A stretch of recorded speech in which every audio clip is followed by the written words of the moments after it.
Just how real can a fully immersive game that is 100% authentic be? Earth University Computer Lab. Staring at the group chat messages, the first image that surfaced in Yi Wei's mind was not a game, but blinding naked righteousness. To be specific, he imagined his copy of that girl's heavy Skyrim with over 200 mods installed and more than 100 carefully crafted wives stepping out of the save files and coming to life. If he tried to go into further detail, it would become unspeakable. In the group, his nickname was One Night Getting Up 10 Times. Since it was too long and not exactly elegant, the older members simply called him Yi. Sure. I mean real in the literal sense. Sight, hearing, smell, touch, taste, all identical to the real world. The flow of time in the game matches reality at a 1:1 ratio with a time difference of roughly 12 hours. And because the technology works by interfering with dreams, time spent in the game is equivalent to sleeping. The one who typed these lines was an older member whose nickname was simply Guang. This overly earnest single-character nickname seemed completely out of place in a group called Cattle and Horse Club, so the jokers in the chat occasionally addressed him as Ultraman, Gaia, or even Kaiga and Yobi. Gale Force Level 8 Admin. Is this some kind of fantasy setting idea? Laugh. Lai Rifong Chong Admin. And it sounds rather dated, like one of those early web novel settings about virtual reality games. By Chu Guang Group Owner. Haha, you mean the ones with the virtual headset on your head. I used to love reading those when I was in school. One Night Getting Up 10 Times Admin. Honestly, that kind of setting just isn't reasonable. Would an operator really ignore profit just to let players have fun? If it were truly 100% real, how would you demonstrate the nobility of the Peidoan warriors? Everyone would just freeload. Yi Wei did not read such novels, yet he felt his 9 years of compulsory education made him different from others. Rather than sheer thrill, he believed one ought to pursue logical consistency. Therefore, he preferred to read Xuanhuan and supernatural stories. Lai Rifong Chong, bro, you're taking it too seriously. If we really talk about rationality, then instead of letting some fictional in-novel operator make money, allowing real readers outside the novel to feel thrilled is the truly reasonable outcome, isn't it? Gale Force Level 8, no infinite regress please. The topic quickly derailed. Although Cattle and Horse Club was nominally a gaming group, they rarely held such serious discussions about games as they did tonight. Especially not about a game that did not exist at all and was purely a product of imagination. Yet even as the conversation had completely strayed, the initiator of the topic, the one called Guang, stubbornly dragged it back. Guang, I'm speaking hypothetically. Guang, if such a game really existed, would you be willing to play it? Watching the chat, Yi Wei shook his head with a smile. Did that even need to be asked? One Night Getting Up 10 Times. Of course I'd be willing. Why wouldn't I? A game that's 100% real? Why not give it a try? You know what I mean. Gale Force Level 8-1. But regarding the setting you mentioned, I still have a question. If game time is equivalent to sleep time, wouldn't applying this technology to work be even more reasonable? By Zhu Guoshi, damn, are you a devil? Lai Rifong Chong. Then I'd rather just sleep, honestly. Jian, you lot staying up late and not sleeping, just daydreaming in a group chat. I'm dying of laughter. More and more people began bubbling up in the chat. Some did not send messages, but were nevertheless lurking with great interest. In this 200-member gaming group, the number of active participants usually hovered between 10 and 20. Occasionally, two unfamiliar faces would suddenly join the conversation. People who, when asked, admitted to having lurked and watched silently for over 2 years. The one called Guang ignored the hubbub, continuing to immerse himself in his own world. In fact, the company I recently joined is developing a fully immersive virtual reality online game. The lively group chat fell silent for a brief moment. Then, as if on cue, a string of messages burst forth. Damn. For real, eh? Awesome, bro. I almost believed you. Yi Wei felt this guy was being overly theatrical. A fully immersive virtual reality online game. 100% real. Nonsense. As Brother Gale had said, if such a thing truly existed, would it really be used for games? Of course, he did not quite agree with applying it directly to office work. In his imagination, if such a formidable technology truly existed, it would surely be deployed in the military first. Using it to train special forces would be phenomenal. The old fellow called Guang did not say anything more. He merely dropped a web address into the chat. Yi Wei clicked it casually and discovered that it was actually a game's official website. The homepage was poorly designed, looking as if they couldn't afford a graphic designer. The bare page contained no content, only 3 stark lines of text. A 100% authentic virtual reality game. Wasteland OL. Current number of reservations 0. Reservation yes no. Yi Wei chuckled. So after all that build-up, it turned out to be an advertisement. He could not tell whether it was for gambling or something else. Still, the reservation count was at least honest. They hadn't fabricated an 8-digit online player number or claimed that even some celebrity was playing it. Fine, then let's see what kind of nonsense you are. He gripped the mouse and clicked yes. To his surprise, the registration page he had expected did not pop up. Aside from the reservation count changing from 0 to 1, nothing else happened. This crappy game doesn't even require an account registration. This bizarre operation left Yi Wei at a loss. For the moment, he could not even decide whether this thing counted as an advertisement. Could it be some kind of infection? Not very likely. In this day and age, antivirus software is practically on the verge of historical oblivion. Could there really still be a virus that infects you just by clicking yes or no on a website? Let alone in a university computer lab. Even on his own computer, he would not fear such a thing. Reservation count 11. Wasteland Vault 404 Residence Hall. Gazing at the numerical display on the back end of the webpage on his computer screen, Chu Guang, seated in a cramped room, exhaled softly and loosened his grip on the mouse. So this is enough. His question was answered by 2 lines of text that materialized before his eyes. Mission complete. Reward 1 set of carbonanoda bulletproof vest, reward points 5. The wall on one side of the room trembled faintly. As the curved alloy door panel slid open, a black vest lay on the platform behind the door. A conveyor belt carried the vest outward. The alloy door closed again, and the room returned to stillness. Chu Guang immediately rose from the computer desk and stepped forward to pick up the vest. It was light in weight, its texture reminiscent of a silk sleepwear garment. It felt smooth and soft to the touch, making it hard to imagine this thing could withstand bullets. Name: carbon nanotube bulletproof vest. Description: effectively absorbs kinetic energy from bullets, dispersing impact within its durability range, and resists a certain degree of piercing and cutting damage. Durability 100. Rewards obtained from the vault system were logged in the inventory accompanied by product descriptions and usage instructions. Chu Guang immediately took off his shirt and put the vest on against his skin. At first it felt a bit chilly, but he quickly grew accustomed to it. At that moment, a cylindrical metal device in the corner of the room emitted a flat electronic voice. "Congratulations, Master. It seems you have already completed your first mission. Could you not speak up out of nowhere like that?" "Understood, Master." The robot, which looked like a waste paper basket, was named Xiaoqi. As the assistant to the administrator of Vault 404, strictly speaking it did not have something like a name, only a number 777. But Chu Guang found that troublesome, so he simply gave it a name. As for who Chu Guang was and why he was in this Vault 404, those answers would have to begin with a night of dark winds and no moon. Chu Guang, male 26 by nominal age, grew up following his grandfather after his parents divorced when he was very young. In his second year of university, his grandfather passed away, and he became a lonely man with no family left. Fortunately, he had been born into an era of peace. Working part-time, while studying, he managed to finish college. After graduation, he found a sales job, and thanks to his outstanding performance, he quickly earned his boss's appreciation and was promoted from rookie to supervisor in a short time. He had already survived the hardest stretch of his life, and just as Chu Guang optimistically believed he could finally enjoy a few days of ease, fate decided not to play by the rules. And this time the joke destiny chose to play on him was a cruel one that went too far. It began roughly 5 months ago. Chu Guang still remembered it clearly. He had been negotiating a 20 million contract with a client when his boss, swept up in the excitement, drank a bit too much at the banquet table and in an unguarded moment simply collapsed there. The next time he regained consciousness, he found himself lying in the middle of a desolate wilderness. And this was no ordinary stretch of wasteland. He walked nearly 2 miles without seeing a single human figure. Instead, he almost ended up being torn apart by a huge dog with 2 heads. Oddly enough, he owed his life to that 2-headed beast. The encounter frightened him into a cold sweat, and as that sweat broke out, the alcohol in his system evaporated from his mind. He spun around and sprinted away for his life. Perhaps the 2 heads were too heavy, throwing off its balance. When it ran, its movements were clumsy and uncoordinated. After chasing him for a while and failing to catch up, the dog howled twice in frustration and gave up.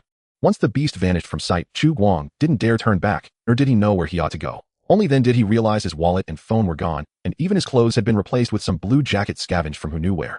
He found a small puddle bent over under the moonlight and glanced at his reflection. Good heavens, he hadn't just changed outfits, his very head had been changed. He had no idea which lunatic had knocked him out, swapped his face, and then discarded him in this godforsaken no man's land with no village ahead and no town behind. As Chu Guang wandered aimlessly across the wasteland, lost, and at his wits' end, a thin plume of cooking smoke rising far in the distance caught his attention. Thinking back on it now, he still felt a lingering chill. At the time, he had only one thought in his mind: to find someone and call the police. Without a second thought, he ran toward that wisp of human sign, and only afterwards did he realize how fortunate he'd been that it turned out to be a proper survivor settlement. Had it been a band of marauders who killed without blinking, or a tribe of cannibals or mutants, he would probably have been simmering in a cooking pot by now. They might well have cooked his leather shoes along with him. Only after interacting with the survivors living here did Chu Guang piece together fragmented clues and realize that this was no longer Huagua, nor even the Earth he had once known. In this parallel world, a war 2 centuries ago had destroyed every achievement of civilization, leaving behind only a scarred, ravaged wasteland, and the survivors eking out a miserable existence upon it. Now it was the year 2340, also the 211th year since early 2129, when human civilization entered the wasteland era. Bewilderment, shock, and indescribable terror. Fortunately, Chu Guang's capacity to adapt was not weak. After enduring the earliest days, he gradually started to adjust to life here.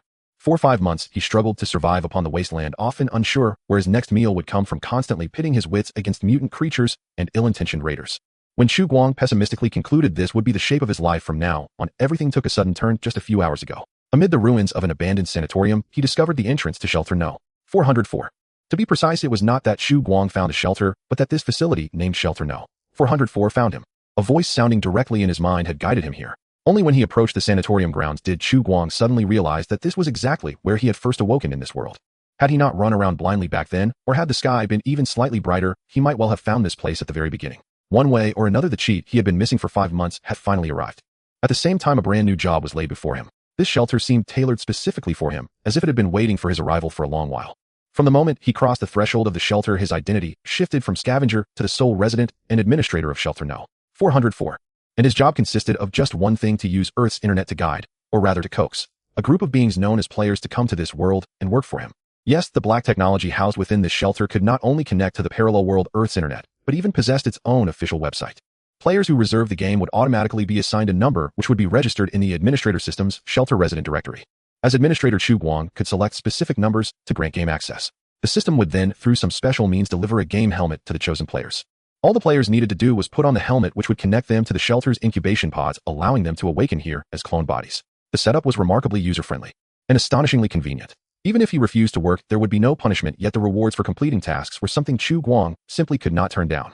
Take that bulletproof vest, for example. After 5 months of struggling to survive in the wasteland, he understood all too well how crucial such life-saving gear was. In addition, the task reward points were valuable in their own right. They could be spent on rewards called blind boxes in the administrator allowance section. Purchasing a basic blind box required 1 point, an intermediate blind box 10 points, and an advanced blind box 100 points. According to the shelter no. For 104 administrator system's explanation of the administrator allowance function, the items drawn from blind boxes varied in type and quantity, but there would always be something. There was no such thing as thanks for participating and receiving nothing. Different tiers of blind boxes determined the guaranteed minimum reward. For example, even the worst result from a basic blind box would be food supplies, intermediate blind boxes guaranteed medicine, and advanced blind boxes guaranteed weapons. Whether a basic blind box could ever yield items meant for the intermediate tier was not specified in the system's notes, but he assumed that even if it were possible, the probability would be negligible. While Chu Guang was still pondering whether to spend his 5 points on basic blind boxes or save up 100 for a weapon, the waste paper bin squatting in the corner suddenly spoke again. Master, a new task has been updated in your administrator log. Please remember to check it promptly. Got it, Chu Guang replied impatiently. Inwardly he cursed. Who exactly was whose master here? Throwing a roll of his eyes toward the corner, he temporarily set the matter of blind boxes aside and silently called up the administrator system. Soon a pale blue holographic screen was projected directly onto his retinas. Administrator log. Task activation conditions for shelter no. 404 have been met. First batch of containment subjects confirmed for delivery. Requirement: ensure at least 1 player logs into the game. Type: main quest. Reward: active substance extractor. Task: prepare a generator with power output greater than 10 kilowatts. Type: side quest. Reward: 100 reward points. 100 points. Reading the tasks newly added to his administrator log, Chu Guang's eyes went wide. Yet what caught his attention even more was the main quest reward. Active substance extractor. What on earth is that for? Xiao Qi answered, active substance is the raw material used to create clone bodies. As for how to operate it, there should be a manual or some sort of instructions. As an AI assistant, Xiao Qi did not actually possess much more information. For now, the authority Chu Guang held extended only to the B1 level of the shelter. The other floors required unlocking through main quests. Incidentally, if one attempted to forcefully damage the shelter's wall structures and illegally break into other levels, it would trigger a shutdown of the shelter's electrical systems and air exchange facilities. He had been informed of this by the shelter system that had loaded itself into his brain the moment he entered. Even without that warning, Chu Guang doubted he would be foolish enough to tear down his own home. Seriously, if he demolished this place, where would he live afterward? Besides, a shelter described as the culmination of pre-war technology designed to withstand strategic-level nuclear strikes was unlikely to be easy to dismantle. Let alone nuclear bombs. He didn't even have a gun. Alright, I basically get it. In other words, active substance was like a revival token, a resource consumed whenever players needed to recombine a clone body after death. At present, 100 incubation pods were stored on level B1, all in an activatable state, and he presumed each contained 1 unit of active substance to cover the cost of synthesizing each player's initial clone. Under the system's one machine, one account setting, Chu Guang could currently summon at most 100 players to descend into this world in the form of clones. Of course, he understood perfectly well that things were not as simple as they seemed. First of all, the official website of Wasteland OL had no traffic at the moment. Most people, upon hearing advertising about a 100% realistic, fully immersive virtual reality game, would immediately assume it was a scam, or at best a different kind of scam. After all, such technology simply did not exist in reality. Even clickbait media couldn't spin a story this absurd. Secondly, even if he managed, through coaxing and half-truths, to get 11 players to click the reservation button, he had no guarantee that all 11 would listen to him. The initiative to enter or log out of the game lay entirely in the player's hands. His authority extended only to forcibly kicking out disruptive players, banning their login rights, or revoking their game qualification. It could not compel them to put on the helmet and come online to work for him. Therefore, the choice of who received game access, especially the first batch of beta testers, had to be made with extreme care. Fewer was better than a chaotic swarm. Otherwise, he would simply be making trouble for himself. Moreover, and most crucially, the conditions here in the wasteland meant that more people were not always better. Every additional person meant another mouth to feed. He was so poor it might as well be haunting. He could barely keep himself alive, let alone provide for 100 mouths. Even if he somehow had the means right now to activate all 100 incubation pods, it would only be serving up rations to mutants and raiders with no other meaning at all. Chu Guang returned to the computer and sat down again. Staring at the screen, he thought calmly for a long time, and gradually his plan took shape.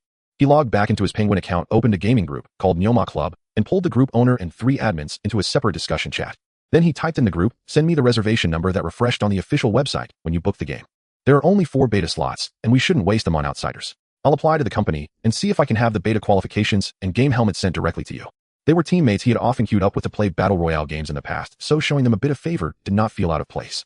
More importantly, Chu Guang could not think of any acquaintances in real life whom he could rely on. The only people he could count on were these online friends who had never met him in person, yet shared some bond with him. Relatives. After his grandfather passed away, he hadn't visited any for years. If the police never notified them, they might not even know he had died. The landlord. Probably hunting for him all over the world to demand rent at this point. Classmates. He hadn't kept in touch since graduation. Colleagues. Most likely they thought he was bad luck. He discovered that they had already deleted him. Besides, even if they hadn't, there was no way he would message them. After all, he had collapsed at the drinking table. A dead man texting the living. That thought alone was chilling. Compared to them, these silly online buddies were undoubtedly the best choice. They didn't know him in real life, and even if he hadn't logged on for 5 months, they wouldn't think too deeply about it. Bai Ju Guashi boss, you're awesome. Baji de Quang Feng, so damn cool. Lai Rifang Chong 666. Yi Chi Chuang Shi GCI, all good bro, you're unbelievably strong. Waiting for your game helmet. Chu Guang continued typing, offering a reminder. But there's something I need to make clear. The equipment is only loaned to you. Don't lose it and don't take it apart, or I'll have no way to explain things to the company. Also, the device will be bound to the user's identity information. In principle, one device can register only one account and can be used by only one person. Though he presented it as a warning, he was not truly worried that the players would break the rules. According to the system, the helmet would verify the player's identity information, making it unusable by anyone else. As for the hardware itself, he wasn't concerned. If the system could deliver helmets into the player's hands, it would surely have ways to handle after-sales issues. That was not something he needed to worry about. Lai Rifang Chong, is there a fee? Chu Guang, during the beta phase, there will be no charges at all. However, funds are tight, so there won't be any salary either. Lai Rifang Chong, nice, I've sent you my number in a private message. Mail one to me. Bai Ju Guashi, awesome, haha, send me one too. If it really turns out to be the fully immersive VR you described, I'll do a live stream, standing on my head. Baji de Quang Feng, haha, I'll support you as well. Yi Chi Chuang Shi GCI, sent a mischievous image. Although these four brothers clearly did not believe his claims, nor that such a fully immersive virtual reality game could really exist, they still sent him their numbers willing to play along. To them, it was only a serial number generated by a website, not a bank card number and password. Besides, they were curious what medicine this fellow had hidden in his gourd, what he was really up to. Once he received the numbers, Chu Guang did not hesitate. He immediately summoned the administrator system, opened the shelter resident directory, and ticked grant game access beside the four numbers. Synthesizing clones in the incubation pods required 3 days. During those 3 days, the system would, through special methods, deliver the game helmets to the players, without even needing a shipping address. As for what those methods were, whether they would attract attention in modern society, or whether this might constitute illegal operations, these were troublesome questions that Chu Guang was utterly unwilling to dwell on. He only hoped that more people would notice his official website, and that it would cause a sensation if possible. That way he would have a wider pool to choose from. Master, our website already has 11 players who made reservations. Why did you only grant 4 spots? Sitting in the corner, and apparently noticing the activated pods in the next room, Xiao Qi voiced its confusion. Because we don't need that many for now. Closing the shelter resident directory, Chu Guang opened the administrator allowance page and spent all 5 of his reward points on basic blind boxes. Saving up for an advanced blind box made little sense. The reward for task 2 was a full 100 points anyway, so these 5 points were hardly worth hoarding. Pale blue light flickered on the holographic screen, and one wall of the room vibrated softly. With a crisp click, the alloy door of the delivery slot slid open. Seeing what lay upon the platform, Chu Guang was momentarily stunned. This is the blind box. Xiao Qi answered it should be. Steadying himself, Chu Guang said, I thought the prizes would at least be packed in boxes. Xiao Qi ventured an explanation, perhaps blind box is merely a conceptual setting. But what was the point of a blind box that required no unwrapping? Why not just call it a lottery draw? Staring at the rewards in front of the conveyor slot, Chu Guang fell silent for a moment. I understand the logic. But why is it that I clearly exchanged for 5 and only 4 came out? Alright, it turns out it was a misunderstanding on my part. The rewards from the blind box indeed had 5 items. The system didn't commit the grievous act of devouring equipment, nor did it adopt the phrase thank you for your patronage. However, the 5th prize from the blind box was buried under the other 4 prizes. Before Chu Guang now lay a vacuum-packed 100G compressed biscuit along with 3 25G lollipops, flavored apple, banana, and mango, and a piece of paper. The packaging of the compressed biscuit was intact without any bulging. Although its expiration date and production date were a mystery, it should be safe to eat. This thing is quite good. The caloric content listed in the ingredients is 500 calories, and whether eaten dry or boiled into porridge, it can fill one's stomach. As for the lollipops, while they aren't low in calories, they don't provide a sense of fullness. Nonetheless, for someone as poor as Chu Guang who was about to gnaw on tree bark, it's already quite good. Speaking of which, this system is so stingy. Is it afraid that he would eat too much or something? Just these few items to tide him over. Standing beside the delivery outlet, Chu Guang stuffed the food into his backpack, then picked up the piece of paper that was sent out by the conveyor belt and unfolded it to take a look. It was written in the language of this world. What other beings in this world are more suitable to be harvested than players? Not only do they possess a vigorous curiosity, but they also remain ever enthusiastic, facing challenges heat-in without despairing in the face of difficulties. Of course, the most crucial point is that they can even consider problems from the operator's perspective, helping the operators harvest themselves. Packaging this device as a game makes me a genius. The original administrator of Shelter 404. Please place this piece of paper in the 5th basic blind box, as it's an Easter egg I left for my successor. Chu Guang. To be honest, he felt no surprise at receiving an Easter egg and was even a bit speechless. However, what does device mean? Xiaoqi. What is it, master? Do you know the original administrator? No, I didn't know. My main program was only activated when you entered the shelter. According to the data in the shelter's database, the last administrator handed over operational authority over a century ago. Which year specifically? Xiaoqi replied January 1st, 2157. The war ended in 2129, and human civilization entered the wasteland era. 2157 is the 28th year of the wasteland era. Time since then, 183 years. Chu Guang had always been sensitive to numbers since childhood, especially important information like this. Once he remembered it, he wouldn't easily forget it. So the original administrator from 183 years ago invented this device that can project consciousness from parallel worlds onto clones and packaged it as a game, but for some reason, it was never used right. Perhaps due to the nuclear winter. Or perhaps it was some other reason that caused the shelter not to meet the activation conditions. In any case, the person from a century ago should have long since passed away. Xiaoqi said that should be the case. What was his name? The original administrator. Chu Guang suddenly became curious about his identity. The person who came up with those darkly humorous settings may not necessarily be a genius. Still, someone who could invent such amazing black technology single-handedly after the decline of civilization is beyond just a genius. Projecting consciousness from parallel worlds onto this plane and into clones as containers. Chu Guang couldn't imagine how that was accomplished. Technology that exceeds comprehension is no different from magic to him. I don't know. There are no detailed records about him in the known database. Could it have been deleted? Forget it. Asking you is like asking a blank wall. Chu Guang was slightly disappointed but didn't feel discouraged. Currently, the shelter was only unlocked to level B1. As the tasks progressed, the secrets buried within this shelter would eventually reveal themselves before him. Stuffing the piece of paper into the drawer of the computer desk, Chu Guang tightened his backpack. Noticing his actions, Xiaoqi, who was squatting in the corner, asked, "Master, are you leaving?" That monotone voice sounded quite pitiful. Yes, players won't log in for 3 days. It makes no sense for me to stay here. I might as well go back and prepare a bit. This broken place is called a shelter, yet it doesn't even have food or drink. Chu Guang currently had only half a palm-sized biscuit and half a bottle of water along with a compressed biscuit and lollipops he had just exchanged for with reward points. This little supply wouldn't last until 3 days later. He had a simple little nest in a nearby survivor settlement containing some supplies and useful tools. Chu Guang planned to go back and tidy things up, gradually bringing over whatever he could gather. This place would be his new base from now on. By the way, Xiaoqi, what is it, master? I need you to help me with something. After a pause, Chu Guang continued. Our official website is too rudimentary. I need you to add a forum function and a data illustration feature. Can you manage that? In simple terms, I want players to better understand this game. It's a bit hard to lure people in just by talking. At least some surface work should be done. Of course, you have editing permissions for the official website. Besides the game reservation page, you can add subpages or modify existing pages. Great, then I'll leave it to you. You can count on me. Xiaoqi seemed quite pleased with the task assigned by his master, raising the speaker's volume by half a decibel. Of course, this might also be Chu Guang's misunderstanding. Master, when will you be back? Chu Guang thought for a moment and said, at the latest 3 days. If everything goes smoothly, maybe before tomorrow night. In the real world at the Nyoma Club group. The guy named Guang who posted the link disappeared after sharing it. It's unclear whether he logged off or was hiding nearby eavesdropping. Originally, the topic of fully immersive virtual reality games was about to pass, but a few minutes ago, this guy's actions of creating a smaller group pulled the topic back into the larger group. Jian, what the hell is this guy serious? Jian is also an active member of the group who frequently speaks up, though he is not a moderator.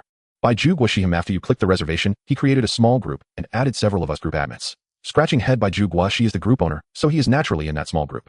Hearing this, the group members instantly became excited. Damn, it's a conspiracy. Do you know the name of the company that Brother Guang joined? I want to report him for PY trading. Sarcastic, come on, stop kidding. Last year a VR company went bankrupt and the boss was even locked up. The current hot trend is no longer VR. Keep it down, he might be eavesdropping. Sarcastic, what do you think he wants? Just to make a joke. Who knows, maybe he's leading you brothers to a gambling site. And when there are enough people, he'll harvest you all. I think this guy is up to no good. Just kick him out. The topic gradually became uncomfortable, even escalating to personal attacks. Yue looked on with a frown, just about to say something, when he saw the group owner stepping in to apply the brakes. All group members muted by Zhuguashi. Everyone, please don't act this way. The new group member may not know Guang. He's actually quite nice, just a bit off with his shooting. His eyes are a bit blind, and he's a bit lacking in skills, but otherwise he's fine. Coming days indeed, I believe Guang isn't on the wrong path doing any gambling. Right now we're just uncertain whether he has been hacked. If so, our administration will handle it. He'll retract all messages later, and everyone can change the topic. Laughing group unmuted. The group owner and admin stepped in to speak, and everyone kindly refrained from continuing that topic. They quickly shifted to discussing the European Cup. Yue doesn't watch sports, at least not football. Glancing at the time in the bottom right corner of the screen, it was already 1800, just in time for dinner. Uploading the unfinished assignment to the cloud, Yue pushed his chair back, stood up, and went downstairs to the cafeteria to order a spicy chicken fried rice, enjoying it thoroughly. When he leisurely returned to the dormitory, he suddenly froze upon seeing a cardboard box on the table. A delivery. Oh wait, what did you buy? Such a big item. His dorm mates gathered around, and the other two also turned their attention to this side. They were all well-mannered people. Previously, when Yue wasn't in the dorm, they didn't want to touch his things. Now that he was back, it didn't matter. They were all curious about what he had bought. I didn't buy anything. Who sent this? The three roommates exchanged glances. I didn't notice.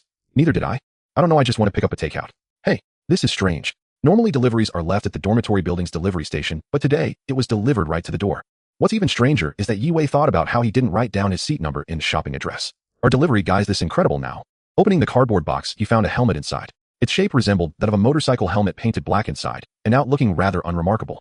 If there was anything special about it, it was probably the lack of a face shield. Wearing it would completely cover the head, leaving one unable to see anything at all. At first glance, Yue thought it was a pot. What is this? A guy from the adjacent table picked up the helmet, fiddled with it, put it on his head, and took it off again, looking bewildered as he handed it back to Yue. You asked me, who should I ask? Could it really be a pot? Yue also wore the helmet skeptically. Everything around him turned pitch black. However, just as he was about to take it off, a beam of faint blue light suddenly pierced through the darkness and entered his retina. Waiting for game activation, 71 hours 19 minutes. This. Could it be that game helmet? What the hell? Delivery speed is this fast? Yue was completely stunned. Did you all not see it? Taking off the helmet, Yue turned to look at the roommate who had just worn it. However, that roommate looked equally baffled. See what? Yue hurriedly said the countdown. It says waiting for game activation. What? This thing can also be a game console. Step aside, Lou, your eyesight isn't good, let me check. Another roommate took the helmet and put it on, but after a while, just like the previous person, he took it off looking just as confused. There's nothing. Let me try. This time, all three roommates took turns trying it on, and without exception, they saw nothing. They exchanged glances, and they all looked at Yue with strange expressions. Brother. Yue. What? How about you go to the hospital for a checkup? Get lost. Yue cursed, grabbing the helmet again and putting it on defiantly. The faint blue letters appeared as expected. Waiting for game activation, 71 hours, 17 minutes. The countdown moved forward by 2 minutes. Not only that, at that moment he suddenly realized that no matter how he turned the helmet, that countdown always appeared in the dead center of his vision. Even if he closed his eyes. Yue took off the helmet, his face displaying disbelief. What the hell? He really did see a ghost. 200 years ago. To be precise, in the year 2125, a war erupted on this prosperous planet. Both sides in the conflict were determined to annihilate each other using almost every means available. The war lasted only 3 years. Yet in those 3 years it destroyed everything on the surface. The long nuclear winter nearly extinguished the flame of civilization as both sides successfully sent each other to hell, effectively burying themselves. Thus began an era of desolation even more severe than the Great Depression. Although 2 centuries have passed since that apocalyptic war and the nuclear winter ended over a century ago, humanity has not returned to the pinnacle of the food chain. The rampant use of nuclear weapons, biological weapons, and even genetic weapons has caused the entire planet's ecosystem to evolve in extreme directions. The so-called mutants pose a primary threat to the survivors struggling in the ruins. For instance, when Chu Guang first arrived in this world, he encountered a 2-headed wolf dog, one such mutant. However, even among mutants there are distinctions in strength. Creatures like the 2-headed hyena, deformed by gamma rays, typically have low combat abilities, and aside from a few lucky exceptions, their fighting power is often inferior to what it was before their mutation. In contrast, the ravagers, crawlers, and other mutants caused by biological weapons and evolved beyond recognition of their ancestors are the true monsters born for slaughter. Their nervous systems have been eroded by mutated fungi. They usually hide in ruins, sewers, or subway systems during the day, only coming out at night to forage. Conditions in the suburbs are much better than in the city, especially in the outskirts. In the past 5 months, the most dangerous mutant Chu Guang encountered was merely a mutated brown bear. Although the creature was powerful, it was relatively slow to react. Chu Guang managed to carefully avoid it before being detected. The faint morning light filtered through the broken concrete walls, casting shadows alongside the debris of steel on the street littered with car wrecks and gravel. The current time is 8 in the morning. Here the time is approximately 12 hours behind the UTC 8 time zone of the real world. Watching the 2 mutant hyenas wandering the street, Chu Guang tightened his grip on the sharpened pipe in his hand and carefully maneuvered behind the ruins. Though he was confident he could take them down, there was no need to create unnecessary trouble. Moreover, these beasts are quite intelligent, even using their own kind as bait, and no one knows how many more lurk in the shadows of the nearby ruins. He navigated through the decaying streets. When he saw the sign for the Bet Street Children's Park, Chu Guang finally let out a sigh of relief. Ahead lay Bet Street, a relatively large survivor settlement in the vicinity, home to over 100 households of survivors. Before the war broke out, this place was a children's amusement park filled with numerous attractions and a vast expanse of lawn. After the war, it was designated as a temporary refuge by the military, accommodating many citizens fleeing from the city center of Qingchuan. What happened to those refugees later remains unknown, but today, over 200 years later, it has developed into a town. People have fashioned makeshift shelters from discarded plastic sheets, awnings, wood, and metal frames on the bare, muddy ground. It resembles the kind seen in the era of the oppressed. The amusement park's walls serve as a natural barrier, and after rough repairs, they are reinforced with barbed wire and wooden planks with nails. At the center of the amusement park stands a 5-story classical castle, exuding a fairy tale vibe. However, the paint on its exterior has long since peeled away, and the wall facing the city center has collapsed significantly, leaving only the northern half and a precariously leaning solitary tower. Even in its fairy tale form, it is undoubtedly a dark fairy tale. Yet despite the building's dilapidation, it remains the most luxurious structure on Bet Street. It is also the home of the town's mayor. Although Chu Guang has lived here for 5 months, he has never seen the mayor. That individual is quite mysterious and rarely shows their face. Hey, you're back so early. Seeing Chu Guang walk around the corner of the street, old Walter squinted, releasing a puff of murky, white smoke from his nostrils.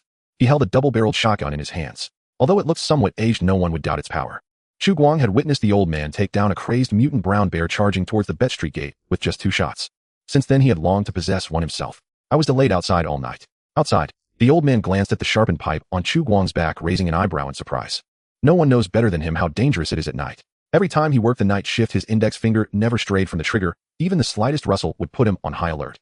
While mutants in the outskirts are not as dangerous as those in urban areas, there are too many raiders eyeing this place. Falling into their hands would be no better than being killed by a mutant. Old Walter was skeptical. He didn't believe this guy could survive a night in the wasteland with just a steel pipe. There was an accident. Chu Guang offered no further explanation, merely giving old Walter a weary glance, prompting him to understand, and then walked straight through the settlement's gate. Bet Street has only one recycling station, easily located next to the main gate of the settlement. Beneath the roll-up door sat an old-fashioned electronic scale that was perpetually inaccurate beside a sign proclaiming fair prices, no deception. This shop is the mayor's property and the only place on Bet Street that buys used parts and mutant moleskins. To monopolize the recycling business, this dictator even issued a draconian law. That is, no one is allowed to privately sell captured prey or scavenge trash to passing merchant caravans. The reason given is to ensure that the goods from Bet Street can be sold at reasonable prices rather than being shamelessly exploited by cunning merchants. The fact that this unreasonable rule was able to pass is partly due to the ignorance of the survivors here. Moreover, typical merchant caravans would not take the risk of offending this dictator by purchasing the meager supplies from the scavengers. They only engage in large trades, and they only trade with those they trust, selling or buying. The shopkeeper is a 50-year-old man named Charlie, said to be a former resident of some refuge in another province who was later captured and sold into slavery until the mayor bought him from a slaver, assigning him the task of dealing with scavengers. Most residents here are native wastelanders, uneducated with poor arithmetic skills, often miscalculating even simple addition and subtraction within 100. But Charlie is different. He came from a refuge. While no two shelters in this wasteland are exactly alike, there is one commonality. Those who could reside there were all elites from pre-war society. Their children inherited not only their intelligent minds, but also received a good education since the Enlightenment. If the world hadn't turned to ruin, he might have become an engineer, doctor, or scholar like his ancestors. Rather than keeping accounts here, selling. Without further ado, Chu Guang pulled out 6 old batteries and 5 tubes of adhesive from his backpack and placed them on the scale. These were what he had scavenged from the ruins of nearby buildings before discovering shelter 404. Old Charlie picked up the batteries from the table, casually checking their model and whether they were swollen or damaged before tossing them onto the scale. These batteries are surely beyond use, but recovering the materials inside is still possible. The quality is acceptable, though this area has probably been thoroughly scavenged. Where did you get these good items? Lucky find. I was just casually asking. Well, the batteries are decent, but the adhesive's quality is mediocre. The seal has been broken and the condition inside is likely a mess. I can only give you half price, totaling 3 tokens. Chu Guang did not haggle with him and took the 3 white tokens from his hand. These metallic feel plastic coins are the currency issued by the largest survivor settlement, Giant Stone City, in Qingchuan, and can be exchanged for food and supplies in most survivor settlements in Qingchuan. The front of the token is stamped with its denomination, while the back has a special anti-counterfeiting code and a watermark that shines under sunlight. These tokens possess numerous advantages such as heat resistance, ease of storage, and high recognizability. Most crucially, they are nearly impossible to counterfeit with post-war technology. In smaller survivor settlements like Bet Street, which have a small population and no industrial capacity, trade mainly occurs with merchant caravans from Giant Stone City, exchanging agricultural products, game, and scavenge trash for essential supplies, and even weapons. Naturally, this currency has begun to circulate in Bet Street. However, it is not always reliable. If a caravan does not arrive 1 month, the prices in the entire settlement can go haywire. The mayor has tried to implement a local currency for Bet Street, an accounting-style ticket, but no one recognizes it. Even the survivors of Bet Street know that those paper slips are more of a nuisance than useful, hardly different from scrap paper. Need to buy something. A new shipment just arrived from Giant Stone City. As Chu Guang was about to leave, he stopped and turned back to ask, "Do you have guns?" "Not at all. Even if we did, you couldn't afford one." Old Charlie grinned, watching Chu Guang turn to leave, and continued speaking. "However, we do have some food and fuel. If I were you, I would buy more before prices increase. Even the cheapest guns are hard to come by in a place like Bet Street. Because even if a merchant caravan occasionally passes through selling arms, those weapons usually end up in the mayor's own warehouse, never displayed on the shelves for anyone to browse." Moreover, as old Charlie said, even if such items truly existed, these scavengers wouldn't be able to afford them. Chu Guang understood all too well why he said that. As an educated former resident of a refuge, Charlie certainly recognizes that all the survivors living on Bet Street, whether scavengers or hunters, have their surplus value completely exploited by the mayor's family. Even though the mayor has never personally reached into their pockets to take even a single token, is food and fuel going to increase in price? Seeing Chu Guang's expression of surprise, Charlie smiled lightly. "Haven't you noticed? It's been getting colder lately, and the mutants outside have started to become more active." Chu Guang furrowed his brow, pondering for a moment before suddenly realizing something, and spoke up. "Winter is coming. I remember you arrived here just 5 months ago, so you might not have experienced it. Around this time in previous years it would start to gradually cool down. This year, winter is likely to come a bit earlier, it might even snow in October. Charlie paused for a moment and said meaningfully, "Winter is approaching. Both humans and mutants need to prepare in advance." When Chu Guang first arrived at Bet Street, he was wearing a blue coat, and Charlie subconsciously treated him as a refuge person, thus showing him some care. Although this care has never manifested in transaction prices, the old man has indeed helped Chu Guang a bit in terms of experience. Otherwise, he wouldn't have adapted to life in the wasteland so quickly. Chu Guang nodded seriously. "I understand, thank you." "You're welcome." Charlie smiled faintly. "Just try not to die." Now it's early September, and if it really snows in October, Chu Guang has just over a month left to prepare. For the survivors living in this area, snow is certainly not a cause for celebration. It means that in addition to food, there will be an increase in fuel expenses. The vast majority of people here survive by scavenging and hunting, and the nearby farms only need help during busy farming seasons. In winter, scavenging will become exponentially more difficult, and no one can predict whether what is buried in the snow are salvageable parts or the fangs of mutated rats. Moreover, animals like deer and rabbits which provide meat will reduce their activity time and may even hide away to wait out the winter. The worst part is that once winter arrives, merchant caravans will cease coming here. Even if one finds good items, they can only pile them up at home and wait until spring to sell them. Alternatively, one could take the risk of venturing 10 kilometers to Giant Stone City. That is the largest survivor settlement in the Qingchuan region, and even in winter the market there does not close. However, its location is on the edge of Qingchuan's third ring road right next to the northern district of Qingchuan City, with countless dangers lurking along the way. For an ordinary person to walk there on foot, especially in winter when the lowest temperatures can reach -10 degrees, would be tantamount to suicide. After leaving the recycling station, Chu Guang first returned to his dwelling. In fact, rather than a dwelling, it is more accurately described as a makeshift shelter barely capable of keeping out the rain, with no decent windows or doors. Until yesterday, he had been thinking about gathering some cement PVC boards and the like, aiming to seal the drafty walls before the winter came. But now it seems there is no need for that. Digging out a rusty aluminum can from his moldy sleeping bag, Chu Guang struggled to pry it open, spilling the plastic tokens hidden inside onto the rickety wooden table. A total of 47 white tokens, each worth 1 point. Adding the 3 he had on him, it makes exactly 50 points.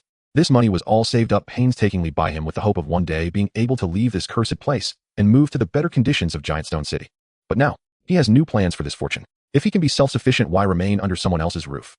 The ruins of the sanatorium above the refuge can be utilized, and the surrounding walls are all made of concrete. If I can enlist players to help gathering some materials nearby, shouldn't be too difficult. The wetlands park near the sanatorium makes it inconvenient to collect metal scraps, but the surrounding vegetation is relatively lush, so fuel for warmth shouldn't be too scarce. Additionally, wood can be used for repairing buildings and making furniture. Axes. Right, I need to buy 4 axes. Fighting monsters and leveling up. That's out of the question.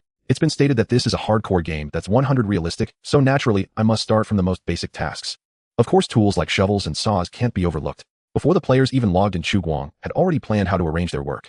Moreover, besides work tools, there's the most crucial aspect of sustenance. Once the cultivation pod is activated, it will immediately consume the active substances stored within to synthesize clones for player use. And these clones will need to eat. Although the clones can lie in the cultivation pod during offline times resting at a lower metabolic level, they certainly can't lie there indefinitely. Humans must eat to live. This is an unchanging truth. At the very least, I need to stockpile enough food for 5 adults to last a week. If I consider 2 meals a day, with each meal being 1 flatbread, that amounts to 70 flatbreads. Flatbreads are the most common food in Bet Street, and 1 token can be exchanged for 1. These flatbreads are generally about the size of a palm, possibly mixed with tree bark or other fibers, making them tough and coarse akin to soil with sand, but they can fill one's stomach and provide a bit of salt. When boiled in a pot, they can also be made into porridge. Buying 70 flatbreads would cost 70 tokens. Even with bargaining, 60 tokens is the least one might pay. This means his budget is insufficient. Chu Guang furrowed his brows, but soon relaxed them. He had overcomplicated the problem. In fact, there's no need to provide those players with overly good food. If he replaces flatbreads with the raw materials to make flatbreads, that is green wheat produced by nearby farms, he could buy a full kilogram for just 3 tokens. Stockpiling 5 kilograms would be enough to last for several days. If absolutely necessary, he could learn from the survivors of Bet Street to mix in tree bark or plant roots. As for everything else, he can think of ways to deal with them later. For now, I'll just prepare these items. He swept the allocated tokens into his backpack and shouldered it again. Although he hadn't slept a wink, he was now brimming with energy, as if he had rediscovered the meaning of life, feeling no hint of drowsiness. As he pushed open the door and stepped outside, he spotted the neighbor's little girl crouching at the entrance of the adjacent shelter, curiously watching him. Chu Guang recognized her name, Yu Xiaoyu, the youngest daughter of the Yu family. Most survivors in the wasteland are emaciated, and the Yu family's little girl is no exception. Her arms and legs are as thin as bamboo sticks, making it hard to believe she is of marrying age.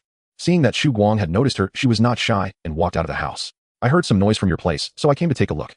Every day at dawn, the men of Bet Street go out scavenging or hunting, while the elderly, weak women and children generally stay home to guard the house or do some earning work. Although everyone is dirt poor with meals only sufficient to survive, no one wants to have someone take advantage of them while they are out. This man named Chu Guang came from outside, often leaving early and returning late, rarely interacting with the neighbors in the settlement. She didn't know much about him, only that he didn't seem the type who could endure hardship. At first, everyone was wary of him, and her mother even instructed her to keep a close eye on this outsider. However, Xiaoyu felt he wasn't a bad person, as once he had made soup at the door and shared a bowl with her. "Thank you. You're welcome. I can help watch your home while you're away," she winked, adding cheerfully, "After all, I have nothing to do." Poor child. If it were in the old world, she would probably still be in school at her age. Wanting to avoid coming off as offensive, Chu Guang hid a hint of compassion in his eyes, expressionless, as he pulled a lollipop from his pocket and pressed it into the little girl's hand. "Here, take it, and enjoy. Don't tell anyone I gave it to you. Otherwise it will be gone next time." She had never seen such food. Xiaoyu first bit the wrapper, realizing she couldn't get it open before understanding that the outer packaging needed to be torn off. Her big dark eyes stared at the red fruit ball atop the plastic stick as she cautiously extended her tongue and lightly licked it. "What is this taste? So sweet." With little stars sparkling in her eyes, she happily looked up, wanting to say thank you. However, the one who had given her candy had already walked away. The discussion group for managing cattle and horses. This is a small group of only 4 people. The group leader by Chu Guang, she is joined by 3 members from the neighboring group. Essentially, they are overseen by dogs waking up multiple times throughout the night, enduring an 8th level gale, and on a long road ahead. "Ye sure have you all received the helmets?" "Lao Bai, I received it. This thing is quite eerie, it was just thrown at my doorstep." "Fang Chong, I found mine at the garage door." "Huang Feng, I found mine on the desk. I thought it belonged to a colleague." "Ye sure none of you are as eerie as me? This package was delivered directly to my dorm. All 3 of my roommates were there, and none of them saw how it got in. Moreover, the strangest thing is that I don't know if you noticed, but when wearing the helmet I can see a countdown, while others see nothing at all." The group fell into an eerie silence for a moment. The first to break the silence was the group leader by Zhu Guoxi. "Lao Bai, now that you mention it, it really is a bit eerie. Fang Chong, what kind of game company is so powerful that they not only know our address, but can also deliver the package to us without us noticing? Huang Fenghum, that's what concerns me the most. The address is manageable. If they use the IP address from the link we clicked, analyzing our real-world location theoretically wouldn't be impossible. But the logistics, I can't make sense of it. I'm in Jinling, and I remember Yishur is studying in Jiangqing, which is 500 kilometers apart, yet we discovered we received the helmets almost simultaneously." Yishur, yes. And shortly after clicking the link. "Lao Bai, should we call the police?" "Fang Chong, without any financial loss, the police probably won't be able to do much, and the question is, what would you even tell them? The delivery was wrong. The helmet has a problem. Besides the user, anyone else wearing it sees nothing. Huang Fenghum, that is the biggest issue. Oh, it's difficult to explain to others what this thing really is. I even tried putting my phone in while wearing the helmet, but while I could see things, the phone captured nothing." Huang Feng is a teacher in reality, likely teaching sciences, and speaks in a fairly organized manner, which Fang Chong and Lao Bai both agree with. "Ye sure, how about we take apart the helmet to have a look?" "Huang Feng, it's not impossible to do that, but it comes with risks. At least I haven't found a place to disassemble it. If we forcibly take it apart, we can't guarantee we can put it back together." "Fang Chong, that's true, we can't let a Guang down." Having the ability to place this helmet at the entrance of his garage, he has started to believe what the ID called Guang said. Who knows, this company might be a mysterious research institution supported by government agencies. Regardless of what it is, as of now, they haven't suffered any losses. Moreover, he himself is quite interested in fully immersive VR games. That countdown has successfully piqued his interest. "Huang Feng, I privately messaged Guang on QQ, but he hasn't replied yet. The official website's URL doesn't seem to be a domestic site. It doesn't even look like a normal website domain, and I can't find its registration information." "Ye sure, the dark web?" "Huang Feng, not sure. Lao Bai, let's leave it at that for now. There's no point in discussing it further. After all, in 3 days we will be able to confirm what the situation with the helmet really is." Just as the players were discussing, Chu Guang in the wasteland was busy making final preparations. 5 kilograms of green wheat and some iron tools. Chu Guang put in quite a bit of effort to move these items from Better Street to Wetland Park 3 kilometers away without attracting attention. The 404 shelter is hidden underground in this park, with the entrance located in an unremarkable sanatorium. The vegetation here is abundant, and it is by a lake, so there should theoretically be plenty of wildlife active in this area. Once close to the location, Chu Guang became extremely cautious, wary of potential dangers around him. Fortunately, nothing unexpected occurred. After checking the marks made at the entrance of the sanatorium and confirming that no mutants or raiders had slipped in while he was away, Chu Guang pushed open the door with a pointed pipe in his hand and carefully walked inside. The entrance to the 404 shelter is in the innermost part of the sanatorium lobby, and only that elevator has a dial marking the B1 floor. Chu Guang first went down to drop off the food in the corridor between the elevator base and the airlock door of the buffer room. This area is an open space about 4 to 50 meters below the surface. To be honest, this place is not very suitable for storing food, but it's better to keep it here than in the sanatorium, where it could be targeted by passing rats or mutated cockroaches. Passing through the 2 airlock doors of the buffer room, Chu Guang entered the lobby and said to Xiao Qi, who was squatting in the corner, "Has the forum feature on the official website been developed yet?" "It has been completed. What about the players? Have they received their helmets?" "They have received them. So soon." Chu Guang was slightly surprised. He remembered leaving the shelter at 6 in the morning, and it was only around 1 in the afternoon. A mere 7 hours had passed. Is the time in the wasteland flowing at a 1-1 rate with modern society? Of course, but the time here corresponds to the West 4 time zone on Earth. The Huagua on the other side of the current world is in the East 8 time zone, with a time difference of about 12 hours from the West 4 time zone, meaning that it is currently 1 in the morning in the eastern regions of Huagua. Chu Guang sat in front of the computer and logged into the official website backend. Xiao Qi, following his instructions, added the forum feature to the official website, but there was no traffic at the moment, so naturally there were no posts. The database and image gallery were the same. How should I upload the photos from here? Chu Guang pointed at the gallery on the screen. You can just upload them directly. What I mean is, how do I take photos? Or do you have a camera or something? Well, I probably don't have a camera, but my webcam can help you take pictures. What kind do you want? Right here. Looking at the robot that resembled a trash can in the corner, Chu Guang sighed. Taking pictures here is pointless. Forget it, I'll think of a way myself. One can't exactly bring a mutant here. However, getting Shao-Chi outside could be considered. Most mutants are not very interested in inedible iron clumps, and with some slight disguise, having it stuck on the rooftop would practically be a home defense artifact. The more Chu Guang thought about it, the more plausible it seemed. He logged into his QQ account through the computer in the residence hall. Chu Guang found that the 4 players had sent him private messages inquiring about which company he worked for, what fully immersive gaming meant, and what exactly was going on with the gaming helmet. To be honest, Chu Guang didn't know how to respond to their questions, nor could he reveal the true situation of this world to them.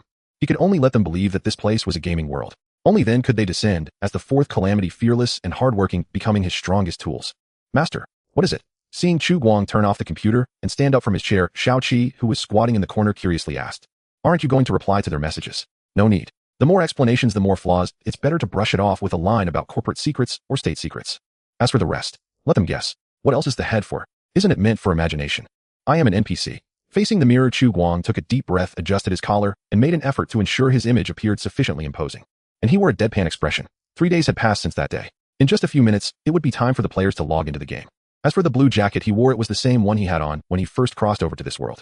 Old Charlie from Bet Street had once told him that the residents who emerged from the shelter all seemed to wear this. I am an NPC. Chu Guang practiced again in front of a mirror he had picked up from outside. The nature of this new job was completely different from his previous sales position. The warm smile and courteous demeanor were certainly not traits that should be associated with a manager. After all, this was a wasteland that followed the law of the jungle. To survive in this wasteland, his image didn't necessarily have to be that of a tough guy, but at the very least he needed to instill enough confidence and a sense of safety. Touching the contours of his face, Chu Guang pondered internally whether he should carve a scar on his forehead or just style his hair into a punk mohawk. After all, this was a wasteland that followed the law of the jungle. Too handsome. It would impact immersion. Master. Still adjusting his style in front of the mirror, Chu Guang expressionlessly lifted his chin. What's up? Shao-Chi said in a low voice. According to the information I found, NPCs in the game usually do not refer to themselves as NPCs. With a slight pause in his expression, Chu Guang cleared his throat and replied, I certainly know that. He muttered again in front of the mirror. I am the manager of Shelter 404. It was about time for the scheduled event. 3 hours ago, the cultivation pod had already completed the synthesis of the clone. Before this, he had made arrangements with 4 lucky individuals who had obtained the closed beta qualifications on Penguin to put on their helmets before 9 p.m. Beijing time, find a comfortable position to lie down and log into the game right at 9 o'clock. Just as Chu Guang was contemplating how to present himself before the players, a sudden ding rang in his mind. Immediately after, a line of text appeared before him.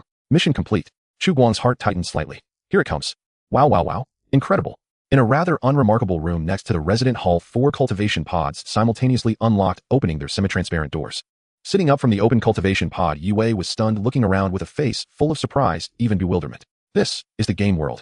Until a minute ago, he had been wondering if this could be a carefully orchestrated prank. However, just as he lay down on the bed with the charged helmet on and was about to fall asleep, a beam of light suddenly pierced through the darkness and shot towards him. When he opened his eyes again, he found himself in a strange room. He felt damp all over, as if he had just been fished out of a pool. The air vent above was blowing wind onto his shoulders, and he could distinctly feel the liquid gradually evaporating, taking away his body heat. Accompanying this was a faint, unpleasant odor. Yue suddenly became aware and opened his eyes wide. Vision, smell, touch, taste, hearing, all 5 senses intact. Amazing. This immersive sensation made his eyes brim with tears. He never expected that in his lifetime he would truly witness fully immersive virtual reality technology. This could not be described as awesome. Not just him. The other 3 players who had also sat up from their cultivation pods wore similarly astonished expressions. Holy crap, holy crap, holy crap. I thought it was a joke. Damn, it really is completely immersive. Has technology advanced this far already? No way, how come I've never seen this on the news? Ugh, even pain is real. One player pinched himself. Who are you? An NPC. What NPC? Im Laobai. Time flies like a horse. Who are you? What the heck? Lao Shi. Im Storm. Level 8 Storm. Why do you look like that? Ha ha, you're killing me with laughter. Get lost. If you call me Lao Shi one more time, I'll show you what being rough means. Hey, this game is interesting. Does it have preset appearances? I wonder if the public beta version will allow character customization. Lao Bai also pinched himself, grimacing from the pain, but his face was filled with joy. Excited. Thrilled. Unbelievable. Dreams have come to reality. Yue, lying in the neighboring bed, stared wide-eyed, motionless, striving to digest the shock within him. Besides him, another guy sat still, apparently one of the members from the group, who was staring blankly between his legs, seemingly deep in thought. Is the default character setting male? There's no customization option. I mean, can I create a female character? Damn, you're so pervy. You must be Yi Shi. Im Fong Chong. What the heck, eh? Fong Chong. Good bro. You know what I mean, right? Get lost, I was just saying it casually. This guy next to me is Yi Shi, right? Are you all here? Seeing the three look at him, Yi Wei finally snapped back to reality. Realizing he was still naked, he hurriedly grabbed the uniform hanging beside the cultivation pod and said casually, "Yeah, just arrived. How do you play this game? No tutorial. I don't know, we just got here too." Just as he finished speaking, the door to the room opened. A man in a blue jacket walked in. Behind him was a robot shaped like a wastebasket. Its cylindrical form appeared somewhat clumsy, yet its streamlined shell and polished silver paint gave it a sci-fi feel. The four players' eyes widened. NPC. Looks just like a real person. Is this really a game world? This is too realistic. Quiet. Interrupting the chattering noise, Chu Guang glanced around at the four players in the room and slowly spoke. "Welcome to Shelter 404. I am the manager here. Codename Dawn." The air fell silent in an instant. The four players unexpectedly behaved themselves, holding their breath and gazing at him, fearing they might miss any detail of the plot. It seemed that his imposing presence had successfully taken control of the situation. Chu Guang felt relieved in his heart and continued according to the prepared script. "First, I have good news to tell you. The war is over. But the bad news is our world has changed beyond recognition. If you expect to pack your bags and go home to find your mom right away, that's obviously not possible. It is now the 200th year after the apocalypse. Fortunately, we have successfully endured the toughest years. You are already luckier than 12 billion people by being here, and now I need you to quickly recognize the reality and fulfill your declaration under the banner of humanity to rebuild our homeland. This next to me is my assistant. Its name is Xiaoqi. You can ask it any questions about the shelter or anything you don't understand." That's the opening speech. When the next batch of players arrives, Chu Guang will repeat it. After all, it was painstakingly crafted. And with Xiaoqi, Chu Guang had already informed it about what could and couldn't be said, so there was no need to worry about it slipping up. In fact, even if it did slip up, it wouldn't matter. Any unexplained areas could be brushed off with a simple, "This is game setting." In this day and age, there's no such thing as a perfect setting. If one were to nitpick, even the news broadcasts could find bugs. Seeing that Chu Guang had finally finished speaking, the player who registered under the nickname Yishur quickly asked, "Where is Brother Guang? I mean the game designer who gave us the helmets. I don't understand what you're saying." Chu Guang replied expressionlessly, "How do you log out of the game?" Lao Bai followed up. "Return to the cultivation pod and lie down. You can log out normally. In fact, there's another method. States like fainting, sleeping, or dying will also cause the connection to be interrupted, but Chu Guang did not wish for them to try that casually. Lying in the cultivation pod is more energy efficient, and dealing with corpses lying around would be very troublesome. What about levels? Where's the player system interface? I can't find it." Just as Kuang Feng finished this question, Chu Guang hadn't had the chance to answer before Feng Chang quickly chimed in. "What about the character customization system? Can't the character settings be altered? What about gender? Enough. You can ask those questions to the designer. Cough, it's not your turn to ask questions yet." Interrupting the seemingly endless barrage of questions, Chu Guang maintained a stern expression and in a formal manner tossed 4 booklets into their hands without further ado. "I will guide you through the environment here, while also informing you of what to pay attention to, especially what can be done and what should not even be thought of. Without rules, nothing can be accomplished. Especially for players eager to cause trouble, 1 must not show any leniency. Version 0. Management's orders take precedence over everything. You, all residents of the shelter, must obey unconditionally. For residents who violate rules, management reserves the right to employ ultimate measures such as forced sleep or confinement. Violations will result in being kicked out of the game, which is no ordinary NPC power." After seeing the note following the second rule in the resident manual, the players understood that this NPC is not just an NPC, but also possesses some GM authority capable of banning those who affect other players' game experiences. Currently, with few people, the rules are temporarily limited to these 3. If there are further additions needed later, Chu Guang will consider releasing version 2.0 or even 20.0. For example, regulating interactions between players and between players and NPCs, as well as prohibitions within the game. Before the A-test, a closed beta was conducted partly for this reason. The space in the shelter is limited, although there are about 20 rooms, each is quite small and crammed with 4 cultivation pots. The previous manager seemed to fear he wouldn't work and just consume resources, so he cleared out the entire B1 floor, leaving him with nothing of value. Chu Guang did not linger in the shelter for too long. After explaining the rules, he led the 4 players and Xiaoqi to the elevator leading to the outside world. These 4 closed beta players were relatively obedient and gave the manager some face, though their curiosity was a bit excessive. From the moment their feet touched the ground, they felt like Lu Lao Lao entering a grand garden, touching and looking at everything, eager to experience it all. Not a single cell in their bodies could remain idle. The elevator stopped steadily. As they gazed through the broken windows, sunlight poured in front of the elevator, prompting the 4 players to exclaim in awe at the sights they had never seen before. "Wow! This light, this wall, this is incredible." Sunlight streams through the cracks of the concrete ruins, illuminating the small grass sprouting from the floor, and visible dust floats in the beams. Every frame is art, every second is a burn of resources. Amazing. Our Raj son brother is truly cultured. Shut up, call me Fonga brother Fong. Alright, coming right up, Raj. A group of guys who have never seen the world. Chu Guang found it somewhat amusing, but understood, so he pretended not to hear anything and fulfilled his duties as an NPC, leading them outside the sanatorium. Facing them with the tools laid on the ground, Chu Guang turned around. "As you can see, the nuclear war ended 200 years ago. We are currently located in the northern outskirts of Qingchuan City, far from the nuclear blast sites. Unless encountering glowing rain or visible radioactive clouds, there is no need to worry too much about gamma exposure. The shelter cannot protect us forever, and our civilization cannot hide beneath the ruins indefinitely. Remember, we are the vanguard returning to the surface and thousands are waiting behind us for good news. There is no time to waste. The first thing we need to do is repair this sanatorium we are standing on and establish a forward base on this wasteland. It will become our stronghold for returning to the surface. I have a task for you. Pick up the axe on the ground and go outside to chop some wood.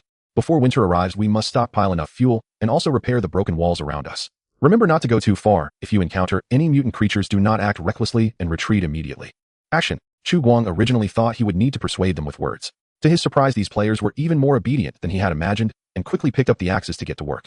Their swift movements seemed to convey a sense of urgency, as if they could not wait to finish speaking and start working. Master, are these guys really okay? Xiaoqi, following alongside, expressed his concerns, feeling that these clones might not be quite right in the head. That's why I let you come along. Chu Guang glanced at the sanatorium behind him, paused for a moment, and continued, go watch the window on the third floor to the north. If they encounter any trouble or go too far, let me know. As for myself, I need to check on the rewards for completing the tasks. The wastebasket beside Chu Guang remained still. After a while, Xiaoqi quietly spoke up. Master, what is it? I don't have legs. The moving wastebasket circled around Chu Guang's calves, demonstrating its movement method. It was only then that Chu Guang noticed that this fellow moves on 4 pairs of wheels. Fine, I'll carry you up. Sighing, Chu Guang crouched down and hoisted it onto his shoulder. Goodness, it's pretty heavy. Crash, bang. A tree as thick as a thigh slowly fell crashing to the ground with a dull thud. I don't think this looks like wasteland. What does it look like? More like a forest. I'm talking about the forest. I don't know if you've played it, but in that game you chop trees like this and then build houses. It's a great multiplayer game. Of course I've played it, and not just once. I even build a house in the sky. But building a house there is much simpler. You just click the mouse, unlike here. Damn it, the axe is quite heavy. Speaking of settings, I find this rather realistic. I remember watching a documentary about returning to Chernobyl, where for 40 years no humans disturbed it, and it evolved into a new ecosystem, buildings overgrown with vines, trees taller than houses. The setting of this game is wasteland 200 years later, so that's not impossible. I even feel that the situation in the city will be even more exaggerated. Looking at the mess behind him, Lao Bai wiped his sweat and clicked his tongue. If this were reality, we'd probably be serving time for life. After working for about 2 hours. Although the efficiency was not high and the stumps left behind looked like they had been gnawed by dogs, they managed to fell about 10 trees as thick as thighs, and even more that were thinner. However, the manager didn't specify how many were needed, so no one could be sure if this was enough. To be fair, this game is too realistic. Whether it's the dull sensation of the axe hitting the tree, the flying wood chips, or the sunlight filtering through the leaves, it reminds me of. Alright, enough with the rambling. Night 10 interrupted Fong Chang's musings, leaning on the axe and looking at the scattered branches and autumn leaves, panting. Since we can chop wood, building houses and farming shouldn't be a problem, right? The physical abilities in the game are much stronger than in reality. Night 10 in reality belongs to that type who has been drained by 9 years of compulsory education, but here in the wasteland, he can barely muster 2 lumps of biceps. Of course, the most impressive is by Zhuguo, white horse passing by, Lao Bai. This guy's character may not look great with a beard all over, but his muscular arms are impressive, exuding strength. If we want to farm, I propose we could start a fire, mix the ash from the burned plants into the soil, and after winter passes in the spring of the following year, it would become fertile land. Of course, the premise is that this game is truly that realistic, otherwise it would be a waste of effort. Speaking of settings, I've always wondered why Lao Bai with his solid muscles seems to have trained while I struggle to lift an axe. The Gale, panting heavily. His character is probably the most physically realistic among everyone. Oh, after just a short exercise he was already exhausted. Every character must have attribute differences, though I don't know how this is determined. Fong Zhang scratched the back of his head and pondered for a moment, then said, but I do have a theory. What theory? The 3 players were quite interested in his discovery. Those who have spent some time in the Nyoma Club know that this guy is a member of several single-player game strategy groups and has the largest Steam game library in the group. Whether it's FPS, RPG, or SLG, there's no genre he doesn't play. You should have noticed too, we woke up in a silver canister. Considering the game's theme, there are 2 possible settings. 1, we are in cryogenic sleep technology, waking from pre-war times to now. 2, we are all clones. Of course, I personally think the latter setting is more convenient. After all, this way the resurrection issue is easily explained simply using the DNA stored in the cultivation pod to reconstitute a body. Looking at the players who were exchanging glances, Fong Chang continued, I estimate that later on there will be attributes panels and levels added, and the differences in our physical abilities are likely foreshadows of that. I'm really looking forward to the development team creating a unique game mechanism, such as combining DNA with a job system to differentiate between strength-type players and agility-type players, establishing different attribute growth curves. This would guarantee freedom while enriching gameplay. Unfortunately, the characters are random. If we could decide our initial attributes, that would be great. After talking until his mouth was dry, Fong Chang finally stopped. No more nonsense, I'll talk to Guanga later when I log off. I remember Guanga said he is the planner for this game. Directly talking to the planner about this issue is definitely better than discussing it aimlessly here. At this moment, looking at Night 10, who was lost in thought, suddenly spoke up. How big do you think this map actually is, eh? I don't know. What if I just keep walking in one direction? Seeing Night 10 eager to try, Guang Feng resting with his axe beside him hesitated and said, most likely an air wall, or it could be a plot kill. But whichever it is, I suggest you avoid doing that. Don't you remember? The manager told us not to stray too far from the sanatorium. Damn, he's just an NPC, oh why listen to him? But he can log us off, and he could even revoke our closed beta qualifications. Guang Feng reminded. Fong Chong added. Yes, and I suspect that with the intelligence level of this game, NPC there might even be a hidden affection system. You can actually notice that its attitude towards each player is not entirely the same. There must be some hidden algorithm logic. Okay, no more testing. Hearing this, the most unruly Knight 10 also settled down. There was no way. The impact of this statement was too strong. Anyone with discernment could see the value hidden behind this game. Completely immersive virtual reality. Once this technology emerges, it will have a revolutionary impact on the entertainment methods of modern society, and even on lifestyles. Even if one is reluctant to play games, who would mind having an extra 12 to 8 hours a day? According to Guanga, in the group, time spent in the game world is equivalent to sleeping in the real world. This means that even if one stays here the entire night, it won't affect their work the next day. It's hard to imagine that such a game destined to cause a sensation worldwide is being beta tested in such a hasty and even silent manner. Doesn't that company need to make money? However, no matter what, since this opportunity has already come to them, no one is willing to let it go easily. Just as Knight 10 dismissed the impulse to explore the map's boundaries and was preparing to continue chopping trees, a strong sense of crisis suddenly enveloped him. His hands and feet felt cold. Cold sweat seeped from his back. He didn't know where this sense of danger came from, but it felt like he could foresee his own tragic end. His legs went weak, and as Knight 10 stumbled backward, it was this very stumble that allowed him to evade the shadow that fell from the sky. Rip! Wood chips flew. The tree trunk beside him bore 3 half-foot-wide claw marks. Gah! Like a wailing ghost. The diving bird missed its strike, using the recoil from kicking the pine tree to flap its wings and soar back up, disappearing into the treetops. Watching the falling black feathers, Knight 10 sitting on the ground was dumbstruck, instinctively touching his head. What the hell? User manual for the active substance extractor. 1. Active substances serve as the primary raw material for synthesizing clones, encompassing, though not limited to, minerals essential to human physiology, 20 common amino acids, and 2 rare amino acids. 2.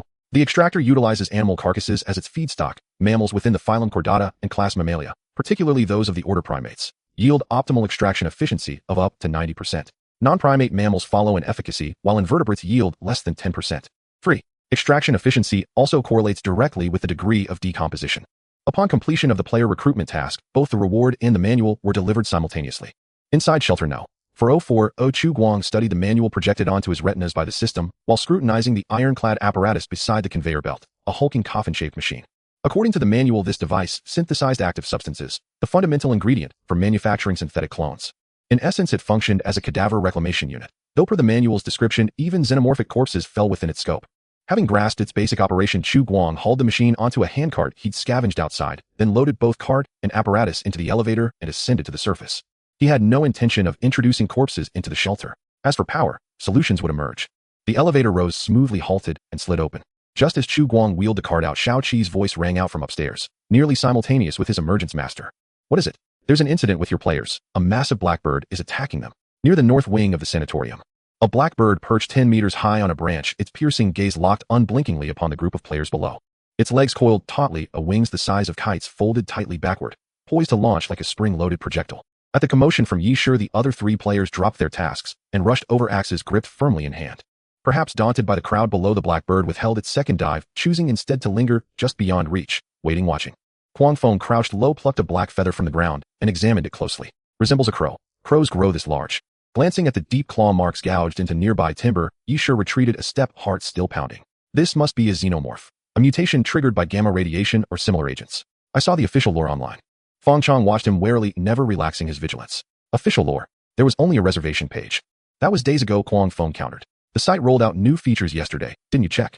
Enough banter, what do we do now? Just stand here waiting. Yi Shi took another nervous step back. Now Guang Feng stood closest to the bird. 4 humans and 1 avian predator held their breath in tense stalemate. At that moment, a sharp whoosh sliced through the air above them. Then a stone hurtled straight toward the bird.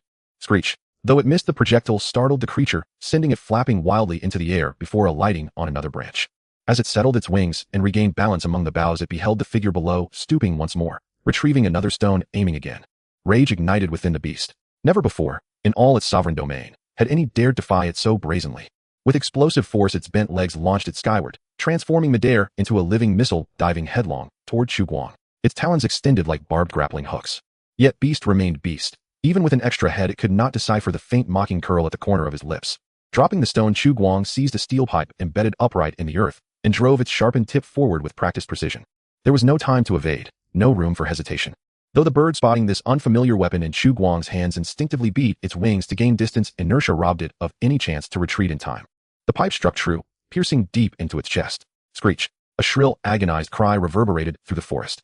Blood-flecked feathers scattered like ash. As the wounded bird staggered skyward, Chu Guang silently stepped forward and retrieved the crimson-streaked pipe from the ground. This is no crow. Its taxonomic name was Falco, roughly 2 centuries ago. The 4 players stared stunned, speechless by the fluid, lethal grace of his movements. Whoa, incredible. Yet they did not know, for most survivors who walked the wastelands alone, such prowess was merely baseline competence. Over 5 months, Chu Guang had mastered nothing else but javelin throwing. Within 10 meters, he struck precisely where he aimed. Without that skill, he would not stand here now unscathed and unruffled. A falcon? That size? Huang Feng gasped, his understanding of avian biology utterly upended. Fang Zhang swallowed hard. Gamma radiation. Not gamma alone. Viruses, bacteria, genetic weapons. Countless factors converge to forge the world we inhabit today.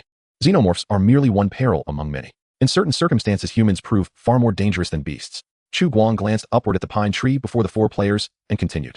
That falcon likely nested in this very tree. That's why it refused to flee despite your numbers.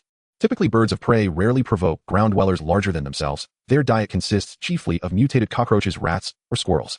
Though the creature had fled, it wouldn't travel far, most likely perched somewhere nearby, bleeding out slowly. This hollow-tubed pipe lacked brute penetration, yet its internal channels acted as natural blood grooves. Any puncture meant inevitable exsanguination. Such a wound proved nearly impossible to suture, not just for birds, but for humans too. Yishir lowered his head in shame. Sorry, I was too focused on chopping wood to notice. No need for apology, Chu Guang replied, glancing upward. Eggs make excellent fare. A feast awaited them soon. Beneath a gnarled, crooked trunk, Chu Guang found the fallen bird, lifeless cold. With his dagger, he drained its blood, plucked its feathers clean, then dropped the carcass into an iron pot resting atop a crude stove built from stacked bricks. Dry twigs and dead leaves fed the fire beneath. A match sparked the blaze. Smoke curled skyward. Before the water boiled, Chu Guang lifted the parboiled bird from the pot, skewered it on a steel rod, and suspended it directly over the flames. Alongside it roasted several eggs. No salt, no spices. Still, it surpassed the half-boiled, undercooked green millet gruel by leagues. Is this edible? Yishir recoiled instinctively at the sight of the mutant sizzling on the rack, yet his mouth watered uncontrollably at the rising aroma. To discover food could be consumed within the game was an unexpected delight, for gourmands a revelation. Instantly, his entire morning's labor felt justified. Once cooked, it's safe to eat.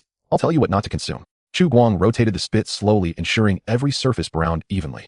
Wild game was scarce in the wasteland, and when acquired, spoilage often followed swiftly, lacking reliable preservation methods.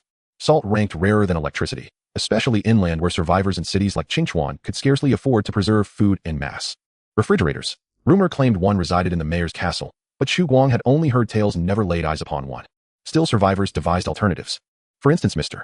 Brown's farm, the neighboring survivor enclave, cultivated tobacco rich in tar and aromatic compounds like aldehydes and ketones. Smoked without salt, it extended food shelf life by months. Administrator, how much timber do we actually need? Waiting for the meal to finish, tested patience. To distract himself, Fang Chong broached the subject.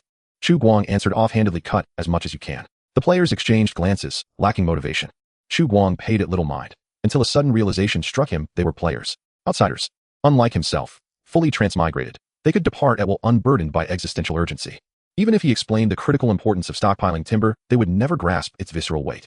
Their player status dictated a fundamentally different calculus, one rooted in reward, not survival. Without incentive, sustained effort proved unsustainable, even for the most diligent. Tasks demanded rewards. Let me think. Chin resting on his knuckles, Chu Guang fell silent. Then inspiration struck. At 4 p.m., we'll tally today's haul. 1 contribution point per meter of arm-thick timber. 2 points per meter for thigh-thick trunks. Before he finished speaking, 4 previously slouched figures shot upright, bowls still in hand. Administrator, suddenly I'm not hungry. Me neither. Dinner's still hours away. I'll fell 2 more trees right now. I feel like chopping something. Chu Guang blinked. He hadn't yet explained what contribution points could purchase. The amount of work completed in the afternoon was nearly 3 times that of the morning. In total, there were 50 pieces of wood of varying thickness pulled by the players using ropes and carts delivered to the wall of the sanatorium. To be honest, the performance of these players exceeded Chu Guang's expectations. Each piece of wood ranged from 8 to 10 meters in length, with some even reaching 20 meters, and more than half of them were as thick as a thigh. Chu Guang took stock and found that there were a total of 2,000 contribution points. Among them, Lao Bai had the most achievements, earning 800 points by himself, while Huang Feng seemed to have the worst luck. His clone body was not good at physical activity, resembling an average person's physique, and he only managed to earn 300 points after a whole day of effort. As for what this thing was useful for, Chu Guang had not figured it out yet. The refuge was currently quite poor. He only had 2 lollipops in his pocket, and he had already eaten the compressed biscuit he had before. After thinking it over, he only informed the players that reviving required waiting 3 days and also cost revival coins. Revival coins in turn needed contribution points to purchase. Although the purchasing power of contribution points was a bit weak, the players did not seem to mind too much. After all, it was understandable that the game content was limited during the closed beta phase.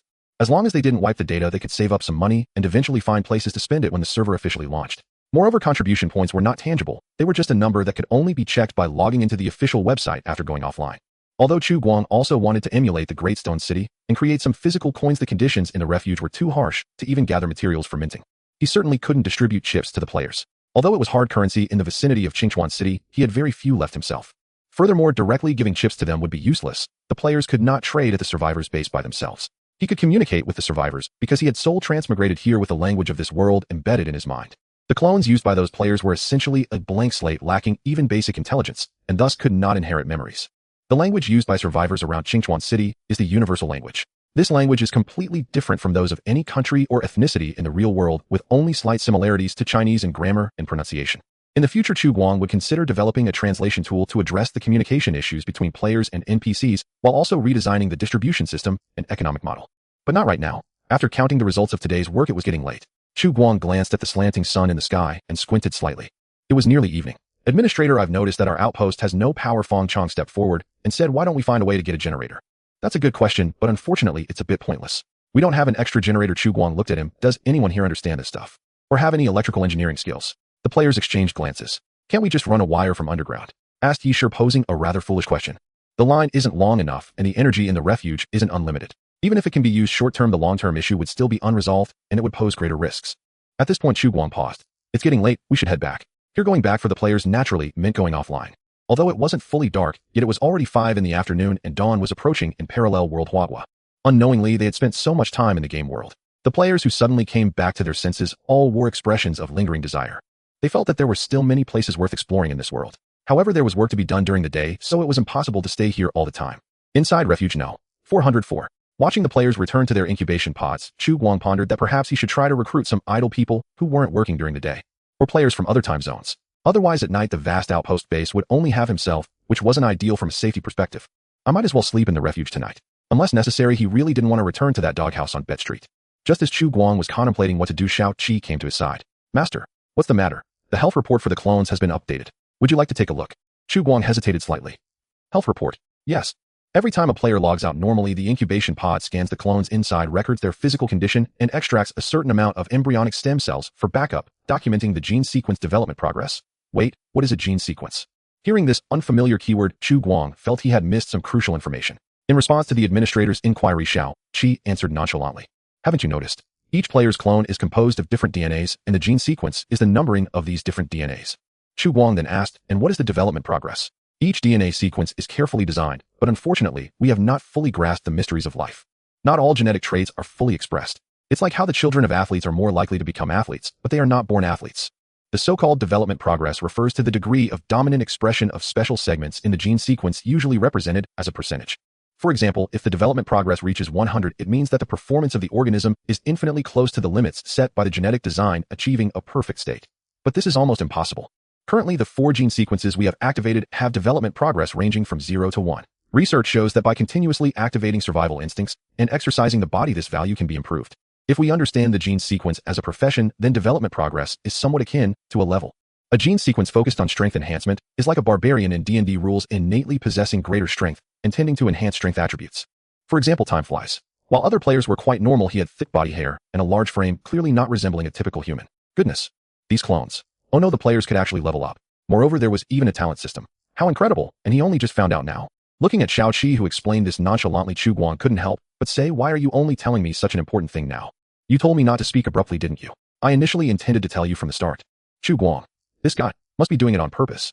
Brothers and sisters, even if I die and am nailed to a coffin, I will use this decayed voice to shout that this game is simply amazing. No more nonsense. If this game doesn't become popular, I'll do a handstand and have diarrhea.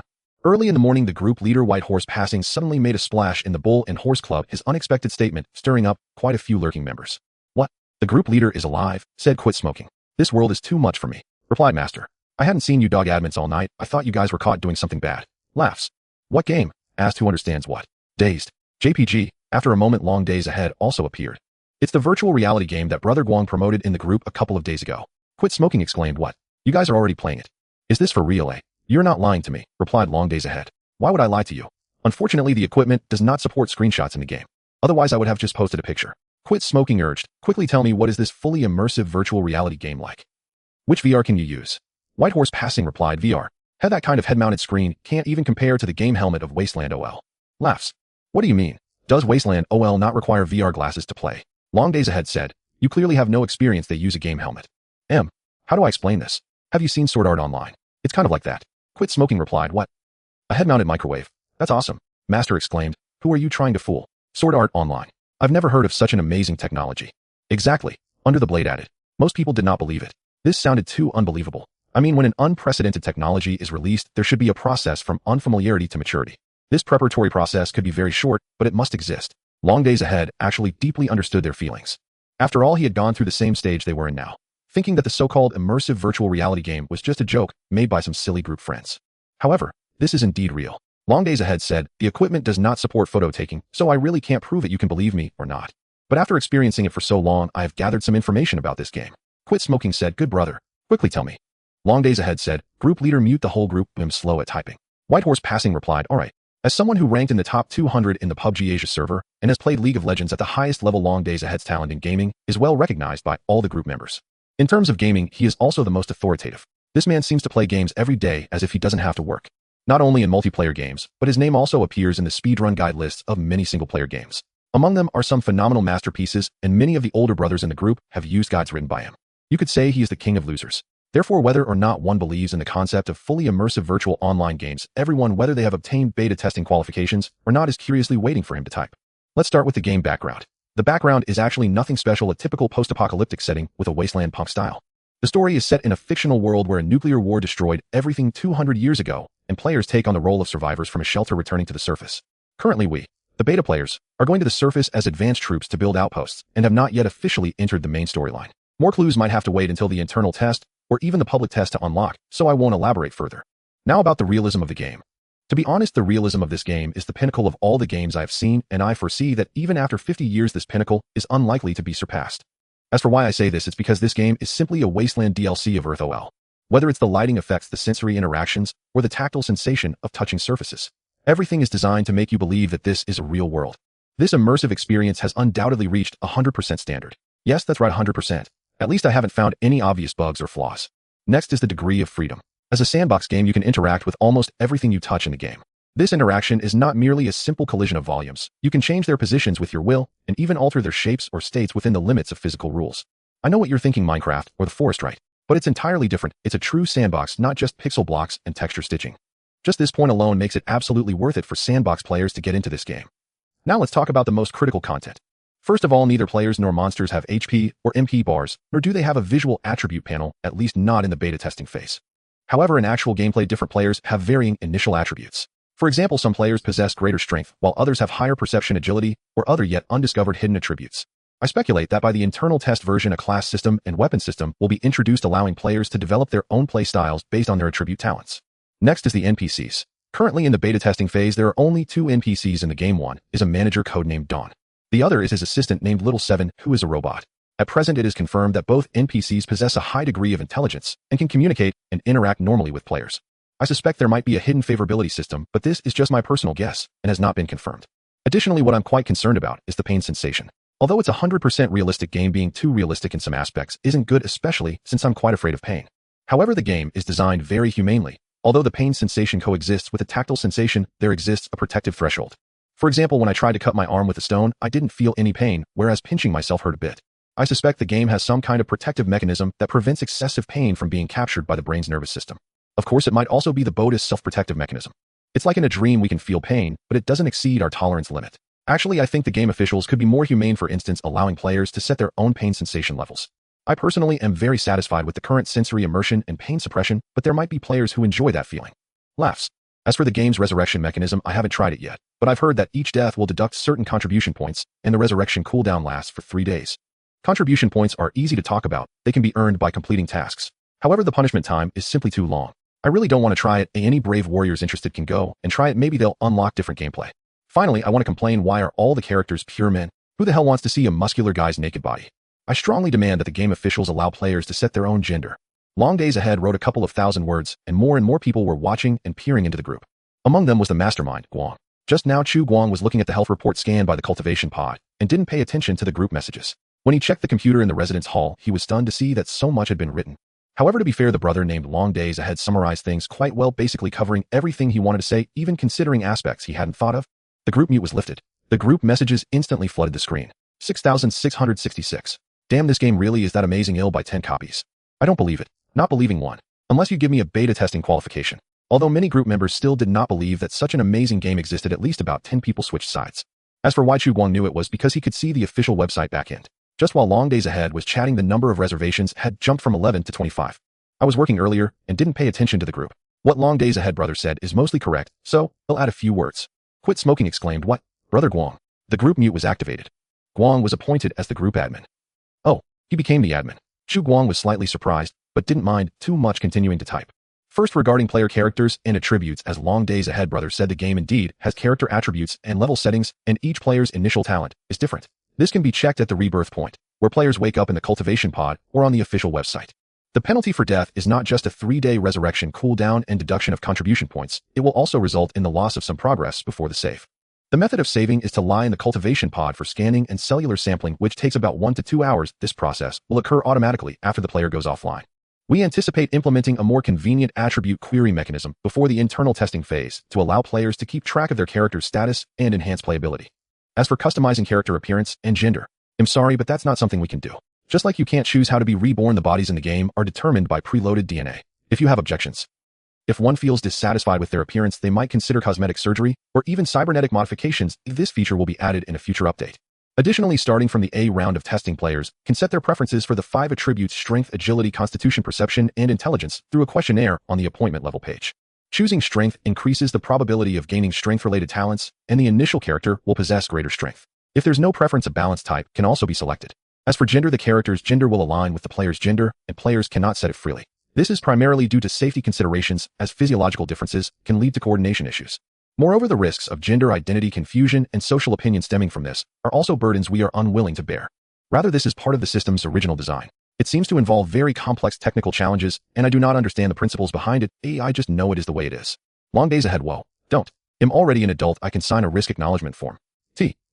White horse passing, don't interrupt. 8-level Gale, exactly. One night up 10 times, please just be quiet for now. I chuckled inwardly, but didn't interrupt, and continued to jot down notes. The above is the result we discussed in the meeting earlier. Additionally, in the next phase of testing, we will introduce a favorability system. Favorability. What does that mean? Can we develop relationships with NPCs? Goodness. This old guy is indeed strict, directly silencing without a word. It saved him quite a bit of time. With a serious demeanor, I continued to explain. Don't just think about relationships all day. A favorability means the NPC's evaluation of the player. Specifically, the player's actions will influence the NPC's perception of the player. Especially for certain key NPCs, when favorability is high enough, players can not only receive extra rewards, but may also trigger hidden quests, unlocking secret career paths.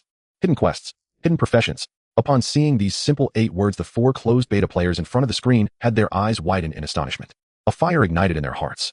Goodness, this encourages them to be sycophants. But I like it. What's wrong with being a sycophant? It's not like we're fawning over real people. We're fawning over NPCs, over artificial intelligence, and besides, the benefits are substantial. Not shameful at all. I pondered for a moment and realized there was nothing else to add. Currently, the shelter is too poor. As the sole commander apart from a large group of free labor, I have nothing else, and can only rely on my identity as an online planner to tantalize the players. Do you have any questions or concerns? I want to know if the players have any better ideas. He is a very open-minded person. If conditions permit, he would consider adopting their suggestions. If not, he can paint a picture for them, telling them that it will all be available in the future. 8-level Gale, yes. What exactly are contribution points? Is it currency? Or something similar to experience points? Sure enough, they asked about this. I thought for a moment and replied in text. The game's economic system is still in design. Our goal is to create a fully realistic economic system from production to circulation, allowing both life profession players and combat profession players to fully enjoy the game. As for contribution points, you can understand it as a special currency for the closed beta phase, mainly used to test the current task system.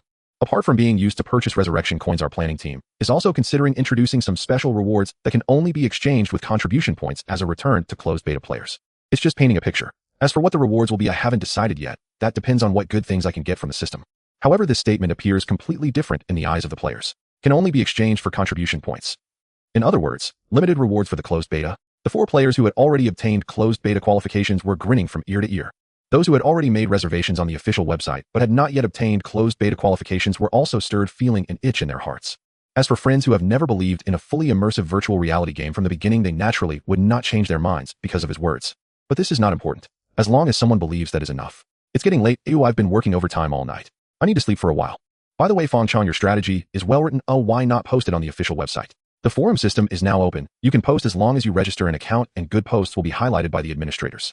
This administrator is naturally myself. Currently, I am the only one in the entire company. I am both an NPC and a planning dog, and I also serve as the moderator of the official forum. Okay, I'll go right now. After being unmuted, Fong Chong left this message and quickly scrolled through the chat history. Messages in the group flowed like a bursting dam. I saw many people adding me as friends, some wanting to trade for closed beta qualifications, others seeking game information, and even some planning to teach me how to make games. Unable to respond to everyone, I simply didn't reply to any and logged off directly. Looking at the 4 physical examination reports on my computer, I suddenly had an idea and asked, Xiaoqi, what is it, master? I was wondering, since players can use cultivation pods, can I also use a clone in the cultivation pod to move? I don't know. What do you mean you don't know? Because I am just your assistant, you already know most of the information I have. My database does not have any records regarding the cultivation pod you are using. Perhaps the substitute administrator did not design a cultivation pod for you to use. Looking at the suddenly silent Chu Guang, Xiaoqi concernedly spoke up. Master, it's nothing. Coming back to my senses, I continued looking at the physical examination report on the computer screen. Perhaps for the sake of player understanding, or perhaps due to the original administrator's dark humor, over 120 complex physiological data points were summarized and condensed into 5 concise categories. These are strength, agility, constitution, perception, and intelligence. Strength represents the intensity of bodily tissues, such as muscles and bones, indicating the player's basic load, melee damage, and throwing weapon distance. Agility corresponds to reflexes relating to the player's reaction speed and coordination abilities. Specifically, players with higher agility are more nimble in battle and can more easily evade attacks. Constitution corresponds to the player's vitality and resilience, mainly reflected in the recovery of lost health and their resistance and immunity to certain abnormal states. Intelligence is not equivalent to IQ or logical thinking ability. It primarily affects the character's learning ability and mental recovery speed, as well as compatibility with neural interface devices. Specifically, characters with high intelligence can operate more neural interface devices simultaneously. Perception represents intuition and insight. Characters with higher perception have a keener intuition for crises and are more likely to discover hidden clues and traps. It is also the most mysterious attribute. The baseline value for all attributes is 5, fluctuating within a range of 2 based on genetic sequences and physical conditions. Although I do not have a dedicated cultivation pod, I found a backup physical examination device on the B1 floor of the shelter. As I suspected, I also hold a special genetic sequence that can be detected by the physical examination device. Unfortunately, the database does not have information regarding this genetic sequence. It seems to be in existence outside of the plan. In game terms, this is a path that the game publisher had not anticipated. This also means that no one knows where this path will lead or what results will come from it. Realizing this, a hint of unease crept into my heart. But more than that, excitement. Perhaps the spirit of adventure is engraved deep within me. Rather than following the path others have envisioned step by step, I prefer to carve out my own road. Based on the examination results and the attribute conversion formula left by the original administrator, I created my own attribute panel and used it as a template to make one for the 4 closed beta players. ID Chu Guang Genetic Sequence Administrator Level LV. 5. Basic attributes. Strength 8, Agility 6, Constitution 6, Perception 7, Intelligence 6. The 5-dimensional data is generally 1 tier stronger than the players.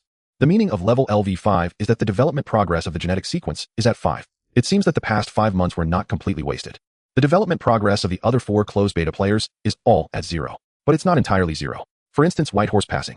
His genetic sequence is strength type, who through frequent use of brute force such as chopping wood, his development progress increased by 0.3 in just 1 day, while the other 3 closed beta players only increased by about 0.1. If he continues to chop wood for the next 2 days, Old By may become the first player to break through level 0 and advance to LV1. Thinking of this, I made up my mind. Indeed, I need to make them work harder. This is for their own good. A generator. Why do you ask about that thing? In the present day at the cafeteria of Jinling University, Professor Wang Haiyang paused his chopsticks while looking at the sincere inquiry from Professor Yin Feng across the table. He didn't know much about Professor Yin, only that he was from the physics department and around the same age as himself, both being about 30. He couldn't remember when they added each other on WeChat, and they had never chatted after that. As a professor from the School of Engineering Management, there hadn't been much overlap in their work. However, today he unexpectedly received an invitation from Professor Yin asking him to join for lunch at the cafeteria, mentioning that he had something to consult him about. To be honest, when Professor Wang saw the word consult, he thought it was regarding a research topic, but he didn't expect to be asked such a strange question after arriving. The conversation continued in a casual atmosphere. Yin Feng explained, I recently read a novel about the apocalypse. I want to know how survivors would solve the electricity problem if such a situation really occurred. Wang Haiyang chuckled. You can't take the things in novels too seriously, just see how the author writes it right. But your question is quite interesting. The apocalypse. It depends on what kind of apocalypse it is, and how many days have passed since the end of the world. He also enjoyed reading novels, but mostly those about immortality, and he hadn't read much about apocalyptic themes. He never thought he would have such a serious discussion about a novel with a colleague from the university. The setting is 200 years after a nuclear war. 200 years. A nuclear war. Professor Wang was momentarily stunned, hesitating as he said, that could be a bit troublesome. Unprotected electronic devices would be damaged by the electromagnetic pulses generated by a nuclear explosion. The more sophisticated the instrument, the harder it is to survive. Is there a solution? Yin Feng frowned. There are some. For example, spare diesel generators can usually be found in residential property management or restaurants. They are not particularly sophisticated devices, but 200 years. They would probably have been scavenged long ago. Moreover, even if they had not been scavenged with long periods of no maintenance, the parts inside would likely have aged, and fuel would also be a problem 200 years after the apocalypse. One cannot expect to find gasoline at a gas station. Wang Haiyang stroked his chin, pondering for a moment before continuing. However, it's not entirely impossible. What's the solution? Yin Feng immediately asked. Generally speaking, every car has a recyclable generator. As long as you get the rotor spinning, it can produce stable 12V direct current, and with some repairs it should work. Small-scale power generation, such as for lighting, would be sufficient with 12V voltage. If an inverter can be found to convert direct current to 240V alternating current, that's also possible. By the way, is it necessary to take notes on this? Looking at Yin Feng, who took out a small notebook and began to take notes seriously, Wang Haiyang was baffled. Was it really necessary to be so serious about reading a novel? Adjusting his glasses, Yin Feng replied nonchalantly. No need to mind, please continue. Wang Haiyang. He had often heard people say that those in the physics department were eccentric, but he thought that was a stereotype. Now he was starting to believe it. Wasteland. Shelter No. 404. Chu Guang was sleeping on the floor of the residence hall, waking up at 4 in the morning, and as soon as he opened his eyes, he saw a prompt window from the system popping up. Congratulations, host, you have unlocked the achievement Newbie Guide. The player has been online for more than 8 hours on the first day of login. Reward 10 reward points. Is there such a good thing? Waking up from his sleep also meant he could draw from the blind box again. Rubbing his sleepy eyes, Chu Guang opened the system and selected the subpage for manager subsidy. After hesitating between the basic blind box worth 1 reward point and the intermediate blind box worth 10 reward points, Chu Guang ultimately decided to place all his chips on the button for the intermediate blind box while silently praying in his heart. Please don't let me draw cough syrup out of this. A faint blue glow flickered. Under Chu Guang's anxious gaze, the alloy door on one side of the residence hall opened and a plastic-sealed syringe appeared on the platform. Muscle cell enhancement injection. Slightly permanently increases muscle strength. Usage interval 24 hours. A repeated use reduces effectiveness, permanently increasing muscle strengths. This thing is good. Chu Guang did not hesitate and immediately tore open the outer packaging, removed the needle cap, but unexpectedly found that there was no needle. By the way, how is this thing supposed to be used? After hesitating for a moment, Chu Guang pressed the head of the syringe against his arm and pressed down the button that seemed to be a switch. His arm felt like it was stung by something, and then there was nothing else. Is that it? Chu Guang was a bit confused, waving his fist, but feeling no obvious change in his body. Could it be expired? After all, it's something from 200 years ago. Out of caution, Chu Guang still decided to get a health check. When he received the checkup results, the confusion in his heart was finally answered. ID Chu Guang Gene Sequence Manager, Level LV. 5 basic attributes: Strength, 9 Agility, 6 Constitution, 7 Perception, 7 Intelligence, 6.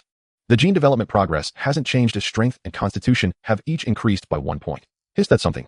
Under normal circumstances, a 20-year-old adult male, without special training, typically has Strength and Constitution at 5 points, and 5 is also the baseline for all attributes.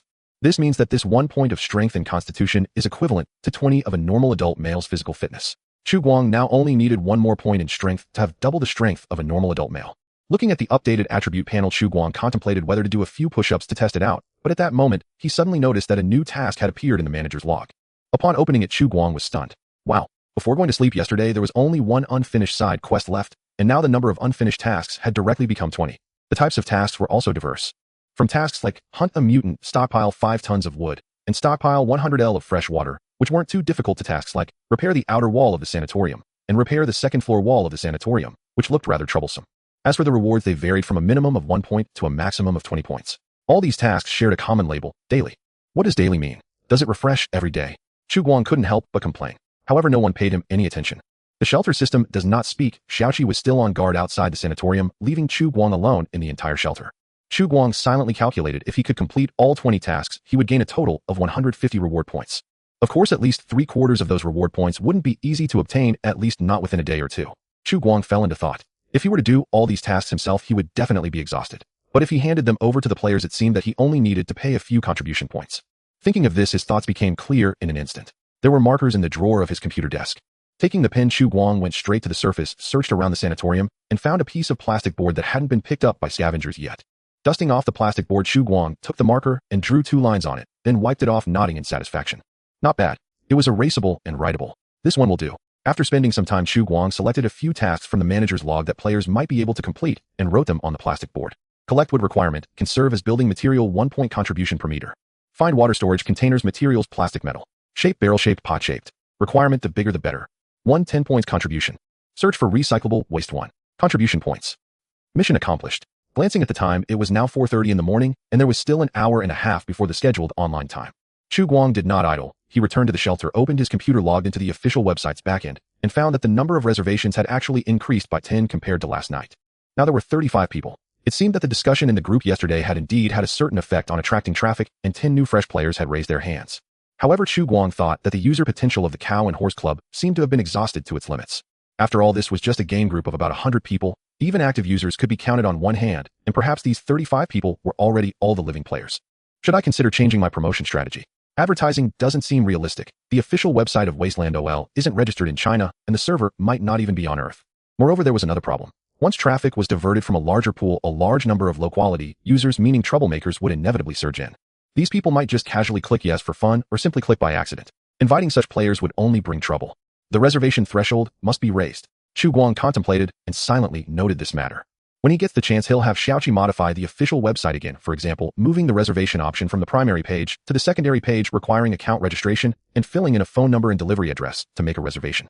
Although this shelter system doesn't seem to require players to fill in a delivery address, doing so could at least filter out some indecisive players and invalid reservations. By the way, what if someone makes reservations with multiple devices? Or it's just a bot virtual machine? After thinking for a moment, Chu Guang decided to discard this concern. Since the system can accurately deliver the helmet to the user, there must be a way to verify the identity of the reservers. Worrying so much was a bit unnecessary. The new main quest hasn't triggered yet, probably because the conditions haven't been met. For now, let's not worry about daily tasks. The key is the remaining side quest. A 10 kW generator is required. Electricity is a big problem. The shelter can't be in a futuristic era while the surface is still living like in primitive society. For Chu Guang, who comes from modern society without electricity, it would be no different from living in primitive society. I should think about how to solve the generator issue. After much contemplation, Chu Guang still could not arrive at a conclusion. Although the principle of a generator is quite simple, something that even middle school students know, it merely involves a conductor cutting through magnetic field lines. However, turning this statement into a 10 kW generator is not so simple. When he asked Baidu, all he received were purchasing links. Hehe, if I could shop online, would I need your advice on what to buy? It's ridiculous. After considerable effort, Chu Guang finally found some reliable tutorials, but given the current scarcity of resources, none of the materials were truly useful. Time quickly approached 6 o'clock. With the sound of the hatch opening, 4 players woke up. Let's study this later. Chu Guang put down his leg that was propped up on the table, tidied up his appearance in a found mirror, and calmly walked into the adjacent room.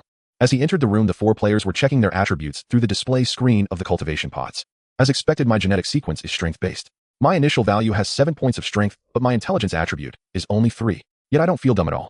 That statement doesn't sound very smart. By the way, your beard is growing way too fast. Indeed, Lao Bei's beard was rather exaggerated. Yesterday it was just stubble, and today it was already as long as a fingernail. I don't know what's going on. By the way, is there a razor here? Clearly not. Why don't you try using an axe? Get lost.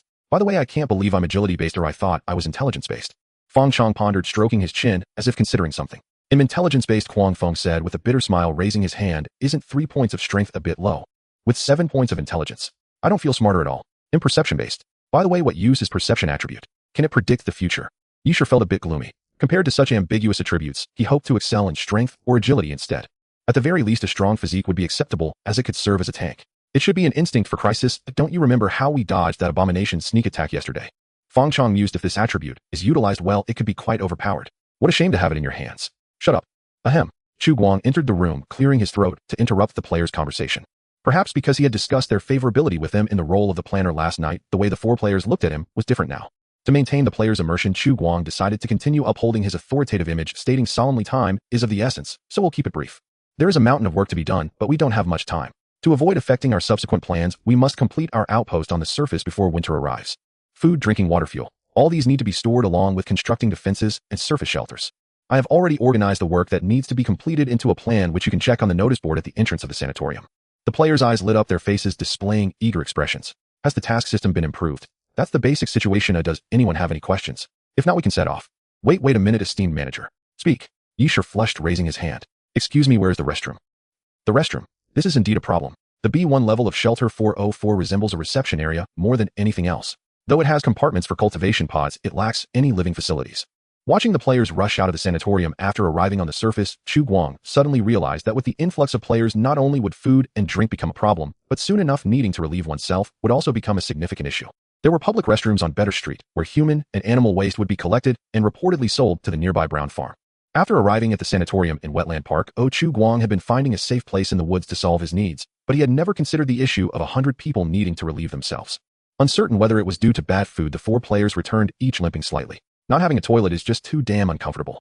No paper either. I had to use leaves. Nearly made me bleed. 1. Damn, why does it feel so fiery? Do you all feel it? No. Did you use nettle leaves to wipe? What was nettle? Nothing, just endure it. Itll pass. Chu Guang awkwardly listened from the side. He seemed to have forgotten to tell these guys that moss could be used for wiping. He learned this little knowledge from the survivors on Better Street. However, it seemed they didn't give him the chance to speak. Just endure it. Everyone has gone through this. Esteemed manager Fong Chong limped over to Chu Guang respectfully, saying, I propose we should build a toilet. Ye should reconsider. Lao Bai, I agree, and with a toilet we can also dig a large pit to collect waste, mixing it with ash and sawdust to compost, allowing aerobic bacteria and fungi to decompose organic matter and produce heat, killing pathogenic microorganisms and pathogens to create fertilizer. Fong Chong, exactly, and not only for producing fertilizer, but we can also seal a portion of the waste with organic debris, allowing anaerobic bacteria to convert it into combustible methane. My hometown's biogas pit was made this way, and the biogas produced can be used for lighting and even electricity generation. That's a good idea, we can adopt it. Chu Guang nodded in approval. Biogas. He had been worrying about survival, and he had completely forgotten about this matter. As he recalled, while Better Street lacked a biogas pit, the adjacent brown farm had one. Seeing the approving expression on the esteemed manager's face, the four players became even more energized, exchanging ideas enthusiastically. The difficulty of building a toilet wasn't high, and even the biogas pit wasn't particularly challenging. The only troublesome aspect was the materials for sealing and storing gas. Fortunately, this wasteland lacks everything except plastic, especially drink bottles and garbage bags. Because burning them produces toxic gases, very few survivors burn such things, at most they use them for kindling. If they searched carefully, they should be able to find quite a few in the nearby suburbs. Thus a new task appeared on the task board, collecting plastic bags and bottles. Esteemed manager, I have an idea regarding the generator. Kwang Fong, who had been silent until now, suddenly spoke up. Chu Guang looked at him. Go ahead. Kwang Fong said, most cars have onboard generators. I want to know if there are any roads nearby.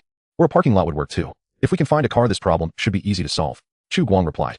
Finding a car isn't hard. There's a parking lot near Wetland Park where we are, but I've checked the cars there and found nothing worth recovering. I want to give it a try, Kwang Fong said stubbornly. If we find a usable generator, we can have power at our surface outpost. Then go ahead, but I can't let you go alone. Chu Guang glanced at the players in front of him, landing his gaze on Yi Sure. You go with Kwang Fong to the parking lot and take a look. Yi Sure replied enthusiastically yes. His genetic sequence is perception-based, which can be useful for crisis instincts. Before they set out, Chu Guang had them take 2 short scythes for cutting grass. These are more useful against abominations than heavy axes. In addition, Chu Guang repeatedly reminded them that if they encountered an abomination, they must avoid combat and run if possible. However, if the enemy had already noticed them and displayed obvious hostility, they must never turn their backs to the enemy. Doing so would be tantamount to suicide. Holding the Wetland Park map and a simple compass, Kwang Fong led Yi Sure away from the sanatorium. Lao Bai and Fong Chong, who stayed behind, looked at Chu Guang and asked esteemed manager, should we continue cutting trees, or? Chu Guang surveyed his surroundings, counting the dozens of untreated logs on the ground. Let's not cut trees today, we need to solve the toilet issue first. How about this, you go get shovels and axes, and I'll teach you how to proceed. The parking lot is to the southeast of the sanatorium. It has been neglected for 200 years. Nature has completely reclaimed it. Tree roots have broken through the hard concrete surface, and wild grasses have grown knee-high. Rusty vehicles are overgrown with vines, and through the broken windows one can even see moss covering the seats and air conditioning vents. Upon seeing all this, Kwang Fong finally understood the esteemed manager's words. There truly was nothing worth recovering here. Yi Sure also looked troubled. In such a state, how could they find a generator? Should we go back? Kwang Fong fell silent for a moment, then walked forward stubbornly. We've come this far. Yi Sure shrugged and followed him. After knowing him for so many years, his greatest impression of this online friend was his stubbornness. He didn't even know what he did in reality. Many cars in the parking lot had their hoods rusted shut and couldn't be opened at all. Kwang Fong searched the parking lot extensively before finding one that he could barely open. However, when he opened the hood, he was stunned. This is an engine. What's wrong? Yi Sure leaned over to ask. It looks like an electric engine, but it also seems not to be. Kwang Fong frowned and said, do you understand cars? I haven't even taken my driving test. How would I know this? Yi Sure said, sweating. Haven't you worked for many years? Didn't you buy a car? I live in a dormitory. I only have a bicycle. Kwang Fong continued to search through the engine compartment, even going to the back of the car and lying under it. He checked every place he could, but suddenly his hand stopped. Noticing the expression on his face, Yi Sure asked, what's wrong now? Something feels off. I can't find the power supply. Wiping the mud off his face, Kwang Fong frowned, pondering for a long time. I can roughly locate the engine, but I haven't found the power supply. Could it have been removed? Yi Sure suggested a possibility. After all, this is Wasteland. It's normal for survivors to have visited here over the past 200 years. This possibility cannot be ruled out. Habitually closing the hood, Kwang Fong looked at the abandoned cars filling the parking lot, feeling conflicted. Actually, there's another possibility. In the game's background setup, the technological level of pre-war society was sufficiently advanced. Perhaps they had reached a point where remote power could replace fixed power. But regardless of which possibility, it wasn't good news for him. Expecting to scavenge a generator from a junk car now seemed quite unlikely. Meanwhile, the construction of the toilet had made new progress. Under Chu Guang's direction, Lao Bai and Fong Chong first dug a large pit 2 meters wide and 3 meters long in the open space outside the sanatorium, deep enough to bury a person, then inserted cut logs around the pit as walls and placed some gravel and leaves inside. With the pit completed, the toilet became much simpler. Chu Guang directly had them set up 2 simple shelters next to the pit and connected them to the pit using plastic hoses removed from the outer wall of the sanatorium. In this way, a simple toilet was finally completed. Feces and urine must be stored separately, as mixing them can easily form sludge. Moreover, urine is sterile and can be directly used to irrigate crops. But for today this will do. Chu Guang nodded in approval as he looked at the results of the two's labor throughout the morning. Lao Bai and Fong Chong, who were leaning on their shovels, exchanged glances looking helpless. Although it is a 100% realistic virtual reality game, is it really necessary to be this realistic? Moreover, showering is also a problem. There is a water source within a kilometer, but there are many abominations near the water source, so extra caution is needed when fetching water. We ought to build a bathhouse. Otherwise the smell is a minor issue, but falling ill would become a major problem. Esteemed manager. Fong Chong raised his hand. Chu Guang looked at him. What is it? I think we should consider safety issues, Fong Chong said. Based on the abomination we encountered yesterday, this wasteland is not safe at all. Of course. I know, but sanitation issues cannot be overlooked. The shelter does not have enough medical supplies, and if an epidemic breaks out, the consequences could be severe. Safety issues are not as pressing. The abominations in Wetland Park are less active than those in the urban areas, and there are few survivors around, so even if danger arises, we can still hide in the shelter. However, the hygiene of over 100 people is a significant problem. On Better Street, every household used iron barrels to store water, heating and disinfecting it on the roof, bathing every 2 to 3 days. It wasn't because the people there were particularly fastidious, but because being too smelly could lead to being driven away. Fong Chong and Lao Bai exchanged glances. The AI settings for this esteemed manager couldn't possibly include a cleanliness obsession, right? They would need to be mindful of this in the future. By the way, there's something I've always wanted to ask. Why is there no supply storage in such a large shelter? Lao Bai interjected, and we've been on the B1 level. What about the other floors? The other floors are temporarily closed, but will be open later. Chu Guang did not explain the reasons, merely stating the facts. Although the two players were curious, seeing they couldn't pry further, they didn't persist, taking it as part of the setting. At this moment, Yi Shi and Kuang Feng, who had gone out to explore, returned. Seeing Kuang Feng covered in mud, Chu Guang asked, how was it? Did you find the generator? No, but it wasn't a complete loss. Saying this, Kuang Feng opened a plastic bag he had picked up from somewhere filled with a bunch of blue mushrooms. These mushrooms were small, only the length of a finger, and had semi-transparent fine hairs on the surface with a colorful sheen visible along the grooves. Chu Guang glanced at them, his face showing surprise. Where did you find these? With a hint of pride on his face, Kuang Feng reported the truth. There is a concrete drainage pipe near the parking lot about 2 people high, and many of these mushrooms have grown inside. I'm not sure if they're edible, so I picked a few to bring back. In truth, he initially wanted to take a bite, but this game was too realistic, and after hesitating for a long time, he didn't dare to taste it. Its name is blue umbrella mushroom, scientifically known as blue angel. I've heard that those who eat it can see real angels within an hour at most. No need to doubt. Unless you're an invulnerable mutant, this thing definitely should not be eaten. Chu Guang tightly sealed the plastic bag and continued. You should be grateful that you didn't go further in. These mushrooms usually grow near the nests of mutated leeches. Mutated leeches? Yi Shi was taken aback. Chu Guang casually replied. Yes, juvenile mutated leeches are only about the size of a palm, and aside from their distinctive mouth parts, they look no different from normal leeches. However, once they reach adulthood, their size can rapidly increase to over 1 meter, and some can even grow up to 3 meters. Their feeding methods also change. I've heard they can swallow a live person whole. Of course, that's just hearsay. After hearing the manager's account, Yi Shi felt a chill run down his spine. He had sensed something was off when he was picking mushrooms, but couldn't pinpoint what was wrong. Looking at it this way, he realized he had narrowly avoided death. So we can't eat them. Kuang Feng looked regretful as he gazed at the mushrooms collected by Chu Guang, muttering, I thought they could provide a buff. Don't think too much about it. There aren't that many buffs available. There was something Chu Guang didn't say. While these mushrooms couldn't be eaten, they were the primary ingredient for making a decontamination agent. Chu Guang wasn't entirely clear on the specifics. He had heard it from old Charlie at Better Street. The blue umbrella mushroom contains a specific peptide that can effectively alleviate and heal non-lethal damage caused by gamma rays. The merchant caravan from Stone City buys these mushrooms, and they offer a decent price, usually transporting them to Stone City to sell to the factories there. However, these mushrooms are notoriously difficult to obtain. Very few scavengers are willing to risk their lives to search for mutated leech nests in swamps, subways, or sewers. It's one thing to find them, it's another to bring them back alive. Even out of necessity, no one wants to deal with those man-eating monsters. Unexpectedly, there was actually a mutated leech nest right nearby. Chu Guang felt a mix of emotions.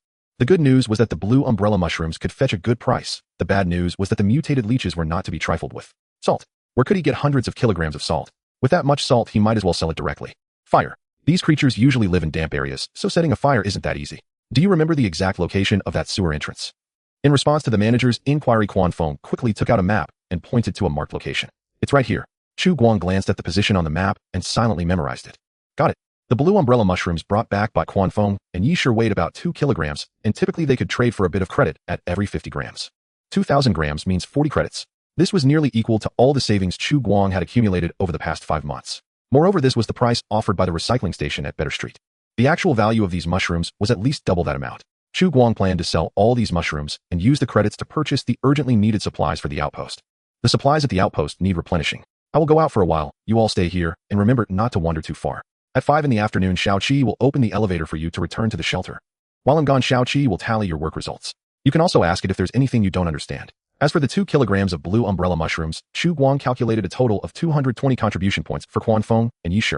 Of those 200 contribution points were for discovering the mutated leech nest, and the remaining 20 were for the blue umbrella mushrooms. He didn't give them more because he was afraid that if he rewarded too much these players would taste the sweetness and recklessly venture out to harvest them, risking their lives in the process. He felt it was better to be cautious until he found a generator that could power the active material extractor. For lunch he had a porridge made from green wheat. Though called porridge, Chu Guang thought it resembled unsweetened mung bean soup. It had no flavor whatsoever and was solely meant to fill his stomach. However, to Chu Guang's surprise, the 4 players devoured it ravenously, as if they were starving. Was it really that delicious? Chu Guang began to doubt his culinary skills. Could it be that he was actually good at cooking? That shouldn't be the case. He hastily finished the meal. After putting away the pots and pans, Chu Guang extinguished the fire and set off alone, leaving the 4 players and an AI robot idling upstairs in the sanatorium. Feng Chong stared at the task board at the entrance of the sanatorium, lost in thought. Yishur asked beside him, "What are you looking at?" Feng Chong replied, "Looking at the manager's attitude, this blue umbrella mushroom shouldn't be useless, yet the task rewards for you all are only 20 contribution points, equivalent to chopping down 2 trees. Do you think that's reasonable? Is there a problem?" Yishur was taken aback. Feng Chong said, "Of course there is. Normally the rewards players receive from tasks should be positively correlated with the difficulty of the tasks. You not only unlocked a new dungeon, but also collected high-value resources. Logically speaking, the rewards shouldn't be this meager." Quan Feng pondered. "Then why do you think that is?" Feng Chong snapped his fingers. "Priority. P-priority." Yishur was puzzled. "Exactly." Feng Chong nodded. "Do you remember what the manager said earlier in the storyline? The current top priority is survival. Did he?" It seemed like it. Yishur hadn't paid much attention. He usually skipped the storyline in most games by pressing control. Although in this game, you couldn't press control, zoning out for a few minutes made little difference. Feng Chong continued. "So I speculate that the tasks on the task board are not all the tasks available. This game grants us significant autonomy. Tasks can be issued by NPCs or triggered actively." "Why?" Quan Feng frowned. "Reason. Haven't you already received rewards?" Feng Chong replied. "Although you didn't find the generator, you discovered an exotic nest and collected valuable resources. Therefore, I deduce that as long as our actions meet the current needs of Shelter 404, we can earn contribution points. Moreover, the reward amounts are positively correlated with the value created by our actions. For example, building the latrines and toilets was a task issued by the manager after he adopted our suggestions. Both I and Old Bai received a reward of 200 contribution points." Old Bai nodded. "That seems to be the case. I think I understand what you mean." Quan Feng stroked his chin. "But can't we still earn contribution points by completing the tasks on the task board? And the points aren't insignificant either."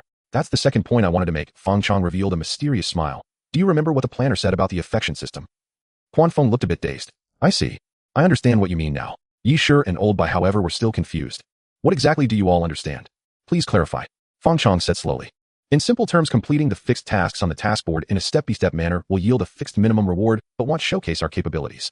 In contrast, actively triggering tasks can better reflect our abilities. Theoretically, this should enhance the manager's evaluation of us. Of course, these speculations are based on the assumption that the Wasteland OL is a fully immersive virtual reality game, and that the manager's behavior is governed by program logic, not human design. If his level of intelligence isn't as high as imagined, this deduction may not hold. However, as it stands, the manager's intelligence seems quite high, and there are no issues with normal communication. He couldn't help but wonder if this character might actually be played by a real person. Having understood Feng Chang's explanation, Old Bai stroked his chin stubble and nodded. "This idea is quite interesting, but it's worth a try. So what do you think we should do?" "As for what to do specifically, I'm still exploring, but my intuition tells me that accumulating more NPC favor before the second round of closed beta testing is more crucial than just earning contribution points. This will ensure we have a higher starting point than other players in the second round." After a pause, Feng Chong snapped his fingers. "I propose we form a team." "What does teaming up mean?" Yishur asked, puzzled. Old Bai nodded. "I have no objections." Quan Feng also nodded. "I agree." Yishur was taken aback. "I have no objections either, but could you explain the details of the team formation to me?" Feng Chong patiently explained. "In simple terms, from now on we are a team. We will share information and help each other. Next, what we need to do is to leverage our respective strengths." Feng Chong looked at Quan Feng and Yishur and continued. "Quan Feng, Yishur, you two scout along the lakeside of Wetland Park, paying close attention to the distribution of the exotics and their activity patterns. If you discover any suspected nesting areas, mark them. But remember, don't get too close, especially avoid engaging in combat. We need a safe water source." Quan Feng nodded. "Understood." Then Feng Chong turned to Old Bai. "As for us, we need to chop more wood now. After logging off for a while, I will search for information online and find a way to utilize the wood we've stockpiled."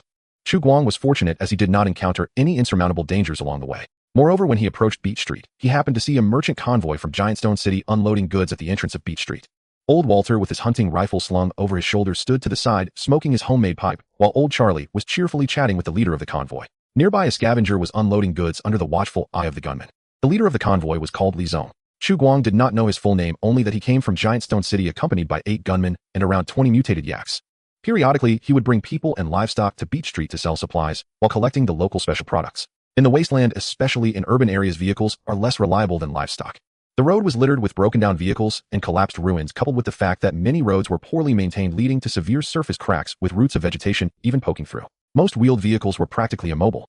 In contrast, donkeys, cows, and horses were great assets. Although they did not move quickly, there were almost no paths they could not traverse. Most importantly, they were inexpensive and easy to maintain, requiring only 30 pounds of grass for every 100 kilometers. Technology isn't always dependable, at least not here. Of course, if it were a long-distance journey across provinces, that would be a different story. Chu Guang had once seen a half-wheeled, half-track cargo truck topped with a cannon as thick as a chimney, exuding a distinct punk art vibe. However, such bulky trucks generally did not enter the city. They typically unloaded outside the city and conducted business with small to medium-sized merchant convoys active in the nearby areas before leaving. Chu Guang noticed that among the supplies heading to Beat Street, there was even a woman wrapped in a long robe. Her hands and feet were shackled, and her ankles bore barcode stripes. Her delicate and fair skin looked more like that of a movie elf than a survivor in the wasteland. Or rather, a product cultivated from a petri dish. Clones. Chu Guang had only heard of the slave trade in Giant Stone City, but was seeing it for the first time. However, such a luxury item was likely only affordable to the town mayor. Chu Guang did not approach immediately, but quietly waited in the shadows of the ruins for the transaction to conclude. The cowboys were too busy to linger here. After loading the goods, Li Zong reached into his pocket and pulled out a few white chips, tossing them to the scavengers, helping with the unloading like he was giving alms. Then, amidst a chorus of grateful compliments, he and the gunmen led the heavily laden, mutated yaks on their way. Chu Guang followed at a distance, walking past two streets. At that moment, a man next to Li Zong suddenly stopped, his gaze fixed directly on him. Startled at being discovered, Chu Guang wondered how this guy spotted him from over 100 meters away. Nevertheless, now that he had been seen following them held no meaning. Chu Guang stepped out from the ruins, first raising his hands to signal that he meant no harm, before walking over while holding a black plastic bag. Stopping at a tilted cafe sign 10 meters away, he maintained a safe distance for both parties. If a conflict arose, the Carbonanoda bulletproof vest he was wearing would buy him at least 5 seconds to escape. As long as he didn't get shot in the head. I mean, no harm, I just want to make a deal with you. The man called Li Zong squinted, resting his shotgun on his shoulder. Are you a scavenger from Beach Street? Chu Guang. I don't care what you're called, and we don't deal in small trades, the man said, giving a mocking glance at the plastic bag in Chu Guang's hand. You'd better off giving that to old Charlie. Chu Guang remained silent and opened the plastic bag, revealing the contents inside. The man clearly recognized the goods. His expression froze, clearly not expecting that the bag contained valuable items instead of old parts and batteries. Chu Guang noticed a hint of barely perceptible greed flash in his eyes. Where did you get this? The man asked. Chu Guang looked at him, maintaining his composure. From the sewers near a mutated leech nest. But even if I told you, where would you be willing to go? Just a casual inquiry, don't mind it. The greed in the man's eyes subsided slightly as he handed his shotgun to his subordinate and walked in front of Chu Guang. How do you plan to sell it? The recycling price at Beat Street was 1 chip per 50 grams, but the true value of this was definitely worth much more. Chu Guang paused for 2 seconds, deciding to take a gamble and quoting 5 times the recycling price at Beat Street. Here are 2,000 grams, I want 200 chips. Deal. Seeing the man hesitate only briefly before agreeing, Chu Guang immediately realized that he had still quoted too low. Indeed, the price that dog of a mayor sold to these merchants was certainly not just this little. They were a bunch of leeches that would eat people without spitting out bones. Chu Guang silently cursed the mayor and his family in his heart, wishing that he couldn't perform tonight. Let's be friends, my name is Li Site. The man extended his right hand, sweeping away his earlier arrogance, and a smile appeared on his face. I rarely deal directly with scavengers, but you are an exception. I'm quite interested in you. Chu Guang maintained his composure and shook his hand. Thank you, my name is Chu Guang. I know you just mentioned it. Releasing his hand, Li Site stared at Chu Guang and continued, firstly, I hope that the transaction we make today will not be known to that old man Charlie. Chu Guang replied, he certainly won't know, I don't want to stir up trouble. Haha, you are a clever man. Li Site nodded with satisfaction at Chu Guang's response and continued. I can pay you 200 chips right now, but since you are going to exchange these chips for goods anyway, why not buy directly from me, saving you from the middleman's markup? I have some leftover supplies, or I can give you a 20% discount, how about that? Chu Guang did not believe his so-called discount, as he wouldn't know how much the goods on the backs of these yaks sold for in Giant Stone City. However, as long as he sold it cheaper than Beat Street, he had no reason to refuse. I need weapons, do you have any? Of course, what kind do you want? Guns. Guns, huh? Li Site stroked his chin. How about a 9mm bolt-action iron pipe rifle? It only costs 200 chips, and I can include 30 rounds of ammunition. If you want to buy extra ammunition, it's 1 chip per round. That's a fair price. Is that after the 20% discount? That's already the discounted price. If you think it's too expensive, I still have cheaper options like an iron pipe pistol worth 100 chips, caliber 5mm. It's good for dealing with raiders, but I wouldn't recommend it for dealing with mutants. Already at a discount, how is that reasonable? I don't trust you. Chu Guang stared at him and said 9mm bolt-action iron pipe rifle plus 60 rounds of ammunition. In addition, I want 20. No 25 chips to buy food and other supplies. Seeing Li Site's nonchalant shrug, Chu Guang continued earnestly. There are certainly more than 2 kilograms of mushrooms in the mutated leech's nest, but I can only harvest what is near the nest. Do you understand what I mean? You want me to invest in you? Li Site looked at Chu Guang with interest. Interesting. Chu Guang remained unfazed. Why not? I dare say that even at this price you will still make a lot of profit.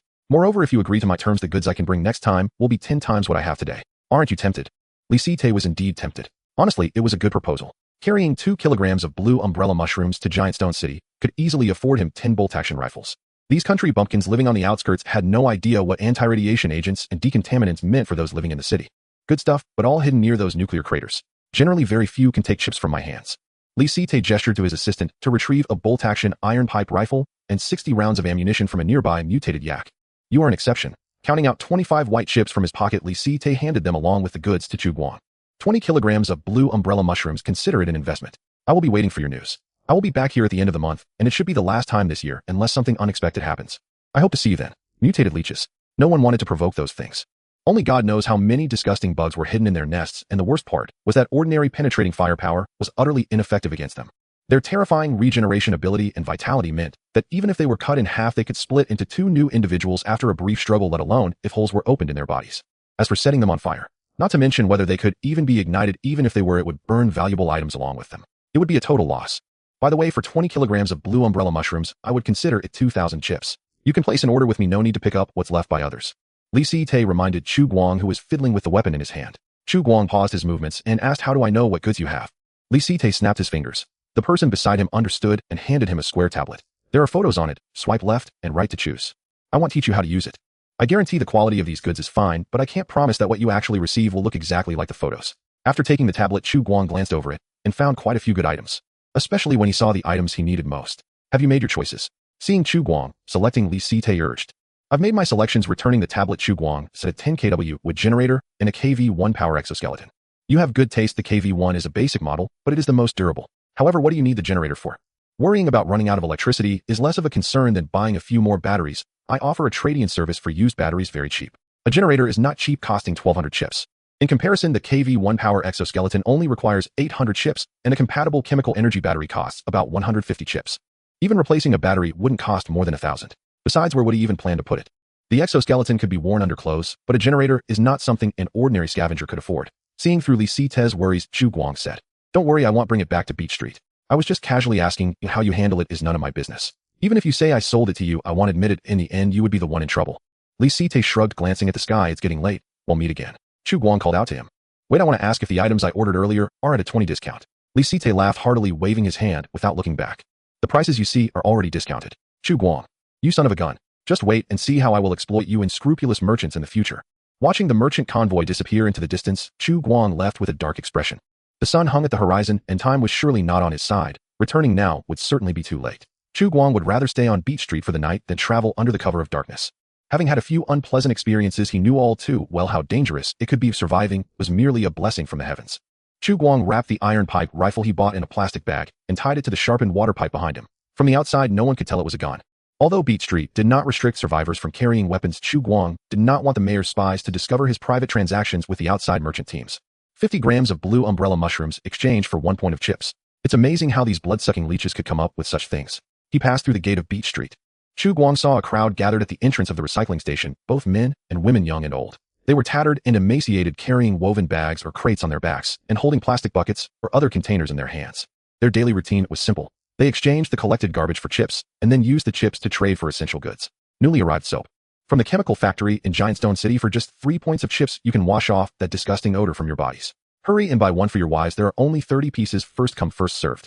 Cooking oil, no matter what it's refined from, is fresh and good stuff transported from Brown Farm, only 10 points of chips per liter. A bit expensive, but there's a reason for the price. You'd better find someone to share it with. Let me see, right, there's coarse salt. A piece the size of your thumb is only 5 points of chips. No matter where it came from, what more do you want to eat? Everyone come and buy. There are also tobacco leaves, whether for personal use or for smoking meat. They're also from Brown Farm. Forget it, choose for yourselves, I need a break. Old Charlie lazily shouted at the entrance, his attitude not at all like a businessman. In fact, this was not business at all, but more like a master's charity towards his servants. Don't think Beach Street is the only place. In this 5-mile radius, many things can only be found here, and the people living here have no power of choice. Moreover, don't underestimate 5 miles. Although Qingchuan City is situated in the southern plains, it has long become a concrete graveyard, more dangerous than the forest. Old Charlie wiped the sweat off his brow, handed over the money collection to the shop assistant, and sat down to rest with his eyes squinted. At this time, a young man, thin and dressed in a gray coat, waved a wooden sign and approached the crowd. Mobilization order. The mayor's mobilization order. Before the end of the month, each household must submit 100 kilograms of firewood and 2 cubic meters of fur. Spread the word. The crowd stirred. Complaints arose, but no one stepped forward to resist. After all, it had been done this way in previous years. Beach Street does not collect taxes, but that doesn't mean living here is free. Besides the soft exploitation and trading rights, the mayor always finds ways to collect supplies through various means. And the mobilization order is one such method, occurring every year around August or September. As for what happens if one refuses to pay, the punishment is quite straightforward. All males and females aged 16 and above in the settlement, regardless of whether they live separately or not, are considered single households unless married, at which point they become a combined household. If one fails to submit the supplies, the registrar in charge of household registration will strike that person's name from the roster and confiscate their shelter in Beach Street, expelling them from the survivor's base. In this world where life is thinner than paper, losing shelter is hardly different from death, especially in the cold winter. Though Beach Street is not wealthy, it is much better than the neighboring brown farm. At least the survivors living here can still enjoy a bit of pitiful freedom. It seems the mayor intends to make one last haul before the final merchant team arrives this year, using the exchange supplies to enjoy a prosperous year. Chu Guang thought to himself, but did not take this so-called mobilization order seriously. He would leave before winter. By then no one would need to urge him, he would walk away on his own, avoiding the recycling station. Chu Guang walked straight to his shelter, but before he reached the door he saw Yu Xiaoyu and a boy arguing at the entrance. The boy appeared to be about 15 or 16 years old, not tall youth. Chu Guang did not know him, while only remembering that he seemed to be the third son of the Wang family, named Wang Difu. His shelter was at the far corner of the settlement, diagonally opposite to the Yu family, and then there was the Wang family, so he generally wouldn't visit there. He wondered what it was that this third son of the Wang family had come to find him for. Get out of the way, Wang Difu said impatiently, pushing Yu Xiaoyu, who was blocking his path. The little girl stumbled back, but still spread her arms like a mother hen protecting her chick, refusing to budge. Not moving. This isn't your house. Nor is it yours. But he asked me to help watch the house. What's there to watch in a dead person's house? He's not dead. Yu Xiaoyu glared at him, her eyes wide like a goldfish. Stop lying. That outsider hasn't returned for 4 or 5 days already. Wang Difu continued impatiently. You family just want a piece of the pie. I never intended to hog it all for myself. How about this? The beams of the shelter and this door belong to me. You can take the rest. Dead people's houses are usually divided among neighbors. There's no strict rule about how many days someone must be absent to be considered dead, but generally if someone hasn't returned for several days, everyone assumes they've either been taken by slave traders or abducted by other species to be fed to their young. No one can survive several nights outside. Even an experienced hunter would find it difficult. Yu Xiaoyu bit her lower lip until it turned pale, her eyes wide like a little goldfish, refusing to step aside, yet making no other move. Wang Difu, unwilling to wait any longer, thought that if he waited any longer the men from the Yu family would return, and he wouldn't gain anything by himself, so he prepared to push her aside forcefully. However, at that moment a hand landed on his shoulder. Who says I'm dead? Wang Difu jumped aside, his body trembling as he looked at Chu Guang with wary eyes like a beast. Yu Xiaoyu quickly slipped behind Chu Guang, whispering a report. He came yesterday trying to tear down your house. Thank you. Chu Guang looked at Wang Difu with a semblance of a smile and said, are you leaving on your own, or should I send you away? Wang Difu, aware of his fault, found it hard to argue, and after glancing at the blood-stained steel pipe on Chu Guang's back, he ultimately left without a word. He was not afraid of the Yu family nor of this outsider, but no one wanted to offend a strong man, especially since this guy was a loner with no apparent weaknesses. Watching the man's retreating figure, Chu Guang suddenly felt a sense of sadness. Some people, though alive, had become no different than the hyenas and vultures outside. He had once witnessed a mutated hyena bite through the neck of an injured companion and consume its flesh. At the time he thought little of it, considering it merely a natural law. Now he felt a sense of empathy. He had only been away for a few days, and these people were already restless. Yu Xiaoyu, hiding behind Chu Guang, didn't leave as she thought that if she waited a little longer she might get to eat the candy she had had that day. She had never eaten anything so sweet, and almost chewed the plastic stick along with it. She noticed those big eyes staring at her. Chu Guang was momentarily taken aback, then quickly realized what was going on, and smiled as he pulled a forgotten lollipop from his pocket and placed it in the little girl's hand. Thank you for your trouble these past few days. Not a bother. Yu Xiaoyu happily tore open the plastic wrap, stuffed the lollipop into her mouth, and mumbled, anyway, I have nothing else to do. I can help you keep an eye on things when you go out. At that moment the men from the Yu family returned, carrying spoils from the direction of the recycling station. From their bulging packages, it was clear they had gathered quite a bit. Seeing her elder brother, second brother, and father, Yu Xiaoyu darted back into the house. Earning candy was merely a side job. Keeping an eye on the outsider was the work entrusted to her by the elders, and she had not forgotten their instructions. However, no matter how fast she moved, she could not outpace the hunter's eyes. The head of the Yu family, a robust elderly man with a face etched with wrinkles, glanced at Chu Guang without saying anything and entered the house with his eldest son, who was carrying 2 bags of green barley. But Yu, the second son of the Yu family, stopped in front of Chu Guang. Chu Guang recognized him. The people here generally ignored him, while this 18 or 19-year-old youth was one of the few who would actively talk to him. However, this person was always straightforward in speech, just like his name, with a tiger-like demeanor. I thought you were dead since you weren't around these past few days. It seems your intuition isn't very accurate, Chu Guang replied. Looks like you're not too perceptive. Yu paused, grinning and scratching his head. This outsider was quite interesting, speaking differently from others, always preferring to take a roundabout approach. Ignoring that, he continued, I need to tell you that the mayor just issued a mobilization order requiring each household to submit 100 kilograms of firewood and 2 cubic meters of fur by the end of the month. The Yu family had 3 adult males, meaning they needed to submit 300 kilograms of firewood and 6 square meters of fur, making them a big taxpayer on Beach Street. The former was manageable. There was vegetation all over the city, and in the northern outskirts one could see vast forested areas. Even without the mayor's mobilization order, they would need to chop some wood to prepare for winter. But the latter was not so easy to handle. To get 6 square meters of fur, at least 4, or even 5 mutated hyenas would need to be killed. I heard about it when I returned. That's good. Yoo-hoo was straightforward and direct. We were just discussing with the Lee family about heading to the northern forest to try our luck. There are rumors of a deer herd migrating there. If we catch 2, we wouldn't just get fur, but also meat. Want to join? I think I'll pass while I'll figure something out myself. Chu Guang politely declined, but silently took note of it. The scavengers of Beach Street planned to go hunting north, and the Linghu Wetland Park happened to be a bit to the northwest. He hoped he wouldn't run into them. Yoo-hoo of course had no idea what Chu Guang was thinking. He assumed he was merely being modest, and continued to persuade him. I can tell you're a capable person, but even the most capable person has limits. That kid from the Wang family bullies you just because he has more people on his side. How about this? My sister will be of marrying age next year. Why don't you marry her? Then we'll be family. If you're in a hurry, we can have a banquet tonight. Chu Guang nearly choked on that comment, coughing slightly. No need. What was that? How did the topic jump to this? Moreover, the marriageable age acceptable to these survivors was something Chu Guang from a civilized society could not accept. After all, he was still young. A marriage was still too early for him. Oh well then. Yoo-hoo did not continue to pressure him, only expressing regret in his heart. Those who came out of the shelter had sharp minds, just like that old man named Charlie who had been helping the mayor since Chu Guang could remember, a big figure in the eyes of the neighbors. Old Charlie said Chu Guang also came out of the shelter, so there should be no mistake. He must have a sharp mind as well. If he could have a son with his sister, perhaps the Yu family would eventually produce a big figure like old Charlie. He even planned to convince his father. But now it seemed he was being overly sentimental. He returned home with his load. Yu stopped his sister. Xiaoyu, let me ask you, would you be willing to marry Chu Guang from next door? Sure, Xiaoyu replied, her mouth full of lollipop. After all, it was just next door, not far. In her eyes, getting married was merely changing sleeping places. It didn't matter much, and she might even get 2 more candies. Yu, who had originally planned to give up, said happily. Then I'll help you persuade him. Okay. Xiaoyu casually responded, focused on her candy, not caring much. Meanwhile, Yu, who was eagerly plotting. Alright, I'll talk to my older brother and father about it, but don't just sit there waiting. Find some time to learn how to make pancakes for Mom. What are you eating? Let me have a taste. No way. As soon as her second brother tried to snatch her candy, Xiaoyu instantly became unhappy, crouching down and darting away, disappearing in an instant. In the Linghu Wetland Park, outside the abandoned sanatorium, stood wooden stakes of varying thicknesses. I heard that freshly cut wood, if not treated, will crack and deform. Looking at the logs haphazardly piled against the wall, Lao Bai, leaning on his axe, frowned and said. Fang Chong asked, how is it usually treated? Lao Bai said, drying the moisture from the wood or applying paint on both ends for natural air drying. You can also soak it in water, but it's harder to handle when you take it out. I hope it doesn't rain in the next few days. Lao Bai roughly estimated, and counting yesterday's labor plan, to cut all these logs into 3 to 4 meters long pieces sharpened at both ends to be driven into the ground, which would be more than enough to repair the walls on the north and west sides of the sanatorium. However, these logs were untreated, making it hard to guarantee their sturdiness. They might rot after a few rains. So he discussed it with Fang Chong and decided to change his approach and use cement as building material. There were large amounts of concrete waste on the wasteland, and there were quite a few in the sanatorium. Over time, weathering, thermal expansion and contraction, and exposure to the elements had turned most of these concrete blocks stripped from the rebar into rubble. Relying on these materials for reliability was out of the question. But mixing these materials with cement and securing them with some rebar salvaged from the ruins to construct simple concrete structures was still feasible. Although it was a shoddy project, it was still much better than wood. After all, they weren't planning to build skyscrapers. However, to utilize these concrete wastes, they first needed cement. To produce cement, they first needed enough coal and a furnace capable of withstanding temperatures of 1,450 degrees Celsius. Just then, Guangfeng and Yishe returned. Fang Chong noticed that the plastic bucket Guangfeng carried was filled with a uniform slurry. There's a river to the east of Linghu that isn't on the map, probably formed in the last 200 years. We explored the entire eastern to southern lake shoreline, marking areas of active alien activity and suspected nests on the map.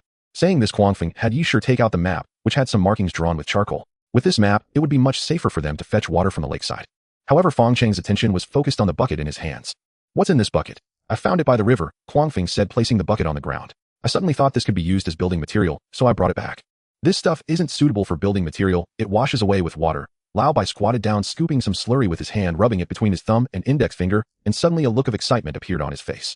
But this is a good thing, we've got a lead on our kiln. Kiln? Yishe was taken aback. I discussed it with Lao Bai, and we plan to make cement, Fang Chong said. Guangfeng looked at him in surprise. Can that work? What's wrong with it? This is just a sandbox game. Lao Bai stood up excitedly, said, just dump the mud here. You guys go get a few more buckets, and Fang Chong, help me gather some branches, move quickly. Alright, Fang Chong replied enthusiastically. Guangfeng and Yishe exchanged a glance, and went off, equally bewildered. The small river wasn't deep, but there was quite a bit of silt nearby, and it wasn't far from the sanatorium, so they quickly gathered a pile. Lao Bai formed a circular mound with the silt, digging 2 holes beside it as air inlets, then placed the charcoal and dry leaves left from cooking in the mud circle and ignited them with matches left by the manager. The fire quickly rose. The surrounding slurry was slowly dried. Lao Bai used his hands to dig fresh mud, while continuously building up the wall of the furnace until it was as high as his thigh. Only then did he start to insert thumb-thick wooden sticks inside. What's this for? Fang Chong asked curiously. He had played survival games before, but had never done such detailed tasks in a game. To make charcoal. Without coal, we can only use carbon as a substitute. To produce cement, burning wood won't work. We have to start from the most basic steps. How do you know this? I played with it when I was little in my hometown. Playing with it is one thing. Who normally does that? Lao Bai stood up, dusted off his hands, and while the fire in the furnace hadn't ignited the wood, yet he began to seal the top of the furnace. This step was crucial.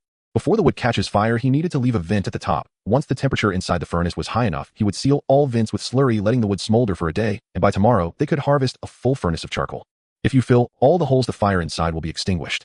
It won't go out immediately. That's the effect we want. Lao Bai wiped his sweat and patted Fong Chang's shoulder. Don't just stand there. Let's make a few more kills and get the one for making cement ready for tomorrow. All right. Not only did Fong Chang join Lao Bai's construction team, but even Guangfeng and Yi Shi, after moving enough slurry, were also conscripted. The 4 players worked together to build 4 earthen kilns for charcoal making, and with the aluminum silicate clay they dug up from the riverbank, they constructed a slightly larger one.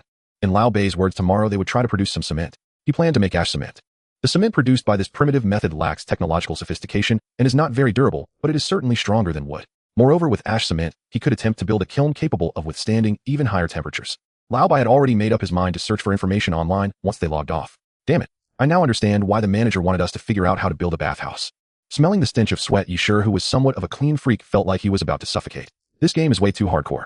How about we wash up by the lake before logging off? Lao Bai suggested. I agree. But speaking of which, where's the manager? It's almost time to log off. Why hasn't he returned yet? Guangfeng asked. Maybe something came up. So how do we let him know about the fruits of our labor this afternoon? You don't need to worry about that. I've already talked to that robot named Xiaoqi. It said it has recorded our results and will report to the manager. Hearing this, Yi Shi finally felt reassured.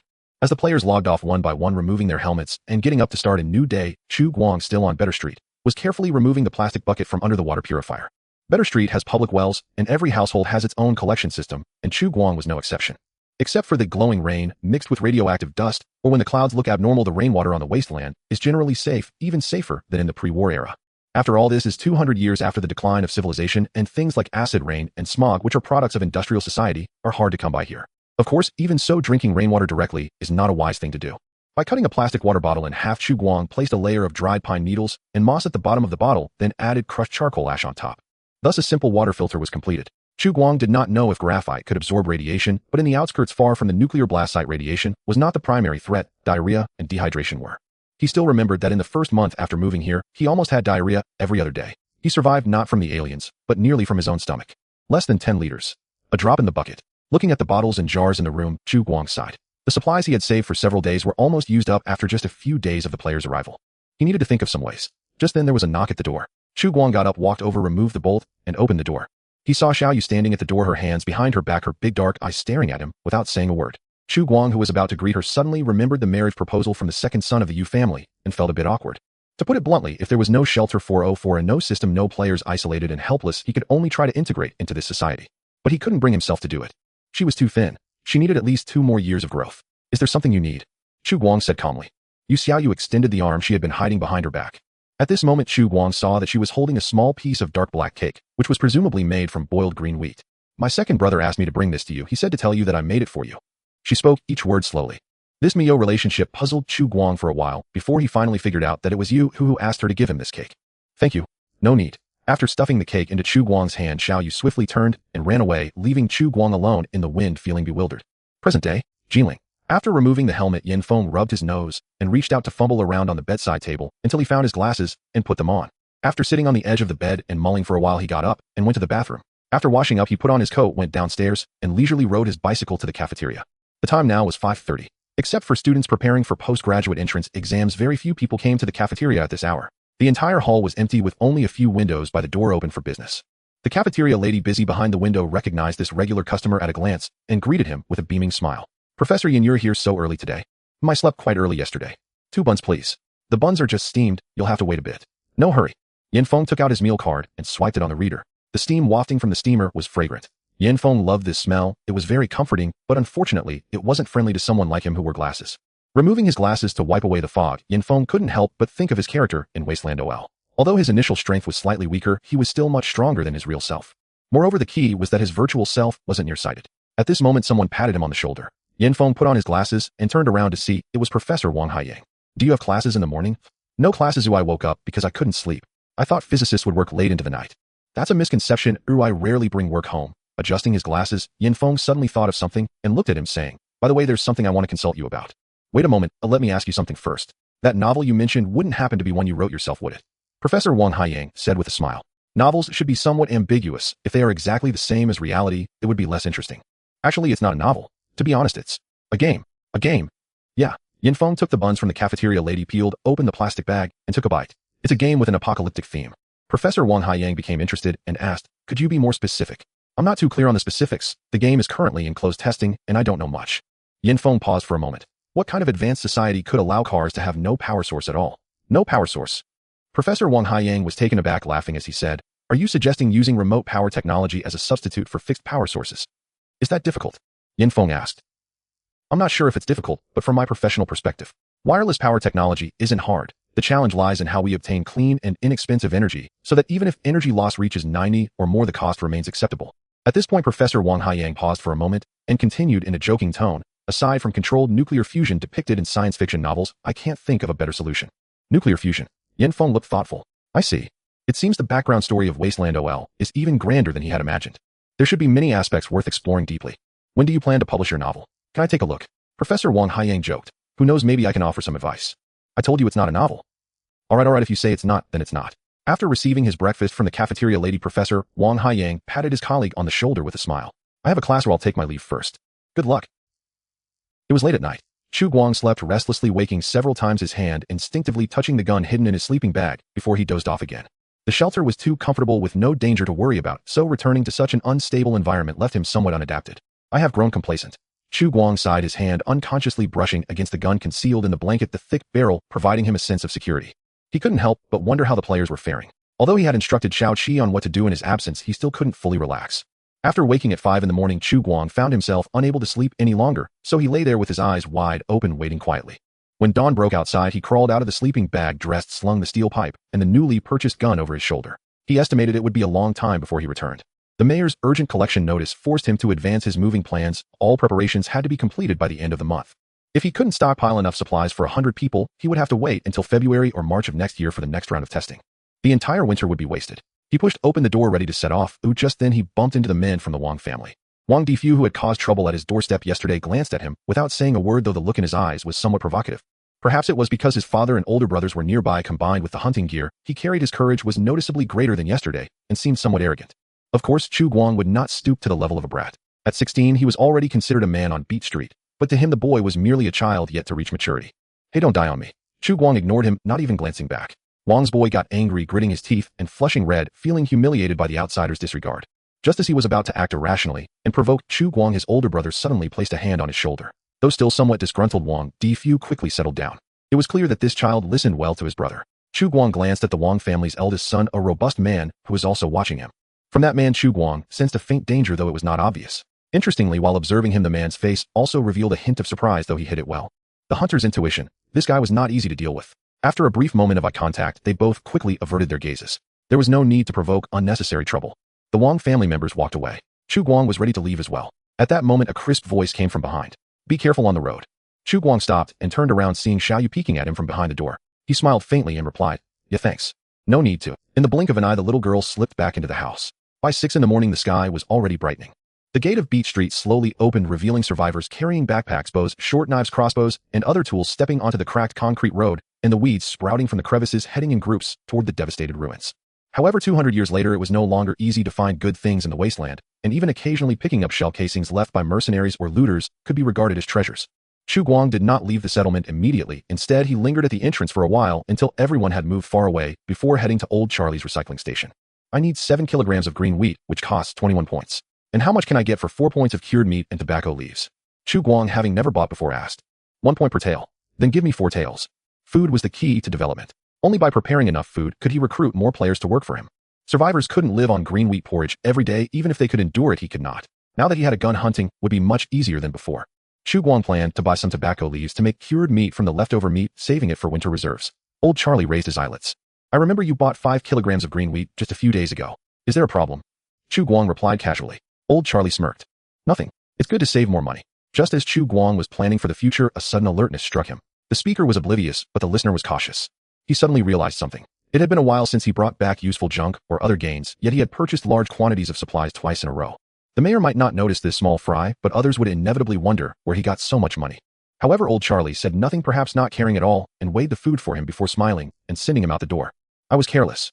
After exiting the gate of Beach Street and turning a corner, Chu Guang finally breathed a sigh of relief, stopping to observe for a moment before continuing on. For scavengers, more than 10 points was already considered a substantial fortune, as they usually couldn't save money. Yet he had taken out more than 20 points twice in a row to purchase supplies he couldn't possibly consume in a short time. Old Charlie was relatively kind. After all, they both came from the shelter, but he was ultimately the mayor's servant. Thinking of this, Chu Guang couldn't help but frown. Unfortunately, the merchant named Lister only dealt in food and sold industrial products from Giant Stone City. Perhaps he should try his luck at Brown Farm.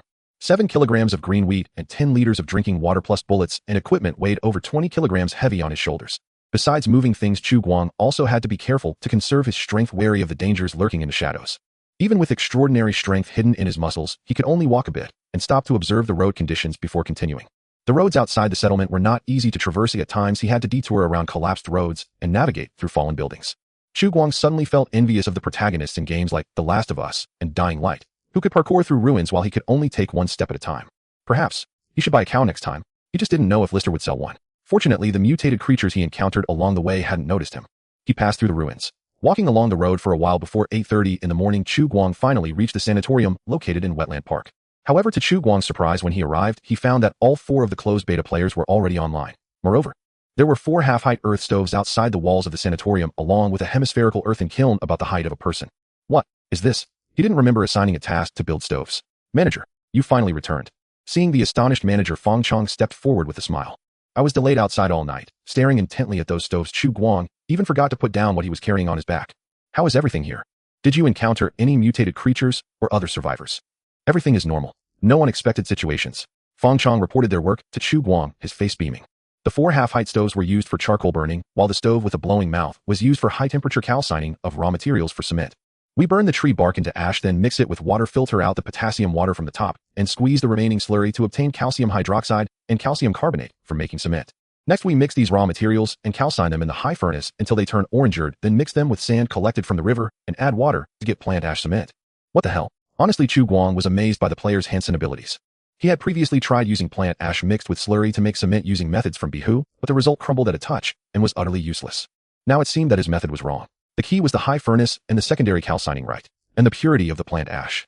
Fong Chong continued to speak without pause. We plan to use the cement to repair the sanatorium's walls. By the way, those filtered potassium water has also been collected in containers. This stuff can be used for tanning leather and is very useful.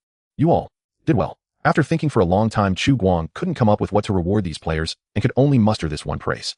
However, upon hearing these words, Fong Chong was suddenly filled with excitement. It's up. The favorability. It must have increased. Not missing this opportunity, Fong Chong solemnly recited the lines he had thought about all night. For the continuation of civilization. It is our honor to relieve your burdens. Chu Guang suddenly didn't know how to face him. Compared to himself, these players were too noble. Well said.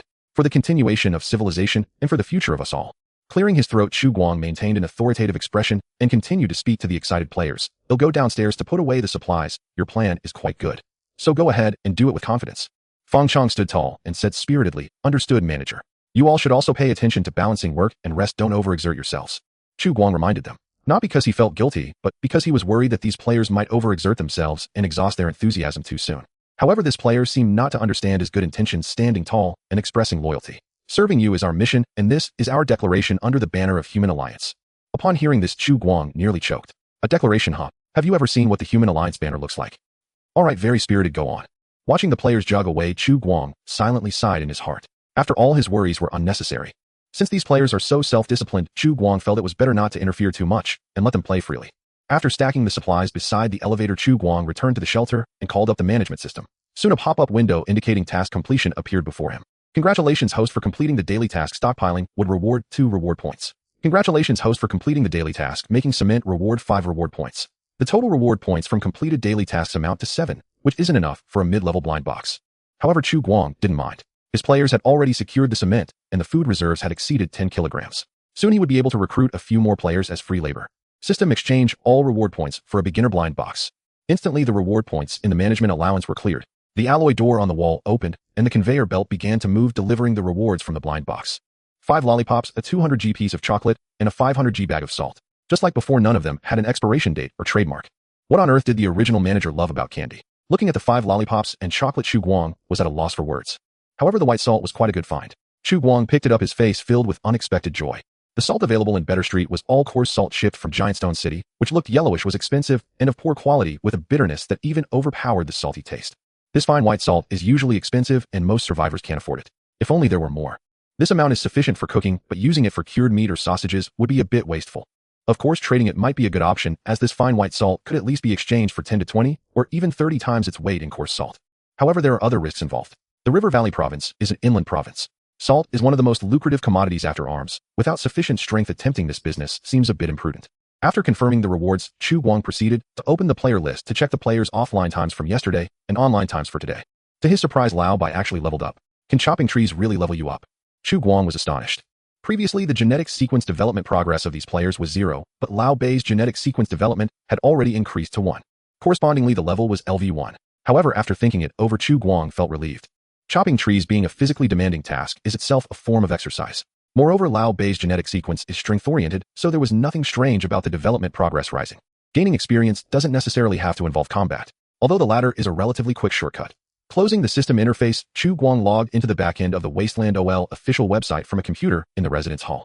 Previously, he had set a reservation threshold that required filling in a delivery address and phone number and registering an account to make a reservation. Chu Guang was prepared for the number of reservations to slow down or even stagnate, but unexpectedly upon checking today, the reservations had increased from 35 to 45. Wow, are there really that many living people in the Cow Horse Club? While surprised, Chu Guang logged into his QQ account and opened the game group called Cow Horse Club, scrolling through the chat records for a while to find some clues. It turned out that just yesterday, a large influx of newcomers had entered the group, and the number of group members had skyrocketed from over 100 to just over 200. Most of these newcomers were invited by group friends to come and observe, many of whom were regulars in various gaming groups. In the current PC game community, an urban legend about a fully immersive virtual reality online game has begun to circulate. Although most people scoffed at it after hearing about it, there were always one or two who believed going to great lengths to find and join the Cow Horse Club. Everyone was uncertain whether the dog managers were teaming up to hype it up, but the official website looked quite impressive. Historical chat records. Why did so many newcomers suddenly appear in the group? Confused. JPG.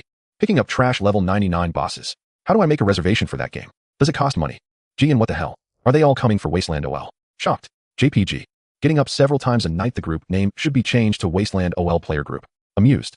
Old master, during the closed beta phase it won't cost money. I don't know about afterwards. Just register an account and fill out a form to get in line. As for when you can get in line, it depends on luck. I am speechless. There are really people who believe it. Hey brothers, did you go online last night? Do you have new content for testing? Excited. Getting up several times a night. Yes, we tested it for a whole night and managed to produce cement. You can ask Fong Chong. I have to go to class. We'll chat later. Cement. Picking up trash level 99. Isn't it trash picking? The group was abuzz with discussions for a long time. Chu Guang skipped over a long string of nonsense and scrolled down to Fong Chang's comments. Lai Rirong, to be honest, the performance of this game in terms of realism exceeded my expectations. Unlike most sandbox construction games in Wasteland OL, logs do not automatically turn into wood, and making charcoal is not as simple as just throwing wood into the furnace for one-click synthesis. Instead, one needs to build a charcoal kiln first, and the burning process is basically the same as in reality. Making cement is the same. There is no one-click synthesis workstation. Instead, one must start from burning plant ash. What the hell? Is it this realistic? Lai Rirong, exactly, it's that realistic. The combat system hasn't been tested yet, but regarding the sandbox gameplay, neither I nor Lao Bai have discovered any limits to the game so far. Lai Rirong, theoretically speaking, everything we have encountered so far can be transformed based on the physical and chemical rules of reality, and these modifications to the map environment are permanently retained. They won't be refreshed. This is the most delightful surprise for me. This reminded him of the pseudo-sandbox game, Death Stranding, which involved repairing roads everywhere. However, this game is not just about road repair. Its interactive content is more than that of pixel-style Minecraft, and the graphics are incredibly realistic, even more so than the photography-level graphics racing game Forza Horizon 4. Especially that immersive experience. It was something he had never seen before. In simple terms, this game is phenomenal.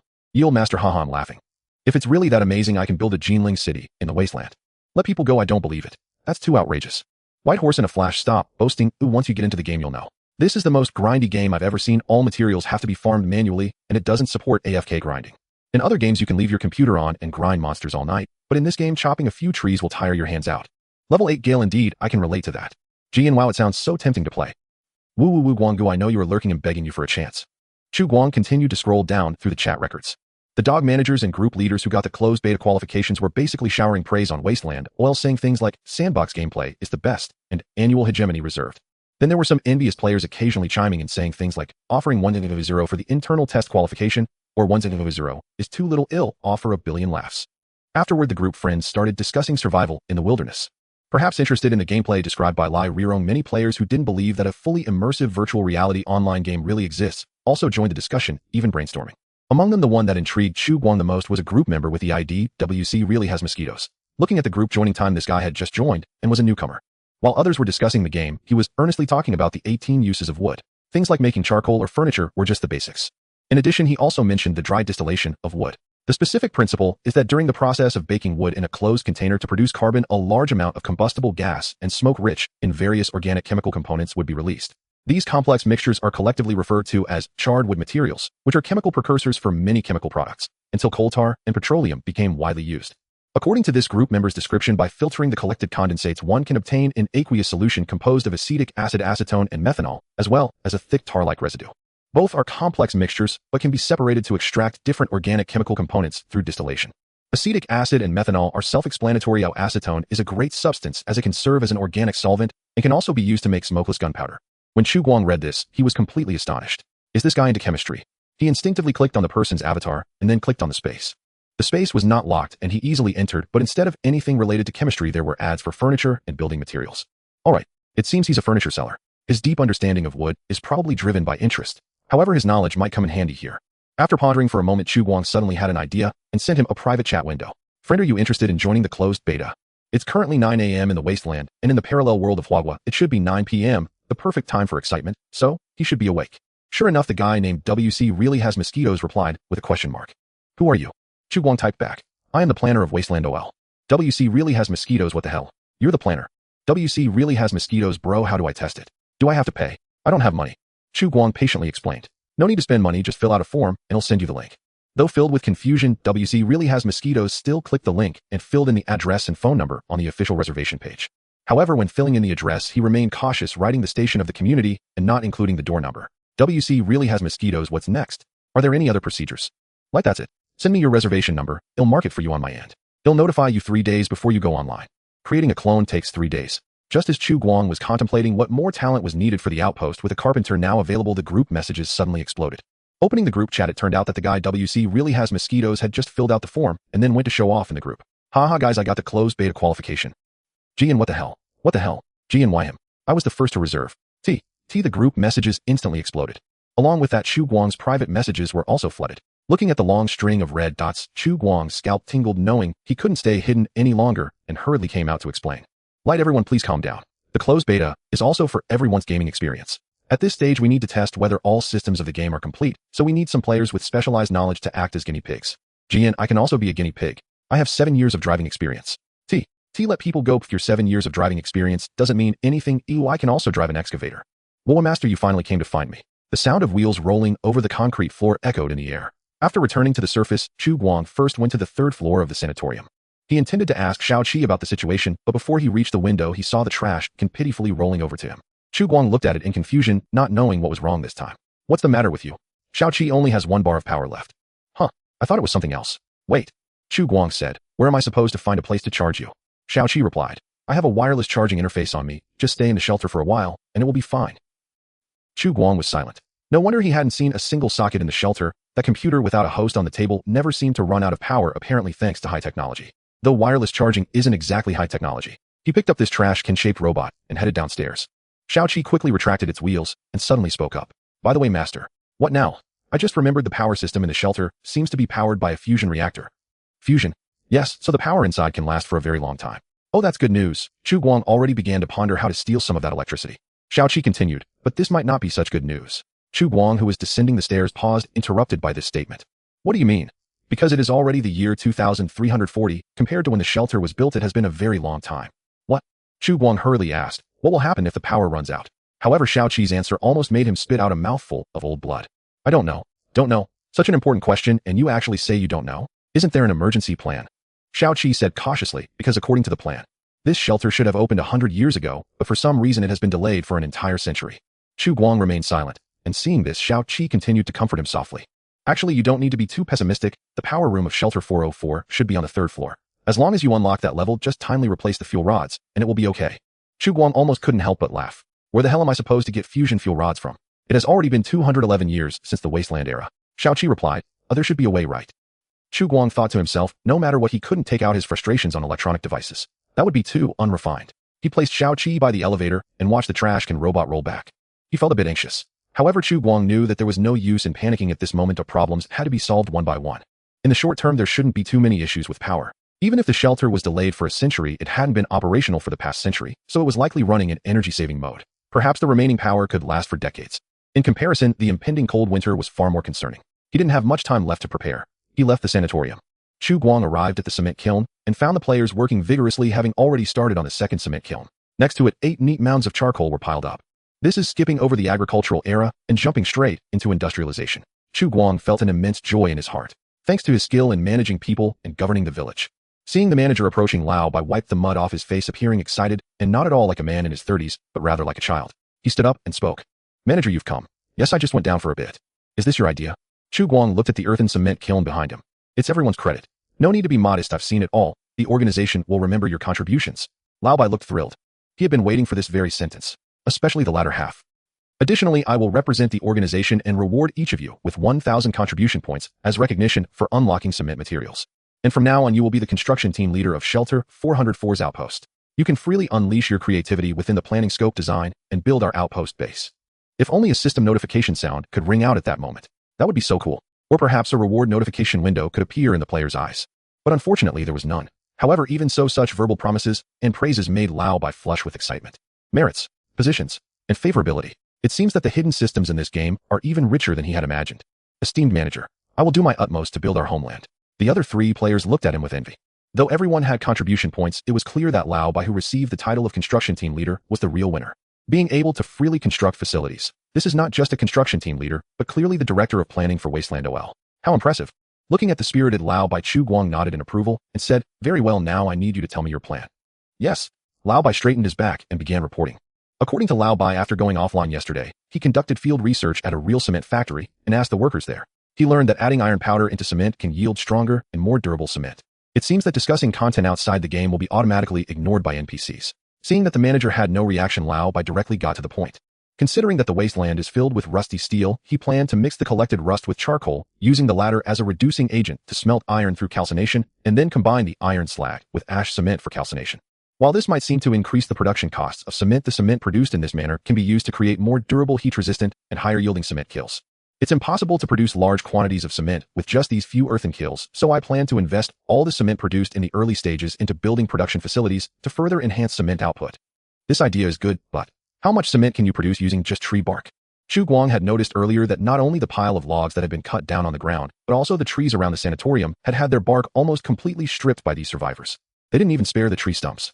Lao Bai seemed to have considered this issue and confidently responded, "That's exactly why we need a more specialized cement kiln. One that can generate 1450-degree high temperatures. This way we can produce calcium carbonate cement by calcining limestone and clay, completely replacing the ash cement material. Ash cement containing potassium and sodium is not the ideal building material, just a substitute when conditions do not allow." After being appointed as the construction team leader, Lao Bai suddenly had greater ambitions. In his eyes, it was no longer just a single wall or a certain sanatorium, but the entire wasteland. He wanted to transform this world into the one he envisioned. "You have considered everything comprehensively. Just go ahead and do as you wish." Chu Guang nodded and then looked at the other 3 players. "Recently, 2 new players will finish their hibernation and join our advanced team. I plan to hold a small banquet to welcome them, so I need to bring back some game. I can't just treat them to porridge. Who wants to go hunting with me?" As soon as he finished speaking, 4 hands shot up. Chu Guang was taken aback. Goodness, even the newly appointed construction team leader raised his hand. "Ahem, we don't need that many people. You sure you come? You're the sensing type." "Understood, esteemed manager." Yishur excitedly saluted, standing next to the manager with pride under the envious gazes of the other 3 players. Chu Guang looked at the other 3 players and said sternly, "Your tasks are also critical. Cement is of utmost importance for the outpost development. We have enough wood for now. Logging work can pause. I need you all to focus on cement production. Can you do that?" Though they regretted not being able to go hunting with the esteemed manager, the 3 players obediently complied with his arrangement. "We will ensure the task is completed." "Good. Just as I expected from my chosen players."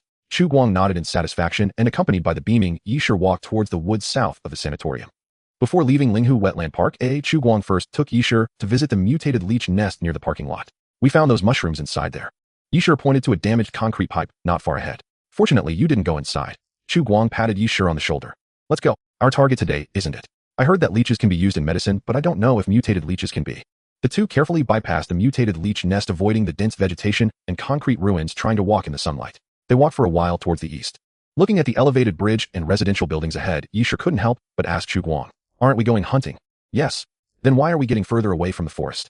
The forest is ahead. Chu Guang didn't explain much, silently taking the iron pipe rifle off his back, loading bullets into the chamber, and his aura changed.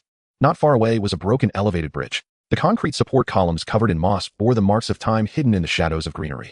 A rat the size of a basin was licking the muddy water in a gutter. Upon discovering the two uninvited guests, it quickly dashed into the nearby grass. Yishur lifted his head, his pupils slightly dilated, and a hint of shock appeared in his expression. Behind the broken elevated bridge stood high-rise buildings covered in vines and moss. Thick roots broke through the cracked concrete earth, and a tree trunk rose in the center of the road, overturning cars that had long turned to rust and bus stops. In this green hell, vitality thrived, yet it also concealed the lethal threat of consuming everything. The world before his eyes was too shocking, with each frame resembling a post-apocalyptic artistic masterpiece, to the point that Yishur even forgot this was the game world. At this moment, he finally understood the meaning of Chu Guang's words. Here was the true forest. From here on we must be cautious. While speaking, Chu Guang turned off the safety of his iron pipe rifle and cautiously moved forward, leaving footprints as he explored. Even though this was still considered the outskirts of Qingchuan City, far from the core area, they couldn't let their guard down. High-rise residential buildings, sewers, vertical gardens, parking lots, drone hives, CNC planting towers, magnetic levitation stations, and behind every window, all man-made wonders after being abandoned by civilization became natural greenhouses and nurseries. After the nuclear war, this land indeed experienced a long winter, but it lasted for less than half a century. The power of nature reversed everything. The first to fall were the high-rise buildings, with moss starting to invade from the shaded sides, eventually covering their entire bodies. Non-high-rise buildings were not spared either. During the years of human decline, just a few heavy rains and a scorching summer could turn this place into a paradise for fungi and ground cover plants to flourish. They provided abundant food for wildlife. After the urban drainage system collapsed, the freshwater resources in the urban area became even richer than those in the nearby Linghu. Wild animals and out-of-control poultry began migrating from the forest, lakeside, and farms to the more comfortable urban environment, evolving into fierce and bloodthirsty mutants under the triple influence of radioactive substances, genetic weapons, and time. They are collectively referred to as aberrants. Of course, the dangers here go far beyond that. Carefully advancing along the roadside of Street 76, the surroundings were silent. Just as Yishur was pondering where the aberrants had gone, he heard Chu Guang's voice beside him. There's a situation. Chu Guang suddenly stopped in front of a scrap car. Yishur immediately snapped back to reality, also halting in his tracks, nervously scanning the surroundings, but saw nothing. What happened? Chu Guang's expression was grave. There are traces of survivor activity. Other survivors. Yishur was momentarily stunned, lowering his voice, mimicking Chu Guang, but couldn't hide the excitement in his tone. Are they natives of the wasteland? Finally going to meet other NPCs. He had been waiting for this moment for a long time. Chu Guang glanced at him, knowing what he was thinking. You need not be so excited. This is not something to be happy about. Why? Because in a place like this, strangers are more dangerous than aberrants. Without further explanation, Chu Guang squatted down and found a string of pull-tab cans strung together by wire behind the scrap tire. The aluminum cans were torn open, the broken edges looked as if something had exploded, and a faint smell of rotten eggs lingered. Excessive sulfur in the explosives, along with thumbtacks and iron scraps. Chu Guang frowned. Mutants? Or raiders? Ordinary survivors wouldn't set tripwire mines near their settlements. Such things are difficult to injure the sense-sensitive aberrants. In other words, they are meant for humans. From the lingering smell, the explosion should have happened not long ago, at most 5 hours, or even less. Chu Guang turned back to ask, did you hear an explosion coming from the east when you came out from underground? Yishur nervously shook his head. No, wait here for me. Watching Chu Guang stand up after placing the cans down, Yishur anxiously asked, what are you going to do? Scout the situation ahead. I can go with you. You stay here. Yishur wanted to insist, but meeting Chu Guang's gaze, the words got stuck in his throat, and he finally nodded slowly. The pressure from the authority dog made him feel that this man was not joking. If he wasn't careful, he might really get kicked offline. He instructed Yishur to hide next to the scrap car. Chu Guang put away the gun, drew out the sharpened steel pipe from his back, crouched low, and quickly slipped into the side of the street building. Although he initially intended to use this player as bait, the situation had changed. Across from him were other survivors, very likely raiders or a mutant tribe. The bait had lost its meaning and might instead alert the enemy. Chu Guang's expression was grave, gripping the steel pipe tightly. Here the straight line distance from Linghu Wetland Park was at most 1 kilometer, close to Shelter 404. Especially now that players were heavily engaged in production, the smoke and sounds produced, even if partially blocked by plants and concrete barriers, would eventually be discovered by the people here. Leaving these dangers was always a hidden threat. Chu Guang was already prepared to kill. Once he judged that the other party might pose a threat, he would not hesitate to strike first. In the 10-story street side building, the safety passage was very narrow and the cramped space was covered in moss. Fortunately, there were no particularly dangerous aberrants here. Around the 5-story level, there were several plump mutated rats, possibly thinking they were many in number and foolishly showing their teeth at Chu Guang. If they had turned their backs and fled, they would have surely swarmed him, but this uninvited guest showed no fear, making them, who were naturally timid, hesitate, only daring to tentatively pretend to pounce. Unfazed by this, Chu Guang directly thrust the pipe forward, stabbing the nearest mutated rat, instantly killing one. Seeing how fierce this guy was, the rats immediately scattered and fled, burrowing into the entrance of the building, disappearing into the shadows. Looks like it's not a rat nest. There should only be around 10 or 20. Any more than that would be difficult to handle. A swarm of mutated rats would be tricky to deal with even for fully armed mercenaries, not to mention himself, with just an iron pipe rifle. Chu Guang breathed a sigh of relief, shaking the sharpened steel pipe, discarding the dead rat along with the blood. He headed directly to the top of the 10th floor. Using the steel pipe in his hand as a pry bar, Chu Guang pried open the rusted door and entered the rooftop terrace. The wind was strong on the terrace. He walked to the side of a rusted water tank and looked towards the eastern community. In the scene he saw confirmed his suspicions. In the open space between the concrete buildings stood a wooden encampment obscured from view by scraps of cloth and construction debris. Survivor strongholds in the wasteland are generally divided into two types. One type lives directly in buildings that haven't collapsed since before the war, while the other sets up new bases in ruins or open spaces, depending on the surrounding situation. Raiders living in urban areas usually reside in buildings and rarely construct such primitive residences and defenses. Only mutants averaging 2 meters tall and weighing over 300 pounds would build such wooden shelters when there were intact houses available. The wooden stakes at the entrance of the encampment were sharpened, resembling the fangs of wild beasts, with several dismembered corpses haphazardly hung on them and dried blood stains on the ground. They eat everything, not just fungi, fruit from plants, but also the flesh of mutated flies, rats, and cockroaches. Of course, what they love to eat most are their former kind, two-legged humans. Searching along the sides of the street, Chu Guang indeed spotted a mutant sentry carrying a metal longbow on the roof of the storefront building at the end of Street 76. Its green skin resembled that of an orc from a fantasy film, and in fact they were as strong, savage, rude, and bloodthirsty as orcs. Standing 2 meters tall, its bulging muscles were wrapped in armor pieced together from metal scraps, and the billboards serving as its breastplate even had second one-half price visible. The 2 protruding steel bars on its shoulder were directly taken from a bicycle's handlebars. This thing was effective against slashing and blunt force damage, capable of trapping chainsaws or axes. It could be said to be quite cyberpunk. If Chu Guang and Yi Shi had continued forward just now, they would have encountered an ambush from that mutant sentry at the intersection. Feeling a sense of lingering fear, Chu Guang's Adam's apple moved slightly as he shifted his gaze, continuing to look towards the mutant encampment in the eastern community. Due to too many obstructions, he couldn't see how many people were inside, but judging by the scale of this encampment, the number of mutants should be between 20 and 30. A small mutant settlement. Chu Guang's expression gradually became grave. These guys are not to be trifled with. Almost at the same time, a light blue system pop-up appeared in his view. Task: eliminate the mutant tribe located on Street 76. Type: side quest. Reward: 200 reward points.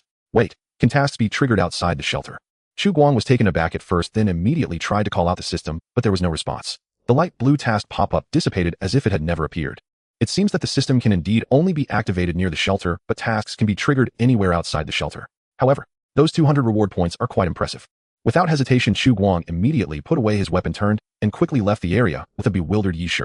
That's a reward of 200 points. A side quest that summons 100 players only gives 100 points, while this task rewards 200, clearly indicating that it won't be easy to complete. There might be a big trap hidden inside. Chu Guang wasn't foolish. He wouldn't fall for such an obvious trick. What did you see, Master Manager?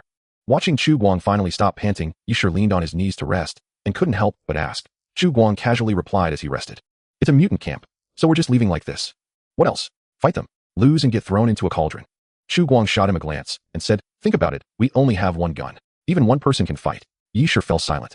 Just now he hadn't connected the dots, thinking that mutants were NPCs in this game. Now hearing Master Manager say this, the mutants should be hostile forces. And they even eat people. Secretly noting down this information, Yi Shi planned to share it with other players when they returned. It's not a good idea to provoke those beasts now. We need to be more prepared, concentrate our strength to take them down once and for all. Chu Guang cursed as he walked away. What a damn misfortune. The mutant camp is right on Street 76, directly across from the east gate of the park. In any case, we must be cautious. The originally planned hunting route can only be diverted. Chu Guang led Yi Shi to bypass Street 76, walking north along the elevated road out of the city for about a mile, and discovered an abandoned construction site. The construction site was large, likely a recently started development, with one building reaching 17 or 18 stories, while several large pits were probably for excavating foundations. Most of the construction equipment had already been scrapped, and the tower crane had collapsed onto the unfinished building, creating a slope. It was evident that the quality of this building was still quite good. Even the tower crane was toppled by the shockwave from the nuclear explosion, while the concrete structure only suffered a dent, not even damaging the main structure. The steel stacked inside the construction site had already rusted, and the cement packed in bags had hydrated and deteriorated, making it unusable. However, to his surprise, Chu Guang discovered a large amount of unused grayish stone. Chu Guang immediately recognized this as limestone, primarily composed of calcium carbonate, which could be used as raw material for making cement. Good stuff. Chu Guang felt delighted and marked it on the map. Refining all this limestone into cement would easily allow us to build 2 buildings. As long as Lao Bai unlocks the technology for producing silicate cement, they won't have to worry about cement raw materials for a long time. Around 3 in the afternoon, Chu Guang returned to the front post of the shelter at location 404, accompanied by Yi Shi and the game animals they had hunted. The results of this exploration trip were quite pleasing, although the 2 mutated hyenas looked a bit lean, each weighed around 40 to 50 kilograms. As one of the main sources of meat for the survivors in the wasteland, mutated hyenas are the most cost-effective prey. They can provide 10 times the meat of mutated rats, and they appear in decent numbers, often in groups of 3 to 5. The most crucial factor is that the risk of food poisoning is relatively low. However, without guns it would generally be challenging for scavengers to defeat such a group of hostile creatures using only cold weapons. 2 mutated hyenas along with 1 good news and 1 bad news. After tossing the prey at the entrance of the sanatorium, Chu Guang said to the players approaching him. Old Bai was the first to ask, what is the good news? The good news is that northeast of Wetland Park, along the elevated road out of the city heading north, there is an unfinished construction site. We discovered a large amount of limestone used for engineering there which should have been desulfurized. There are also some abandoned handcarts which should be usable after some repairs. Joy spread across Old Bai's face as he excitedly clenched his fists. Great. He had been worried about finding materials to create calcium carbonate cement, so he didn't expect this problem to be solved so quickly. Moreover, these are ready-made materials. However, standing beside him, Fong Chong felt that things were not so simple. What about the bad news? Continuing from the east gate of Wetland Park along 76th Street, there's a camp of mutants roughly estimated to have over 20 of them. The 3 players exchanged glances, not understanding the implication of this statement. Noticing his companion's confusion, Yishur quickly provided an explanation. Mutants are hostile forces. They are very strong in combat, and most importantly, they eat people. We must be cautious. Chu Guang nodded. That's about the gist of it. After hearing this, the 3 players did not show fear. Instead, they looked eager to try. However, Chu Guang quickly doused their excitement with cold water. Those mutants are not something we can handle at our current level. They are at least level 10. Recklessly approaching them will not only be futile, but could also expose our position. From now on, everyone is prohibited from approaching 76th Street, and from exiting through the east gate of Wetland Park until the threat is eliminated. The players were generally obedient. Though curious about what mutants looked like, they dared not defy the orders given by the GM. It was a trivial matter to be locked in a small room. Losing the favor they had painstakingly gained would be too disheartening. It seemed they didn't need to worry about the players. After a brief inspection of the morning's labor results, Chu Guang focused on how to process the freshly caught prey. Though he had eaten this kind of thing before, it was always bought from a barbecue stall on Better Street, and he had never processed such things himself. Chu Guang had only heard that freshly captured prey needed to be bled immediately, otherwise the meat would spoil and stink. However, he was not very clear about the specifics of how to bleed it and what to do afterward. In the past 5 months, he primarily relied on scavenging to earn currency, so his hunting experience was not extensive. After all, hunting was too dangerous for a lone traveler. In summary, after killing the prey, he cut open its major artery, but still felt that the blood had not been fully drained. Just as he was pondering this, Kwang Fong approached him. Esteemed manager, what can I do for you? Could you spare me some blood from the prey? Blood? What do you need that for? Chu Guang asked. Kwang Fong explained, I want to verify some hypotheses, and I need it for that. Without thinking much, Chu Guang picked up a short knife and chopped off a front leg from the mutated hyena in front of him, tossing it into Kwang Fong's hand. Here you go. Thank you. After expressing his gratitude, Kwang Fong mysteriously left. Though Chu Guang was curious, he did not inquire further. Around evening, all the players returned to the sanatorium. Seeing the expression on Old Bai's face, he knew that today's harvest must have been substantial. Chu Guang intended to ask about it, but before he could speak, Old Bai impatiently started talking. Esteemed manager, under your wise guidance, the cement kiln at the outpost has basically been completed. Once the cement dries tomorrow, we can begin firing the first batch. Excellent. Chu Guang nodded in approval, encouraging them.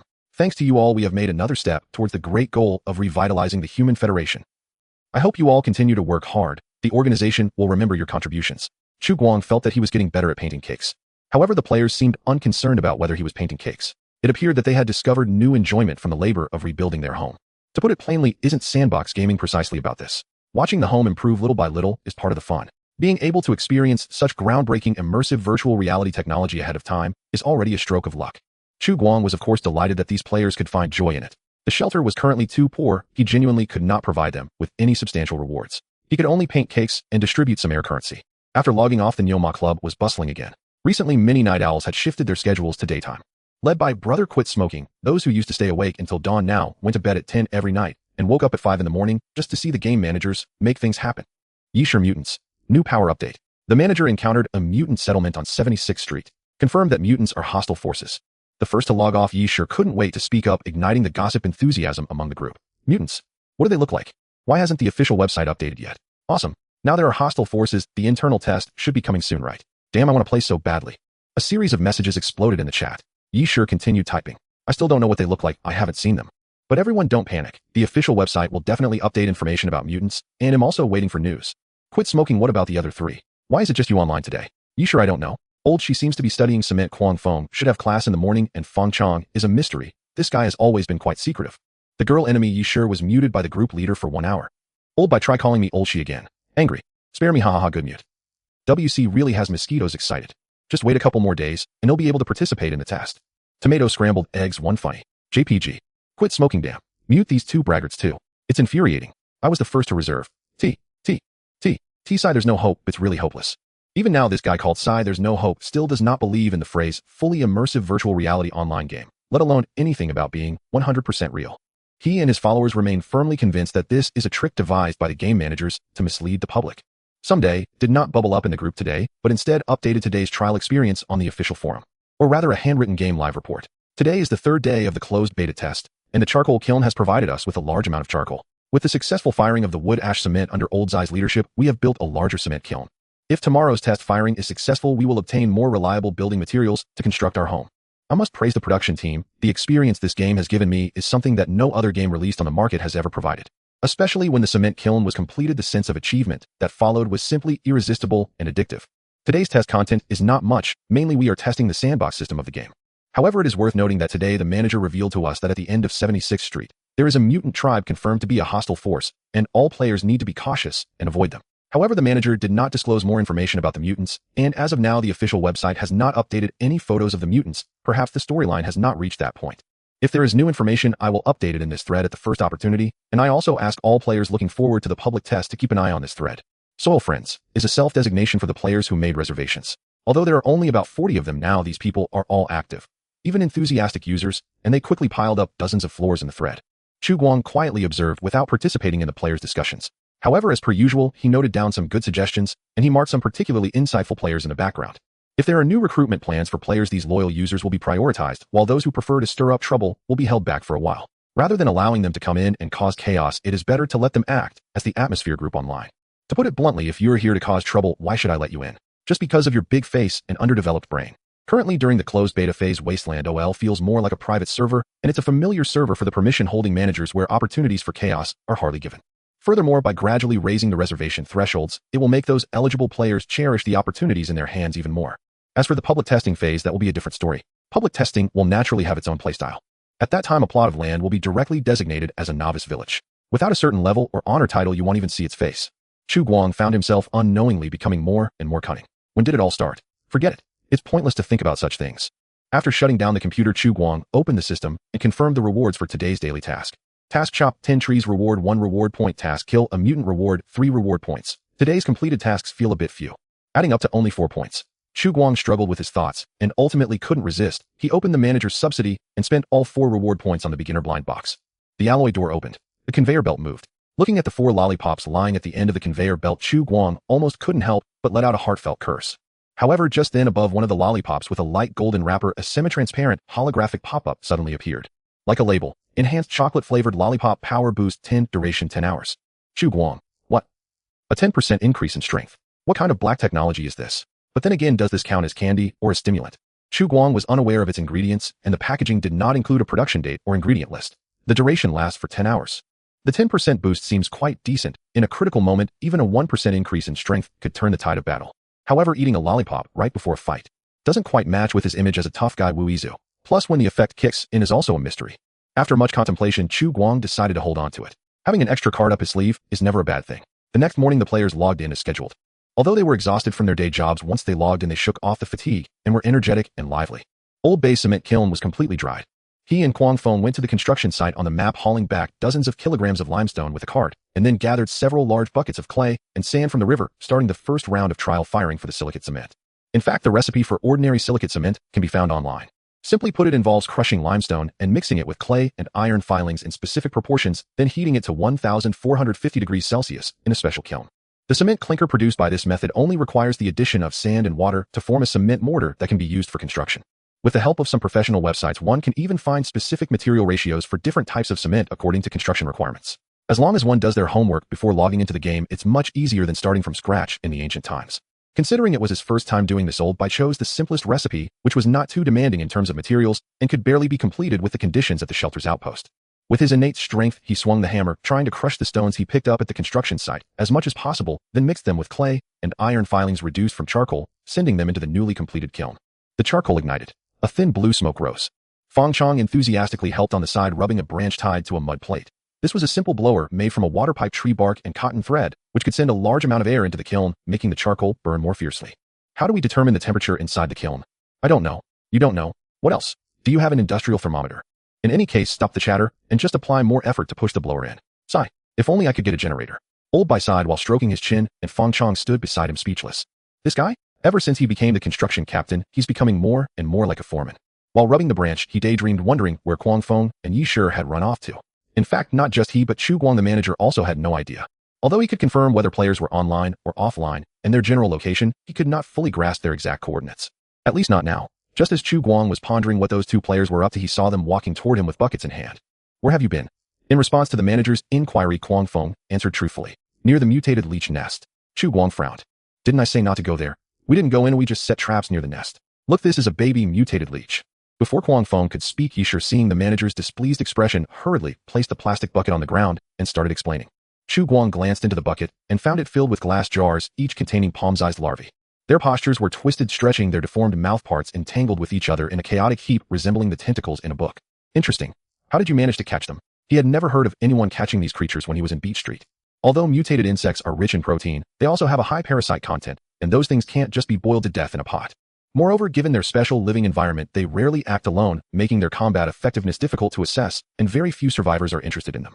"Blood. We used animal blood to lure them into the baited glass jars. The larger leeches couldn't squeeze in while the smaller ones went in, but couldn't come out." Yi Shi excitedly explained, with Guang Feng adding a couple of comments beside him. "These mutated leeches should be foraging at night, retreating to their nests during the day. Aside from a few jars that got smashed, all these little guys are still in the jars. I originally just planned to give it a try, but the results were surprisingly good." Chu Guang nodded while stroking his chin. "I see. This is indeed a good idea. No wonder Guang Feng asked me for some meat from the prey yesterday. It turns out he planned to use it as bait to catch the mutated leech larvae. However, what do you plan to do with these?" Chu Guang continued to ask Guang Feng. "I'm not sure about leeches, but mutated leeches are definitely not edible. I didn't plan to figure out how to eat them. I intend to use them for fishing." "Fishing?" "Yes," Guang Feng nodded, looking a bit excited. "When I explored the lakeshore before, I saw some large black birds fishing on the lake surface. Since there are fish in the lake, we can definitely obtain food by fishing." What a brilliant idea. After hearing Guang Feng's words, Chu Guang's eyes instantly lit up. Actually, he had tried fishing before. After all, compared to hunting, the risks of fishing are much lower. However, his fishing skills were quite lackluster, and even with professional fishing gear and bait, it was hard to catch anything, not to mention lacking those. In fact, this wasn't entirely his fault. If it were that easy to catch fish, why would survivors not settle by the lake? The fish in Ling Lake were also mutated, which is what survivors refer to as exotic species. After several unsuccessful attempts, and even losing the fishing gear he had painstakingly crafted, Chu Guang gave up. "Can you fish?" In response to the manager's inquiry, Guang Feng paused for a moment and said no. "But I checked online for some fishing traps. I plan to try making a few." Although he wasn't sure if NPCs could understand what checked online meant, previous conversations about real-life matters elicited no response from NPCs, so Guang Feng just said it directly. Chu Guang was delighted, though he kept his expression neutral and nodded. "All right, since you know how to catch fish, I'll leave this to you." After receiving the order, Guang Feng and Yi Shi immediately ran off to make traps. Catching fish is much more interesting than hauling bricks or chopping trees. Chu Guang watched them gather some branches and plastic ropes from who knows where, squatting near the wall to tinker. Ignoring them, Chu Guang now needed to figure out how to cure meat using the purchased tobacco leaves. Yesterday, he had crushed the tobacco leaves according to the method used by the survivors in Beach Street, wrapped them around the meat, and slowly roasted it over a fire, allowing the tars containing ketone alcohol compounds to seep into the meat's fatty layer, killing parasites and microorganisms. But for some reason, it felt a bit smelly. It shouldn't be. He picked up a piece of hind leg meat and brought it closer to smell, frowning. Under normal circumstances, meat cured using this method should have a nicotine scent and a glossy yellowish fat surface.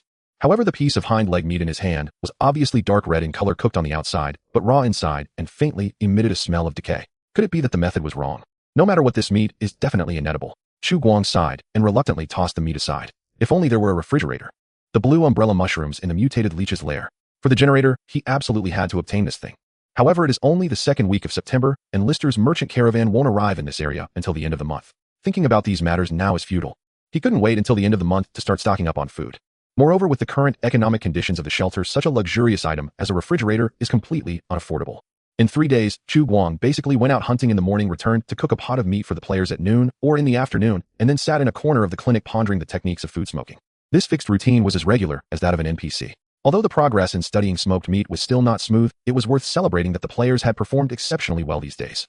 Chu Guang calculated. Over the past 3 days, he had earned a total of 7 reward points. Although he was close to reaching 10 points after careful consideration, he ultimately decided to stake all his chips on the beginner blind box. Fortunately, this time, it wasn't just lollipops. He actually opened a bottle of soy sauce. He didn't know the brand, but it would definitely improve the players' meals. Chu Guang treasured the soy sauce. However, while he said that his culinary skills were indeed not commendable, he could only manage to cook food to a basic level. The players found it quite fresh during their first meal, authentic, pure, and natural, offering a unique flavor compared to takeout fast food. But if they had to eat like this every meal, no one could endure it. Eating stews every day is making me nauseous. Sitting on the ground with a bowl, Yi Shi wore a frown. At first he was quite excited to discover that this game allowed eating, but now he gradually realized how painful the act of eating could be. Every meal consisted of stewed meat or a mush made from green wheat. Even if his mouth could tolerate it, his stomach was reaching its limit. Fong Chong took a bite of the greasy four-leg meat, furrowed his brows, and spoke. Perhaps the taste system hasn't fully developed. Otherwise, even if less salt is used, it shouldn't taste like this. It was neither salty nor bland, just greasy. And it even had a hint of bitterness. It's even worse than porridge made from green wheat. The fishy taste is too strong, it needs to be blanched with cooking wine, scallions, ginger, and garlic to remove the fishiness. I estimate it would be better, Lao Bai comforted, just make do with it. This is the wasteland. Where can we find those things? Delicious food will definitely come in the future. Fong Chong rolled his eyes at this guy, but said nothing. Ever since he was appointed as the construction captain, this guy has become increasingly adept at thinking from the perspective of the game developers, even actively helping to paint a rosy picture. But it does make sense. Since realism is the selling point, positioning seasonings as luxury items isn't a bad idea. Who knows, they might even have to pay to enjoy them in the future. Yi Shi sighed, softly murmuring, I hope the next update can bring out the seasonings. I can spend RMB to buy them. Quan Fong chewed the meat, slowly, not participating in the conversation among the three. He wasn't particularly concerned about the flavor, but was instead pondering how to improve the fishing traps. Noticing the sudden drop in the atmosphere, Yi Shi turned to Lao Bai and casually asked, How's the cement burning coming along? Lao Bai replied while sipping soup. The quality still needs improvement, but I feel we're getting closer to success. Really? Absolutely no joke. Moreover, it's not just cement. Recently Fong Chong and I have also been researching brick burning, but it's quite troublesome without molds. The shapes that come out are not very nice. But they should still be usable. Can't we use wood to make molds? Yi Shi hesitated to ask, How do you think it's that simple? Fong Chong shook his head and continued, This thing is completely different from chopping trees. Making it square is purely a craft. Fong Chong hadn't thought about it either. As a seasoned player who could build a house in just half an hour in the forest, he found himself stuck on such a basic issue in this game. Of course, this also has to do with the overly hardcore setting of Wasteland OL. Yi Shi and Quan Fong exchanged glances, looking at Lao Bai and Fong Chong, expressing their helplessness with their eyes. They were also theoretical types. Their practical skills couldn't be said to be zero, but they weren't strong either. Although they had caught quite a few mutated leech larvae these days and learned to make several traps following the survival masters from short videos, they had yet to catch a single fish. It was easy to understand. There were birds by the lakeshore that ate fish. The foolish fish had long been snatched away and devoured. The remaining fish were all cunning and wouldn't fall for traps, quickly fleeing after eating the bait. Quan Fong could only comfort himself to fatten up the fish in the lake, hoping that when the fish relaxed their vigilance, he could catch them next time. Just then a commotion came from the direction of the clinic. He saw the administrator bringing two dazed fellows toward them. No need to ask. That stunned expression, which seemed to have shocked the whole year, was definitely that of a new player entering the game world for the first time while wearing a helmet. Yi Shi silently sighed again. Why are there two guys coming in again? Let me introduce you to everyone. These two are our new members. Tomato, fried eggs, and mosquito from WC. What kind of ridiculous names are these? Chu Guang suppressed the urge to complain. After all, in the game his identity was an NPC. Clap, clap, clap. Sparse applause rang out. The closed beta players sitting in front of the big pot put down their bowls and clapped to show their welcome, though their attitude was clearly not enthusiastic. However, the two newcomers didn't mind. At this moment, they were still stunned by the shock before them. Under Chu Guang's guidance, they sat in front of the fire where the big pot was placed, staring blankly at the white mist rising from the pot. The humid heat and meat aroma hitting them directly. It was so incredibly realistic. Seeing that the two newcomers hadn't moved for a long time, Lao Bai took the initiative to break the silence. What attributes do you have? The one named Mosquito from WC was the first to come to his senses. Agility-based. Then Tomato Fried Eggs also regained his senses. I have physical strength. Have you already eaten? Initially, the administrator planned to hold a welcome ceremony, but it seems he messed it up. He just let us eat first. Yi Shi made a helpless expression and said, You must have just woken up, want some too. Mosquito swallowed his saliva. After taking the bowl filled with big bones and soup, he took a sip and his pupils widened in shock. The taste. Amazing, this game really allows eating. Wow. This is too incredible. Not only can you eat, but if you don't eat, you'll also experience low blood sugar, Fong Chong sighed. I think it doesn't need to be so realistic, it could at least taste a little better. Fried Egg stared at the bowl, hesitating for a long time before asking, What is this stewed with? Lao Bai replied, Meat. Meat? What kind of meat? Mutated hyena. Actually, we don't know whether that thing counts as a wolf or a dog, it's just a mutant. Upon hearing this, Mosquito instinctively moved his bowl away, almost spilling the soup. Fried Eggs, however, was different. This guy not only didn't back away, but also leaned in with great interest to taste a bite. However, after tasting it, he furrowed his brows even tighter. Why does it taste so fishy? Did you not bleed it? Several players exchanged glances. I don't know. The prey was all brought in by NPCs. Lao Bai suggested, If you know how to cook, you can discuss it with the administrator. Anyone with a skill will be valued. Fried Eggs looked eager. Really? Then I'll try it later. Can carpentry work? I can do carpentry. Mosquito hurriedly asked. Carpentry? Lao Bai's eyes lit up, staring at him and asking, You know carpentry? Mosquito was taken aback, smiling shyly. I do. My family sells furniture all handmade from solid wood. If you're interested, you can add my QQ number and they'll give you a discount. That's great. Lao Bai excitedly stood up. I just happen to need someone to make molds. Come help me out. Not only did Lao Bai stand up, but Fong Chong also stood up. Mosquito from WC had not yet processed what was happening when he was grabbed by the arms by the two. Wait, I haven't finished my soup yet. Looking at the two dragging him toward the construction site, Mosquito had a dazed expression. He was about to protest, but before he could finish speaking, Lao Bai interrupted. Forget the soup, wouldn't it be fragrant if we let the chef cook another pot this afternoon? Fong Chong added. Exactly. Good brother, listen to my advice. That stuff really doesn't taste good. Let's get you familiar with this game's gameplay. Mosquito. Tomato fried eggs stared dazedly at the new brother being dragged into the woods, swallowing hard. Is this game for real? Yi Shi and Quan Fong exchanged glances. It's okay. Kind of. Tomato fried eggs. Why is it a question? The newcomer, named Mosquito, indeed possesses quite impressive woodworking skills.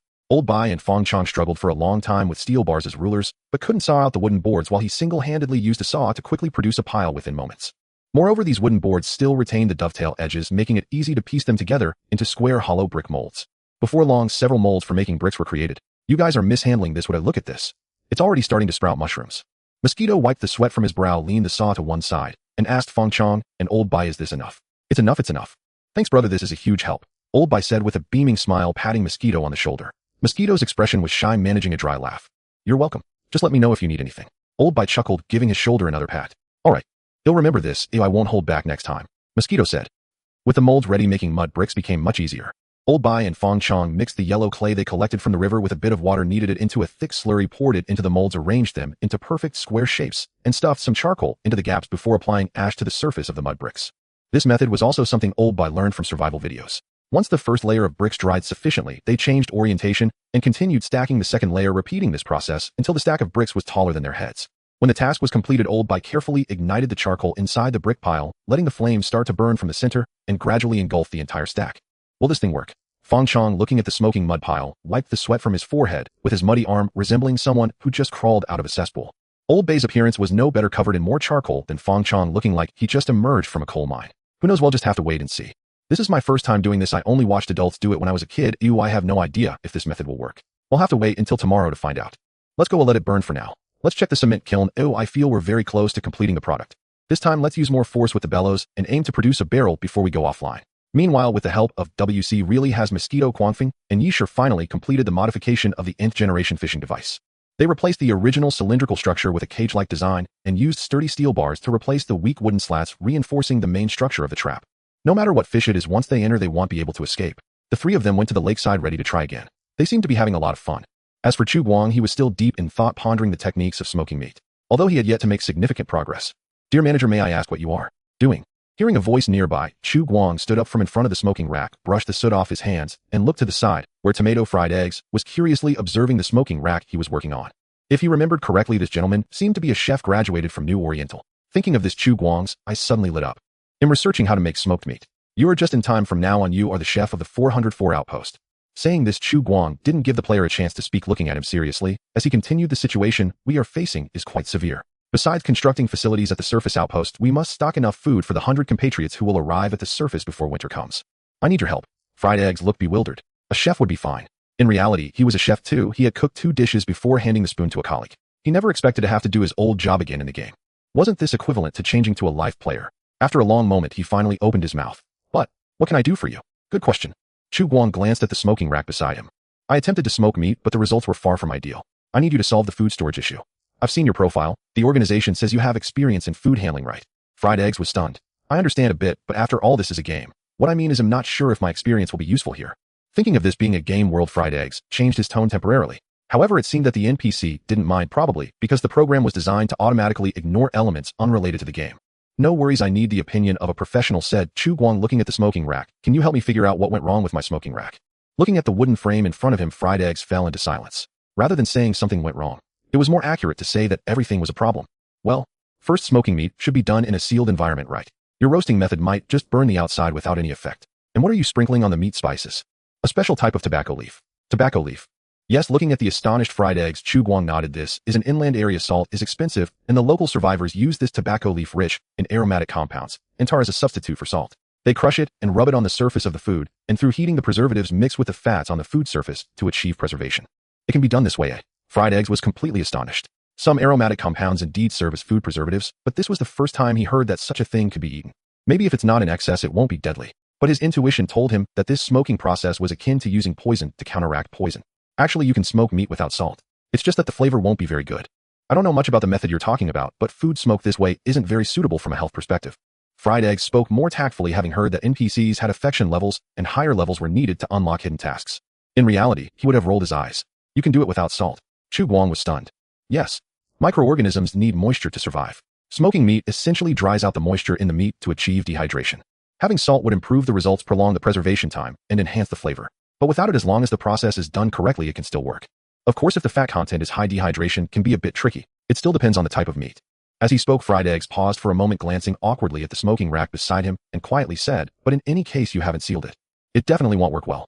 If food can be preserved without using that peculiar tobacco leaf, it would undoubtedly be good news for the outpost." However, Chu Guang still had some doubts. Even if the survivors on Beach Street were ignorant, they had managed to survive in this wasteland until now. They shouldn't have made mistakes with such survival skills. What exactly went wrong? However, Chu Guang didn't plan to dwell on such troublesome matters for now. Firstly, because he wasn't that idle. Secondly, if everything was left for the NPC to solve, what would be the role of the player? Very well, this glorious and arduous task is entrusted to you. He patted the shoulder of the novice enthusiastically. Chu Guang solemnly assigned the task of smoking meat to Tomato Fried Eggs, reminding him about safety issues, and then left happily. Not bad. Another trouble was resolved. Speaking of which, now that the food issue seems to have a clue, should he try to recruit more players to improve productivity? Relying solely on these few hands, he might not even be able to finish repairing the walls of the sanatorium by the end of the month. Just as Chu Guang was thinking this, an excited cheer suddenly rang out from not far away. Awesome. Damn, it finally worked. The cheers were coming from the cement kiln area. Chu Guang walked over to take a look and saw Fong Chong and Lao by mixing a pile of light gray powder with water and sand to create a slurry. A rough estimate showed that this batch of cement weighed about 20 kilograms. Since it was a trial burn, the amount produced was not much. Judging by the volume of the filling port of the cement kiln processing, half a ton in a day should not be a problem. Although it couldn't compare to professional production equipment, it was still usable. Respected manager. Two players, noticing Chu Guang approaching, dropped their tools and excitedly welcomed him. Cement. We have finally made silicate cement. This was indeed a significant achievement. To raise the temperature inside the cement kiln to over 1,450 degrees, the two were working tirelessly with the blower, shoveling coal into it, as if they were about to develop a Qilin arm. Especially Lao, by whose genetic sequence was already strength-based. After 3 days of effort, he was close to leveling up. You guys did exceptionally well. Chu Guang praised them with a nod. With this cement, we have made significant progress towards the first phase of our plan. The shelter will remember your contributions, and each of you will receive a reward of 1000 contribution points. The players' faces lit up with joy. The hard work of these past few days had indeed paid off. However, they were unaware that the NPC and designer standing before them was already calculating how to reclaim the surplus currency they held. Rapid inflation wouldn't do it, would affect the game's lifespan. Perhaps a gotcha feature, 1000 contribution points for a draw. That might not be a bad idea. Just as Chu Guang was pondering how to proceed, Fong Chong and Lao by exchanged glances and respectfully said to him, "Manager, there is something I must report to you." "Speak." "Now that the cement has been successfully burned, we need more manpower to begin construction on the outpost." "How many people do you need?" Lao Bai interrupted. "At least 10. Of course, the more the better. The cement kiln requires manual blowing and smelting. The two can operate one furnace in shifts, and soon we will build a second one. That will require 4 people. At least 4 are needed to transport stones from the construction site, and at least 8 more to build walls and houses." Chu Guang calculated in his mind. That makes 16 people total. Currently, the food reserves at the outpost are only enough for 7 people, including himself, for a week. With the sudden tripling of the population, he wondered if the logistics could keep up. After much hesitation, Chu Guang finally made up his mind to take a gamble. It was already the 9th. September was nearly a third over, and if they didn't pick up the pace, it would be difficult to complete the outpost before winter. "All right, I understand." Nodding and looking at the two players, Chu Guang continued, "I will request support from higher-ups. In 3 days, a batch of new members will awaken from stasis and join our cause on the surface." Hearing this, joy spread across Lao Bai and Fong Chang's faces. With the addition of new members, their infrastructure plans would become much easier. Not only that, Fong Chang's speculation was confirmed. This NPC's authority indeed went beyond that of a mere NPC. It could even influence the game's closed beta process. This made Fong Chong think of the fantastical settings in early web novels where the game operated on a supercomputer with infinite computing power, and the game company structured the worldview while the content was dynamically generated by AI. Perhaps Wasteland OL is like this. The more Fong Chong thought about it, the more excited he became. He felt he was beginning to understand. With the addition of carpenters and chefs, the working conditions and quality of life for the players visibly improved. With the help of their mosquitoes in the WC, Lao Bai and Fong Chang's construction team obtained molds for making mud bricks, and even helped Quang Fong and Yi Shi improve their fishing traps. They even made a wooden toilet from tree stumps that didn't cut into one's backside. Now the toilet could finally be sat on. However, not everyone liked this sitting-style toilet. For example, Quang Fong. This guy seemed to have a bit of a cleanliness obsession. Even in the game, he couldn't accept using a toilet someone else had used, and stubbornly dug a pit next to the original toilet using wood for a makeshift screen. Thanks to this, the outpost now had a second toilet. However, compared to these trivial matters, what was most exciting was the fishing plan devised by this guy and Yi Shi. With the help of the improved traps, the two finally caught their first fish before evening. And it was a big one. Judging by its appearance, it should be a catfish. The reason for the should be is that its broad lips and massive head were indeed peculiar with deep blue patterns scattered with white spots, and its whiskers were adorned with coral-like red tendrils. Clearly this was a mutated variant after undergoing changes. Watching the big guy thrashing in the trap, trying to escape Guang Feng and Yi Shi were so excited they nearly cried, not caring at all how ugly it looked. 3 days. A full 3 days. They finally caught one. Taking the opportunity while the large birds circling in the sky and the beasts by the lake hadn't noticed, they hurriedly dragged this big guy along with the trap from the lake to the shore and cruelly bludgeoned it to death with steel rods. Only after it was completely dead did they tie its head and tail with rope to the steel rods, hoisting it like a trophy back to the outpost. Brother Chow Dan, take a look. Can this thing be eaten? What the hell? What is this? Staring at the catfish that Guang Feng and Yi Shi had thrown on the ground, tomato and eggs, who was preparing a smoking rack, looked as if he were about to pop his eyes out. He had been cooking for half his life and had never seen such a large catfish before. Just a fish head could fill a basin. By the way, if this thing is thrown in the lake, can other fish survive? Catfish are carnivorous. It should be a catfish, Guang Feng said. Of course I know it's a catfish. Chow Dan squatted down to look at its lips, tugging on it, and saying, good heavens, it must weigh over 100 pounds. Yi Shi quickly asked, can we make smoked fish out of it? Who the hell makes smoked fish out of catfish? Chow Dan said, speechless. This thing has thick fat and its surface is covered with moisturizing slime. It's quite troublesome to handle. I don't know if it can be dehydrated. Then what to do? Guang Feng asked. I haven't tried it either. Let's experiment. Glancing at the smoking rack he had been working on for half the day, Chow Dan fell silent. A fish weighing over 100 pounds would definitely crush it if placed on it. It had to be redone. As dusk approached, Brother Chow Dan took over the cooking duties from the manager and made a pot of fish head soup for the players, proving that this thing was indeed edible. Moreover, it tasted unexpectedly good. Although there were no tofu for side dishes and no green onions, ginger garlic, or cooking wine to remove the fishy smell, Brother Chow Dan still managed to make a pot of soup that was quite fresh and not greasy, using just salt and soy sauce. The players were moved to tears. Brother Chow Dan and the mosquito were pleasantly surprised that the game actually had a sense of taste, while the other 4 players were touched to finally have a bite of normal food. Woo, it was so hard to come by. That day the server went down at 6 in the evening, and it just so happened that it was 6 in the morning in reality. The closed beta players just came out of the game and hadn't even had time to log onto the Penguin app when the messages in the Cattle and Horse Club exploded.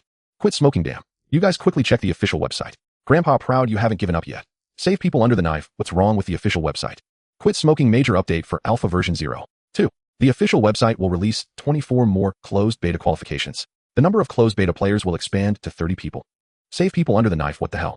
Grandpa proud, haha, starting to harvest the leaks. Tell me how much. I wonder if it's enough for me to file a case at the police station down the street. Picking nose.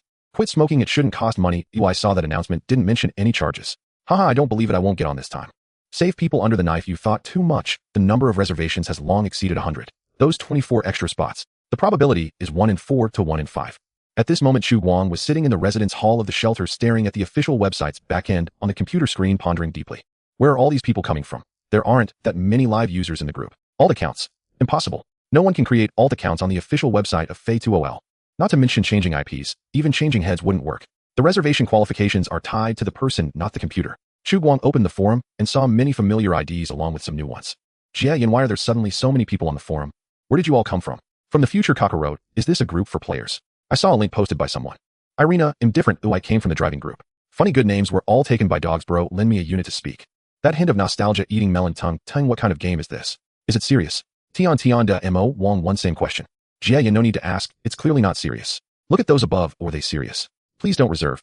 It's all fake, fake, fake. Frustrated tongue omega Tion da mo Wong, farewell. Chu Guang. Is Jia a bit off? The official forum finally gained some popularity, and just when it was heating up, someone left. There might be more than one. Chu Guang felt speechless, but didn't take it too much to heart. He wasn't the kind of petty man. After browsing the forum, Chu Guang roughly understood why there was a sudden influx of new users. He didn't know which group had shared the screenshots of the Nyoma Club's group chat along with the link to the official website to other game groups. Then this game Fei2OL, which only had an official site settings and big pancakes, inexplicably became popular in the gaming circle. Many new users followed trends from other game groups, mostly inquiring about what exactly this game is, when will the internal test be, and weird questions like can you strip, is there a mosaic, which are awkward to answer. Surprisingly, there were hardly any serious discussions about the game content. Chu Guang couldn't help but wonder if he should appoint a few moderators to help manage the forum.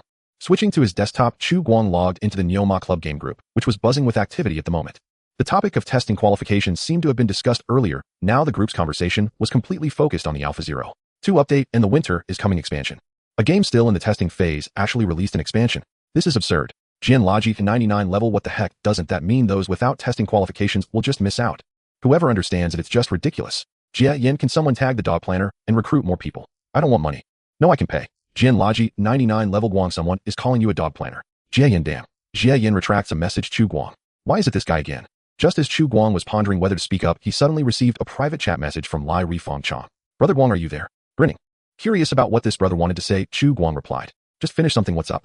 Lai Rifang Chong, there's something I've been quite confused about and would like to ask you. Is that NPC known as the manager portrayed by your company's employees, or is it AI? Worried that this brother might find it inconvenient to answer after typing this question, he quickly added another line. I just asked casually if it involves corporate secrets, just consider that I never asked. Guang, no worries, this isn't really a secret, and besides, as a small planner, I don't have access to confidential information. Lai Rifang Chong was overjoyed and quickly typed. Yes, please go on. Chu Guang thought for a moment and boldly typed on the keyboard. In simple terms, its existence is very special. Special? Goodness. This NPC is indeed not simple. Picking up on two keywords, Lai Rifang Chong became excited, his thumbs flying over the phone screen. Can you be more specific? Guang, he is the first generation of fully artificial intelligence developed by our company. Fully artificial intelligence. Lai Rifang Chong looked completely bewildered. This was already beyond his knowledge. However, it felt so impressive. Sitting in front of the computer, Lai Rifang Chang's eyes lit up, wishing this insider would reveal a bit more. And Guang did not disappoint him, continuing to type on the screen. Guang, that's right, it's fully close to human-like artificial intelligence. Guang, he possesses his own personality, memory, thought patterns, as well as values and behavioral motivations, which is why we granted him the authority to restrict players and guide them into the game. Just as I thought. I'm simply a genius. Lai Rifang Chong was so excited that he almost dropped his phone on his face. His trembling thumb continued to type. Lai Rifang Chong, I understand now. No wonder his decisions can influence your testing progress. Actually, I have already discovered that the content of this game itself has been developed quite thoroughly, and the immersive feeling is simply like a real world. Not exaggerating, even someone as picky as I am cannot find a single obvious bug. Lai Rifang Chong, if I had to say the only downside, it might just be that there are too few NPCs. So at that time I thought, is there a possibility that what you are testing is not the game itself, but the AI of the game? Including the expansion Winter is coming launched with the Alpha 0.2 version update was also for this purpose. Am I right? A direct hit. Straight to the point. This was Lai Rifang Chang's assessment of his own statement. Based on various clues, he felt he had completely discerned the intentions of the game developer. Group friends were discussing why Fei 2OL launched the Winter is Coming expansion during the testing phase, and the fragmented conclusions and guesses they came up with seemed to him to be merely superficial. At most, they only saw the first layer, or even not that. Only he stood at the atmospheric layer. The mysterious company developing Fei 2OL on the surface was testing the game, but in reality what they were truly testing was the fully artificial intelligence running based on the game framework. And this expansion named Winter is Coming is precisely this mysterious company's test of the first-generation fully artificial intelligence. Silence lasted for a while. Seeing that this brother named Guang was not speaking, Lai Rifang Chong already had the answer in his heart, and his lips unconsciously curled up. I am indeed a genius. Guang, you are very smart. Guang, indeed, as you said, the Winter is Coming expansion is indeed to test the performance of the first-generation fully artificial intelligence, and this is also a necessary procedure for starting the next round of testing. As he typed these words, Chu Guang silently deleted the set of rhetoric he had just prepared in the document, because he felt that this brother's nonsense sounded more persuasive. Not to blow or blacken this guy is indeed a talent, just in terms of imagination. Lai Rifang Chong, I roughly understand what you mean, so the testing progress is indeed affected by the game's plot development, right? Guang, yes. Lai Rifang Chong, and currently the only one who can advance the plot is the manager of Shelter No. 404, right? Guang, correct. Lai Rifang Chong, thank you. I understand now. Sorry for troubling you revealing so much inside information to me. But don't worry, I will definitely keep it a secret. Grinning Guang, actually, it's not really insider information. It's okay if you don't keep it a secret. Lai Rifang Chong, no, I will definitely keep it a secret, you can rest assured. People who know me all know that I'm super reliable. Grinning. Chu Guang. This is what they call corporate level understanding. I've gained some insight. The leaves turn yellow, the temperature drops, and an unprecedented crisis is approaching. This winter will be harsher than ever before and will come earlier. The time left for us to prepare is running out. From now on, we must seize every minute, even every second. We need to be ready for the cold wave before the situation deteriorates completely. The task panel has been updated, listing the necessities, required facilities, and corresponding rewards. Remember, only by uniting can we weather this storm. Winter is coming. This is a trial of fate for all of us. In the residence hall of the shelter, an inspiring voice echoed. Facing the determined gazes of the players, Chu Guang delivered an impassioned speech, officially kicking off the first expansion of the game since its closed beta. Winter is coming. With the opening of the new chapter, the atmosphere at the outpost base of Shelter 404 began to change, much like that on the official game website. It wasn't just the players. Even Chu Guang himself could feel the growing sense of urgency in the increasingly cold air. The supplies stored at the outpost were never abundant, and with the population soaring from 6 to 30, it had increased fivefold. Although the surge in population brought more labor, it also exponentially increased the supply pressure on the outpost. To feed these 30 mouths that are about to arrive, Chu Guang had been worried sick over the past few days, almost working from dawn till dusk, hunting outside with the perception-based gene sequence night 10 just to stockpile a bit more food. For a time, the entire Linghu wetland park was thrown into chaos by the two of them. However, the results were quite impressive. In 3 days, Chu Guang had killed over 10 mutated hyenas and caught countless wild rabbits and squirrels with traps. Though they were all mutants, they were still edible. In addition, Knight 10 responsible for vigilance and reconnaissance successfully leveled up from LV0 to LV1, while Chu Guang felt he was on the verge of a breakthrough. However, the manager gene sequence was extraordinarily special. Chu Guang had yet to grasp the secret to leveling up, only able to confirm through health check equipment that the development progress of the gene sequence had indeed increased slightly. On the other hand, the performance of the other players was equally outstanding, even described as showcasing their unique talents. Old Bai and Fong Chong used charcoal as a reducing agent, and through the method of calcination recovered a small amount of iron slag from rusty rebar and automotive parts, which they then added to the cement kiln, mixing it with crushed limestone and clay to produce more reliable cement clinker. This was a physically demanding task. Whether operating the blower manually or using a repaired two-wheeled cart to transport stones, it required considerable effort. However, because of this, the strength-based Old Bai leveled up again, raising his gene sequence from LV1 to LV2, and his strength attribute also increased by 1 point. As for Fong Chong, who was on shift with him, he finally broke through the limit, leveling up from LV0 to LV1.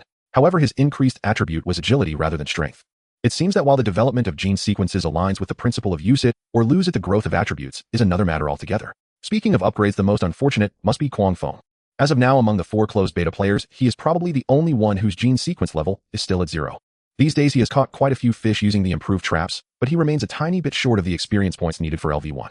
The experience points obtained from trapping mutants seem to be significantly less than those gained from defeating mutants in direct combat. Quang Fong is puzzled by this. Unfortunately, up to now, there doesn't seem to be a good solution. Besides the 4 initial players, the 2 new ones are equally energetic and have hardly taken a break these past few days. For instance, WC really has mosquitoes. This guy isn't in a hurry to level up and continues doing carpentry work, occasionally helping Old Bai and Fong Chong or assisting Quang Fong in repairing damaged traps. Aside from these tasks, he is busy with his own affairs. According to his own words, he seems to plan to build a simple wooden cabin to serve as his chemistry lab and storeroom. These days, he has collected quite a few bottles and jars while helping to transport stones from the construction site, placing them beside the small cabin. Although Chu Guang is quite skeptical about the safety of this small cabin, seeing how happy this guy is, he feels it's better not to interfere too much with the player's choices.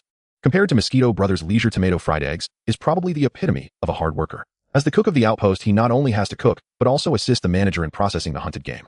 This includes bleeding, skinning, deboning, cutting meat, and most importantly, curing. Given the outpost's limited supply of salt, which cannot be extravagantly used for curing meat, Egg Brother employs the most primitive curing method.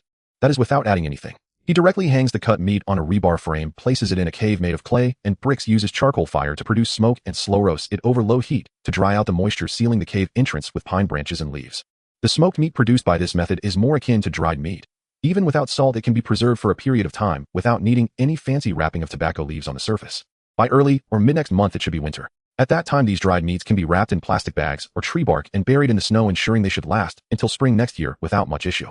However, relatively speaking, the taste and flavor of the smoked meat made by this method can only be described as unsatisfactory. In addition, the skins peeled from the mutated hyenas were not wasted. Egg Brother collected them to make leather. In fact, leather making is a rather complex and tedious craft, far more troublesome than making dried meat. However, what the shelter currently needs is not fine, soft, high-end fur, but merely warm materials to fend off the cold with no demands for quality. Therefore, many unnecessary processes can be omitted. Previously, when Old Bai was burning plant ash, the filtered potash lye was saved in the plastic barrels he picked up. Tomato Fried Eggs fully utilized this potash lye as a tanning solution, soaking the raw hides peeled and cleaned from the prey. Once the leather is sufficiently combined with the tanning agent, it is hung on a makeshift tanning rack to dry, thus yielding a piece of leather of acceptable quality. Esteemed manager, I must report that I am really overwhelmed here. I desperately need help, even just one person. Taking the freshly shot prey from Chu Guang's hands, Egg Brothers' gaze inadvertently drifted to Knight 10. He couldn't shake the feeling that this guy seemed very idle. Aside from helping the manager retrieve game, he hadn't seen him do anything else. Why not lend a hand to himself? Knight 11 immediately realized what this guy was up to and quickly waved his hands. Don't look at me, I'm very busy. Just kidding. Where else could he find such a good opportunity to level up alongside an NPC? He definitely didn't want to learn how to cook from this guy. Seeing Knight 10's resistant look, Egg Brother couldn't help but roll his eyes and mutter in his heart. You're busy with what? Seeing Egg Brother complaining to him, Chu Guang calmly reassured him. Knight 10 needs to help me search for prey, and his sense of danger is also crucial, so I can't have him stay and help you. However, I promise you that your issue will be resolved soon. Our reinforcements are on their way and will arrive on the surface shortly. Alright, thank you. If that's the case, that would be wonderful. Egg Brother sighed, pausing for a moment before continuing. There's another matter. Although I've attempted leather making, I can only handle some simple processing. As for how to make them into clothes, I truly can't manage that. Don't worry about that. Among the reinforcements that are soon to arrive, there are individuals skilled in this area. I will assign the tasks of leather making and creating warm clothing to that person. Not just seamstresses. Among the 24 newly added closed beta players, he selected there are talents from various fields. Though they may not necessarily be experts in their industries, some are even students, they can still contribute within their capabilities. Moreover, there's the internet as a tool. Chu Guang is full of confidence in these energetic and diligent players. As long as they work hard enough, they will one day move into big houses. It's a steady plan. September 12th, 6:00 a.m. After 3 days of agonizing wait following the release of beta test qualifications, the day of the server launch has finally arrived. Following the official tutorial, Du Mingdao donned his helmet, lay flat on the bed, and closed his eyes. He wondered, is this really all it takes? However, just as this thought crossed his mind, he quickly saw a beam of light piercing through the darkness, illuminating the space before him. He hadn't even opened his eyes yet. Du Mingdao sat up from the damp incubation pod and looked around, his dazed gaze gradually replaced by intense shock. Is this the game world? The metallic walls and floor tiles, the streamlined hatch filled with a sense of sci-fi, and wisps of vapor evaporating from his shoulders, slowly stealing away his body heat. Taking a deep breath of the air in the game world, he vaguely caught a whiff of an unpleasant odor. He wasn't sure if everything before him was real, but this overwhelming sense of immersion had left him speechless in shock. This feeling, it was simply mind-blowing. At that moment, the neighboring incubation pod suddenly opened, and a creature with a lizard-like mouth and covered in dark green scales sat up from the pod. Upon locking eyes, Du Mingdao was startled. What the hell? What is that thing? What thing? Who the hell are you? NPC. What NPC? I'm a player. ID garbage collector, level 99. I wanted to ask you, who are you? You're a garbage collector? I'm the one who spares lives. Wait, are you that newbie who joined the group a few days ago? Why do you look so ugly? You're the ugly one. With amber pupils wide open, the lizard man looked completely confused, clearly not grasping the situation. But soon his gaze fell upon his scaly dark green skin as fear gradually seeped into his bewildered eyes. He hastily looked down, glancing left and right, his claws clumsily pawing at his body, while his tail flailed about, resembling a lizard that had fallen into a mud pit. At that moment, his gaze suddenly fixated between his legs. Then he let out a piercing wail. Oh no! Why don't I have that thing? Du Mingdao nearly spat out a mouthful of blood. You look like that, and your focus is on that thing. That's missing too. Damn it, the developers are liars. I can become a lizardman, but why can't I choose a female character? If you don't want to be a lizardman, we can swap. Get lost. The incubation pod was connected to a body scanning device, allowing them to see their attributes and levels, which were publicly available information on the official site. Garbage collector pointed his index finger at the interface, and soon the attribute panel projected onto the screen. ID garbage collector, level 99. Genetic sequence mutant lizard man. Level LV. 0. Basic attributes. Strength 8. Agility 7. Constitution 8. Perception 8. Intelligence 2. Talent. Cold-blooded, enhanced stealth, sluggish in low-temperature environments. Paddle feet, enhanced endurance, difficult to operate complex machinery. Regeneration, enhanced recovery, difficult to level up genetic sequence. What the hell? These attributes are quite something. Garbage collector vaguely remembered that the official site mentioned the baseline attribute value for an average adult male is 5, fluctuating within 2. Clearly he did not conform to the baseline of an adult male. Aside from low intelligence, his other 4 attributes were absurdly high. The key was that he didn't feel unintelligent. Even if his intelligence panel showed lower data, so what? It didn't affect his ability to show off at all. Realizing this, garbage collector couldn't help but break into a broad smile, calming down. Sitting in the adjacent incubation pod, Du Mingdao looked at the lizard man, who was grinning foolishly, and asked with concern, Are you okay? Haha, I'm doing great. Let's hurry up and get out of this room. We need to meet up with the other players. Don't keep the administrator waiting. As he said this, garbage collector rolled over and jumped out of the incubation pod. He realized one benefit of being a lizardman: he didn't need to wear clothes, since it didn't matter whether he took off his pants or not, there was nothing to cover. Staring at this lively lizardman, Du Mingdao's face was filled with perplexity. At that moment, he suddenly noticed a piece of paper stuck to the lizardman's backside. You have something on your backside. Where? Upon hearing this, garbage collector also felt the foreign object on his behind, extending his claws to check. Not quite accustomed to operating this body for the first time, he scraped away for a while, before finally managing to remove the piece of paper. The paper was waterproof and hadn't gotten wet. However, the text written on it was neither Chinese nor any language he recognized. Garbage collector was puzzled, scratching his head with his claws. What does this say? In the resident hall of the shelter, what had originally been a spacious area was now packed with newly joined players. All sorts of people stood here, their faces collectively filled with confusion, astonishment, excitement, and curiosity. Before this, nearly everyone thought that this so-called fully immersive virtual reality game might just be a joke made by a few bored gaming enthusiasts. Even when they received the helmets sent by the game company, most held a skeptical attitude. However, now all doubts had vanished. If one had to find a game more realistic than this, it would probably only be EarthOL itself. As garbage collector stepped out of the room, it caused quite a stir. At first, everyone thought he was an NPC, but after inquiring, they realized he was also a player, and very likely a legendary hidden class. Basking in the envious gazes of the crowd, garbage collector seemed to have completely forgotten about not having a little brother smiling with pride. Does it matter if he lacks that thing? Not really. Bro, from now on, stick with me, I'll have your back. Garbage collector patted the shoulder of the nearby Dao brother, who just rolled his eyes in annoyance and chose to ignore him. However, it was just a slight edge in the initial panel data. Du Mingdao, who came out of the room with this guy, also attracted a lot of attention. Unfortunately, his genetic sequence was merely an ordinary strength type, with no particularly outstanding traits. While the players in the hall were sizing them up, he was also secretly observing the other players in the hall. Aside from garbage collector, most players seemed quite normal, at least on the surface, with nothing noticeably different from others. From their physiques, they seemed to mainly be strength and constitution types, but there were also a few perception, agility, and intelligence players. What surprised Du Mingdao the most was that there were actually 2 female players among them. One of them was 180 centimeters tall with curves that filled out the shelter uniform, likely a strength type. The other was a bit shorter, probably just over 150 centimeters, rather plain, and it was hard to tell what type she was. At least she didn't seem like a strength type. Du Mingdao, being from a civil engineering background and having worked for several years, was quite accurate in his judgments, especially concerning distance and size, usually without much error. The two of them had come out of the same room and seemed to have had some conflict, their postures somewhat confrontational. Who is that little one? Has she been weaned? You? Just because you're tall doesn't mean you're impressive. In reality, you might be really short. Haha, unfortunately for you, I'm the director at a fashion design company, and I'm quite successful. Unlike you, who can only find a sense of existence in the game. Haha, just a director. I thought you were some president of a big corporation. I wonder which company your little sister is at. Haha, mind your own business. Du Mingdao. He felt that both of these guys were quite childish. Of course, they weren't the only ones making noise. After waiting so long to finally get the beta test qualification, the newly joined players were all excited, chattering nonstop, fiddling here, and they're unable to settle down. Some were banging their heads against the wall, not even crying out in pain, instead clutching their heads and giggling foolishly. And that was still relatively normal. Others were grabbing nearby players, begging them to slap them, wanting to see what it felt like to get hit, so they'd be mentally prepared for fighting monsters later. Du Mingdao felt his scalp tingle. Did he enter a game world, or get locked in a lunatic asylum? As he watched someone pull down their pants to take a dump, even doing something more eye-watering, a commanding voice echoed through the resident hall from the direction of the main door. Silence. In an instant, everything fell silent. The authoritative voice seemed to carry a special pressure, causing the players in the resident hall to involuntarily stop their noise, their gazes instinctively turning towards the source of the voice.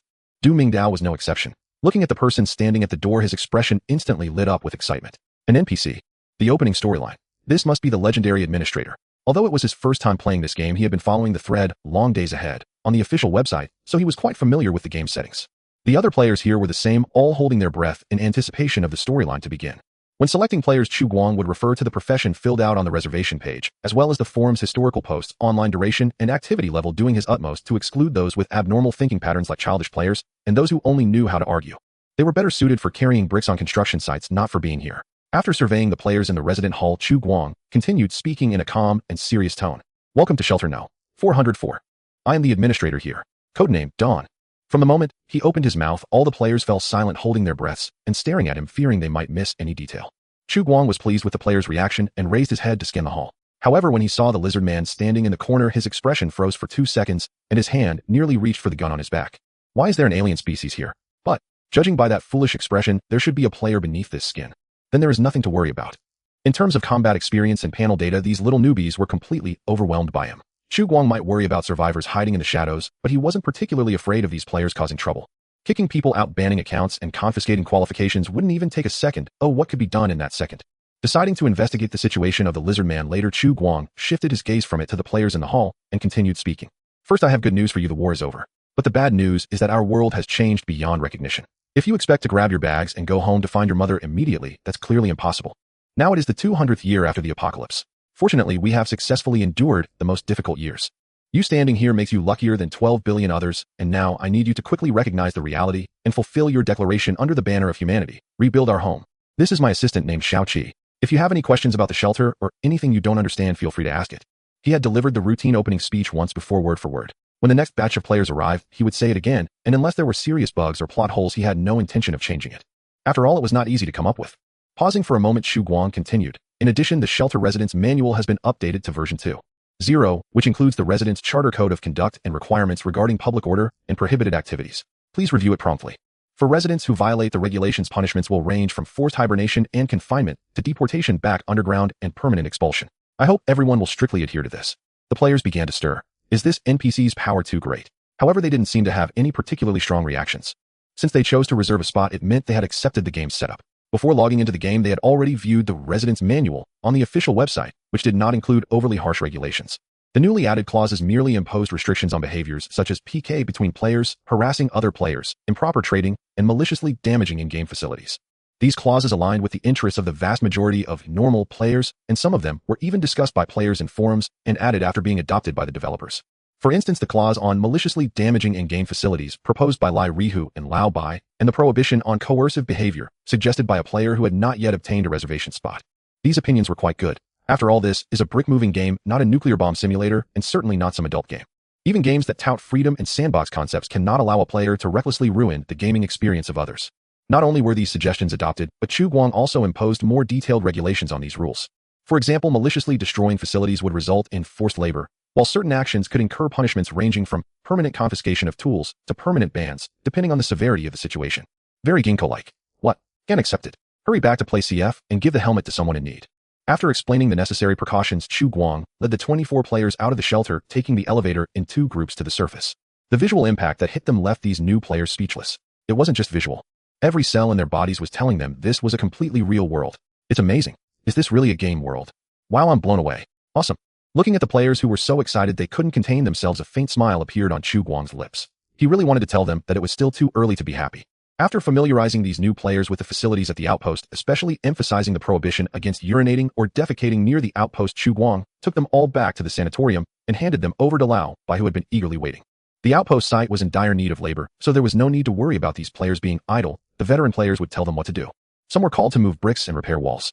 Others were taken by Fong Chong to the construction site northeast of Wetland Park to transport materials for burning cement. As for the reward, it was 10 contribution points per hour. Although they weren't clear about what contribution points were used for, each player was full of energy, eager to start working immediately. There was no need to fuss over such things during the closed beta. The developers had stated that there would be no data deletion, so just do it. The enthusiasm of these players even made Chu Guang feel a bit embarrassed. Of course, not all players were assigned to the construction site. Tasks like making jerky, tanning hides, fishing, hunting, and gathering also needed to be done. For example, a female player named Yiya, who stood 1.8 meters tall, was assigned to gather resources. Her genetic sequence was of the perception type. Although her main attribute perception had an initial value 1 point lower than Yishu's at only 6, she had an additional initial talent, toxin intuition. According to the system's explanation of this talent in the player list, players holding this talent could sense toxicity purely through biological instincts without relying on knowledge or experience. Conversely, before obtaining toxin resistance, the poisoning effect itself would inflict more negative impacts on her. Furthermore, the positive effects of this talent are influenced by the perception attribute. Having her take on the role of gatherer was quite fitting. In addition, there was also that lizard man. After assigning the gatherers, Chu Guang called this player aside. Are you garbage collector level 99? What a silly name. Seeing the administrator talking to him, Garbage Jr. thought he had triggered a hidden plot and quickly stood at attention, excitedly nodding. That's me. Chu Guang nodded, about to assign him a task, when he noticed that Garbage Jr. suddenly seemed to remember something and actively handed him a note. Respected administrator, when I woke up, I found this note. I can't read the words on it. Could you tell me what it says? Let me see. Chu Guang took the note from him. The note was somewhat wet, as if it had been soaked in water, but it was not soaked through. It seemed to be made of waterproof material. The handwriting on it was very familiar, and it was written in the language of this world. Chu Guang immediately guessed who had left this thing. Where did you get this? From my butt. Chu Guang's hand trembled, nearly dropping it. Seeing the administrator's face darkening, Garbage Jr. quickly guessed what was happening and awkwardly explained. I mean, it was in the incubator. When I woke up, it was stuck there. It's fine, I was just asking casually. Chu Guang continued reading the content of the note. Congratulations, you have won a prize. This is an Easter egg I left for you. The genetic sequences stored in the gene pool are not all human genes. There are also a few special genetic sequences. To be frank, it was my doing, though there was an element of surprise involved. I do not intend to take the blame. How should I put it? Don't you think this is also a part of natural selection? Speaking of which, should we refer to it as a special entity or an alien species? Never mind, it doesn't matter what it's called, you decide. The first generation administrator. This guy must be crazy. Chu Guang was speechless. He couldn't be bothered to mock the deceased and opened the system interface to confirm the lizard man's 5-dimensional data and talents. Just like this guy's tall and sturdy physique, his strength and constitution were astonishingly high. If it weren't for him having taken a shot, his strength would have even matched his own LV5. Moreover, he had the talents of physical regeneration and cold-bloodedness, making him a practical weapon. Although he had debuffs such as difficulty in leveling up sensitivity to low temperatures and difficulty operating complex machinery, they were not fatal flaws. In short, there weren't too many problems. Chu Guang was already considering whether to equip this guy with gauntlets or steel claws. Alternatively, making him a metal can for the front line didn't seem bad either. Feeling the administrator's scrutinizing gaze, Garbage Collector level 99 felt a little uneasy in his heart. However, this NPC did not stare at him for long and quickly assigned him a task that was different from the other players. Starting today, you will hunt with me. Chu Guang decided not to worry about weapon matters. These players weren't necessarily less intelligent than he was. It was better to let them figure out the gameplay themselves. Garbage Jr. excitedly clenched his fists and exclaimed in a loud voice, I am at your service. Respected administrator. Very good, very spirited. Chu Guang nodded in approval and continued. You wait for me at the entrance of the sanatorium. I still have some matters to arrange, and it'll be over shortly. Understood. Garbage Jr. scampered off. Chu Guang then turned his gaze to another female player waiting anxiously nearby. Her ID was Tung Tung, and her genetic sequence belonged to the intelligence type. She looked somewhat petite, standing about 1.5 meters tall. The expression of genes is inherently unstable. No matter how perfectly designed, it is inevitable that there will be flaws. There was nothing Chu Guang could do about her situation.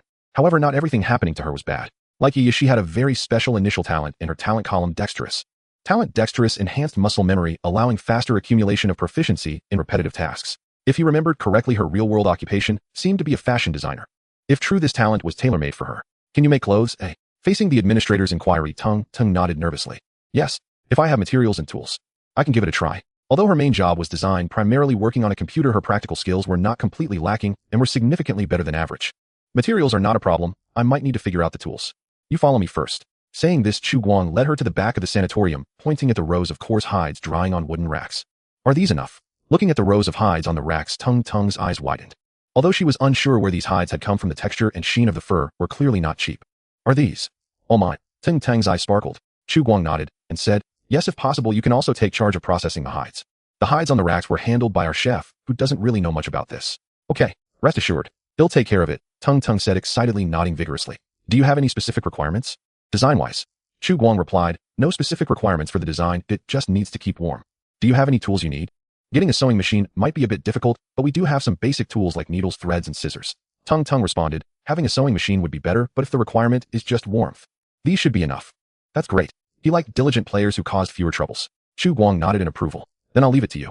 I should be able to get some game in the next few days. I plan to head north along the elevated road out of town. I heard there are migrating deer herds. If luck is on my side, I should have quite a harvest. Chu Guang is a principled person and will not take advantage of the player's labor for free. Although the refuge is currently poor and contribution points can only be used to buy revival coins, he still decided to pay Tung for her work. For each piece of clothing made, 50 contribution points will be awarded. The requirements are not high, it just needs to be wearable and warm. Once the shop system is online, he plans to price these clothes based on quality, ranging from 100 to 500 contribution points to sell to other players. In that case, he would need to find an NPC to act as a merchant. He heard that the neighboring brown farm sells some clumsy slaves every winter to save on food and fuel, and then buys another batch of cheap goods from slave traders when spring arrives. Perhaps he should go there and try his luck. Esteemed Master Manager, when do we set off? Looking at Chu Guang coming out of the sanatorium, Garbage King waved his lizard tail eagerly and asked impatiently. No hurry, I need to find you a suitable weapon. Follow me. Outside the walls of the sanatorium, there is a small wooden house built by WC really has mosquitoes, currently used as a carpentry workshop. The outpost currently lacks tools, especially reliable steel, once so many things have to be replaced with wood. However, solutions can always be devised. By combining some industrial waste scavenged from the wasteland with wood, this player skilled in carpentry has indeed created quite a few post-apocalyptic style tools. For example, the crossbow leaning against the wall is one of them. The wooden bow frame combined with stainless steel parts forms a simple mechanical structure and hinge, while the bowstring is made from the tendons of mutated hyenas specially treated. As for the arrowheads, they are sharpened metal pieces. His iron pipe rifle is running low on bullets with only about 20 left, so he needs to conserve them. It's better to use the crossbow for hunting prey that can be killed with it. Seeing the Master Manager pick up the crossbow, Garbage King thought he was going to give it to him and quickly reached out to take it, but it was slapped away. Your weapon is that one. Chu Guang pointed to a few spears with sharpened metal pieces for tips in the corner, along with a convenient carrying strap. Your initial strength is 8 points. As long as you master the throwing technique, you can easily kill prey within 10 meters. Garbage King looked distressed. But Master Manager, I still feel, if I had a ranged weapon, my hunting efficiency would be higher. Looking at your 2-meter-tall frame, is it really sensible for you to hide behind and shoot, instead of charging ahead as a tank? A spear is fundamental to hunting, whether in close combat or mid-range encounters. It prevents you from falling into a passive position. Today I will only teach you hunting techniques. As for what kind of weapon you choose to fight with later, that will depend on you. It turns out this is all part of the story. Garbage King nodded in a somewhat confused manner, closing his mouth and saying nothing. Just then the player WC really has mosquitoes pushed open the wooden door and walked out holding 2 glass bottles. Seeing Chu Guang, his eyes lit up. Esteemed Master Manager, I was just looking for you. This is the acetone I mentioned. Using it as a solvent, we can make smokeless powder. As he spoke, he mimicked the movements of an alchemist, shaking the bottle in his right hand, startling Chu Guang and Garbage King, who instinctively took a step back. No worries, haha, as long as it doesn't meet open flames, it's fine, haha. Mosquito looked excited. He only dared to do such things in the game, not in his own workshop. He never expected the game to be this realistic, actually allowing him to create such a thing. At this moment, he suddenly noticed the lizard man next to the Master Manager, and his excited expression visibly paused. Who is this? Chu Guang coughed lightly. He is a new resident ID garbage picker, level 99. Wow, a newcomer. Wow, you're starting off with a hidden profession. That's so awesome. Tell me about what you have in your hands. Chu Guang glanced at the glass bottle in his hands. How did you make that? The method is simple. It's actually dry distillation of wood. Place wood in a sealed metal container and bake it, then use a tube to direct the vapors out, condensing them in a cold water bucket. The collected condensate can easily be separated into a water-like solution and thick tar-like residue. Simple distillation will do. The water-like part is wood vinegar, mainly composed of acetic acid, acetone, and methanol, which can be further distilled due to their different boiling points. Among them, acetic acid can react with alkali metal compounds to produce various useful salts, while acetone is what's in this bottle in my right hand. Its use is quite significant. As he spoke, Mosquito sighed with lingering excitement. If only I could get my hands on some sulfuric acid. With sulfuric acid, we could produce hydrogen peroxide, and mixing hydrogen peroxide with acetone can create triacetone triperoxide, also known as TATP, commonly referred to as entropy explosives. Garbage King listened in astonishment, unable to suppress his gulp. What does this guy do in real life? This is too much. Chu Guang was also shocked by this guy. He instinctively glanced at the small wooden house in front of him, unable to connect it with the chemistry lab. Only players could do such reckless things. Gathering his thoughts, Chu Guang looked at him and continued, I will keep an eye out for chemical factories in this area. So, does that mean you currently cannot obtain explosives? High-performance ones cannot be obtained, but black powder is relatively easy to make. Give me some more time, or I'm thinking of other methods, but sometimes it's not always necessary to use explosives to achieve a lethal effect. Mosquito waved the glass bottle in his left hand, chuckling, and continued, this contains a mixture of turpentine and acetone, and I also added a bit of plant fiber. Igniting the cotton wick at the bottle's mouth and throwing it can make it burn for a long time. A Molotov cocktail. This is a good thing. Chu Guang's eyes lit up as he took the glass bottle from his hand and waited. Have you tested its power? There are trees nearby, and I'm afraid the fire won't go out. Mosquito said awkwardly. Not bad. It seems this guy still has some sense. He'll take it outside and help you test it later. Chu Guang quietly put away the glass bottle and looked at him. Conducting chemical experiments in this environment is still somewhat dangerous, and the refuge currently lacks the conditions to store such hazardous materials. I will reward you as you deserve, but I cannot encourage you to expand production. After a brief pause, Chu Guang changed the subject. However, I suggest that you try to find ways to utilize these chemicals in the construction and production at the outpost, creating value that we need. Creating the value we need. Mosquito's expression seemed to understand, but was still pondering the words, lost in thought. You can think about it. Chu Guang nodded and continued, of course I also suggest you talk to the other residents of the refuge to see if they have any good suggestions. You might have unexpected gains. The uses of acetic acid, acetone, and methanol are quite extensive. If the outpost truly wants to initiate industrialization, these chemical raw materials are indispensable. Although it may not be immediately useful, Chu Guang still rewarded the player. WC really has mosquitoes, with 1,000 contribution points, publicly acknowledging his outstanding contribution in successfully preparing acetic acid, acetone, and methanol using wood as raw material. Is this considered a server-wide announcement in an online game? Seeing WC really has mosquitoes proudly displaying his achievement, while other players looked on with envy, Chu Guang felt it necessary to maintain this fine tradition. Not just in the game. It should also be announced on the official website. In the future, we could even create a Hall of Fame to record, on such and such date a certain player achieved a certain accomplishment. Such achievements could range from solving development issues to completing a high-difficulty dungeon. As a poor ruler, the only cost-effective reward he could offer players was a sense of cheap honor. After finishing, Chu Guang led Yishur and Trash King along the elevated road outside the wetland park, continuing north to explore. They searched for traces of prey while looking for valuable exploration targets. The industrial clusters in Qingchuan City are mainly concentrated in the southeastern corner of the city, distributed in a fan shape along the 3rd and 2nd ring roads. In contrast, the northern area where Linghu Wetland Park is located is primarily residential, and along the exit road 1 can still see many unfinished buildings. Aside from well-developed public facilities such as education, healthcare, and transportation, there has been no large-scale industrial cluster formed in this area, with only a few small light industrial workshops scattered in the suburbs away from the residential areas neighboring garbage incineration plants. Now most of these areas are covered by forests. During the nuclear war, the northern suburbs of Qingchuan City, due to the large population base and extremely low strategic value, were hardly hit by strategic weapons. However, in contrast, after the complete collapse of order, a massive influx of refugees brought a different kind of disaster to this place. Supermarkets, convenience stores, markets, and malls were quickly looted, followed by hospitals, schools, office buildings, and all shops along the street, even every refrigerator and storage cabinet inside residential homes. No shelter would risk their safety by opening their gates to accept them, and they simply couldn't do so, while the completely paralyzed traffic made it difficult for these people to leave. Even 200 years later, the bullet holes in the walls and the shattered glass still revealed glimpses of the tragedies that occurred here. In some shop windows, beside shelves and inside trash cans, there are still unweathered bones hanging. This is too tragic. Looking at the large and small skeletons huddled together, Trash King couldn't bear to look, turning his gaze away and closing the open trash can door. Yishur remained relatively calm, as this was not his first time accompanying Chu Guang on a long journey. He had long grown accustomed to the situation here and even assumed the role of an old player to comment a bit. To be fair, the scene design of this game is quite well done. It feels just like a world after the apocalypse. This is originally a world after the apocalypse. Chu Guang replied, casually, carefully observing the situation inside the store's window and marking it on a paper map. This should have been a clothing store. However, there were only a few pieces of clothing left on the shelves, and the only 2 tattered rags hanging were covered in dark mold. It was evident that scavengers had visited here a long time ago. Moreover, they had come more than once. I feel like we're wasting our efforts, Yishur sighed.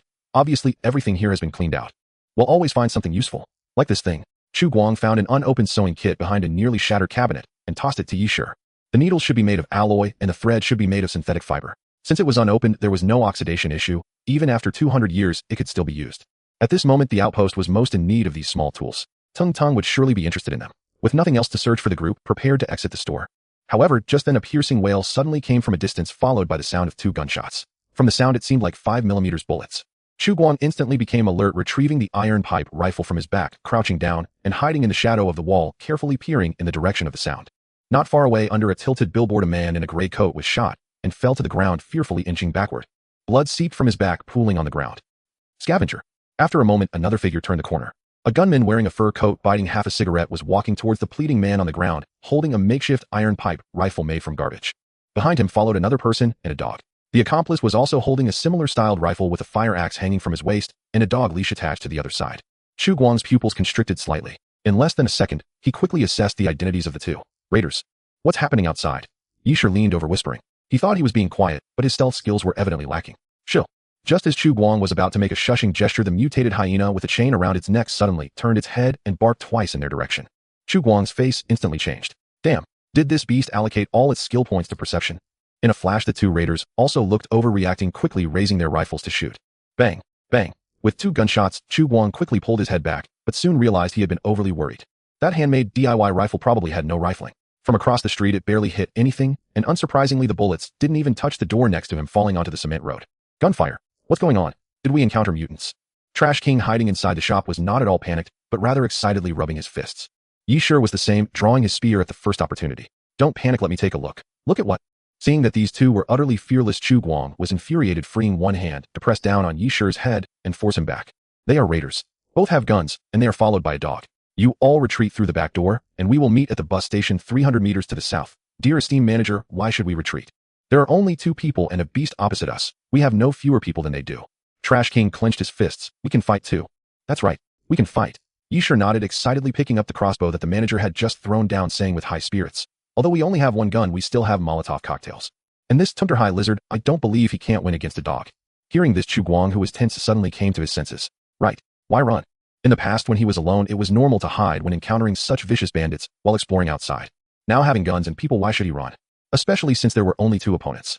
Chu Guang quickly reacted, making a decisive decision while pulling back the rifle's bolt to chamber a bullet. Let's take them down. You take the Molotov cocktail over there. Chu Guang tossed the cocktail and matches to Yisher, casually pointing to the diagonally opposite street corner. Pay attention to my commands. When I fire, you light it and throw it.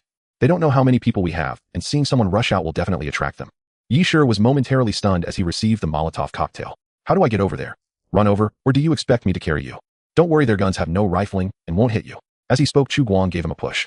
Yisher stumbled to the door. Although he was panicking inside, he realized this was an opportunity to impress the manager, gritting his teeth and bracing himself to go. Damn it. Let's go for it. Why fear in a game? Sure enough, just as Chu Guang anticipated, upon seeing Yisher dash out from the shop, the 2 raiders immediately began shouting incoherently, firing 2 shots at him. Haha, my little treasure, where do you think you're running? Give up, you can't escape. Surrender now, and you might spare your life. Yisher couldn't understand what these people were saying, only feeling the bullets whizzing past his scalp. He dared not stop for a moment nor lift his head, rushing into the shop on the other side of the street.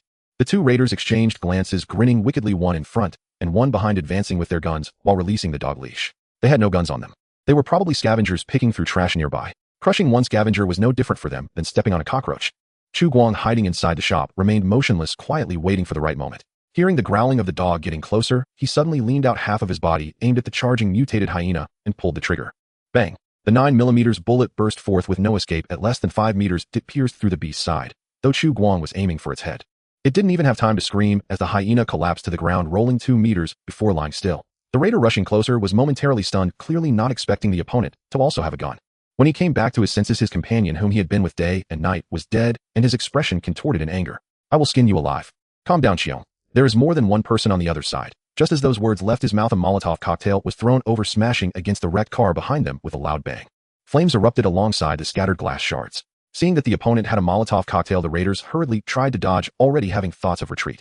However, blocked by the flames, they found themselves in a difficult situation with no way to retreat. At that moment, one of the raiders, out of the corner of his eye, caught sight of a terrifying figure lurking under the eaves of a shop by the street. It was a lizard with dark green skin, or rather a humanoid lizard. Monster. Whoosh. A piercing sound cut off the raider's words halfway as a spear came flying and pierced through his chest, nailing him to the burning wreck of a car behind him. Until his last moment, he could not understand why that creature, which looked like an abomination, was mixed in with scavengers. He had heard of taming mutated hyenas as pets, and even heard of keeping bears and horses, but it was his first time hearing of someone capable of taming such a creature. This is just absurd. The construction site atop the ruins of the old sanatorium. Dust swirled thickly in the air, hammering never ceased, and the clatter of unloading cargo rang out incessantly, a scene of fervent, bustling activity.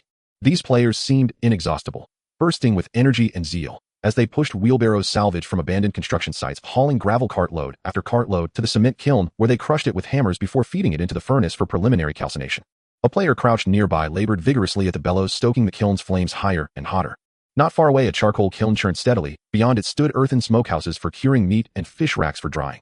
Rising plumes of smoke and clamorous noise, even scattering birds from the treetops. Working in unison, the players mixed the fired cement with sand and water into thick, viscous slurry, swiftly laying the foundation for the first section of wall. Tendrils of pale blue smoke coiled and merged across the horizon. This place resembled a nascent tribe, youthful, vibrant, and brimming with raw potential. Having entrusted the construction site to Dao Xiaolu Run, a civil engineer by trade, Lao Bai and Fong Chong had already begun experimenting with primitive steelmaking. Meanwhile, Kuang Feng had refined his fishing traps using juvenile mutant leeches as bait, yielding over a dozen fish per day without difficulty. The surplus was handed to Chao Danxiong, the designated chef, who turned them into dried fish. The lake's aquatic bounty proved richer than he'd imagined. Yet caution was required. Bait quantities in the traps must remain modest and deployment depth carefully controlled, otherwise larger fish would easily rupture the traps. Still, these were minor concerns. Once the principles were grasped, proficiency would follow naturally, and the very process brimmed with quiet delight. New players felt the same. No deliberate search was needed. Everything here struck them as astonishingly novel. Experience is all but impossible in modern society. Many spent entire days seated in offices repeating monotonous tasks that anyone could perform, gradually losing themselves amid trivialities. Here, however, things were profoundly different, not merely due to fleeting novelty, but because of a deep intrinsic fulfillment rooted in self-actualization. A civil engineer who'd labored 5 or 6 years on real-world sites without ever ascending to management found instant reverence here. Uttering, "I'm trained in engineering," earned him immediate acclaim and critical responsibility. Likewise, laborers accustomed to mixing cement and plastering walls on actual job sites. Most players were ordinary people whose real-world occupations drew little attention. Yet here, even modest expertise, no extraordinary talent required, earned collective recognition and respect. And the surface outpost of the shelter, through each individual's dedicated effort, was visibly improving, day by day. Within Maslow's hierarchy of needs, this represented the highest tier, an aspiration transcending base pleasures, yielding spiritual satisfaction unmatched by any mere diversion. Crucially, attaining it demanded no great sacrifice. Even muscle fatigue afflicted only their in-game avatars, leaving tomorrow's life untouched. Indeed, early bedtime often left them more energized and alert the following day. All these musings were pure conjecture. Chu Guang's idle speculations as he returned to the outpost laden with spoils, observing players' labor with unrestrained fervor. He could not possibly know their true thoughts. To a manager, such matters were irrelevant and held no interest whatsoever. So long as reservation numbers consistently exceeded the active player roster, there was no need to fret about fresh newcomers arriving eager to toil. Quit the game. Go AFK. As always, kindly surrender your headset and account to those who need them, and consider embracing a more primal mode of play. Returning to the matter at hand, the expedition yielded exceptional results: 2 5mm pipe rifles, 62 rounds of 5mm ammunition, and 3 unopened backpacks. All were retrieved from the 2 raiders, and from the ill-fated victim they'd pursued and slain. Chu Guang abhorred waste. Even the mutant hyena felled by a neck shot was collected without exception. Domestication did not diminish its palatability. To Chu Guang, all such creatures were simply exotic variants. He passed the hyena to Chao Danxiong, the appointed chef, then joined Yi Shi and La Jijun to examine the salvaged backpacks. Match's compass map, and several strips of dried meat, and some plastic shards. What's written on this one? Hearing Yi Shi's murmur, La Jijun, who lacked dexterity in his claws, drew near intrigued and picked up one shard to inspect it closely. They resemble casino chips. Hand me the plastic shards. I have use for them. Without betraying a flicker of expression, Chu Guang confiscated the 24 white plastic shards. To players, they held no utility whatsoever. Then he turned his gaze to the dried meat strips clutched in Yi Shi's hand. Keep those to yourself. I wouldn't recommend consuming them. Yi Shi froze, mouth already parted for a bite. Why? Chu Guang paused, choosing his words with tact. Raiders rarely exercise dietary restraint. You cannot be certain what species this meat comes from. Before La Jijun could react, Yi Shi dropped the strip and retched violently. Even within the game, certain premises remained intolerable. Watching Yi Shi's visceral reaction, Chu Guang grew unexpectedly curious about how players truly perceive this world, and turned toward La Jijun with a question. What does killing feel like? La Jijun blinked, scratching his head. Didn't notice. What sensation could a game possibly evoke? He'd endured far bloodier titles. Yet this game's gore effects were deliberately understated, rendering the violence nearly imperceptible at the time. But when he'd charged forward and driven his spear deep into the final raider's chest, feeling warm blood spatter across his skin, that instant ignited an instinctive primal urge to feed. Like a biological imperative, Chu Guang glanced at the lizard man with mild surprise. Unexpectedly robust psychological resilience in this player. Had dreamlike immersion dulled the visceral weight of death? Or did players perceive this world through some unseen cognitive filter, unfathomable to him? Unclear. This apparatus hadn't been designed by Chu Guang. He'd never worn a player's headset, nor knew whether their visual reality mirrored his own. It seemed he ought to engage players more frequently, in his capacity as game designer. By 5 o'clock that afternoon, the northern wall of the sanatorium had been largely restored. Truly, these players were prodigies. Chu Guang half-joked that even his NPC presence had become superfluous. Some talents, though absent from stat panels, were etched into bone and blood. If granted land, they'd cultivate fields by dawn. Even if the server reset tomorrow, or the world itself crumbled, they'd rebuild this place brick by brick.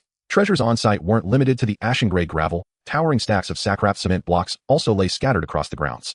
Too heavy for ordinary survivors to carry or utilize, these blocks remained exactly as they'd been at the moment of nuclear detonation, preserved in pristine, unaltered state. Though long since hardened, and thus unsuitable for mixing with sand to pour foundations, they proved excellent as ready-made masonry units when repurposed directly for wall construction. At the very least, infinitely more reliable than the crude yellow clay bricks Lao Bai had fired. Under Dao Xia Lu Ren's guidance, players drove pine logs, cut to 4 or 5 meters deep into the earth, stacked salvaged cement blocks between them, reinforced the structure with stolen rebar, and finally poured a slurry of calcium carbonate-based cement over the assembly.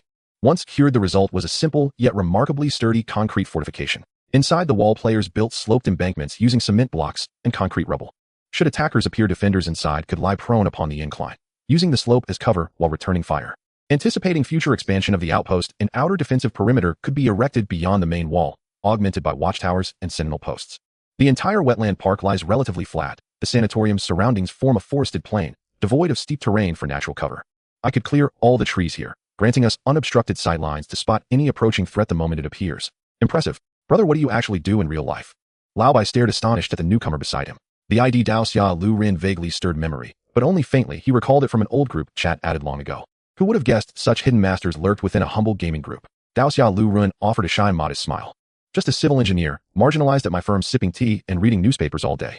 Hardly anyone gives me a second glance. Nonsense. Your skill level is outstanding. Honestly, I never imagined finishing an entire wall today. Far too kind. You flatter me. Dusk bled across the sky, casting amber hues along the horizon. Xiao Dan Xiong, the appointed chef, set up a massive cauldron on the open ground before the sanatorium, dropping in fish freshly caught by Guang Feng from the lakeshore and simmering them into a fragrant pine nut fish soup. Players sat cross-legged on the earth, each holding a bowl, paired with a strip of smoked meat. Sipping broth, chewing savory morsels, they savored a rustic, deeply satisfying meal. Of course, not everyone embraced this flavor profile. Sitting on the ground, Tung pinched her nose, her face twisted in dismay as she stared into her bowl. Ugh, so fishy. Whether in game or in reality, her olfactory sensitivity made this pungent culinary style utterly unbearable. Xiao Dan Xiong, hearing her complaint, rolled his eyes. As if I wanted to. We don't even have cooking wine. I've done my absolute best. His expression plainly declared, take it or leave it. Just get it down. It's essential nourishment. Skipping meals triggers starvation. Yisha consoled her gently. Shall I help you hold your nose while you gulp it? Tung edged away slightly. No need at all. Then, almost as an afterthought, do NPCs even require sustenance? She glanced around and spotted the administrator nearby. Yet he neither joined the communal meal nor lingered long. After a brief pause, he departed hastily. When he reappeared, several nearby players noticed his face drained of color, his demeanor grim, his mood unmistakably darkened. A ripple of unease spread among the players. Noting the disturbance, Lao Bai set down his bowl and rose from the ground, curiosity piqued. He strode quickly forward and intercepted Guang Feng, who stood nearest. Brother, what's happened? Guang Feng's expression tightened, voice low and grave. Word has it. Someone's died. Dead someone is dead. Lao Bai was bewildered, momentarily at a loss for words. When he finally regained his senses, his first reaction was that this game could actually lead to death. Honestly, this game doesn't encourage players to die or give up easily. It's quite difficult to die in it. Not only was Lao Bai confused, but Chu Guang was also perplexed. He didn't expect that the third batch of players would log in only to encounter a non-combat accident resulting in casualties, which happened at least half a month earlier than he anticipated. The player who died had the ID with a perception genetic sequence, and their talent was toxic intuition. Chu Guang remembered that he had sent her out in the morning to gather berries and edible mushrooms, and somehow she ended up near the lair of mutated leeches. By checking the player list, Chu Guang could confirm the general location of the player. As he explored the area, he discovered that her last active region was beyond the mutated leech lair, immediately abandoning the idea of recovering the corpse. The young mutated leeches were manageable. Their mouth parts had already degenerated, making it difficult for them to suck blood. At most, they would consume decaying food, occasionally being preyed upon by cockroaches and rats in the wasteland or caught by diligent players setting traps. However, the adult mutated leeches were a different story. They would swallow their prey whole, and the digestive fluid, which had a narcotic effect, would cause the prey's muscles to relax within a minute, leading to loss of consciousness in a matter of minutes. There was no doubt. Now even the bones might not be found. Regardless, it was time to log out. Chu Guang led the players back to the shelter in batches, settled them back into their sleep pods to log out, and then returned to the surface alone, arriving beside the active material extractor. The cylindrical extractor was covered in dust. Ever since he obtained it, Chu Guang had never used it because there was no electricity. What was particularly frustrating was that the cultivation pods all had compatible wireless charging interfaces with the shelter, but this task reward device did not, leaving only a plug with positive and negative terminals. It was obvious that the designer of this device had no intention of letting him steal electricity from the shelter. Xiaoqi, what is it, master? How do you think the synthetic materials generated by this device can be injected into the cultivation pod? Chu Guang asked while stroking his chin. It's simple. The active material storage tank of the cultivation pod can be detached. You should be able to directly pour the active materials in. Chu Guang nodded thoughtfully and suddenly said, so it means I can also detach the storage tank from other cultivation pods. I don't know, master. You don't mean to steal. I mean borrow. Chu Guang interrupted Xiao Qi, speaking in an irrefutable tone. The generator won't be available until the end of the month. I can't wait until then to revive the deceased player. Anyway, there are still 70 unopened cans. Since they are sitting there and used, I might as well utilize the active materials inside first, Xiao Qi whispered. But what if we run out? Chu Guang said without hesitation. Well, think of a solution when the time comes. Let's solve the immediate problem first. There are always more solutions than problems. Increasing the death penalty or imposing additional penalties for consecutive deaths will surely curb the player's curiosity. In the future, when there are more players, we could simply establish a beginner's village where players under level 5 are not allowed to leave, as there are plenty of means to avoid waste.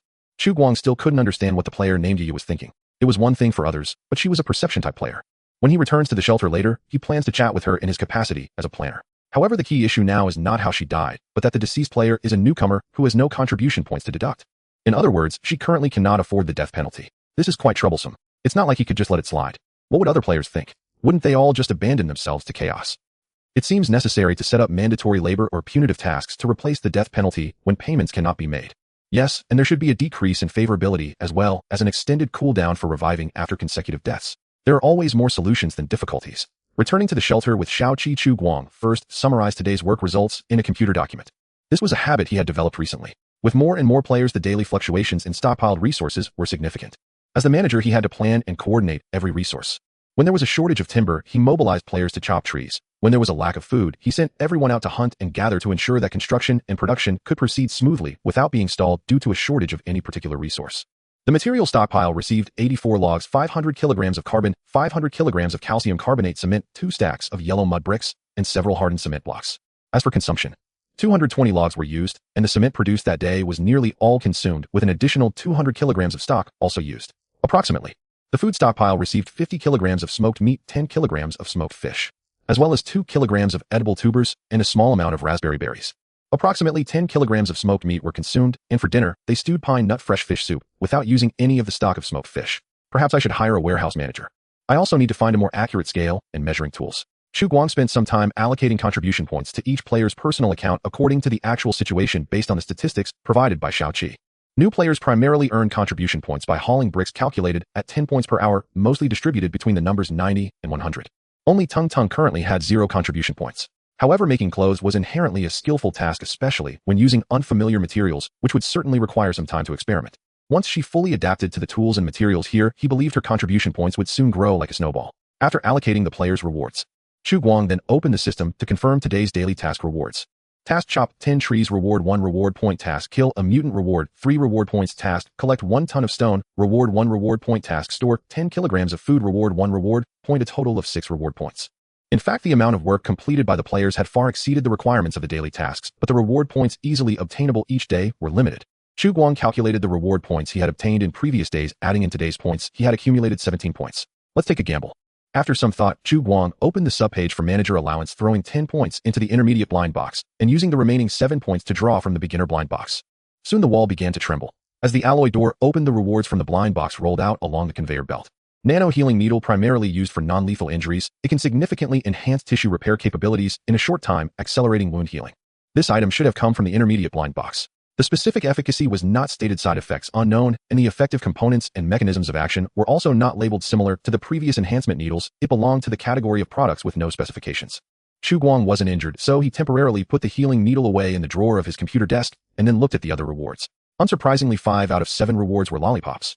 One of them was orange-flavored, just like the previous chocolate-flavored one, providing a 10-hour attribute boost buff, but it increased constitution instead of strength. As for the other 2, one was a chocolate bar with a net weight of 200 GO, and the other was a can of beef with a net weight of 230 gm. The chocolate should be edible, but is the canned beef really okay? If Chu Guang remembered correctly, canned goods were invented during the 1800s during the Franco-Prussian War. This age might be even older than the antiques in the museum from his original world. Forget it. He'll just find a player to try it out later to see if it's edible. Chu Guang hesitated for a long time, ultimately deciding to wait until the players logged in tomorrow and choose a player with high favorability to treat him to a meal. Such a good thing should not be refused by anyone. After confirming the rewards, Chu Guang sat back at the computer, not immediately opening the group chat, but instead accessing the official forum, searching for the player with the ID.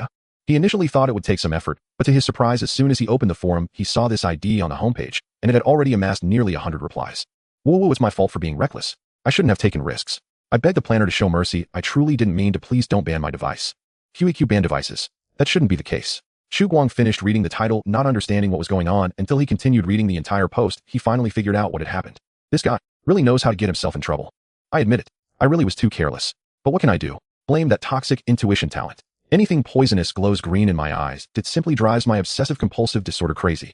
What the hell? Chu Guang was stunned for a moment, then he was utterly amazed. You can identify it with just your eyes. That's incredible. But what exactly is the criteria for determining what's toxic? Is there a dosage limit? And what triggers this talent? I can't figure it out. Chu Guang decided to set aside the things he couldn't comprehend and continue reading. The post continued.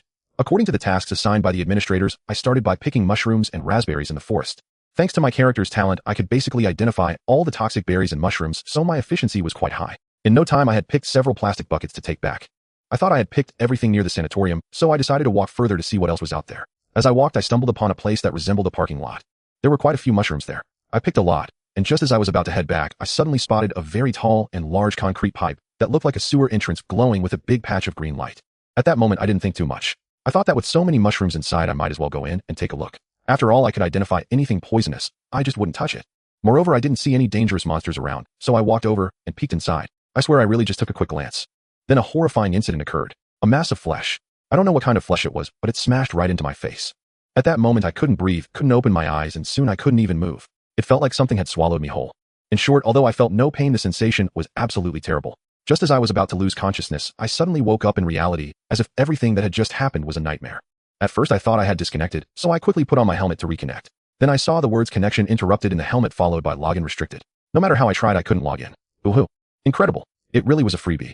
After reading the post, Chu Guang was left dumbfounded. This player was truly brave, boldly using their face to probe the bushes. He definitely wouldn't dare do such a thing. The netizens below the post were also quite unfriendly. Some had already received the beta testing qualifications and were watching the show with amusement, but more were those who couldn't secure a reservation, all condemning this shameless waste. You have to know the resurrection cooldown is at least 3 days. Such a waste equals directly wasting 3 days of game time. What could you have done with that time? Night 10, losing your head is fine, but a headless senior sister. Humorous smoker, what the hell? Is that it? If you really can't play, well, please donate your game qualification to someone in need. Damn it. Debt big eyes. It really is too careless, isn't it, just giving it away for free? Why not let me handle it? Yelena, keep updating. Could you elaborate on what it felt like to be eaten? Humorous, good name taken by dogs. Now that you mention it, I'm starting to think differently, brother. Can we talk privately? Humorous. It seems the thread began to veer off course here. Originally, a help-seeking post, no one bothered to care whether her problem was resolved. In the end, perhaps seeing that the officials ignored her, and with the netizens' harsh comments, the post slowly turned into the original poster arguing with everyone, getting more and more flustered. This little player had quite a sharp tongue, clearly a seasoned troll. Chu Guang couldn't stand it anymore and locked her post, sending a private message. Hello, I am a game planner for Wasteland OL. We have received your feedback.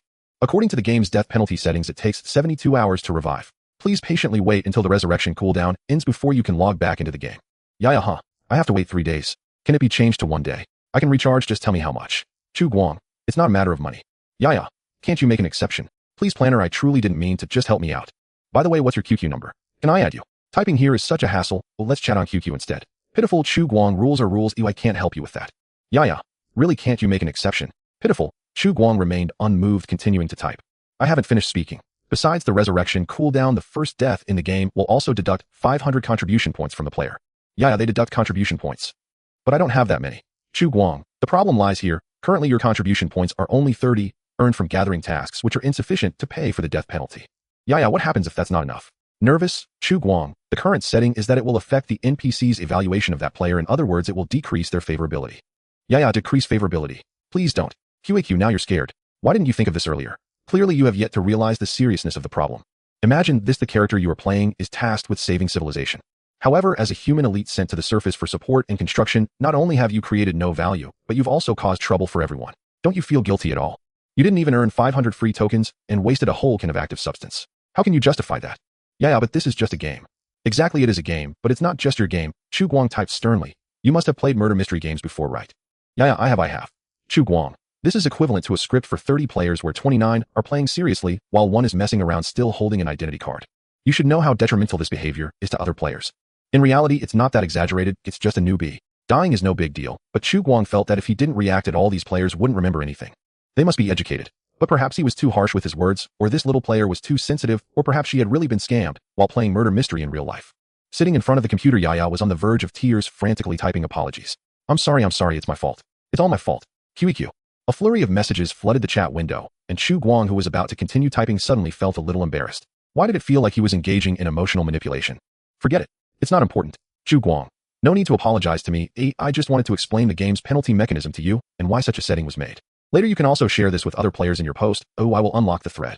Chu Guang. Additionally, I must emphasize again that Wasteland OL is designed as a hardcore game, and there won't be many casual elements at least in the early stages of the game. This was decided when we designed the entire game framework. If you really can't accept the settings, I recommend you switch to another game or wait for the public version to come out and play when the content is richer. Yaya, no, I want to play. Without the helmet, I'm going to die. QAQ Yaya. So planner, I have no objections to the death penalty now. How can I recover the lost favorability? Will admitting my mistakes after resurrection help? QAQ Chu Guang. Maybe it will help, but it won't mean much.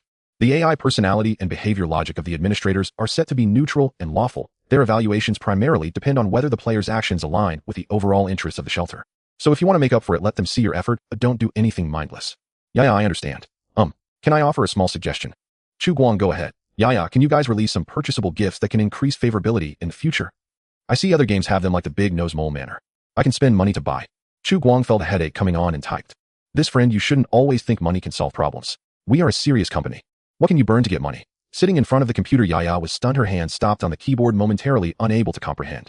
Serious company. Isn't that just about scamming money? Only those who don't want money aren't serious. Closing the webpage, Chu Guang set aside this little player's matter and logged onto his QQ account. Interestingly, the Nyoma Club group was just discussing that post on the official website. It seems everyone is quite concerned about the death penalties in the game. Spare me. I've played it, and to be honest, this game is indeed impressive. I take back what I said earlier. I'm convinced. Master, what? Did you with your striking brows and big eyes also get bought off by the admins? Master has been muted by the admin for 1 hour. Night 10. Is the dog barking again? Old bye, stop messing around. Did you see that post on the official website? It's about the person who died today. Night 10. I saw it. The ID is Yaya, that tall girl who is 180 centimeters. The group leader quickly thought of a way to pull her into the group. Humorous. Old bye, get lost, go yourself. Feng Chong. I read through the post and summarized 3 points. 1. Losing consciousness and dying in the game will force a disconnection. 2. The excessive pain sensation has indeed been removed, which aligns with my previous tests. I must say the game officials are very clever. Not feeling anything is unrealistic, but being in too much pain can be off-putting. This balance is just right. But I still stand by what I said. It would be great if we could adjust it ourselves. Grinning. Night 10. What about the other point? Kuang Feng. I'll add to it. If you don't seek death, you won't die. Feng Chong. That's correct. Smoker. I'm throwing up. Why can't I secure a reservation? I really want to play. T. Old bye. Oh, why not try to ask Guang Go for some help? Smoker. I've tried. He told me to wait. T. Night 10. Condolences. Old bye. That's unlikely. Did you secretly insult him? This old brother does hold grudges. I saw in the profile that he's a Scorpio. Smoker. No way, I wouldn't dare insult him. I'm Guang Guess most loyal fan. Okay. T. Old bye. Then that's strange. I'll ask him for you next time. Feng Chong. By the way, has the garbage picker level 99 gone online yet? Night 10. I don't know. Should I tag you? Old bye. Garbage picker level 99. Garbage picker level 99. Ahem, what's up? I'm in the group. Watching the group chat isn't as interesting as participating. Moreover, in this familiar group, it's rare for a newbie who just joined to jump in. Feng Chong. I see your character is a lizard man. How does it feel to take off the helmet and return to reality? Any awkwardness? Chu Guang, who was also lurking, found this interesting. He was quite curious about what it felt like for a player entering the game as a lizard man. Especially missing a small tail and having a large tail instead, he wondered if he could get used to it. Garbage picker level 99. I don't think so. It feels quite good. My movement ability in the game is super strong, and my reflexes are very quick. When I exited the game, I didn't feel anything unusual. However, I do have one thing I'm not quite used to. I keep wanting to eat raw meat in the game, and I feel hot all over when I see blood, but it's fine once I take off the helmet. That's very strange. Feng Chong. Damn. Why can they choose non-human characters, but I can't create a female character? Kuang Feng. Cough. Be rational, brother. Old bye. You're making me a bit scared. Feng Chong. Get lost. I just want to try what it feels like. It's pure curiosity, you understand. Night 10. No, we don't understand. Kuang Feng. Speaking of which, Night 10 and Garbage Picker, when you guys went hunting with the administrator, did you encounter any raiders? Garbage Picker level 99. Yes. There were 2 raiders and a tamed mutated hyena. When we found them, that person was already killed by the plot. Then we took out those 2 raiders and took their equipment. Feng Chong. Tamed. So it turns out the mutants can be tamed. I wonder if players can raise pets in the future. I guess this should be a foreshadowing by the officials. Stroking chin. Kuang Feng. Did you kill an NPC? Garbage Picker level 99. It was ordered by the administrator to attack. It shouldn't count as violating the regulations in the resident handbook, right? I later specifically checked. It only stated that attacking neutral and friendly NPCs is prohibited. Night 10. I think those should be wild monsters that spawned, not really NPCs, right? However, the bleeding effect is indeed quite realistic. I almost thought someone really died. Upon seeing this, Chu Guang fell into deep thought. He had previously speculated whether the world seen by players was filtered, and it now seemed quite possible. However, this filter isn't necessarily the kind used in beauty cameras. It is more likely a type of conceptual blurring. Just like the device's handling of pain sensations. Excessive pain sensations would be blocked by the player's brain, and any sensory shocks beyond the limit of tolerance should also have corresponding emotional numbing treatment. Otherwise, triggering the brain's fuse mechanism would wake the player up directly from the nightmare, and wouldn't the connection be interrupted? Clearly, these details have already been considered by the designers of this device. Having analyzed this, Chu Guang suddenly felt a twinge of envy. When he had first arrived in the wasteland, it had taken him a long time to overcome these psychological barriers. Guangfeng, were they speaking Mandarin? Garbage picker level 99. What they said was strange. It sounded a bit like Chinese, but wasn't. I couldn't understand it. It should be randomly generated by the program. When depicting alien planets or other worlds, many films or games have similar settings, creating a foreign language by scrambling the normal sound order of a phrase or even making up nonsense. For example, the characters in The Sims who speak gibberish. From Garbage Picker level 99's perspective, Wasteland OL seems to have adopted a similar design. In this regard, the game does feel quite well thought out. Feng Chong. The arrangement of this plot is actually quite interesting. I feel it's to remind us of the hidden crises in this wasteland. Just like the mutant tribe we explored before, the purpose should be to create a sense of crisis. Night 10. Isn't that a randomly generated plot? Feng Chong, anything you see is designed by the program. There's no such thing as true randomness. Old bye, I think Feng Chong has a point. The fact that this happened on the very day new players logged in. It does feel somewhat deliberate. Feng Chong, it can only be considered a guess. I feel this plot can be understood as the expansion of the outpost scale, the enhancement of player strength, and the increasing conflicts between players and other forces and mutants in the wasteland. And the struggle for survival, resources, and space might be the main theme of the next phase of the game. Feng Chong, actually preparations for war can already start now. I estimate that if all goes well after the winter is coming expansion ends, the next expansion will be about base conflicts. Guangfeng, incredible. Garbage picker level 99, 6666, this analysis is spot on. Night 10, amazing. Brother Feng Chong is on another level. Smoker, damn, I want to play. T. Then the group members began sharing techniques for smelting steel and making gunpowder, while Chu Guang sat in front of the screen dumbfounded. Goodness, this brother thought of things that even this planner hadn't considered. He's quite talented. Chu Guang sighed in his heart and casually copied and pasted this brother's analysis into a document for safekeeping. You all are right. You're all seasoned experts. In the future, if anyone asks, Chu Guang decided to simply explain it this way. The player has transitioned from a single-digit number to a double-digit one, and what has increased is not just productivity, but also a slew of new problems that follow, such as the online time. Chu Guang realized that he seemed to have overlooked one thing: not everyone needs to work or attend school during the day, especially in the single-player gaming community. What is most abundant are those players who are constantly active in the group for 24 hours, making it hard to figure out what they actually do for a living. Peeking at the screen until midnight, he forgot to turn off his computer. Chu Guang, dozing off in his chair, was awakened by the notification sound of a private chat message. Damn it, who is it at this late hour? Rubbing his eyes awake, Chu Guang squinted at the private chat message and found it was from Garbage Collector level 99 of the Cow and Horse Club. Garbage Collector level 99, Brother Guang. When can you get online the earliest? Garbage Collector level 99, I can't wait any longer, please let me online to grind. Zhao, how can there still be such people? Chu Guang was not fully awake and took a moment to gather his thoughts before typing back. Guang, I was just catching up on sleep. Don't you have to work during the day? Garbage Collector level 99, hee work. This game will definitely make money in the future. Better to level up quickly, hee. Chu Guang, is it really okay to say such things in front of the planner? Forget it. Just pretend I didn't hear it. Guang, you better take it easy. The open beta date hasn't been announced yet. It's possible that it could be in closed beta for 1 or 2 years, then internal testing for 3 to 5 years. Garbage Collector level 99, not important. You guys in such a big company aren't worried about going bankrupt, so what do I have to worry about, huh? His thinking is quite clear. Even clearer than most players who have received internal testing qualifications. Currently among the games on the market, none can stand up to this game. They are all inferior. Not to mention just the fact that it frees up nighttime hours makes it incredibly powerful. Who would refuse an additional 8 hours of life in a day? Being a bit tired during the closed beta is nothing there. It can't possibly be this exhausting all the time. Only silly fools would take the closed beta content as the entirety of the game. Garbage Collector sees further. Although he doesn't know when the open beta will come, once it does, it's definitely going to be a hit. Getting to play early is a gain. Starting a day earlier than others means an advantage of a day, not to mention that the game itself is already captivating enough to draw him in. Guang, whatever you say. Garbage Collector level 99. Then planner brother, can you let me online? Hehe. I promise whatever you ask me to test, I will test it. Guang, what you do is none of my business, just follow the game rules. But it's late, you won't have anything to do online, right? The game time is synchronized with real time. It should still be deep night in the game. This is also why Chu Guang didn't allow the survivors to work at night. Even he wouldn't dare to stay outside all night. Garbage Collector level 99. It's precisely because it's deep night. You may not know, but my genetic sequence in the game is of an exotic species. Strictly speaking, night is my territory, while daytime is when I should be sleeping. Hehe, planner brother, just let me go up. Guang will make a request. Garbage Collector level 99. Thanks, brother Guang. Chu Guang sighed, stood up from his chair, and adjusted his slightly messy collar and buttons. Never before had he seen such an eager player. However, this guy's reasoning seemed somewhat valid. Strictly speaking, night is indeed the territory of the exotic species. For the Garbage Collector level 99, who is a lizard man, darkness does not necessarily mean danger. It may instead serve as a cover. Having made up his mind, Chu Guang opened the player list and switched Garbage Brother's device from locked to enabled. Almost simultaneously, the sound of the hatch opening came from the adjacent room. Wow, so fast. Watching the lizard man walk out from the room, Chu Guang concealed his surprise and stood with his hands behind his back facing him with a serious expression. Awake. Just in time. I have a task for you. Triggering a mission. Garbage collector level 99 stood up straight, full of energy, and said, "Please give your orders, esteemed administrator." Chu Guang wasted no time and got straight to the point. There is a mutant tribe at 76th Street right across from the east gate of Wetland Park. During the day, we discovered traces of raider activity along the elevated road north of the city. I suspect there is a raider base in the north. I need you to scout north along the elevated road out of the city, searching for any signs of survivor activity within a 3-kilometer radius. If you find any suspected survivor bases, mark them on the map and return to report immediately. Remember to conceal yourself and avoid unnecessary combat. Additionally, if there are suitable targets, you can also take the opportunity to hunt for side quests. Our rewards are valid at any time. After hearing Chu Guang's orders, the 2-meter-tall giant immediately bowed respectfully. Understood, esteemed administrator. Finally getting the permission to go online. Garbage collector level 99 wasted no time, and after leaving the shelter took the elevator to the surface, quickly disappearing into the night outside the sanatorium.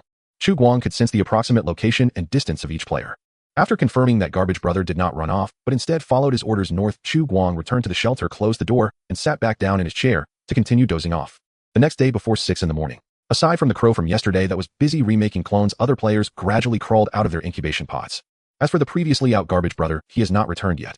However, Chu Guang could confirm through the player list that he was still alive and was not too far from Wetland Park. Esteemed administrator, do you have any plans for today? Old Bai was the first to step forward and respectfully asked. Although it was a pointless question, he would say it every day. What if it triggers some plot? It doesn't matter if it doesn't, it's just a way of showing presence in front of the administrator. Chu Guang has always fulfilled his duties as an NPC and replied in a routine manner. It's the same as yesterday, the tasks are all posted on the bulletin board. Besides that, you can exercise your creativity freely. The outpost is in urgent need of food and building materials, as well as defensive structures. The wall of the outpost has been repaired on one side. The remaining 3 sides should be completed within 2 days. What Chu Guang is more worried about now is that the commotion at the outpost has attracted the attention of the mutant tribe on 76th Street to the east. Currently, the entire outpost has only 3 guns, 2 of which are 5mm pipe guns. While not utterly defenseless against those green-skinned, muscle-bound brutes, they would certainly be beaten badly. He might be the only one able to escape. If that group of beasts captures any players, it would truly be a fate worse than death. Usually the mind would deteriorate before the body. Of course, if players were actually captured, they would probably be forcibly disconnected, and they wouldn't feel what happened afterward, even out of curiosity. A group of people arrived on the surface in batches, energetically preparing to start a new day's work. Where is Garbage Brother? Why haven't I seen him? Night 10 looked around and noticed that the large lizard was surprisingly absent from the crowd. Chu Guang glanced at him and said he has already set off early. I have assigned him a special task. Upon hearing this, the nearby players showed expressions of envy. Surely special professions are different. While they were still grinding, this guy had already triggered a unique mission. Damn Europeans. Night 10, you and I will go on a trip later. And Fang Chong, you come along too. After much consideration, Chu Guang ultimately decided to take someone with a brain. Fang Chong looked astonished and hastily abandoned the resentful Old Bai, scampering over. Although he had agreed with Old Bai before going online to study traditional steelmaking today, there was no comparison to the thrill of doing a mission with the boss. Not to mention the generous rewards. Just the hot first-hand information was enough to tempt him. Good brother, wait for me to come back. Get lost, don't come back. Ignoring the 2 players' exchange, Chu Guang took down the 2 5mm pipe rifles he had on his back and tossed one to Fang Chong and Night 10. Meanwhile, he also handed them 20 rounds of ammunition. He didn't expect these 2 rookies to hit anything with these smoothbore guns, but even firing a couple of shots at a critical moment would help intimidate the enemy, at least maintaining appearances. What if they do hit something? Even hitting once would be a big profit. Of course, the best outcome would be to avoid combat entirely. The safety is on the right side of the trigger. Familiarize yourselves with the location, but don't touch the trigger unless I tell you to turn off the safety. Looking at the 2 players excitedly fiddling with their new weapons, Chu Guang paused before continuing. In a bit, we will visit a nearby survivor base to exchange some supplies needed for the outpost with the locals. No matter what happens, you must follow my commands. Remember, do not act on your own, especially do not open fire casually or take any hostile actions. Remember, we represent all of Shelter 404. Do you understand? Understood. Esteemed administrator, Fang Chong stood up straight with excitement, giving a clumsy and improper salute. Your orders are our mission. Night 10's reaction was slightly slower, but he caught on quickly and hurriedly mimicked Fang Chang's action to salute. I am the same as him. Chu Guang. Where did they learn this from? Reciting it is too awkward. However, as the administrator, he certainly couldn't say such things. His authority over the players is in a certain sense positively correlated with their sense of immersion. The more players identify with their identity as shelter residents, the more likely they are to obey his commands rather than cause trouble. Very good, very spirited. Chu Guang cleared his throat and looked seriously outside the sanatorium. We need to bring 50 kilograms of smoked jerky, 20 kilograms of smoked fish, 10 hides from mutated hyenas, as well as a cart for transportation. You 2 go prepare together. We set off in 10 minutes. Constructing the forward outpost required tools, many of them. Among these were blacksmithing implements, tongs and hammers, as well as axes for felling trees and saws for splitting timber. Smaller essentials included screwdrivers, screws, nails, and wrenches.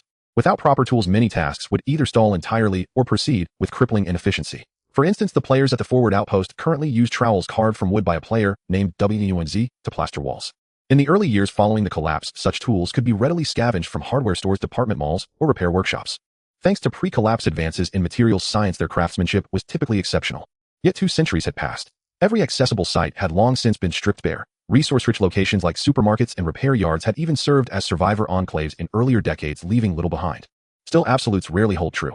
Just as scavengers still unearthed meager supplies across the wasteland, even in 211A. So too did carelessness occasionally leave behind treasures. Such finds were usually sold to nearby survivor settlements, displayed as scrap on market shelves for passing caravans to inspect and select. Chu Guang's plan was straightforward. He would accompany 2 players disguised as merchants to Brown Farmstead to barter for essential supplies for the outpost.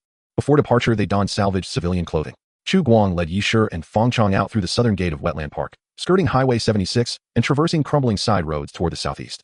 Both Bet Street and Brown Farmstead lay roughly 3 kilometers away in straight-line distance, but Bet Street lay due south, whereas Brown Farmstead lay southeast. Why Brown Farmstead? The reason was simple: no one there knew him or his origins. Secondly, the route to Brown Farmstead was marginally less treacherous, crossing fewer ruins. Yet, even so, trekking across the wasteland meant walking far more than 3 kilometers on foot.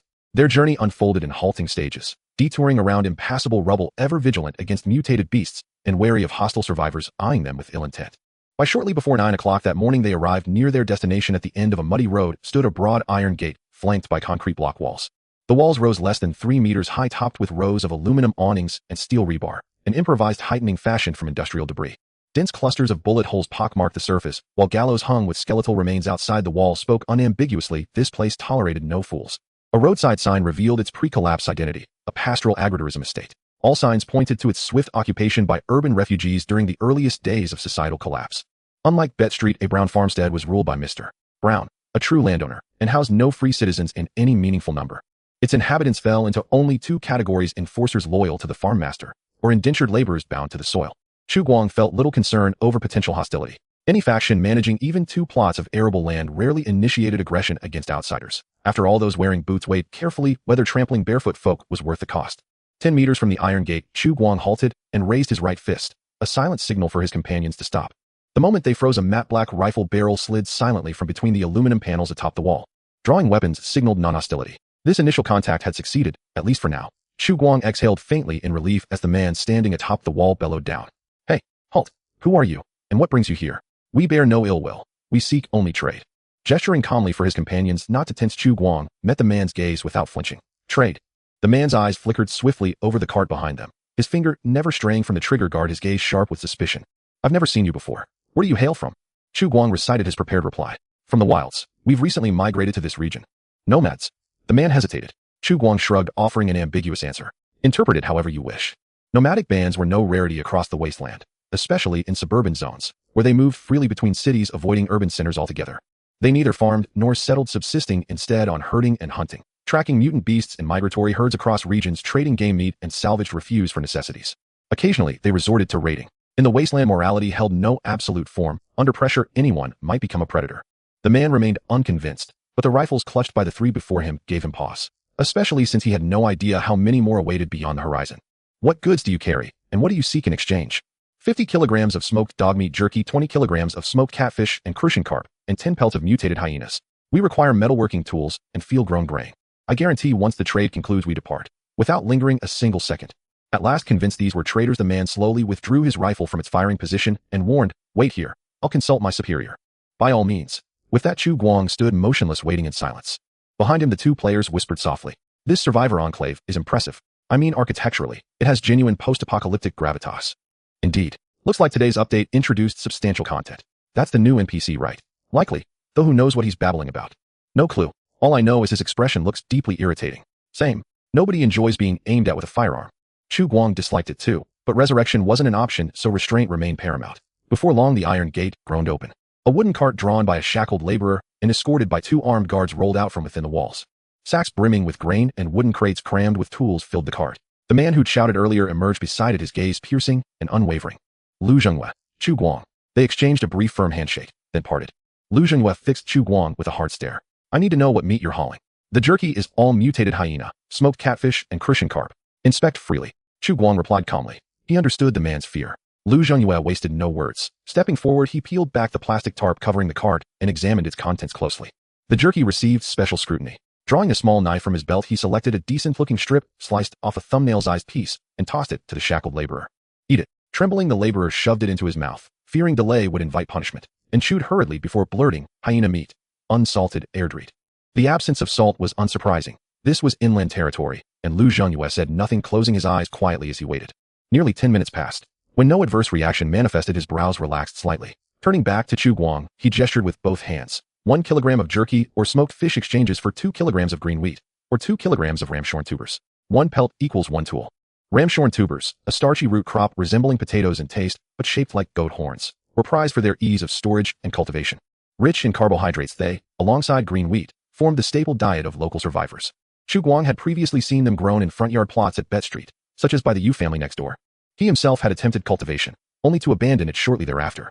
Not because growth failed, but because daily scavenging left his plot unattended. The first tender shoots vanished overnight, stolen by unknown neighbors. Perhaps acquiring seed tubers for the outpost was wise. 1 kilogram of jerky must fetch at least 5 kilograms of grain, half green wheat, half ramshorn tubers. And these pelts are premium grade. One should yield 3 tools. Chu Guang shook his head. "I've visited Bet Street. Don't assume I'm ignorant of market rates." This counteroffer was merely strategic bargaining. To his astonishment, Lu Zhengyue didn't haggle, instead staring at him stunned. Had he overreached? As Chu Guang debated conceding ground, the man finally blinked, then regarded him with an odd, almost bemused expression before nodding slowly. "Agreed. Do these people never negotiate?" Chu Guang stiffened, then drawing on old sales instincts grasped the truth instantly, and inwardly cursed. Damn, that dog of a town mayor. Even grain pricing he distorts recklessly. His two companions watched baffled, unable to comprehend the exchange between manager and native. Yet seeing the nod, the deal must have closed. Why then did manager Chu's expression darken? 50 kilograms of jerky and 20 kilograms of smoked fish secured 350 kilograms of green wheat and ramshorn tubers, filling over a dozen burlap sacks. The remaining 10 pelts traded for 30 tools. While selecting, Chu Guang prioritized quality, especially pre-collapse alloy products. Don't dismiss them as two-century-old relics. Their metallurgical integrity dwarfed the crude iron or carbon steel imitations forged by wasteland natives. Lu Zhengyue made no protest, indifferent to Chu Guang's meticulous selection. Clearly these tools were plentiful here, likely leftovers discarded by scavengers or overlooked by passing merchants. Once weighed and loaded onto the cart, the grain concluded the transaction. Lu Zhengyue shook Chu Guang's hand again, his distrustful face relaxing into a stiff, awkward smile. "Welcome back. I shall. We also cultivate mutated tobacco leaves. Would you like some?" Lu Zhengyue produced a small bundle of dried leaves from his pocket. They ease fatigue and impart rich flavor when wrapped around food. Highly effective. Perhaps next time, we've nothing left to trade. Though Chu Guang had considered purchasing indentured laborers, his inventory was exhausted. No, my friend. This is a gift, no charge." Smiling warmly, Lu Zhengyue pressed the bundle into Chu Guang's palm, his expression now effortlessly sincere. Hearing it was a gift, Chu Guang accepted without hesitation. Though he wouldn't smoke it himself, it could likely fetch 1 or 2 chips on the black market. Smoking? Impossible. With the trade concluded, Chu Guang instructed Feng Chong to pull the cart forward. After one final handshake with Lu Zhengyue, he turned and followed Yi Shi. On the return journey, Chu Guang's spirits soared. This had been a harvest beyond expectation. His two companions shared his elation, animatedly discussing the encounter. "So this is Brown Farmstead?" "Feng Chong. Yes, that's its name. Most likely today's test focused on the trading system and a new neutral faction settlement. Just speculation, but I suspect the full caravan trading mechanic will debut within 2 patches. Remember what the lead designer told us. The Wasteland online economy will operate on a rigorously realistic supply and demand model. Trade with other survivor enclaves is indispensable. I estimate this feature will roll out before the next major update." Yi Shi, whoa. I'm suddenly eager for open beta. Open beta is still distant. The dev team's ambitions are vast and testing phases remain extensive. But honestly, by closed beta the game world will already feel rich and alive. Hold on. Aren't you worried Chu Guang might overhear you calling him that dog designer? Feng Chong sucked in a sharp breath. Yikes, crap. You're right. I'm terrified. Chu Guang, I'm sorry. I swear you're my father. Chu Guang. Never mind. He chose to pretend he hadn't heard. As a conscientious NPC, Chu Guang refrained from joining the players' banter, his gaze drifting casually yet deliberately across the terrain, scanning every shadow that might conceal danger. It was just past 10 o'clock, relatively safe, but complacency remained perilous. In the wasteland, certainty was an illusion. "Do you hear that?" Yi Shi abruptly halted mid-conversation, with Feng Chong frowning as he scanned the surroundings. "Hear what?" Feng Chong paused, startled, though he detected nothing. Chu Guang's brow furrowed, his index finger instinctively disengaged the safety on his rifle. He heard it too, the guttural wet rasp of a mutant beast's breathing. Chu Guang snapped his head upward, toward a vine-choked storefront building to the right front, where a grotesque figure clung motionless to the facade. Its ashen black hide melded seamlessly with crumbling concrete, crimson eyes locked unblinking upon them. It possessed no legs, only 4 elongated, powerfully muscled arms ending in hooked, desiccated fingers that anchored it to the wall's reinforced structure. Its chest rose and fell rhythmically, blood-slicked jaws gripped a human femur, and its sibilant breath carried raw, ravenous hunger. Chu Guang's pupils contracted violently, pinprick points of pure dread. A crawler. But why amid daylight? A chill ran down his spine. No time to ponder. The question vanished as Chu Guang jerked the rifle barrel upward and fired, shouting in a thunderous voice. Scatter! Bang! Flame erupted from the muzzle. Yet the distance was too great. The bullet missed its mark, entirely embedding itself deep into the wall behind the crawler.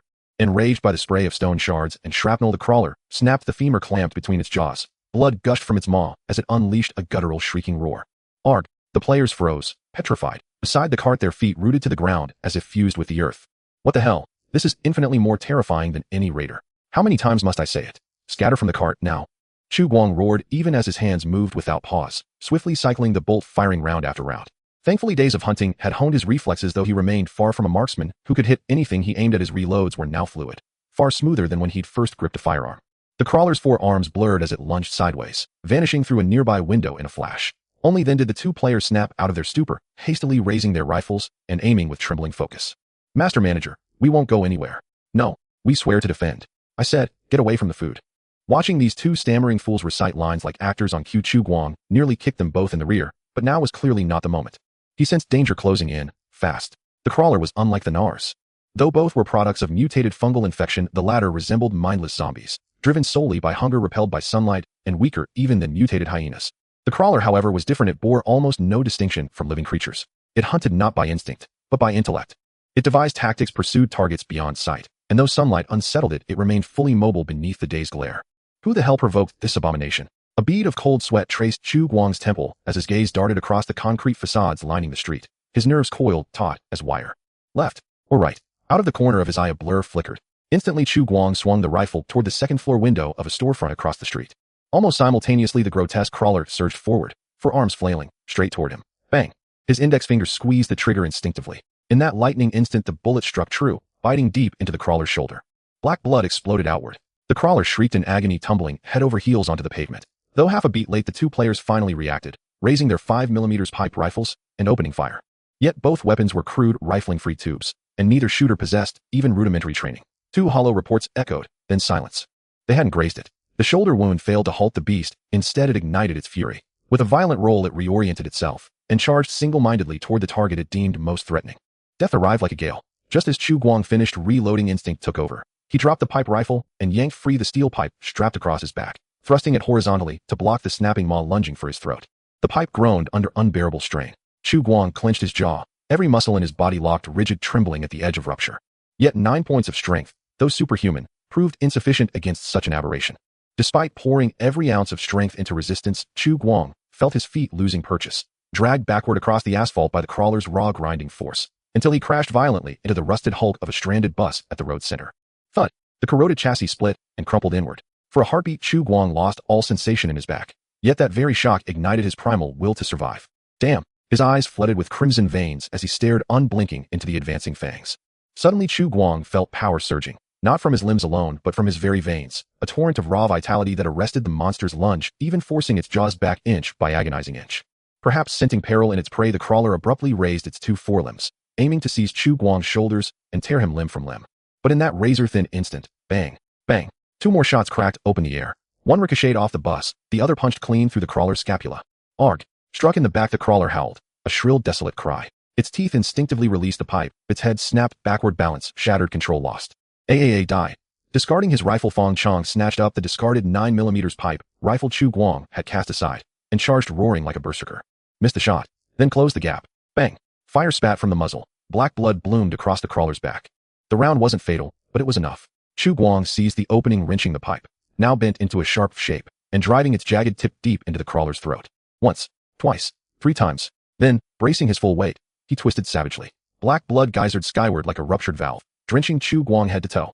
The crawler emitted a dry, rattling shriek, thrashing wildly, limbs flailing, before staggering backward, collapsing in a grotesque heap, convulsing once, twice, then lying still. Leaning against the bus, Chu Guang gasped for breath, wiping black blood from his face with his sleeve, spitting a thick wad onto the ground. Thanks. The two players stared awestruck at their blood-soaked manager. Incredible. Had they taken his place, they wouldn't have lasted a single exchange, let alone survived one full round. You're welcome, let me help you up. Fong Chong recovered first. Assuming the scene had concluded, he stepped forward, only for the manager to lift a hand, halting him. No need, I'll rest a moment. Chu Guang panted, glancing at his own bulging forearms, watching the pulse of veins beneath taut skin. Was this the latent potential encoded within his genome? Earlier cornered and desperate, he'd felt boundless strength surge from his arms, matching the crawler blow for blow. That sensation defied description. He flexed his exhausted fists, then resolved to schedule a full medical scan upon returning. He needed to know precisely what had just occurred inside his body. At that moment, Yishur approached, rifle slung over his shoulder. Manager, shall we take shelter in one of the nearby shops? This street is too exposed. I fear danger may approach. Indeed, those gunshots would have carried far. Any survivors nearby surely heard them. Fang Chong nodded in agreement. In truth, Chu Guang knew any survivor hearing the crawler's shriek would flee, never daring to glance this way. Yet his muscles burned as if shredded. Rest was unavoidable. Agreed. Fang Chong, assist me to the restaurant across the street. Yishur saluted sharply. Understood. Also, should we recover the crawler's corpse? Chu Guang shook his head. No. Its flesh is inedible. Every cell of the crawler's nervous system had been consumed by mutant fungus, each saturated with neurotoxins potent enough to kill instantly. Strictly speaking, the black blood drenching him was also toxic, but toxicity without dosage is mere rhetoric. So long as he avoided drinking it, he'd be fine. Moreover, with 7 points of constitution, his recovery rate, resistance to anomalies, and immune resilience stood at 140 of an average adult male's, making poisoning highly unlikely. Come to think of it, he wondered whether the crawler qualified biologically as a mammal, whether its biomass might be processed in an active matter extractor. If the generator were operational, it would be worth testing. Yet, his gaze fell upon the cart, overflowing with grain, and he sighed inwardly. Alas, no remaining carrying capacity. He certainly couldn't pile the corpse atop their rations.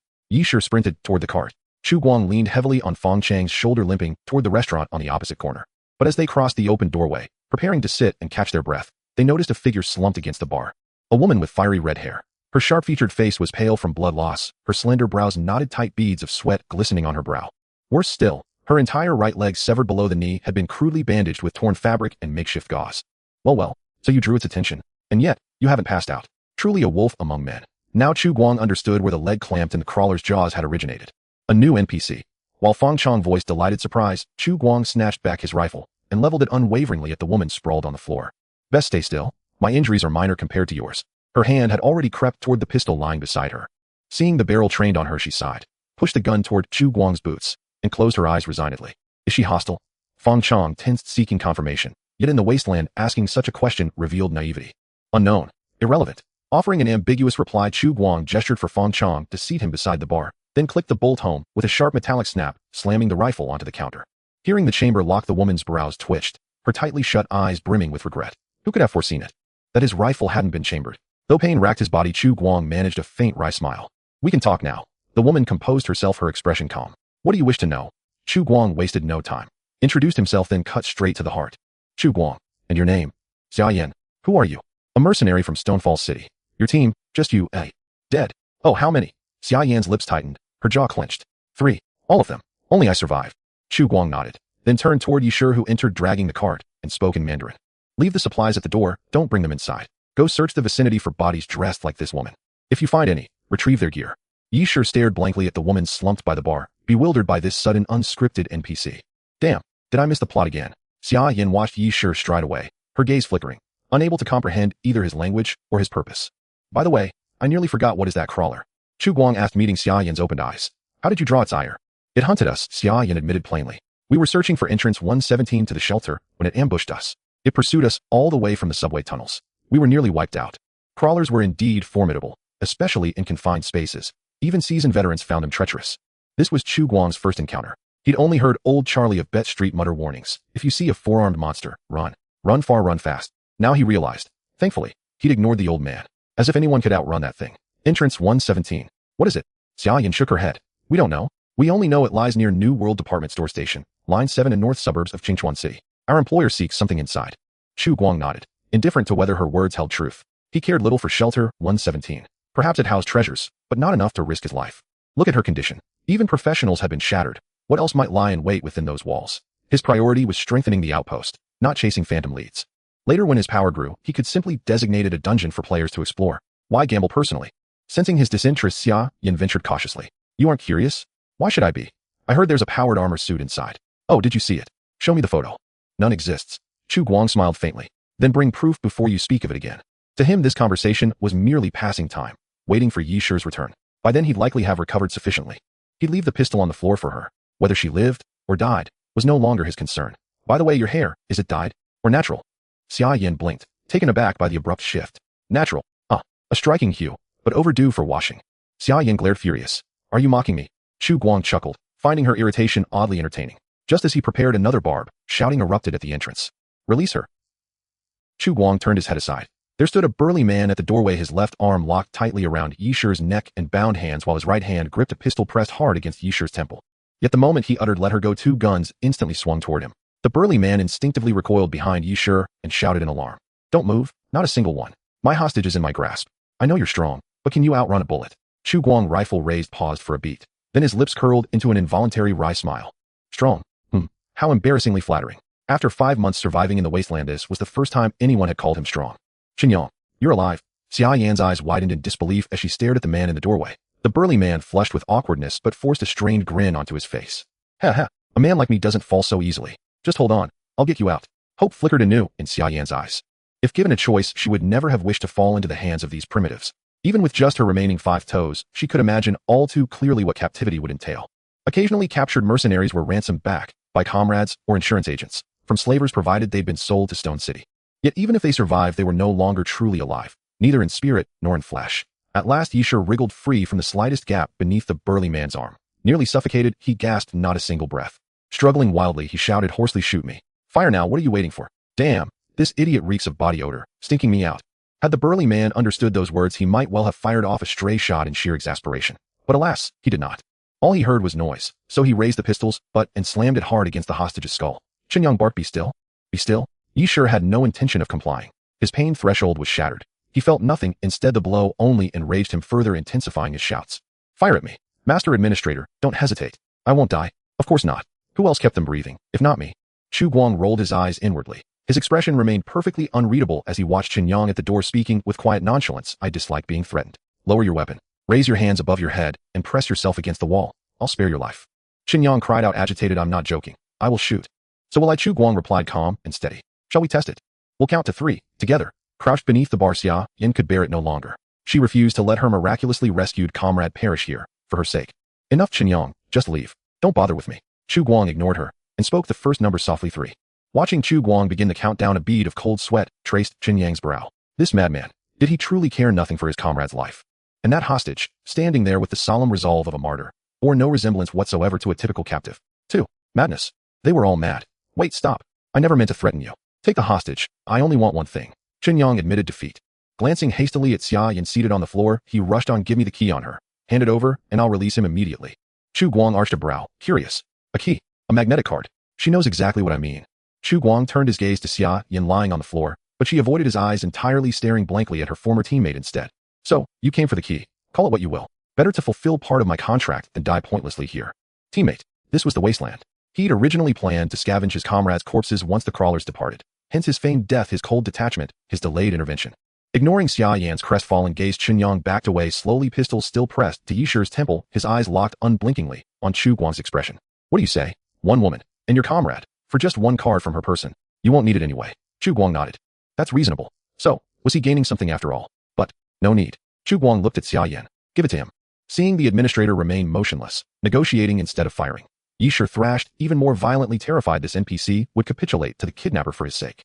"Don't worry about me. Fangchong, you fool. Shoot. I'm a player. What's there to fear? Dying here would be heroic, and my favor rating would skyrocket." "Damn it. Hold still. Let me aim." Fangchong was trembling with tension. How dare he move? It wasn't hesitation. He'd sniped teammates before in battle royale games. But this wasn't a game. The administrator hadn't acted, so neither dared he. What if he missed a pivotal plot point? Wordlessly, Xia Yan retrieved the blood-smeared magnetic card from her pocket, the captain's final gift. Logically, Qinyang couldn't possibly know the card was on her, unless he'd already rifled through the captain's corpse. In that instant, everything clicked. Xia Yan gazed impassively at her former teammate, not with sorrow or terror, but with numb resignation. Perhaps her own fate would be equally grim. Like a filthy rag tossed into a corner to rot, or sold on to other slavers until her labor ceased entirely.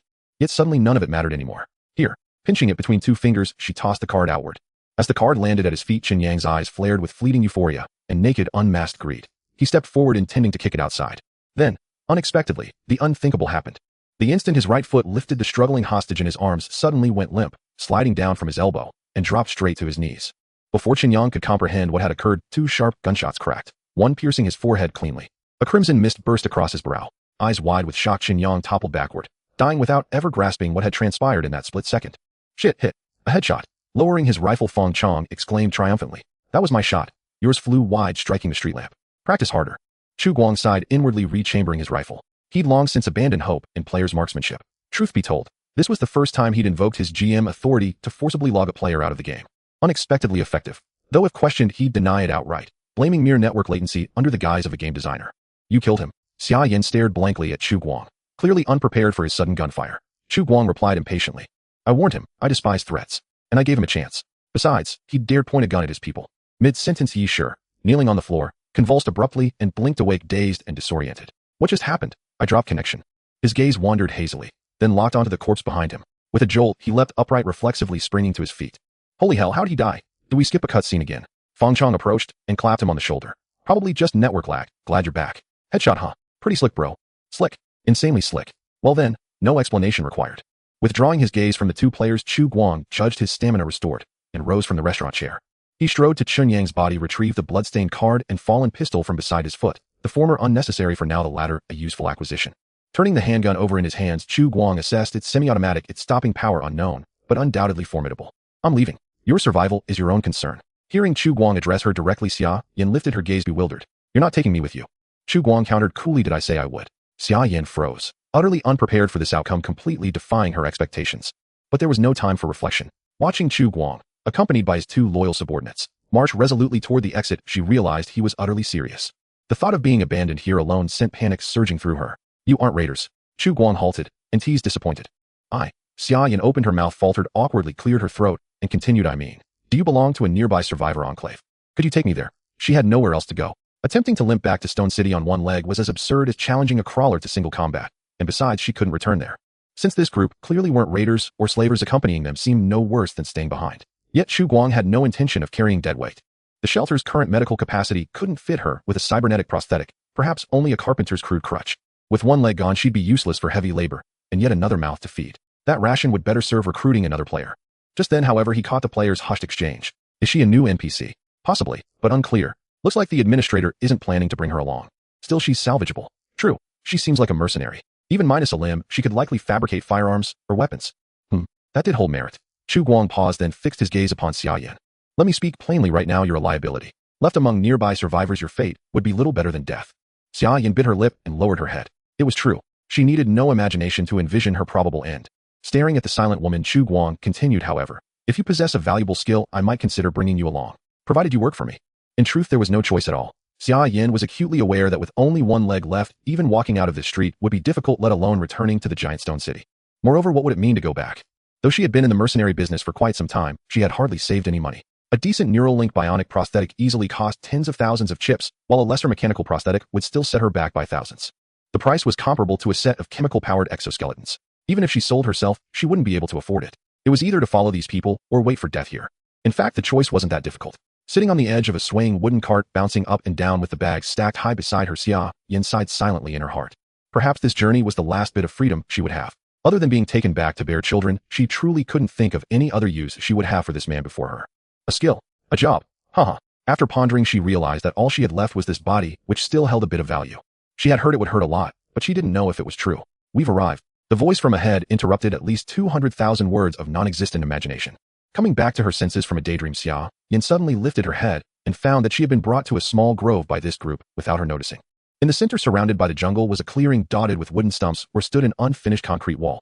Beside the concrete wall were several kilns emitting blue smoke, and further back were earthen pits for curing meat and racks for smoking fish. The aroma of grilled meat wafted through the air, accompanied by the clanking sounds of hammers. Some were hammering stones, others were operating bellows to fan the flames in the furnaces, while yet others moved stones, built walls, or chopped down trees. It was like a large construction site, primitive yet bustling. Were these people his subordinates? Looking at all of this, astonishment filled Xia Yan's pale face. She roughly counted and found that there were quite a few people here, just those she could see numbered over a dozen, all dressed in matching blue uniforms. And the moment she saw the uniforms, it took her less than a second to guess the identity of these people, residents of the shelter.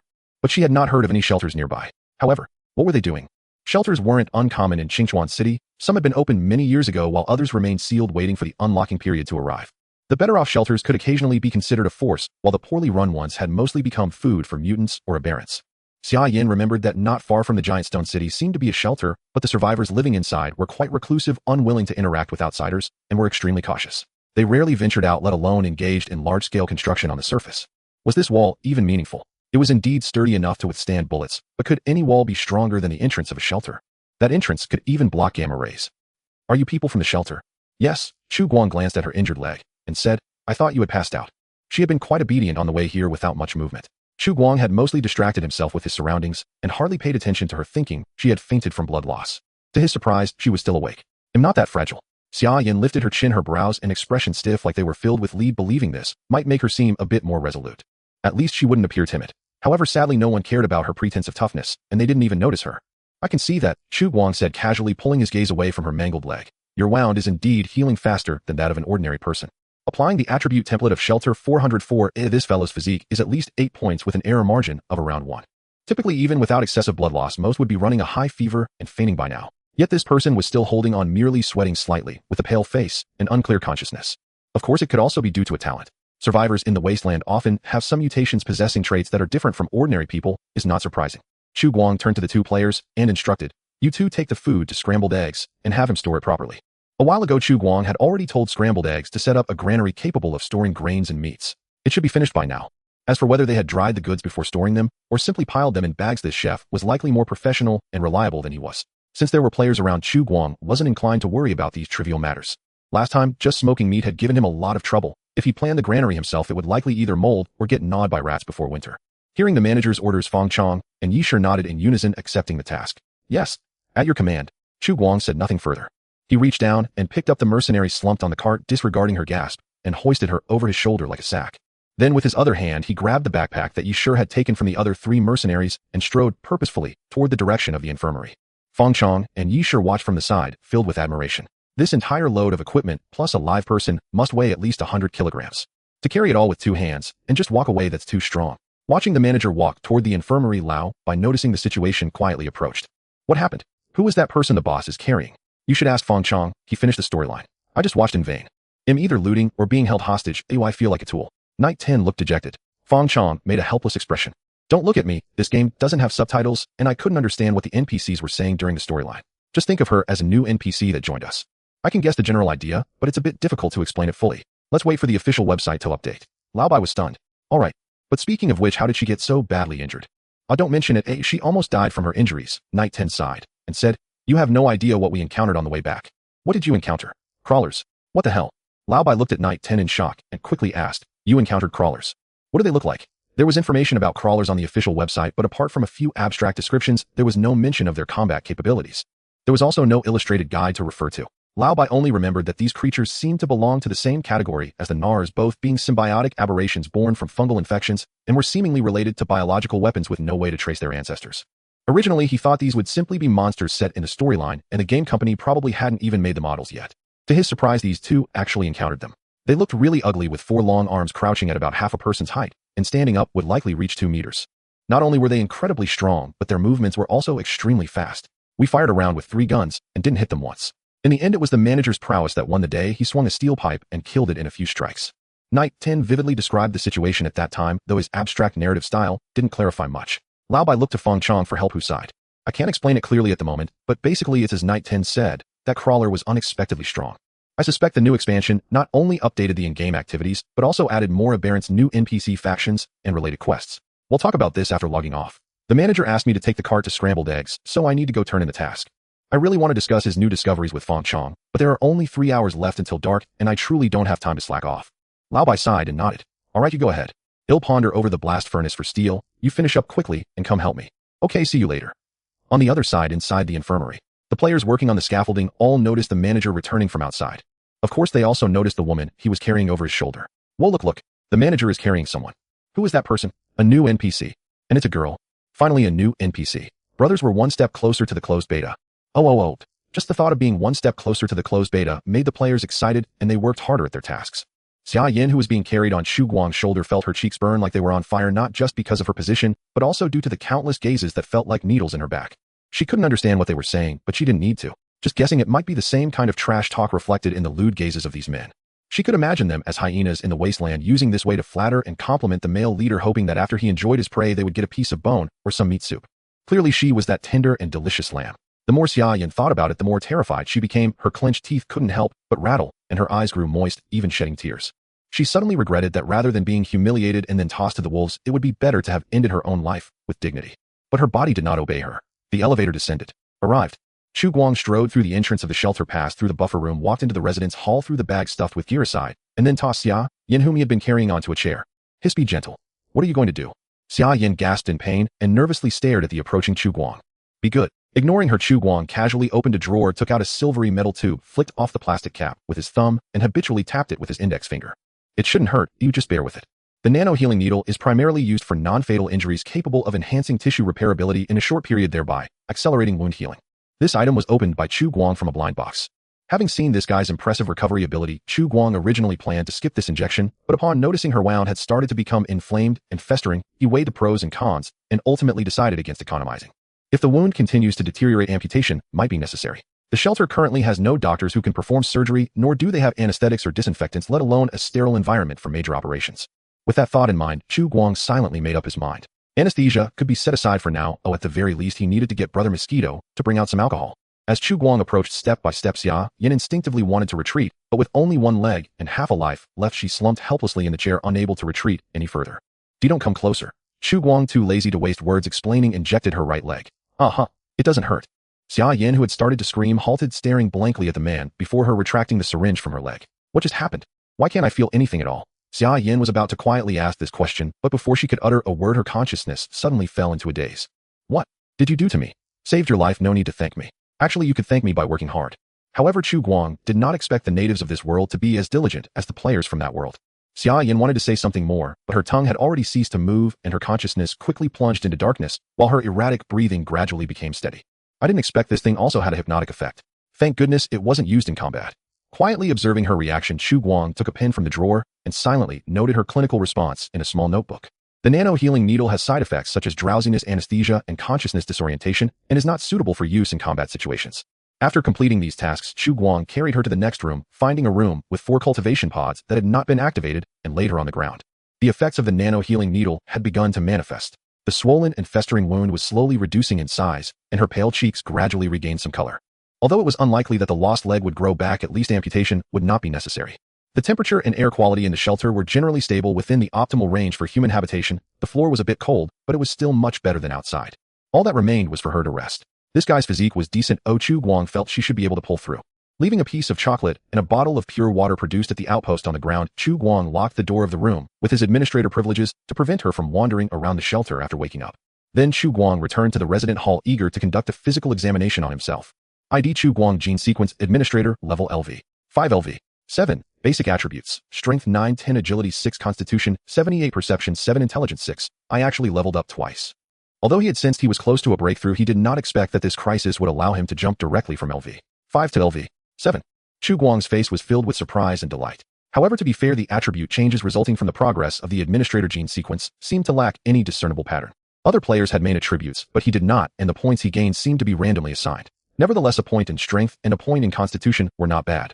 These 2 attributes were undoubtedly the most useful and cost-effective in the early stages. Now Chu Guang had 10 points in Strength, which was almost equivalent to twice the strength of an average adult male, and this was reflected in the endurance and explosiveness entries on the examination form. The increase in Constitution meant he would have a stronger physique and greater resistance to negative states. Of course, what concerned Chu Guang the most was still the talent column at the bottom of the attribute panel. Compared to the last examination, the talent column now had an additional line. Talent: Primal Instinct can awaken primal instincts under extreme conditions, increasing all attributes by 1015 for a duration, while fatigue accumulation speed increases by 2030. Primal Instinct is not bad. Chu Guang felt that this term sounded a bit strange. However, he could understand it. After all, the original administrator who designed this attribute panel and conversion formula was a person full of dark humor. Comparing it to the previously detected examination data, Chu Guang made a rough deduction. In simple terms, this talent likely means enhancing the working and metabolic efficiency of all body cells for a certain period, or stimulating adrenaline secretion, or something similar. The effect is somewhat akin to that of a stimulant. However, it's merely similar. The physiological and chemical reactions involved should be quite complex. Moreover, the panel data determined through the examination is ultimately just a reference. For instance, the crawler he encountered today, based solely on panel data, undoubtedly could crush him as a human without a doubt. Yet even so, it would still not be an easy task for that beast to eliminate him. Inputting the examination data into the computer for storage, Chu Guang continued to glance at the backpack he had previously discarded on the ground, reaching down to pick it up. Inside were the equipment scavenged by Yi Shi from the bodies of those 3 mercenaries. As soon as he unzipped the bag, a look of delight immediately spread across Chu Guang's face. For pistols, 2 submachine guns without stocks, a pump-action shotgun, and an assault rifle that had been broken in half. Regardless of whether that assault rifle could be repaired, the gains from this outing could only be described as bountiful, striking it rich. This was simply a windfall. In addition to the firearms, there were about 100 or 200 bullets altogether. Some were in magazines while others were loose, filling the backpack to the brim. It was evident that Yi Shi had thoroughly searched the bags, leaving nothing behind, not even empty magazines. However, the materials of these bullets were quite ordinary, most being made of full steel, with only a few loose bullets being steel core with copper or lead core with copper. Chu Guang also noticed that a few bullets had red paint on their tips, suggesting they were likely special rounds. Although these mercenaries were not wealthy, their firepower was quite sufficient. It seems that the strength of Giant Stone City should not be underestimated. Weighing the bullet with the red tip, Chu Guang gently tossed it back into the bag. The overall strength of an area is usually linked to its productivity. For instance, the raiders in the suburbs use homemade iron pipe rifles or scavenged weapons, with some even resorting to cold weapons. To arm even the scattered soldiers to such an extent, the industrial capability of Giant Stone City may be even more astonishing than the rumors he had heard. Chu Guang made a firm resolution in his heart. Once this winter passes, he must go there to take a look. It would be best to organize a merchant convoy to go together. The scale of the outpost will continue to grow, and engaging in trade with other survivor strongholds is inevitable. One cannot always rely on unscrupulous merchants to deliver goods to their doorstep. To avoid being exploited, one must ultimately make the journey in person. Evening. Players gradually returned to the infirmary, and the cook, Brother Fried Egg, set up a large pot in the open space to prepare the last meal of the day. Tonight's menu features salt-boiled horned potatoes with smoked meat. Thanks to the discovery of the new NPC base, the players in the shelter finally enjoyed a meal beyond just fish soup. The flavor of these horned potatoes is quite nice. After boiling them in salt water and drizzling some soy sauce on top, they taste somewhat like KFC mashed potatoes. However, it does require quite a bit of soy sauce. Just making these 28 portions of mashed potatoes consumed nearly 1/5 of a bottle of soy sauce, and that was being used sparingly. On the other hand, it seems that the shelter's salt supply is also running low, with only a small half bag left. At this rate, it won't be long before everyone has to survive on plain broth again. Whoa, this mashed potato is so amazing. Uncle Fried Egg, can I have another bowl? With a bowl in hand, Tung Tung squatted on the ground, looking completely satisfied. No more one bowl per person. Brother Fried Egg rolled his eyes, somewhat displeased with being called uncle, and said grumpily, "So are we having mashed potatoes again tomorrow?" Woo, Tung Tung said pitifully. "We can't afford it anymore. The soy sauce is running low. We need to save it. If you want mashed potatoes, get up and order takeout yourself." As he spoke, Brother Fried Egg sighed inwardly. Cooking for this bunch every day was truly exhausting. Having been a chef for many years, he had never been so frugal for a boss. He almost wanted to sprinkle 2 grains of salt for every grain. Meanwhile, in the center of the players, Yi Shi held a bowl and animatedly recounted the events of the day, even forgetting to eat. Especially when he got to the part about encountering the crawler on the return trip, he excitedly put down his bowl and picked up a stick to draw in the dirt. At that moment, I was walking down the street feeling a chill run down my spine, and my whole body was on high alert. Just as the danger struck, I grabbed my rifle and fired a burst. Fong Chong, sitting next to him, couldn't take it anymore and interjected, "A burst? I thought you were holding a Gatling gun." Yi Shi cleared his throat. "That's not important." And then, what happened next? "Keep going. How did you guys take that thing down?" Yes, don't interrupt. The surrounding players were not particularly concerned about these details and were eager for the story to continue regardless of whether he was exaggerating. "Everyone, don't panic. Listen to me." Just as it happened, the crawler pounced, and I made a sliding tackle. Seeing everyone so interested, Yi Shi quickly adjusted his demeanor and continued to describe how he supported the administrator who was ensnared by the abomination, how he looted on the battlefield, including later being ambushed, and how he tactically logged out, coordinating with his teammates for a miraculous comeback. Fong Chong rolled his eyes and could no longer bear it, simply moved to another spot to eat, out of sight, out of mind. After finishing the meal, the sun was nearly setting. Chu Guang carried Xiao Qi down from upstairs, leading the players back to the shelter in batches, watching them lie in the cultivation pods for a safe logout. Except for Garbage Kuan, who was still out in the wild, everyone else had returned. However, Chu Guang was not too worried about him. From the player list, Chu Guang could confirm that the guy was still alive, but he had logged out 2 hours ago. Even if he played hard, there was no way he could be online for 24 hours straight. He had to get up to eat and stretch his limbs. Moreover, the clones in the game also need rest. No one can stay awake for 24 hours, not even a lizard man. According to the publicly available information on the official website, there are multiple ways to log out, not just by lying back into the cultivation pod for active hibernation. Any behavior that causes a loss of consciousness can disconnect, including but not limited to hitting oneself on the back of the head or finding a place to lie down and take a nap. However, this logout method is not very reliable. Firstly, it cannot save progress, and secondly, it is unsafe. The clones synthesized quickly by the cultivation pod do not possess any intelligence. In other words, without a conscious connection, these clones will hardly react to external stimuli, except for reflex actions. At this time, if a mutated rat or cockroach happened to pass by, it could easily gnaw someone to pieces. However, Garbage Kuan should have found a safe hiding spot, as he seemed to be quite secure for now. Putting Garbage Kuan aside for now, Chu Guang sat down at the computer in the residence hall, and as usual began to summarize today's work achievements. The construction of the eastern wall has been completed. In terms of resources, the inventory of building materials includes 110 logs, 1 ton of charcoal, 1 ton of silicate cement, 2 stacks of yellow clay bricks, and several hardened cement blocks. In terms of consumption, 240 logs, 800 kilograms of cement. The wood inventory has dropped for 2 consecutive days, but surprisingly the cement has started to accumulate. Looks like I need to assign a few lumberjacks. Or I should increase the lumber requirements for players' daily tasks. Food inventory includes 350 kilograms of green wheat and horn potatoes, 5 pounds of smoked meat, and a small amount of berries and mushrooms. Approximately 5 kilograms of smoked meat, 10 kilograms of horn potatoes, and 50 kilograms of smoked meat, and 20 kilograms of smoked fish for trade have been consumed. Tomorrow we need to continue hunting. Then regarding the fur inventory. Aside from trade consumption, the raw material consumption is 5 pieces of fur. Today Ting Tung actually made 5 pieces of clothing. Great. Let me think that should be 250 contribution points. By the way, there's also an increase in the weapons inventory. In the future, I need to plan for an armory. Finally, today's daily task earns 7 reward points. I can happily open blind boxes again. After summarizing the data, Chu Guang leaned back in his chair and stretched. While he was finishing up this work, the 30 activated cultivation pods in the adjacent room also completed the scanning and cellular sampling of the clones inside, compiling the player's gene sequence development progress and panel data into a single table. Chu Guang took a brief glance. Perhaps due to the current stage of the outpost jobs being primarily physical labor, players with strength attributes were noticeably leveling up faster. For example, Lao Bai is now already at LV3. In addition, Yishur, who had been accompanying him outside, also saw his gene sequence rise from LV1 to LV2, with his main attribute perception reaching 9, becoming the player with the highest perception attribute in the entire outpost. Master. Seeing Shao Qi roll over to the table, Chu Guang shifted his gaze away from the computer. What's wrong? Why did you bring back a strange woman from outside? Chu Guang almost choked on this question. Although there was some truth to it, it just felt wrong to hear it that way. What are you talking about? Shao Qi saw it on the roof. She was carried back. Chu Guang said impatiently.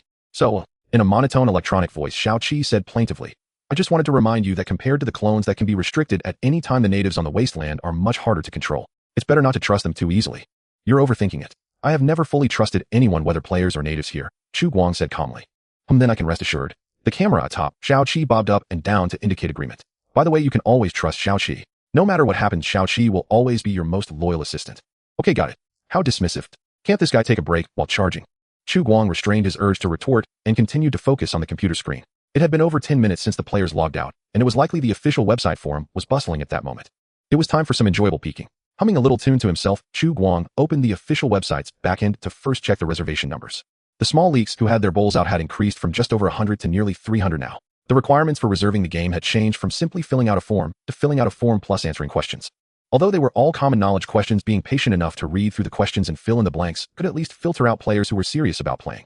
Those who could pass were certainly of high quality. Meanwhile, the website traffic had also significantly increased, reaching an average of 100 visitors per day. Although not everyone registered an account, and certainly not everyone clicked to make a reservation, it at least indicated that the awareness of Wasteland OL within the gaming community was rising. It was surprising that such a website with no record information, just a bunch of text settings, and a few construction site photos, could gather so many people. Chu Guang couldn't help but feel a sense of amazement. There are indeed many bored people out there. Just right. Since he had nothing to do, he might as well come to the game and work. Closing the backend page, he entered the forum. Just as Chu Guang had predicted, the players who logged out had all come here to report, and the forum was bustling. Including Garbage Cohen, who had logged out 2 hours ago. He was also hanging out on the forum. Garbage level 99. Damn, I'm exhausted today, but thankfully I got some gains.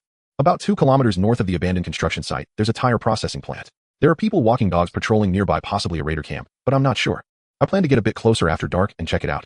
I'll come to the forum to show off once I confirm. Strong Wind 666. Lao by damn, I was wondering why I didn't see you when I logged out. Why could you log in during the day? Garbage level 99. If you were an abomination, you could too. Enough chit-chat, I'll take a break and log back in. Grinning. You sure you're just here to show off, aren't you? Quit smoking, don't even mention being able to log in during the day. I'd be satisfied just to log in for a glance. T. Crow, I'm still on resurrection cooldown crying. Garbage level 99, grinning. Aside from Garbage Cohen showing off alone, the vast majority of players on the forum were enthusiastically discussing the new NPC brought back by the administrator and the newly discovered survivor settlement. Especially the latter. The players were particularly interested. At the top of a long list of posts, Chu Guang quickly spotted an analysis post written by a long future. This guy consistently excels at summarizing, and his posts are the most popular on the forum. If conditions allowed, Chu Guang couldn't help but want to invite him to be a planner for the game.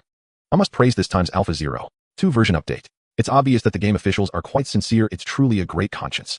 The content of this update is far more than just the few optimization projects listed on the official website. It includes new factions, new monster models, larger maps, and so much more. The content is way richer than I previously imagined.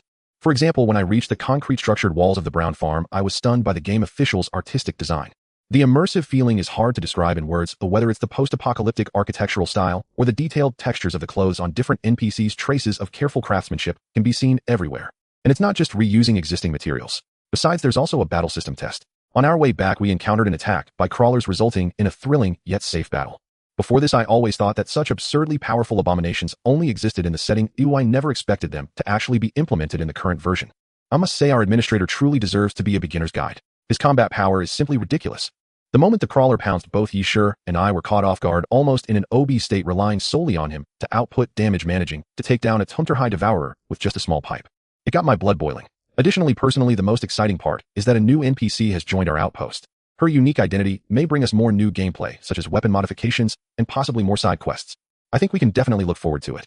I will continue to update more information about the Alpha 0.2 version update in this post, and interested friends can click to follow. It's quite commendable. How embarrassing. After reading the post from top to bottom, Chu Guang couldn't help but smile widely. But to be fair, Chu Guang felt he was indeed quite conscientious. At least he wasn't emptying the players' wallets. In a next-gen game that liberates dreams and sleep, if it were endorsed by big companies like Goose Factory or Pig Factory, wouldn't they charge you $1,000 or $800 to play? Don't even mention playing. If you want to earn some money, you'd probably have to pay for a membership first. What? No money? Well, no problem. How about using your hands to plaster the walls? After all, how else could they demonstrate the nobility of the RMB warriors wielding plastering knives? Of course, you could also choose to watch 2 hours of advertisements to unlock membership discounts. At least Chu Guang couldn't do something so unethical. For the sake of praising himself for being conscientious, he gave Feng Chang's post a highlight. Just as he closed the post, while Chu Guang was contemplating what to do to pass the long night, a mournful voice came from next to him. Master, the woman you brought back has woken up. Thirsty. Water. After not knowing how long she had been unconscious, Xia Yin gradually woke up feeling intense hunger and a throat dry as if it were scorched. Her arms felt heavy as if filled with lead. Through a hazy vision that seemed veiled in fog, she struggled to rise from the ground, but gave up after a few attempts. Until her gaze landed on a plastic bottle and packaging not far away. She suddenly lunged forward, grabbing the plastic bottle without caring about the liquid inside, and tilted her head back to gulp it down. Her thirst was instantly alleviated. After pouring the last drop into her mouth, Xia Yin tossed the bottle aside and immediately picked up the plastic packaging from the ground, tearing it open like a starving ghost. Her instincts told her there was food inside. However, when she saw the dark, unidentifiable contents, her eager expression momentarily froze. What is this? She leaned closer to sniff it and found it didn't smell bad. After some hesitation, Xia Yin finally made up her mind and cautiously took a bite. In the instant her lips touched it, her expression suddenly froze and her pupils shook violently. What does this taste? She stuffed the dark substance into her mouth, finishing it entirely. Xia Yin, still unsatisfied, licked her lips and even turned the plastic packaging inside out to savor it. At that moment, the alloy door in front of her opened. Xia Yin looked up to see a man standing at the entrance. You're awake. Instinctively recoiling in fear, Xia Yin glanced at her clothes, steeling herself to nod. Yes. Did you enjoy it? Although she wanted to appear strong-willed, her mouth betrayed her. It was delicious. Chu Guang smiled faintly. Do you want more? Yes, Xia Yin nodded vigorously. Satisfied with her response, Chu Guang nodded. What you just ate is called chocolate.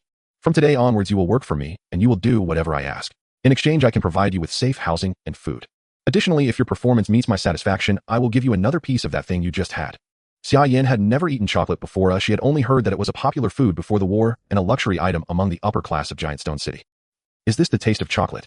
With her index finger instinctively touching her lips, Xia Yin, looking bewildered, gradually showed a hint of regret in her eyes. Damn, if I had known, I would have eaten it more slowly. Chu Guang, of course, could not guess what she was thinking. If he did, he would surely roll his eyes. It's just a piece of chocolate. Is it really that serious? Yes. Looking at Xia Yin sitting on the ground, Chu Guang continued. So what is your answer? I am willing. Xia Yin answered without hesitation, not even questioning what Chu Guang intended for her to do. After all, she had no other choice. Even if she returned to Giant Stone City with half a leg gone, her ultimate fate would merely be to rot in the alleys of the slums. Like a piece of rotten orange peel. No one would care. To be alive, naturally, no one would wish to die. At least she had not reached that level of awareness. Xia Yin turned her head, resigned, closed her eyes, and whispered, I haven't tried it, but it should be fine. I know what you want. Be gentle. What? Chu Guang instinctively froze, but being an experienced driver, he quickly guessed her thoughts from her expression and immediately corrected his serious demeanor. Madam, please have some self-respect. I am currently discussing work matters with you very seriously. If you continue like this, then I won't be able to maintain seriousness. Hearing Chu Guang's words, Xia Yin was also stunned. What is this? Isn't this guy trying to make her have children by capturing her? Her pupils shook violently, as if she finally distinguished between her imagination and reality, and her face gradually turned a shade of deep red. Embarrassed, she turned her head, glaring at the crack in the wall. Just kill me. Chu Guang, what is this? After a moment, Chu Guang and Xia Yin, who was lying on the ground, briefly explained the situation here. Games are not popular in the wasteland. Explaining the concept of players would only confuse the other party. Chu Guang was too lazy to preach to a cow, so he simply explained in terms she could understand. In simple terms, my subordinates and I plan to establish a survivor settlement on the surface, expel the aberrants, shelter refugees, and restore order in this area. After hearing Chu Guang's words, Xia Yin wore a skeptical expression. How confident must one be to say such unrealistic things? Restore order. Over the past 200 years, countless people have tried this, but not one has succeeded. Instead, the aberrants in the city have increased, and the mutants have multiplied, continuously squeezing the living space of survivors, with conditions worsening year by year. Do you think restoring order is as simple as building a wall? Hurt by the words, Xia Yin replied with a hint of sarcasm. You should really take a look at Giant Stone City. There are countless people stronger than you, and even they can only linger at the edge of the third ring. What do you think you can achieve?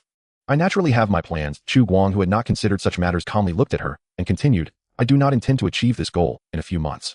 I am fully aware that this will be a protracted battle, and I am prepared to sacrifice several generations to complete it. Annoying. It's just a setup. Can't someone let me finish my words? Chu Guang of course knew that restoring order was not something that could be accomplished with a simple statement, and he had never arrogantly believed he was invincible just because he had taken down a few impoverished raiders living in the outskirts. But this was his character setup, or rather the game setting. At the very least, the players needed to feel that this NPC was somewhat credible. However, this person in front of him obviously only heard the latter half of his statement. Several generations. Xia Yan tensed and shrank back. Sure enough, did it still involve having children? Returning to the main topic, Chu Guang lightly coughed and continued, you can assemble firearms, right? And maintain the parts. Xia Yan nodded. Yes, that's basic skill. Very good. Chu Guang nodded and continued, from now on you will be the owner of the weapon shop. What? Xia Yan looked confused, not understanding what he was saying. Because when Chu Guang used a certain term, he was not speaking the language of this world, but rather the Mandarin of a parallel universe. The owner of the weapon shop. Chu Guang stared at her, repeating it slowly, then continued, this is your job position. In simple terms, it means selling firearms and maintaining them. If someone asks what you do, just answer like this. Sell guns. Xia Yan asked in confusion, sell to whom? To the residents of the shelter. Xia Yan was even more confused. Aren't those people your subordinates? Yes, but they're a bit different from what you understand as subordinates. Chu Guang paused and continued. In simple terms, we just emerged from underground and need to concentrate our efforts on big tasks. Resources are scarce, so we temporarily implement a planned economy where everyone works together and shares meals from a communal pot. Once the survival crisis is resolved and resources begin to accumulate, they will need to voluntarily demonstrate their productivity and step out of their comfort zones. At that time, our settlement will adopt a new set of rules. Things like food, medicine, weapons, and other resources will no longer be free. Since you mentioned Giant Stone City, you should know what a bargaining chip is, right? It's actually the same concept. Clearly, this woman did not understand what he was talking about. Survivors in the wasteland, as long as they've had some education, can easily become lackeys of local tycoons, just like old Charlie who is waiting to die on Beta Street. If they possess a skill, they might secure a position in a factory helping the big shots with boiler operations, preparing medicines, and repairing power armor. Only the poor engage in life-risking trades for money, just like the current Miss Xia. In the wasteland, mercenaries have never been a glamorous profession. They are merely a group of cannon fodder without any welfare or allowances. However, Chu Guang did not mind. All he needed was a tool that could execute his commands. Knowledge, experience, quality, all of that can be learned. After a pause, Chu Guang looked at her and said, the language we use is somewhat different from what people on the surface speak. But it's not a big issue. I will teach you a few simple phrases for daily communication. You just need to do as I say. Language barrier. Unable to communicate. For Chu Guang, this was hardly an issue. As a mere tool, it sufficed to master a few basic phrases to fulfill the player's needs for the game's functionalities. For instance, the simplest transactions of buying and selling could be learned without complex vocabulary. As for not understanding the player's banter, what could be done? It's simple. After all, even in a fully immersive virtual reality game, it's impossible for every NPC to possess genuine intelligence. This is quite reasonable. Therefore, Chu Guang did not require Xia Yan to learn Chinese. He only asked her to grasp a few basic words and fixed phrases. However, what he did not expect was that even with such low expectations, her performance was still unsatisfactory. For customers entering the store, you should say, hello, I am Xia Yan, the owner of the weapon shop. How may I assist you? When you hear I want to buy something, point to the menu and say look for yourself. And when someone says I want to maintain my firearms, just extend your hand and say bring it here. What is all this nonsense? Clutching the paper in her hand, Xia Yan wore a distressed expression and looked to Chu Guang, who was seated. Although each word was annotated with pronunciation, she still struggled to adapt to the bizarre sounds, even if they did bear a resemblance to human dialogue. Noticing Xia Yan looking at him, Chu Guang shifted his gaze from the computer screen and turned to her. Have you learned it yet? Xia Yan, not yet. Chu Guang. Then why are you looking at me? Keep memorizing. Xia Yan. For a moment, she suddenly felt that giving birth might be an easier task, but for some reason this person showed no interest in her at all. Am I ugly? It can't be that bad. Feeling dejected, she pinched the ends of her red hair, still confident in her appearance, especially since the captain had once pursued her for a time. But she simply wasn't interested. Life as cannon fodder was too harsh. Of facing the threat of death daily, her dream was to marry into the inner city of Giant Stone City and live a life of luxury. Actually, thinking about it, it wasn't entirely impossible. What if one day she received a task to escort an important figure? Who knows, perhaps the plot of a beautiful woman saving a hero could unfold. Unfortunately, the reality was that not only could they not escort important figures, but their marginal team couldn't even handle tasks near the second ring road. They were only sent to these remote areas to open blind boxes. As for now, the life she dreamed of was even less likely. Who would want a cripple? Especially a cripple who had been captured by barbarians. Just as Xia Yan felt despondent about her unfortunate fate, a light cough came from beside her. You might want to tone down your expression a bit. Huh? Xia Yan looked bewildered. Clearly she had zoned out. Observing her instinctive reaction, Chu Guang, seated in a chair, felt speechless. Sighing, he paused for a moment and said expressionlessly, starting now, I will time you. I will test you in 2 hours. If there's still no progress, perhaps the brown farm next door would be more suitable for you. They happen to need serfs. Perfect, I could make some money too. It is currently winter and the brown farm does not need serfs. Instead, they will be dealing with a batch of unproductive old ones or injured ones by the end of the month. A crippled mercenary wouldn't even be wanted for free. As for being coveted for beauty, that was even more absurd. Even the local rich on Better Street could afford to buy clones with looks that would make stars envious. What could a frail, crude, and barbaric soul possibly be worth? This was a wasteland. Selling this person off was merely a casual remark from Chu Guang, just a scare to give her some motivation. Even if this person were truly foolish enough to not memorize these few pages of lines, he wouldn't go as far as to sell her as a slave. At most, he would just throw her out of here. In fact, during the time they had spent together, Chu Guang found her rather interesting. Just talking nicely was of no use, but threatening her a bit made her yield and obediently start memorizing. What a pity. Chu Guang shook his head and continued with his internet browsing. Just now he discovered that his Steam account could still be used just in time to kill some time. The next morning, after waking up, Chu Guang opened the player list batch, unlocking the login permissions for the players online, and led them to the surface. Respected administrator, may I ask about the lady from yesterday? Standing beside the administrator, Fong Chong asked respectfully. Are you referring to Xia Yan? Her injuries are quite severe. She needs a few days of rest. I spoke with her last night, and she has agreed to join our cause. Once her wounds heal, she will be responsible for the weapon preparation at the outpost. Of course, Chu Guang did not mention that she had been memorizing lines until 2 or 3 in the morning and that he had to carry her to the next room himself. She should be sleeping soundly by now. Upon hearing the administrator's response, Fong Chang's eyes instantly brightened. New information. The new NPC's name is Xia Yan. Her role is likely that of a weapon shop owner or a similar profession. Silently noting these 2 facts, Fong Chong planned to update all this information on his post when he logged off today. Chu Guang could certainly guess what he was thinking of, otherwise he wouldn't have been so detailed with the information. Continuing with his duties as an NPC, Chu Guang took the players to a clearing in the sanatorium for a brief motivational speech before announcing the dismissal. After 2 days of adjustment, the newly joined players had basically adapted to the rhythm of the game without needing him to direct them. Watching the flames and black smoke rising from outside the construction site along with the players bustling around the scaffolding, Chu Guang suddenly felt like a farmer raising ducks. Each day's work involved herding the ducks out of their cages to let them roam freely outside, gathering them back in at dusk, then counting today's yield and how much weight the ducks had gained, while also methodically plucking a bit of duck feathers from them. Of course, this wasn't entirely accurate. After all, most of the tools they used were provided by him, and the jerky they consumed was mostly hunted by himself. Thinking this way, he had contributed quite a bit right. Probably. Standing in front of the construction site for a while as Chu Guang pondered what to do today, Yisher proactively approached him. Respected administrator. With a respectful demeanor, Yisher greeted him and eagerly asked, Are we going hunting today? When do we leave? Chu Guang was slightly taken aback and nodded. Now, goodness. The players had become surprisingly proactive, learning to organize their own tasks. However, Chu Guang said nothing. After all, he had indeed intended to take a stroll and hunt for some wild game. Taking Yisher back to the shelter, Chu Guang donned the tactical belt he had stripped from a mercenary, slid a found handgun into place, and loaded 2 5mm magazines for backup. His primary weapon remained a 9mm iron pipe rifle and the holy sword of physics, a steel pipe that could pry open doors and bash people. Even though there were submachine guns and shotguns available as close combat artifacts, these 2 pieces of equipment held little significance for hunting. The shotgun's ammo lacked slugs, and using buckshot would ruin the hide.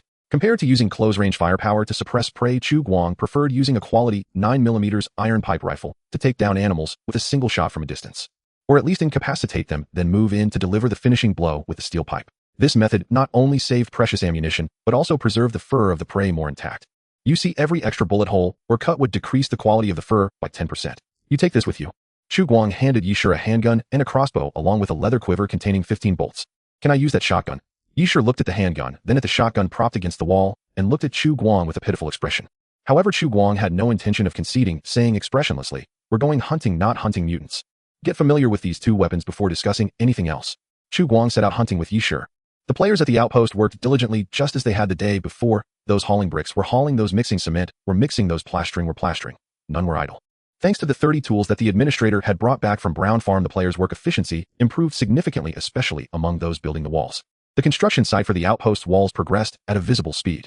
Not just the construction site. Fong Chong and Lao, by pondering methods to smelt steel, made new progress after acquiring fire tongs and hammers. They dismantled the rusted car frames, hoods, suspensions, and even the engine casings from the cars in the parking lot. These scraps, weathered by 2 centuries, were no longer complete structures, but rather natural open mines for them. Crushing the brittle rust and tossing it into the furnace, still using charcoal as a reducing agent and a human-powered bellows, they finally succeeded in smelting this junk into molten iron. Awesome. It worked. Lao Bai and Fong Chong clenched their fists in excitement. They had waited 3 full days for this moment. The molten iron produced through this method, once cooled, would become high-carbon pig iron. By repeatedly heating and cooling, they could reduce the carbon content to between 2 and 1.5, yielding the most basic steel. As for adding chromium, nickel, and other metals to create alloys, that was still a bit too challenging for them. Proper steel smelting still required professional equipment, and at the very least they needed an electric furnace. In fact, not to say that steel smelting was out of their reach, just being able to extract molten iron from industrial waste was already quite an impressive feat for their rudimentary production facilities. What should we forge? Lao Bai asked Fong Chong excitedly. An axe. Tools. or something else? Fang Chong also looked joyful, pondering for a few seconds before saying, "Let's make a big pot first. Eating stews every day has me about to throw up." Although yesterday's mashed potatoes were decent according to Brother Scrambled Eggs, there wasn't much soy sauce left, and unless something unexpected happened today, would likely be pine nut fish soup again. That stuff was really not fresh at all at one bite, and it was all catfish flavor. Haha, great idea. With an iron pot we can stir fry. The two quickly reached a consensus and began to ponder how to create molds for making iron pots using the leftover yellow clay from the brickmaking. Meanwhile, in front of the carpentry hut, Brother Mosquito, sitting on a small stool at the door, was diligently working on his craft. He was seen holding a trash can he had scavenged, sealing it with wooden boards, and then inserting a stainless steel pipe to create a simple structure of a spray can. But that wasn't all. He was evidently not satisfied with a slanted watering can. Brother Mosquito then used resin to seal the joints, installed a portable wooden handle on the outside of the trash, and created a pressure chamber similar to a sprayer with a plastic bottle, and connected a hose bent and in shape to the back of the trash can. Perfect. Brother Mosquito, looking at his completed creation, wore a delighted expression. A manually pressurized flamethrower. As long as he poured wood tar into the barrel and inserted a cotton wick at the front, theoretically this thing could become a nightmare for anyone or any mutant within a 5-meter radius. Of course, provided he didn't ignite himself. From a high emotional intelligence perspective, the design concept of this device had a bit of a cyberpunk vibe, but Brother Mosquito thought it was no big deal as he could improve it later. Let's tentatively call it Hellfire 01. Just as he was contemplating whether to try it somewhere, he suddenly noticed a wild wind approaching him carrying a plastic bucket. This guy had gone fishing early in the morning. Usually, he could only be seen near the sanatorium in the afternoon. Today, however, was peculiar. He returned before 10. "Oh, you're back so early today?" Brother Mosquito teased as he looked at the approaching wild wind. Could it be that the trap broke again? "This has nothing to do with the trap." Wild Wind tossed the plastic bucket to the ground. "Look at what I discovered." "What did you find?" Upon seeing the contents of the bucket, Brother Mosquito was stunned. Inside were some white stones mixed with yellow and light brown impurities. The stiffness on his face instantly transformed into wild joy. "Bird guano rocks. I should have thought of that. The richest resource of Linghu is not just the fish in the lake, but the abundant nitrogen, phosphorus, and potassium along its shores. We're almost there, just ahead." As they walked towards the lake, Guangfeng excitedly chattered along the way. The two stopped at a shallow area by the lake. The vegetation here was lush and easy to hide, making it an excellent water source for both people and animals. Just as Guangfeng reached out to point, Mosquito stepped forward, first squatting in front of a relatively flat rock. He extended his index finger, gently rubbing it on the rock face, then leaned closer to sniff and tried licking a bit. Ignoring the stinging sensation in his eyes, Guangfeng hurriedly asked, "How is it?" Spitting on the ground, Mosquito's face displayed a mix of joy and sorrow. "How can there still be fresh?" Guangfeng said. Although he accidentally tasted a bit of fresh bird droppings, one thing was certain: there was indeed a large amount of guano here. This type of mineral is mainly composed of MgNH4PO46H2O and has an orthorhombic crystal structure. Just from the chemical composition, it's not hard to see how versatile this material can be. Moreover, once a certain quantity of guano accumulates, the ammonia content will gradually oxidize into nitric acid under the action of nitrifying bacteria, eventually accumulating in the soil in the form of potassium nitrate, sodium nitrate, calcium nitrate, magnesium nitrate, and so on, forming what is known as nitrate soil. This nitrate soil, as an associated mineral, can be extracted into nitrate with a little effort, such as by mixing it with wood ash that hasn't filtered out potassium and boiling it to extract the calcium and magnesium ions inside. In simple terms, finding guano means you have essentially mastered nitrate, and possessing nitrate is almost equivalent to possessing gunpowder. In fact, it's not just guano. The shores of Linghu are scattered with various excrement from different species. Over time, these excretions gradually weathered, settled, and compacted, ultimately forming a guano mineral. As for why there are so many guano stones by the lake, it's actually easy to understand. This planet entered the wasteland era several years ago and experienced a prolonged cold period lasting nearly half a century. During that time, Linghu Wetland Park, as the most water-rich area in the region, was home to a large number of wild animals and livestock that had escaped from farms. These droppings must have been left over from that period. It wasn't until the cold spell ended and the deserted urban area developed into a more prosperous ecosystem that this place gradually became desolate. With this nitrate soil, it won't be a problem to extract black powder. Standing up from the ground, Mosquito excitedly looked at Guangfeng. "Help me out, and let's take some back with us." Guangfeng asked, puzzled. "You have nitrate soil and charcoal, but I remember the formula for black powder also requires sulfur. Where do you plan to find sulfur?" If he remembered correctly, sulfur generally appears near volcanic craters or hot springs. However, this area clearly didn't resemble one that had either of those. Mosquito paused for a moment. Clearly, he hadn't had time to consider this issue. If there's no sulfur, sulfate can actually work too. It's just a bit more complicated. It should still be relatively easy to find, right? Guangfeng glanced around helplessly and shrugged. "Anyway, let's try to find it first." However, unfortunately, there was no sulfur in the forest, and they didn't see anything resembling sulfur by the lake. Thinking about it, it made sense. How could such a thing appear in a wetland park? Fortunately, just when the two were about to give up, they found some gypsum mineral near a small river extending out from Linghu. This substance is composed of calcium sulfate, which can produce calcium sulfide and carbon dioxide when burned with carbon at high temperatures, precisely the sulfate mineral they were looking for. How could I forget about this? Mosquito lamented, slapping his hand against the back of his head. "A couple of days ago, I saw a Lao Bai and the others burning cement, and it seemed they mixed in this gypsum powder." "Isn't this just calcium sulfate?" Guangfeng said with a bitter smile. "This is what they call darkness under the lamp. In any case, the result is good, Mosquito said as he picked up some gypsum mineral and put it into a plastic bucket, washing his hands and standing up to look at Guangfeng. Let's go, the materials are ready, we should head back. Guangfeng nodded and followed behind him. The two returned to the survivors' settlement, just about to head towards the cabin when they noticed a commotion in front of the settlement. They saw players working on the construction site who had somehow come down from the scaffolding, each carrying tools, surrounding a cow with two heads. Next to the two-headed cow stood a strange man. He was wearing a leather jacket and had a friendly smile on his face, gesturing with strange hand movements while mumbling incomprehensible words. Mosquito stopped, curious. Who was that person? A new NPC. He hadn't heard of an update today. I don't know, let me ask.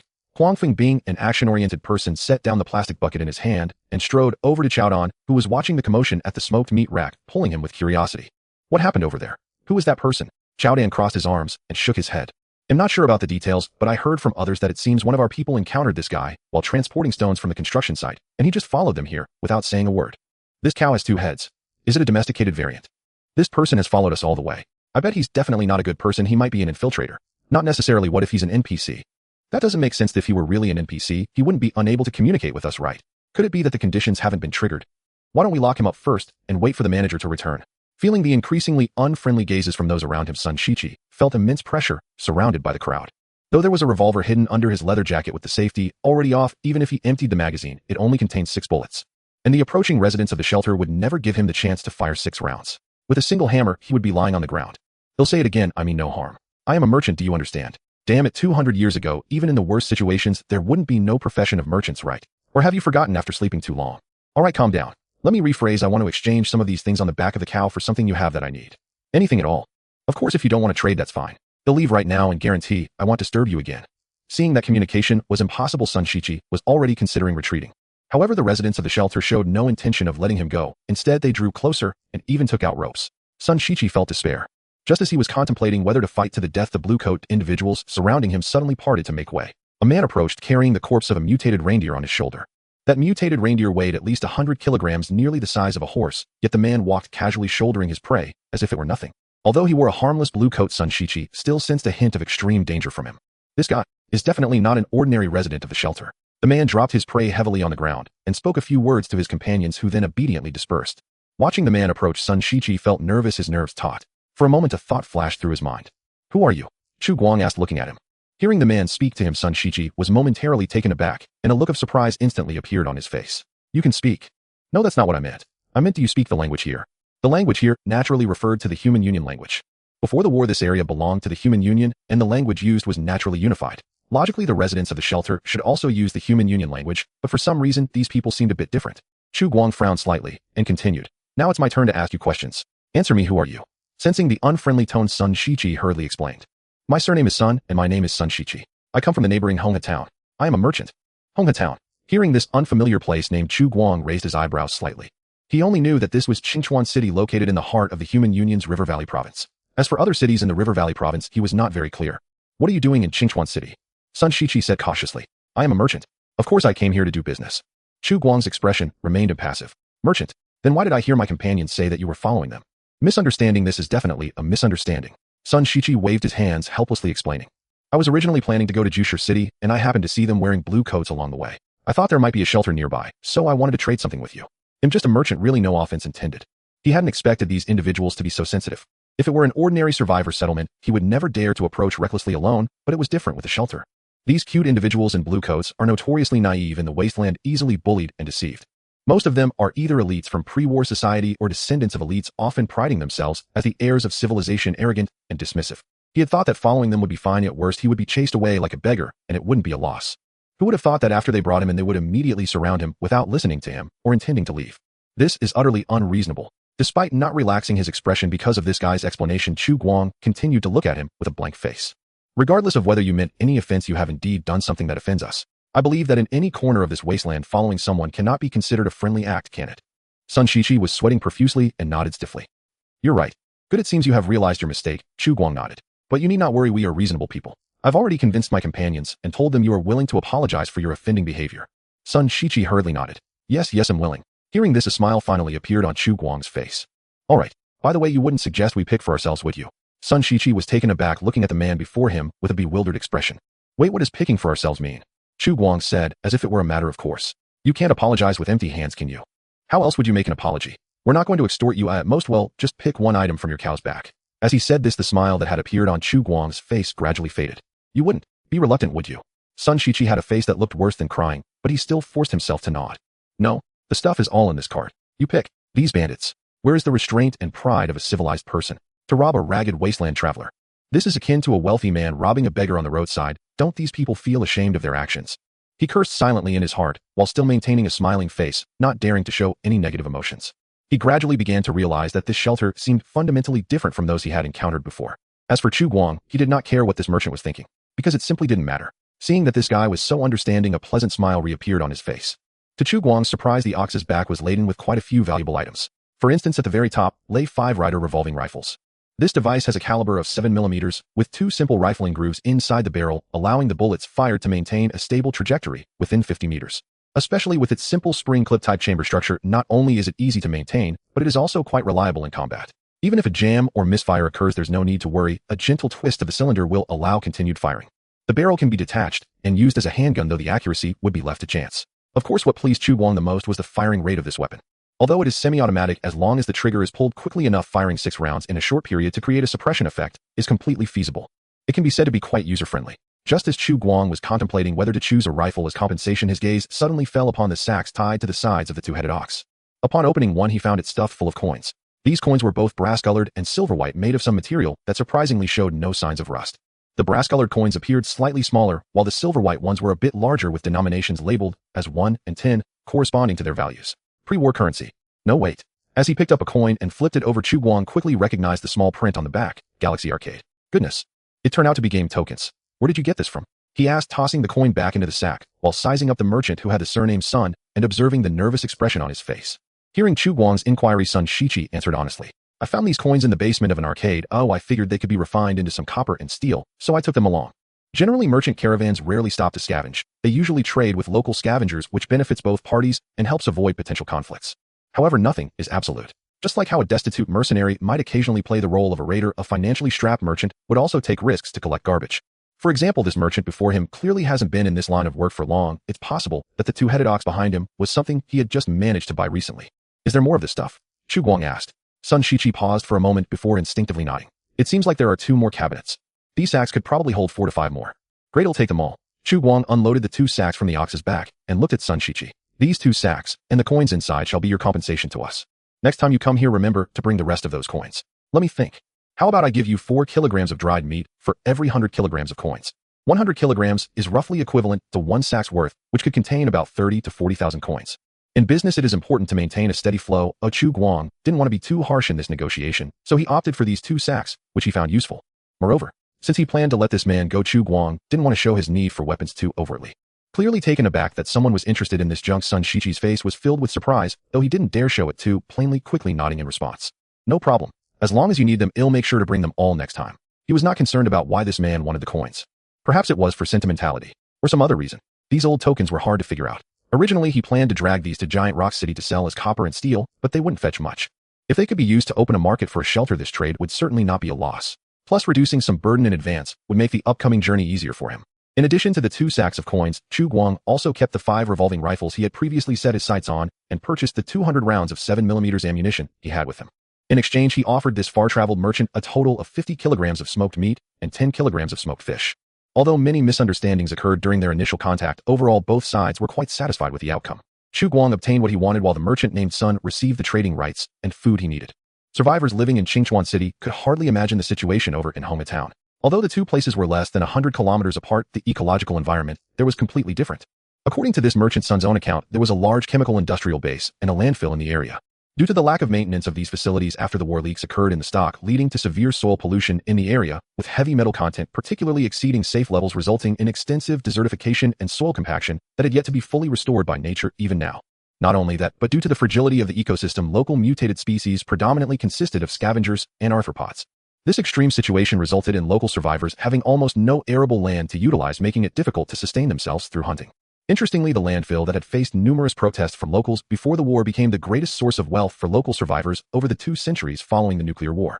It buried nearly half a century's worth of waste, with a significant portion never having the chance to decompose. In today's wasteland era, the trash buried there has formed a different kind of non-natural or deposit, which has boosted the prosperity of local mining, archaeology, and trade. But what do you eat? After listening to Sun Shiqi's description, Chu Guang couldn't help but ask, is it all imported? The price of food would skyrocket. Of course we can't rely entirely on imports. Although we don't have reindeer and hyenas, many mutated moles and rats are also edible. Besides that, we also catch some not-so-dangerous insects, use them to make protein extracts to feed livestock or turn them into a paste-like nutrient. Just like this thing. As he spoke, Sun Shiqi took out a sealed glass jar from the bundle strapped to the two-headed ox, containing a viscous black substance. It looked a bit like turtle jelly. When Chu Guang rummaged through the bundle earlier, he had seen this item, but didn't understand its purpose, so he paid it no mind.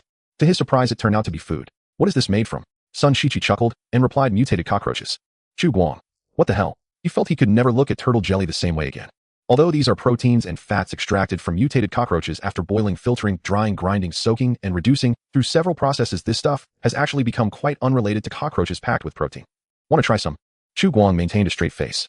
No thanks. He would rather starve than accept eating that. However, judging by this guy's words, the cost of such food seemed very low. Mutated cockroaches are common creatures everywhere, and the cockroaches in Qingchuan City surely have much lower heavy metal content than those in Hongma Town. In dire situations, using such nutrient paste as emergency rations for players might not be a bad option. Chu Guang fell into deep thought about whether he should make it a personal matter. However, at that moment, he suddenly thought of another thing. It sounds like you know a lot about insects. Sun Shiqi nodded immediately. Of course we deal with them every day. Chu Guang then pursued the question. Do you have any way to deal with leeches? Leeches? Sun Shiqi paused. Are you talking about those mutated leeches? Yes. Seeing Chu Guang nod, Sun Shiqi pondered for a moment, his expression a bit troubled. Those things are quite rare in Hongha Town, probably because we have a lot of ants there. Chu Guang frowned and asked. Ants? Sun Shiqi nodded and continued, yes, we have a mutated species called ironback ants about the size of a thumb, and they can grow as big as a fist.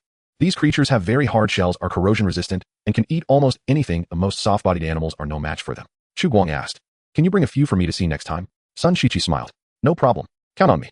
After the transaction was completed, the merchant named Sun did not linger here for long, but chose to continue on his journey. Chu Guang did not try to keep him, merely reminding him that there was a mutant camp near Street 76 and signs of raider activity to the north of Wetland Park, then wished him a safe journey. The figure of the two-headed ox gradually disappeared into the woods. The players watching him leave began to discuss among themselves. That guy was indeed a merchant. Damn good thing I didn't beat him up. Even if you had, it wouldn't matter. You could have taken his stuff. That may be true, but what if the merchant died and didn't respawn? What then? It's unlikely that he wouldn't respawn, but perhaps in the upcoming expansion there might really only be this one merchant.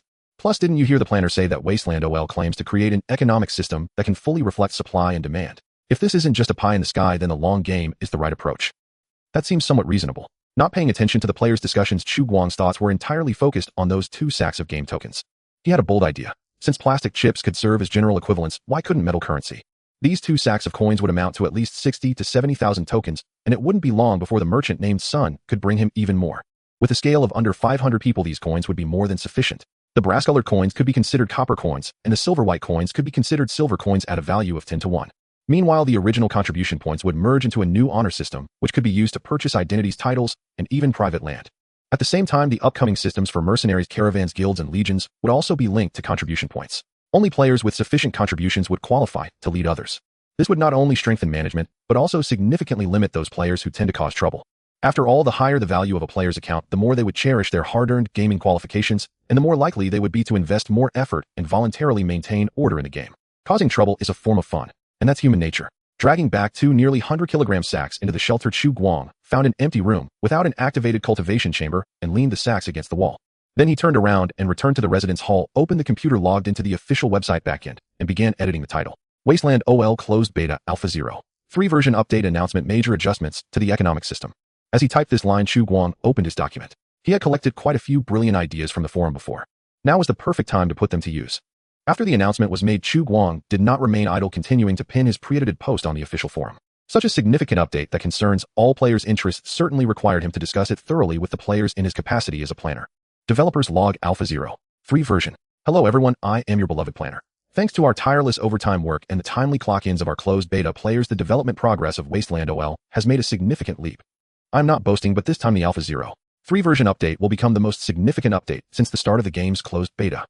Previously, some players have complained that the contribution point settlement process was too cumbersome, needing to go offline to check it, which prevented them from enjoying the pleasure of counting money in-game, and they always worried about NPCs cutting their wages. Actually, this worry is completely unnecessary. The manager of Shelter No. 404, who also serves as a novice guide, is absolutely just in his settings and will definitely not underpay anyone, who I can guarantee that with my integrity. However, while there is no issue of wage cuts, the cumbersome contribution point settlement process does exist.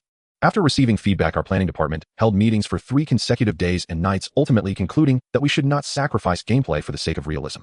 Therefore, we have decided to design a brand new currency to replace the original contribution points as the main rewards players receive from quests.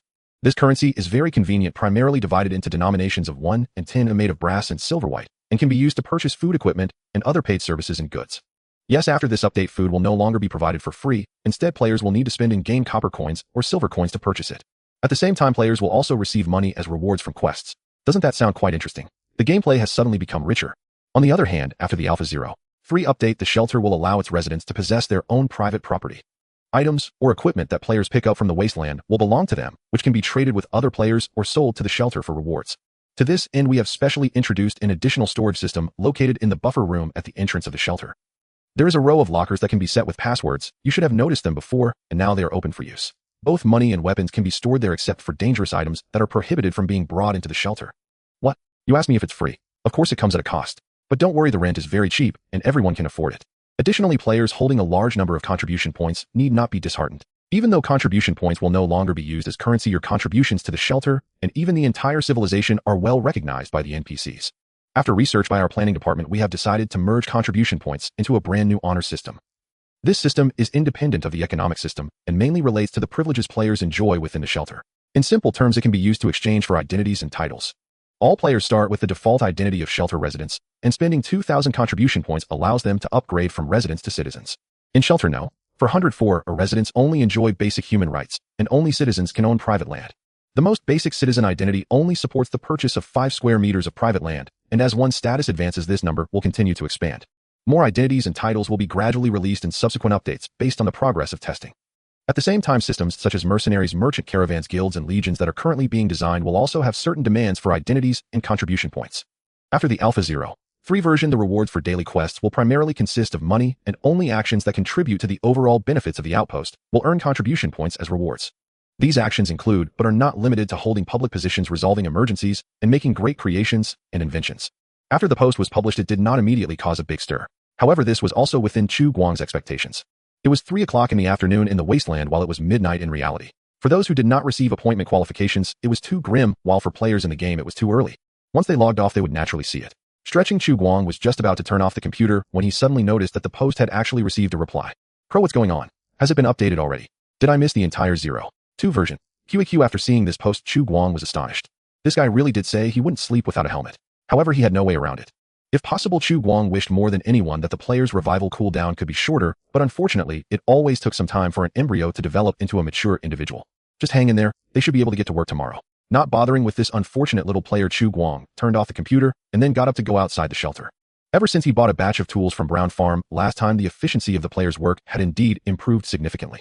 It has only been 2 days since the 3rd batch of players entered the game, yet the concrete walls around the sanatorium were almost finished. Moreover, Chu Guang also discovered that some players under the leadership of Let the Knife Spare Lives were digging foundations in the open space in front of the sanatorium, laying down yellow mud bricks and plastering them with cement. It looked like they were building a house. Chu Guang walked over and grabbed a player who was moving bricks and asked, "What are you guys doing?" The player was quite straightforward, grinning as he explained, "I heard the new NPC is a weapon merchant, and we are building her a weapon shop." What? Hearing this, Chu Guang was astonished. They were so self-aware. Although he had indeed hinted NPC information to Fong Chong, he had never suggested building a weapon shop. This predictive move was simply out of this world. Without showing any expression, Chu Guang continued to look at the foundation beside him and asked, "What about the other one?" The player laughed and replied, "That one should be a bathhouse. Previously, we always went by the lake to wash up, but later found that it wasn't very safe to do so. Especially yesterday when Brother Bai just went into the water and almost got bitten by a catfish. So we discussed and decided to set up a public bathhouse." Uffed. No, I can't laugh. Chu Guang suppressed his laughter, maintaining a stiff expression as he nodded. "Coffee guys work hard. It's good to pay attention to hygiene." The player chuckled. "All right, then I'll go get busy now. Go ahead." Time quickly passed to the evening. Brother Scrambled Eggs set up an iron pot in the open space, first throwing in a piece of hyena fat to render oil, then tossing in chopped deer meat and some greens he had picked up from somewhere, stirring it over high heat and adding salt for seasoning. Tonight's menu is fern stir-fried deer meat, served with lightly boiled green barley porridge. Thanks to the reindeer called in by the manager, players can finally improve their meals. Where did that iron pot come from? Seeing that Brother Scrambled Eggs was holding a cooking utensil he had never seen before, Chu Guang was curious and looked at the closest Lao Bai to ask, "That one? It was made by me and Fong Chong." Facing the manager's inquiry, Lao Bai chuckled. "You made it?" Chu Guang looked at him in surprise and then asked, "Is your furnace usable?" "It's already usable. Although the quality of the steel produced can only be considered average, making some tools is still no problem." Lao Bai smiled proudly and continued, I was just about to report this to you, but I couldn't find you anywhere, haha. Unexpectedly, even the technology for crude steelmaking has been mastered by these players.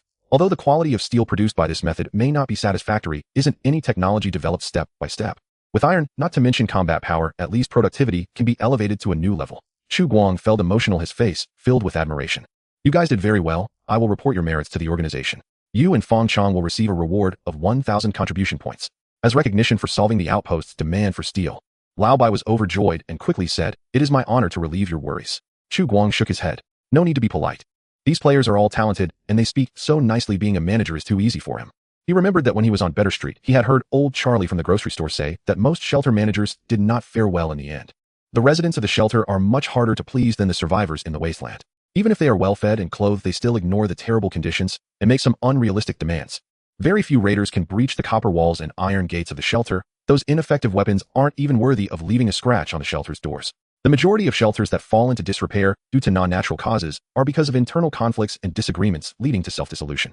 When he heard these words from old Charlie, Chu Guang always felt a hint of melancholy in his tone, as if it were a personal experience. When he first took over the management authority of Shelter No. 404, Chu Guang was indeed a bit anxious, worried that he wouldn't do this job well, so he always kept a fallback plan on Better Street, hiring a little fish to help watch over things. However, now he no longer thinks that way. Similar things may happen in any shelter, but they will definitely not happen here. Walking up to the cooking station, Chu Guang took a bowl and looked at Brother Scrambled Eggs, who had just finished frying a pot of food, and said, "Serve me a bowl too." Brother Scrambled Eggs was surprised. In his impression, this NPC seemed to have never eaten with him, leading him to suspect that this character was not programmed to need meals. Had artificial intelligence upgraded? "I'll do it." Tung Tung, who was waiting by the stove, eagerly took the bowl, filled it with a large bowl of green barley porridge, and handed it to the manager. "Be careful, it's hot." Chu Guang nodded in thanks, then had Brother Scrambled Eggs serve him a spoonful of stir-fried deer meat, which he poured directly over the thick green barley porridge, and then turned to walk toward the shelter's elevator. "Go ahead, eat." In a room adjacent to the residence hall inside Shelter No. 404, Chu Guang handed a bowl and spoon to Xia Yin, who sat leaning against the wall. Gazing at the venison and fiddlehead ferns floating atop the barley porridge, Xia Yin instinctively swallowed hard, heedless now of whether it might be poisoned, and buried her head, gulping down mouthfuls with desperate haste. Her ability to eat meant she was nearly recovered. Chu Guang glanced briefly at her right leg as he watched the female mercenary devour her meal with ravenous urgency. Those severed limbs could not regenerate. The wound had largely healed. The scabs were already sloughing off, revealing fresh, tender flesh beneath. It seemed the therapeutic injector truly possessed remarkable efficacy. If only another vial could be drawn. Once Xia Yin had eaten her fill, Chu Guang spoke. "Have you memorized it?" She set down the bowl and nodded nervously. Frankly, she harbored little confidence. Yet she dreaded uttering even a single word of refusal, lest she be sold off to the neighboring farm as a field serf. This ruthless man had torn apart crawlers barehanded and fired upon his own comrades without blinking. Who knew what darker deeds he might yet commit? "Excellent." Chu Guang nodded, then continued, gazing steadily at her. "You may rest tomorrow, but begin work the day after." "What exactly does the weapon shop owner do?" Xia Yin asked tensely. Chu Guang regarded her calmly. "That is your role. You've recited all the lines. Surely you understand by now." Xia Yin stared blankly, clearly bewildered by the nature of this assignment. Chu Guang sighed deeply. "Never mind. If comprehension eludes you, it matters little. My assistant Xiao Qi will conduct your onboarding training. Simply follow my instructions precisely and methodically. Moreover, while I grant you latitude elsewhere, you must address me as manager before others. Understood?" She nodded silently. "Understood," Chu Guang replied. "Say it now." "Manager, sir," she murmured, head bowed in quiet submission. She learned quickly indeed. Satisfied with her demeanor, Chu Guang nodded and offered her a chocolate-flavored lollipop. "Well done. This is your dessert. Keep it." Xia Yin accepted the candy with wide-eyed confusion, staring at it blankly, lost once more in some unfathomable train of thought. Chu Guang had no interest in deciphering her inner monologue, nor did he care to speculate what thoughts churned behind those eyes. Without lingering, he closed the door and ascended to the surface, first retrieving Xiao Qi from upstairs, then herding the scattered players back into the shelter, like a seasoned farmer, rounding up livestock, settling each into their cultivation pods to lie down. Login permissions were locked to prevent nocturnal restlessness. All 28 players returned, except for Garbage Lord still scavenging beyond the perimeter. Returning to the terminal in the residence hall, Chu Guang opened the official forum. As anticipated, the freshly logged out players, awake now, did not reach for toothbrushes or washcloths first. Instead, they collectively seized smartphones or computers and logged onto the Wasteland online official site. This post-logout window was the forum's daily peak hour, especially given that just 3 hours earlier the official site had dropped an explosive revelation. Within less than 3 days of Alpha 02's launch, version 03 had already rolled out, and judging by its scope, it rivaled its predecessor in sheer magnitude.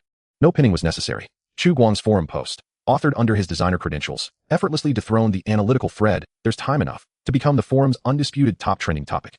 Lao Bai, the most industrious dev team in history. Major updates every 3 days, minor ones daily. I'm utterly smitten. Dao Xia Lu ran, tears streaming down my face. Finally, missions pay real wages. You sure what are you talking about? Weren't contribution points and affinity scores wages before? Wink. Feng Chong, wait. I have a question. Kuang Feng Wo. Dao Xia Luren Wo. Whoa. You sure no, brother. Please don't do this. Horror. Lai Ziwei Lai de Kakarot. Actually, there's another subtle detail. With 200 contribution points required for citizenship, might certain quests be accessible only to citizens, not residents.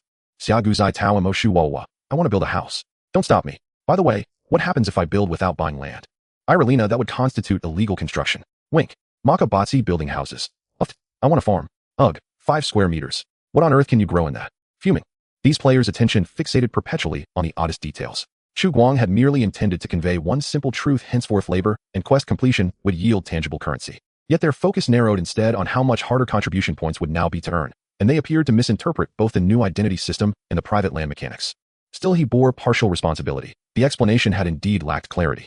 Guang, everyone please remain calm. This designer has just finished pulling an all-nighter, and before even closing his eyes, the forum moderators alerted me that many questions swirl around the new update. So allow me to clarify in full. What exactly does this private land feature entail? First, players granted closed beta access have likely already sensed it. Wasteland Online's game map is an open world, vast, nearly infinite in scale. By contrast, the safe zone provided by Shelter No. 404's surface forward outpost remains strictly limited. These 5 square meters represent your personal enclave within the outpost's fortified walls. You may construct a dwelling upon your plot, provided its height does not exceed that of the derelict sanatorium at the base's central hub. To expand your private territory, you may either accumulate contribution points to ascend your status rank, or collaborate with friends to jointly develop and share space. Naturally, some curious players may ask, what if I lack land, but still wish to build? May I erect structures outside the outpost's perimeter? The answer is unequivocally yes. We pledged creative freedom, and the server preserves every player-made alteration. This is in fact a cornerstone of the game's design philosophy. However, bear in mind, free construction is merely a supported function, not an exemption from in-world law. Players retain the right to build, but must abide by regulations established by NPCs. After all, per lore, you are residents of Shelter No. 404. The outpost jurisdiction extends far beyond its walls, to include defensive buffer zones, agricultural belts, and more. So long as your construction occupies none of these designated areas and poses no threat to public safety or infrastructure, you may exercise boundless creativity. Note, however, that such external structures fall entirely outside the shelter's protection. Moreover, as the outpost expands, adjacent lands may be annexed at any time. Thus, for optimal gameplay continuity, we recommend selecting sites slightly farther from the outpost's current boundaries. Should your structure inadvertently fall within newly claimed territory, fear not. The benevolent manager will not demolish unauthorized constructions immediately, but grants their owners 30 days to respond. During this grace period, you hold priority rights to purchase the underlying land, whether by advancing your status rank or partnering with fellow players. Convert the land beneath your structure into private property, and the building stands, truly humane. Of course, should you fail to claim priority within 30 days, the manager must, per shelter regulations, reclaim the land and confiscate the unauthorized structure, initiating asset disposition procedures.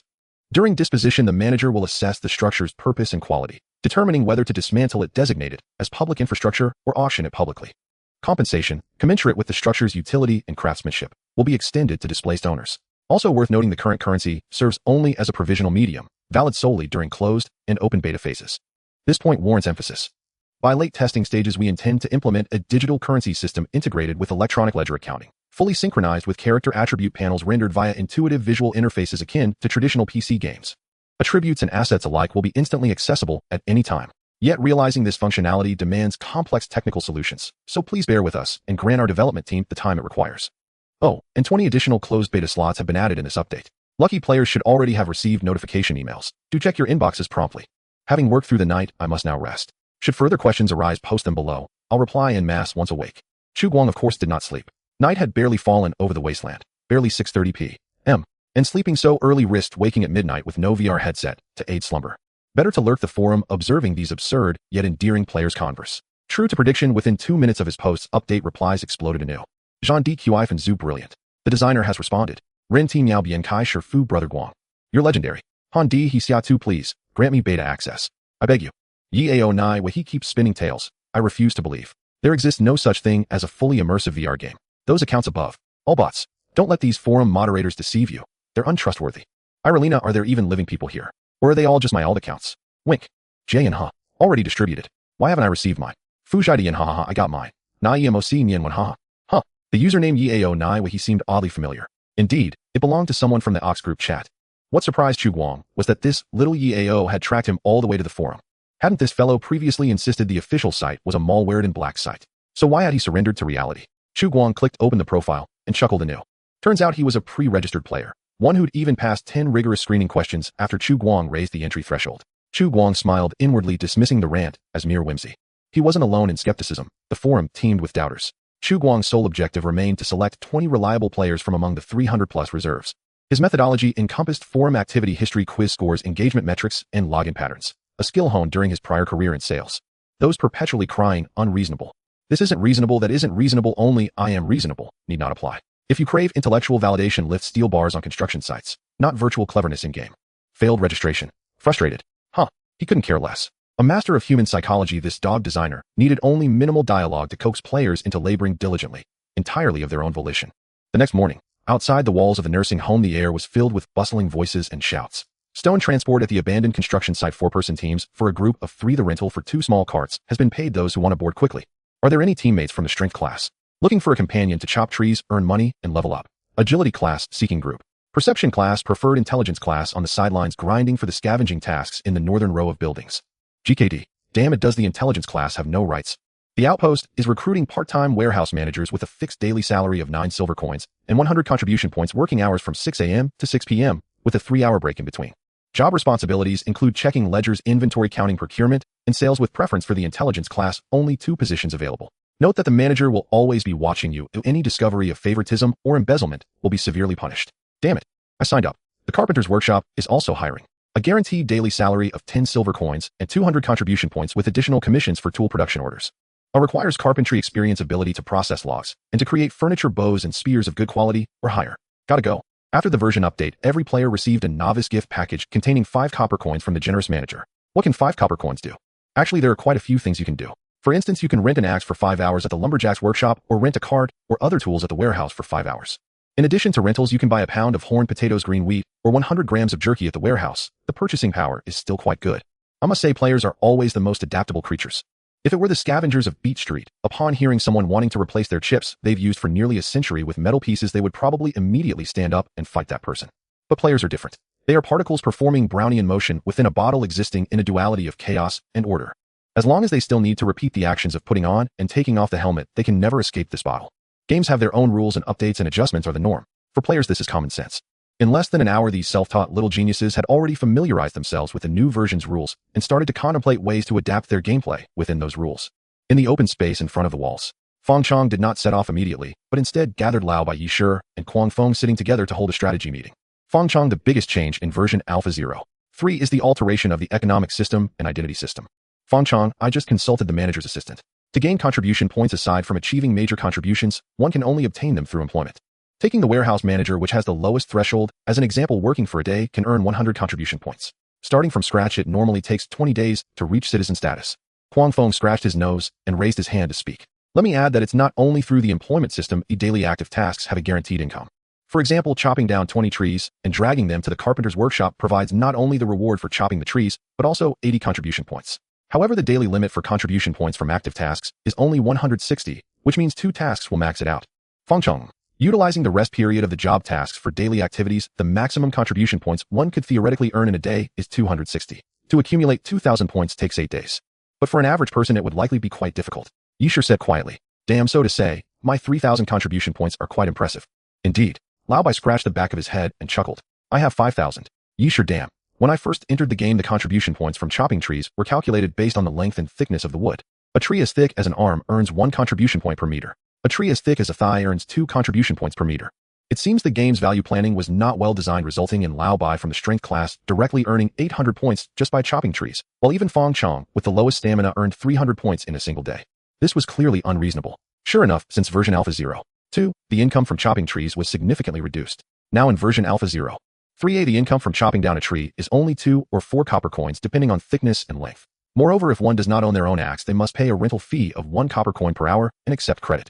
Even if one chops down 20 thigh-thick pine trees in a day, the income would only amount to 80 copper coins, which converts to just 8 silver coins. Additionally, the 80 contribution points from chopping 20 trees, the lumberjack profession, has suffered a massive nerf compared to when the game first launched. However, the outpost indeed does not lack wood anymore. A chopping trees is likely also for better farming in the spring. Thanks to the data overflow of contribution points in the early game, the 4 of us are now the highest contributors in the game. I have already exchanged for citizenship. You should upgrade your status too. This way we combine to have 20 square meters, allowing us to enclose a plot of land near the nursing home. What do we need land for? Are you dumb? To build a house. A 20 square meter small house can easily have 3 floors right, as long as the height doesn't exceed the nursing home in the middle. The first floor serves as a storefront, while the second and third floors can be divided into rooms with a bed and a box each. Isn't that nice? Fong Chong shot Yi Shi a glare. How could this guy ask such a foolish question? That makes sense. Lao Bei's eyes lit up. We can engage in business. Exactly. I was considering this. Fong Chong snapped his fingers, a smile appearing on his face as he confidently said. The new version clearly encourages players to unleash their creativity and spontaneously organize production and trade. Do you remember? Koth the planner emphasized at the beginning that the goal of Wasteland OL is to create an economic system that can truly reflect supply and demand relationships, which will determine that a large part of players' equipment and supplies will likely have to be obtained through trading among players. Now is not the time to hesitate about enclosing land. Unfortunately, the identity system limits the amount of land each player can purchase. Otherwise, Fong Chong really wanted to save money to buy all the land around the nursing home and directly develop wasteland real estate. Isn't that more cost-effective than buying houses in big cities? Is there any possibility that this game won't be popular after the public test? Awesome. Even Kwang Fong couldn't help but give a thumbs up this time. This analysis is spot on. Yi Shi and Lao Bai exchanged glances, their faces filled with excitement. How much does it cost to buy land? Fong Chong smiled as he replied. I checked, it only costs 10 silver coins per square meter. What we need to do now is to gather 200 silver coins before all the other players to buy the closest 20 square meters of land to the nursing home. Lao Bai hesitated. What if someone gets there faster than us? Fong Chong made a helpless expression. If that's the case, then we should just recruit them. Now, not many people have leveled up to citizen status. Even if someone is faster than them, how many could it be? Having a couple more won't be a problem. The three nodded, agreeing on the idea of recruiting others. I have another question. Yi Shi raised his hand and said, what should we do to earn money? I checked. The job of burning cement has the highest income among positions with no experience requirement, but the daily income is only 10 silver coins. Including a 20 production bonus, it's at most 12, and it only requires 2 people. Kwang Fong pointed in that direction and reminded, besides, there's no room left now. Oh, look over there at the cement kiln. The smoke is already rising, so the people are probably full. Even though the cement kiln was built by Lao Bai and them after the Alpha 03 version updated, the land system facilities within the walls have all been classified as public facilities. As the builders of the facilities, both Lao Bai and Fong Chong enjoy a 30-day priority purchasing right. But that cement kiln is located too far off, almost against the wall. Oh, who knows when the enemy will invade and a hail of bullets could ruin it. Neither of them plans to waste their precious land purchase quota on it. After all, the technical content of this job isn't high anyway. It's better to wait for 30 days after asset disposition, when fixed assets on the land are officially confiscated, and the manager will also compensate them with some money and contribution points. They even wish it would be confiscated right now, so they could use the demolition compensation to buy land. Fong Chong stroked his chin as he spoke. Even without filling all positions, I wouldn't recommend applying for those fixed roles to outpace other players. One must find alternative routes. Yi Shi looked at him and asked, like what? Like hunting? Hunting. Fong Chong nodded. Yes, I just saw at the warehouse entrance that the corpse of a mutated hyena can be exchanged for 5 silver coins, and for prey weighing over 30 kilograms, an additional 2 copper coins can be earned for each kilogram over. Yi Shi's eyes widened.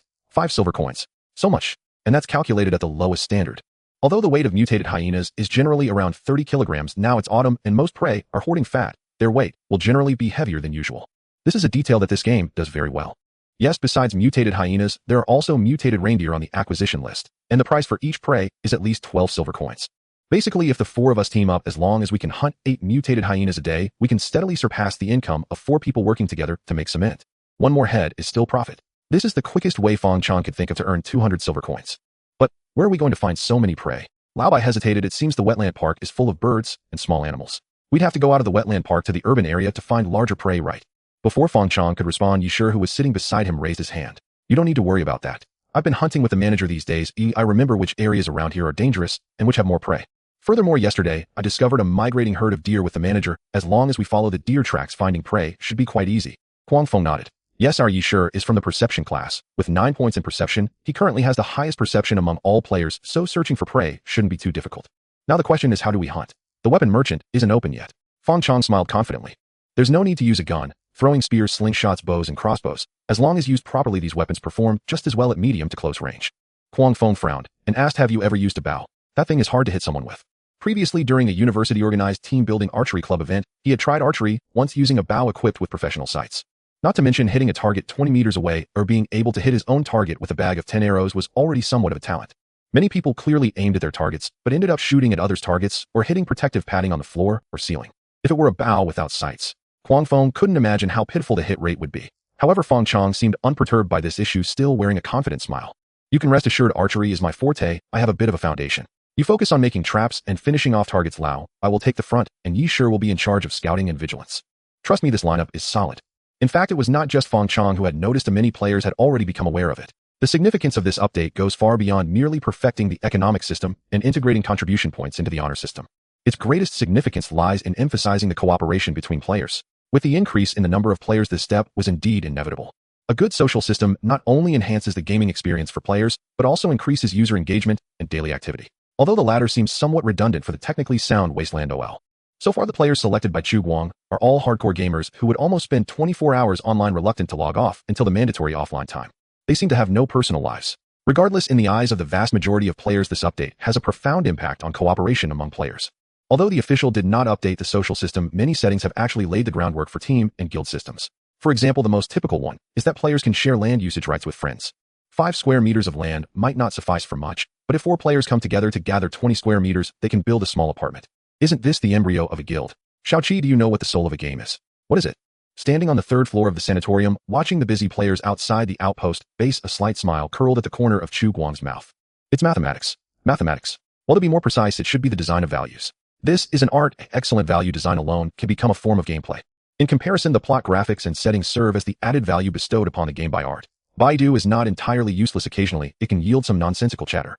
After pausing for a moment, Chu Guang continued methodically. Through the design of values, we can maintain the contribution points and money that the vast majority of players can earn in a day within a reasonable range. For example, under normal circumstances, it takes 2 to 3 weeks to upgrade from a resident to a citizen. This time cannot be too long, as it would cause players to lose confidence, nor can it be too short, as easily obtained things are meaningless. Once players upgrade to citizens and become our core users, we will immediately set new goals for them, such as buying land. Xiaoqi tilted her camera. Buying land. But the land price you've set seems inexpensive. That's right, Chu Guang nodded. For players who have already obtained citizen status, buying land itself won't take long. It's merely a matter of reaching into their wallets. But after buying land, they must build something on it, right? Building houses requires cement bricks, and for sturdier houses it also requires steel. If they build several houses, wouldn't the production capacity for materials like cement bricks and steel increase? I don't believe these players would want to see their in-game homes look like shanties. Why is the citizen status limited to just 5 square meters? If I give them 10 square meters, or even 20, our safe zone will quickly be filled with useless shanties and trash. Xiaoqi, this. For AI, understanding these things empathetically seems a bit difficult. However, Chu Guang did not mind. With a faint smile, he continued, once the houses are built, they can't live in them without furnishings, right? Whether it's beds, tables, or cabinets, as well as carpets and curtains. Once electricity is supplied, they might even need to install light bulbs. They must acquire some furniture. Wood, furs, handicrafts. This back and forth would surely boost production and consumption, right? Whether it's selling land and building houses or furnishing them, all of this requires spending money. And where does the money come from? Sorry, this game is still in closed beta and currently does not support microtransactions. If you want to make money, you simply must complete tasks, grind dungeons, or work on the land. Through the task system as a lever, Chu Guang can easily control the flow of money, thereby indirectly influencing player behavior. For example, if the shelter lacks food, then the rewards for gathering and hunting tasks are raised. If houses need to be built, then the earnings for moving bricks, plastering, and mixing cement are increased. What if mutants or raiders come knocking? That would not be a matter of money. Chu Guang would issue a never retreat war mobilization in the form of an in-game event and temporarily exempt players from some death penalties during the event, providing them with weapons. Faced with a group of fearless disasters, even mutants who do not know fear would tremble. Once they have played enough, I will open new identity levels for them. Behind citizens, there will be intermediate citizens, and the purchasable land will increase to 25 square meters. By then, the second ring wall will also be built, and there will be no shortage of cement, bricks, wood, or steel. If all goes well, they will build a larger house and repeat the above processes. One day, when they tire of building houses at their doorstep, I will toss a noble title to these veteran players and arrange a slightly more distant fee for them to tinker with. Weapons, ammunition, food, fuel, building materials. There will always be something they can produce. If not, they can import from their hometown, and it would be a perfect opportunity to give new players some tasks. As for later, we'll talk about it then. Damn it, I just unlocked to the B1 level of the shelter myself, yet I'm worrying about them so far ahead. The number of cultivation pods stored in Shelter 404 is still an unknown, and I might have to figure out how to create them myself in the future. He is convinced that the all-powerful original administrator accomplished some unprecedented great technology within this shelter, and he will certainly inform him of all the truths once he uncovers all the secrets. However, although the future path is unpredictable, Chu Guang is filled with confidence regarding this major update of Alpha 03. He is playing a grand game. In his first phase plan, players who have completed 9 years of compulsory education are all high-quality productive forces capable of leaping directly from an agricultural society to industrialization without any issues. Having completed the most basic industrialization, they possess the prerequisites for survival in the wasteland. In the second phase, as the number of players expands, Chu Guang will attempt to incorporate some of the indigenous people from the wasteland into the outpost base to engage in basic production roles such as farming, logging, and cement production. If there are special talents among these indigenous people, he will also arrange special positions for them. Players who have upgraded to citizens will be freed from basic physical labor jobs and will invest more in creative combat exploration and other challenging and fun tasks, fully leveraging their advantage of being able to respawn and try again. In the third phase, or the final phase, ideally the NPCs of the wasteland and the players as clones should have formed a special symbiotic social relationship. Mutual advantages and mutual constraints.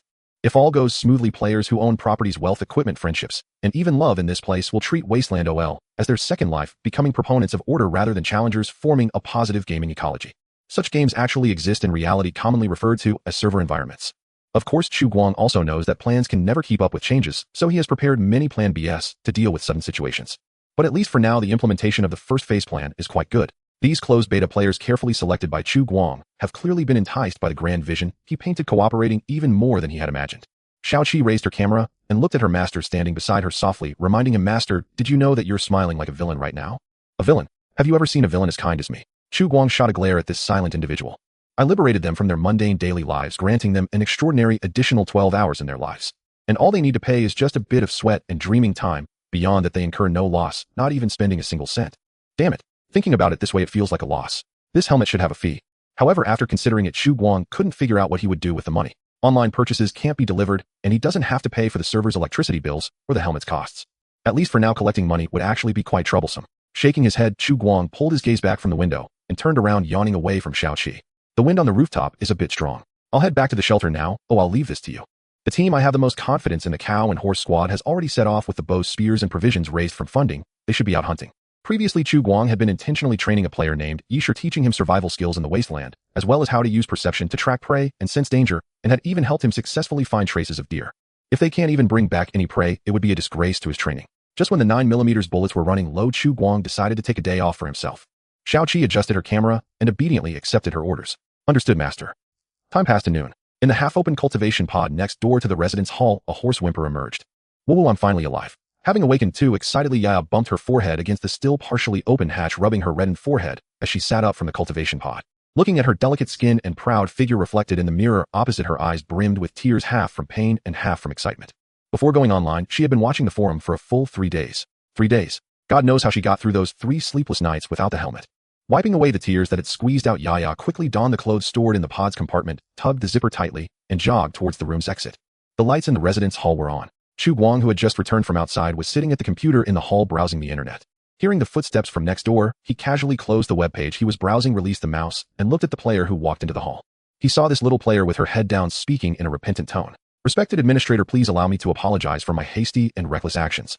Although the planner had told her that apologies held no significance, this NPC was just too realistic. Especially when he looked over, she felt that if she didn't say a word of apology, she wouldn't be able to forgive herself. "No need to apologize to me. What you have betrayed is the trust of the organization and those still dormant underground waiting." Chu Guang glanced at her clothes. If he remembered correctly, this kind of blue uniform jacket was only equipped with 2 sets per cultivation pod. If this girl died again, she would probably be out of luck. Although Tung Tung had made some warm animal skin jackets, they were only suitable for wearing outside, and it would be somewhat inappropriate to go without anything underneath. Especially since this girl's figure was somewhat unique. Chu Guang continued expressionlessly, "According to the rules, I should deduct 500 contribution points from you, but unfortunately, you have no contribution points to deduct. I sincerely apologize. Oh, I am willing to accept any punishment." Yaya said, her head lowered, feeling ashamed. "Punishment is to help you learn a lesson. To survive in this wasteland, you need not only courage, but also intelligence. I hope you can cherish your life and treasure this hard-won opportunity to go to the surface." Chu Guang paused and continued. "I assign you a task. Go outside and gather 100 kilograms of food, including, but not limited to, wild vegetables, berries, and mushrooms. Until this punishment task is completed, your status will be downgraded from resident to sinner, and this status will not allow you to accept tasks or receive any rewards. Remember, your balance is insufficient to pay the death penalty. If you die again, I will permanently send you back underground. Take care of yourself." Permanent return means the deprivation of gaming qualifications. In the fictional game setting, all players come from the deepest part of the shelter, a hibernation center frozen, with thousands of people acting as a vanguard force to return to the surface. Hearing the phrase permanent return, Yaya's body trembled, and she hurriedly said yes. "I promise it won't happen again." Seeing her attitude of reflection, Chu Guang nodded slightly in satisfaction. "Go ahead." Yaya, feeling dejected, was just about to walk towards the door, but at that moment the administrator sitting at the desk suddenly called out to her. "Wait a moment." Yaya stopped and turned back. "Do you have any further instructions?" Just wait a moment, we'll show you something." As he spoke, Chu Guang took out a metal package can from the drawer, pulled the tab, and tore off the lid. A fragrant aroma wafted from the can. Chu Guang was taken aback upon seeing it. He never expected that this old can not only lacked any greasy separation, but also looked just as pristine as if it had just been produced. Could it have just been processed? Chu Guang had a strange expression. Was there a need to test it for poison? He felt it unnecessary. Yaya, who had just revived, didn't think that much. Her stomach was empty, as she wasn't particularly hungry, but seeing the delicious can, she couldn't help but swallow. Looking up at the administrator, her face was filled with disbelief and emotion. "Is this for me?" Chu Guang didn't answer, only asking. "Do you want to eat it?" Yaya nodded quickly. "Yes." Chu Guang continued to ask. Is there anything unusual about the color? For example, a green glow. Yaya vigorously shook her head. No. When hungry, everything seems delicious. Her attention was completely captivated by the food, and she couldn't help but swallow again.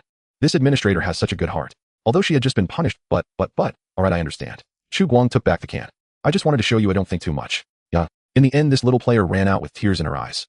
Sitting in the chair eating the can, Chu Guang felt that he might have indeed gone a bit overboard this time.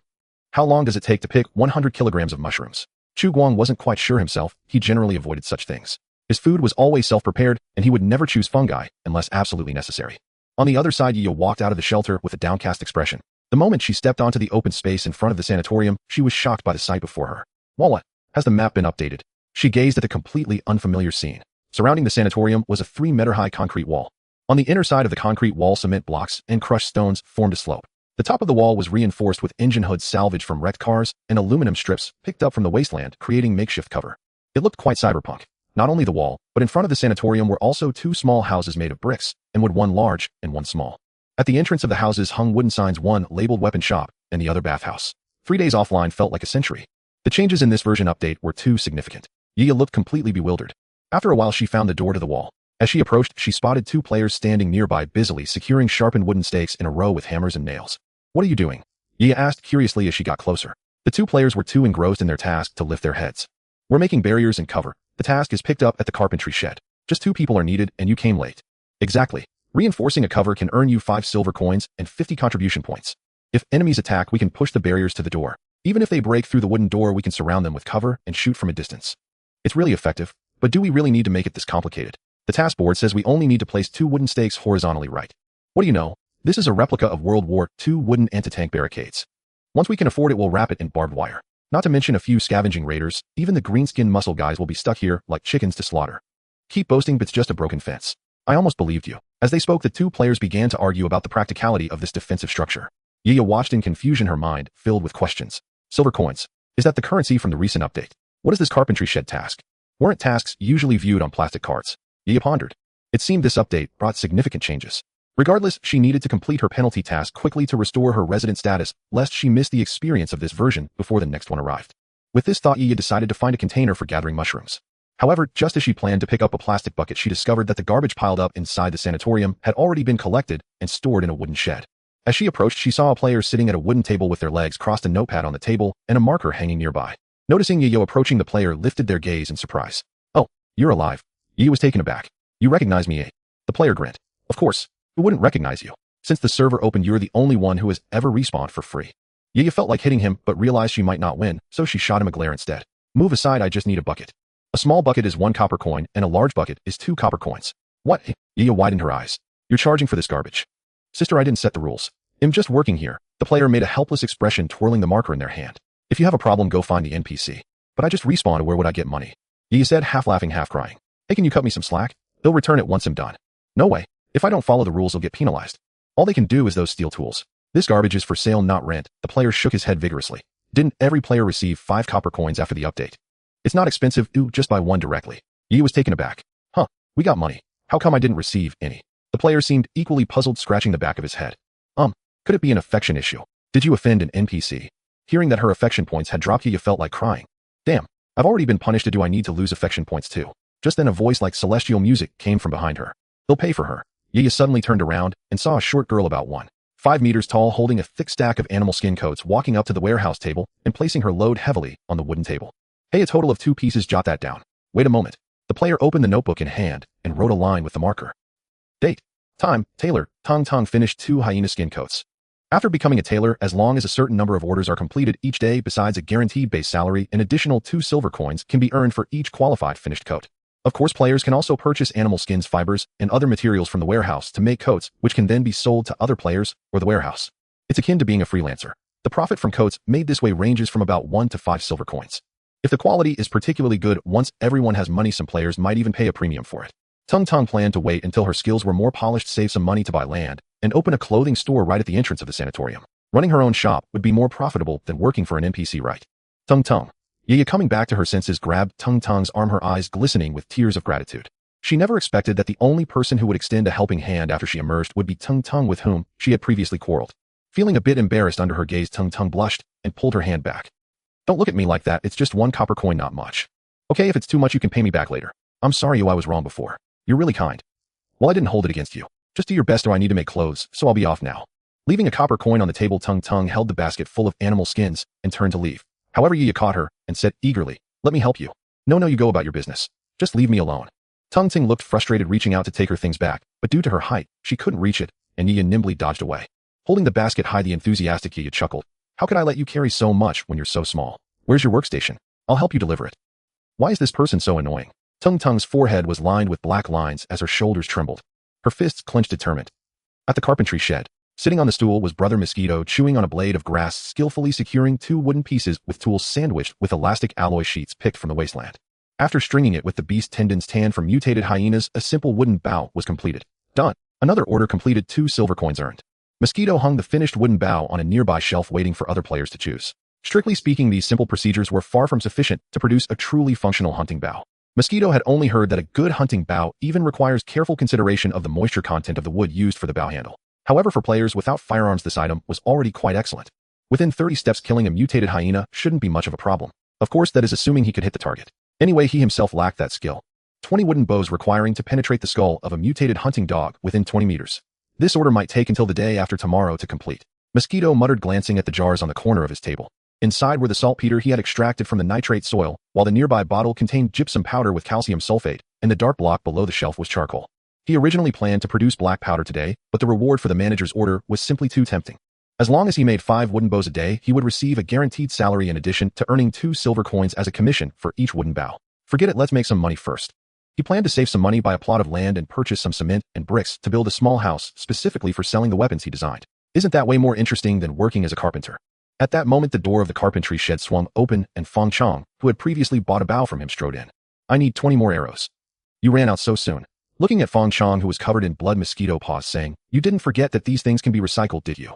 "I know, but are you sure these things are still usable?" Fong Chong grumbled, placing the quiver on the table. Inside was a pile of broken arrows and arrowheads that had fallen off the shafts. Sitting down on a nearby stool, he sighed and continued to complain, "The quality of these things is just too pathetic."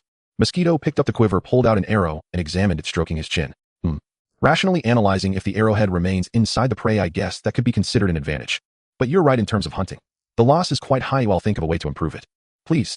No problem. This is just part of my job. Mosquito counted out 20 arrows from the shelf and handed them to Fong Chong. Each arrow costs 2 copper coins, so 20 arrows would be 4 silver. Fong Chong unhesitatingly pulled out 4 silver coins from his pocket and placed them on the table. That was what he had earned from hunting earlier. "Thanks, brother." "No need to thank me. Enjoy your hunting." Mosquito chuckled and waved at Fong Chong as he walked out the door. "By the way, do you want to try my new weapon? I guarantee it's very effective." Hearing this, Fong Chong, who had just reached the door, nearly tripped over the door frame. Cough, cough, definitely next time. That was truly a matter of life and death. Thinking back to the hell shower that this guy designed, Fong Chong steadied himself against the door frame and hurried away without looking back. Mosquito scratched his nose, feeling puzzled. Is it really that exaggerated? He had initially planned to add a close combat dagger to his Hellfire 01. The first day of the Alpha 0. Free version launch. The test results of the new version are remarkably promising. With the players' collaborative efforts, the walls around the outpost have finally been completed. This 3-meter-high concrete structure not only brings a sense of security, but also creates possibilities for nighttime gaming for the players. Previously at 6 in the evening, Chu Guang would lead the players back to the shelter to prevent them from being taken away by the mutated creatures that ventured out for food. Now, with the protection of the walls, as long as the players are willing, they can stay on the surface until their characters begin to feel sleepy. Fatigue points are depleted. Of course, for safety reasons, Chu Guang still prohibits the players from using facilities with open flames like furnaces at night. During the day, refining steel and mixing cement is acceptable, as the trees block a significant amount of smoke and the light from the fires is not that obvious. However, at night it becomes uncertain. The mutant tribe of Street 76 is like a thorn stuck in the throat of the outpost. Until this thorn is removed, Chu Guang cannot feel at ease. Besides the walls, the weapon shop and bathhouse have also been completed thanks to the players' efforts. Although they are not luxurious, they are already functional. Especially the partitioned bathhouse, which pleases Chu Guang immensely. Previously, whether it was him or the players, they had to go to the lakeside for washing up. Now with the bathhouse, hygiene issues can be resolved directly at the base. Of course, the wooden water tank on top of the bathhouse can only hold 5 cubic meters of water. If used for a long time, it will inevitably run out of water. At that time, someone will need to manually transport water from the lakeside to the tank for the people inside to continue washing, which is indeed somewhat troublesome. Thus, the wise and great manager is considering turning the bathhouse from a public facility into a paid one, charging 5 copper coins for each cubic meter of water. At the same time, an additional water carrier position will be established responsible for filling the water tank on top of the bathhouse. This seems quite reasonable. On the other hand, apart from engineering, the players' performance in production, gathering, hunting, and crafting has also exceeded Chu Guang's expectations. The introduction of currency has greatly stimulated the players' productivity and game enthusiasm. Just the sound of coins clinking in a pouch can disperse their fatigue and weakness, making them energetically toil at their posts. Among them, the performance of the Nyoma squad remains the most outstanding. The 4 seasoned players are indeed skilled, utilizing a quadrilateral combat strategy that integrates reconnaissance, frontline defense output, and support, achieving remarkable results in their first collaboration. By evening, heading south along the elevated road, they had hunted a total of 8 mutated hyenas and 1 mutated reindeer. The value of the hunted prey amounts to 55 silver coins, 43 coins from the mutated hyenas and 12 from the mutated reindeer. Although the meat yield of both the mutated hyenas and mutated reindeer is not high, usually just above 40, not exceeding 50. Nevertheless, the temporary butcher brother Chow Dan managed to obtain over 100 kilograms of hyena meat and over 100 kilograms of deer meat from these hunted creatures. This meat will be processed into jerky and stored. Players can also spend money to purchase fresh meat as their dinner before it is turned into jerky. It is worth mentioning that previously the outpost operated on a communal dining system, with brother Chow Dan arranging 2 meals a day. What the players could eat depended entirely on the chef's mood and what prey the manager happened to bring back that day. Now, however, things are entirely different. The grain store of the base will be open to all players with fair and reasonable prices, ensuring honesty. 1 silver coin can be exchanged for 1 kilogram of green wheat, or 300 grams of raw meat, or 200 grams of jerky. What does 1 silver coin represent? According to the rules designed by Chu Guang, 1 silver coin is equivalent to 10 copper coins, which is roughly the median income for players in an hour. In other words, the vast majority of players can fill their bellies with food by diligently working for 1 to 2 hours, or patiently completing some tasks. As for whether the players consume the purchased food directly, cook it with seasonings into porridge or pancakes, or share a table with others, or even trade it, is entirely up to the players to decide.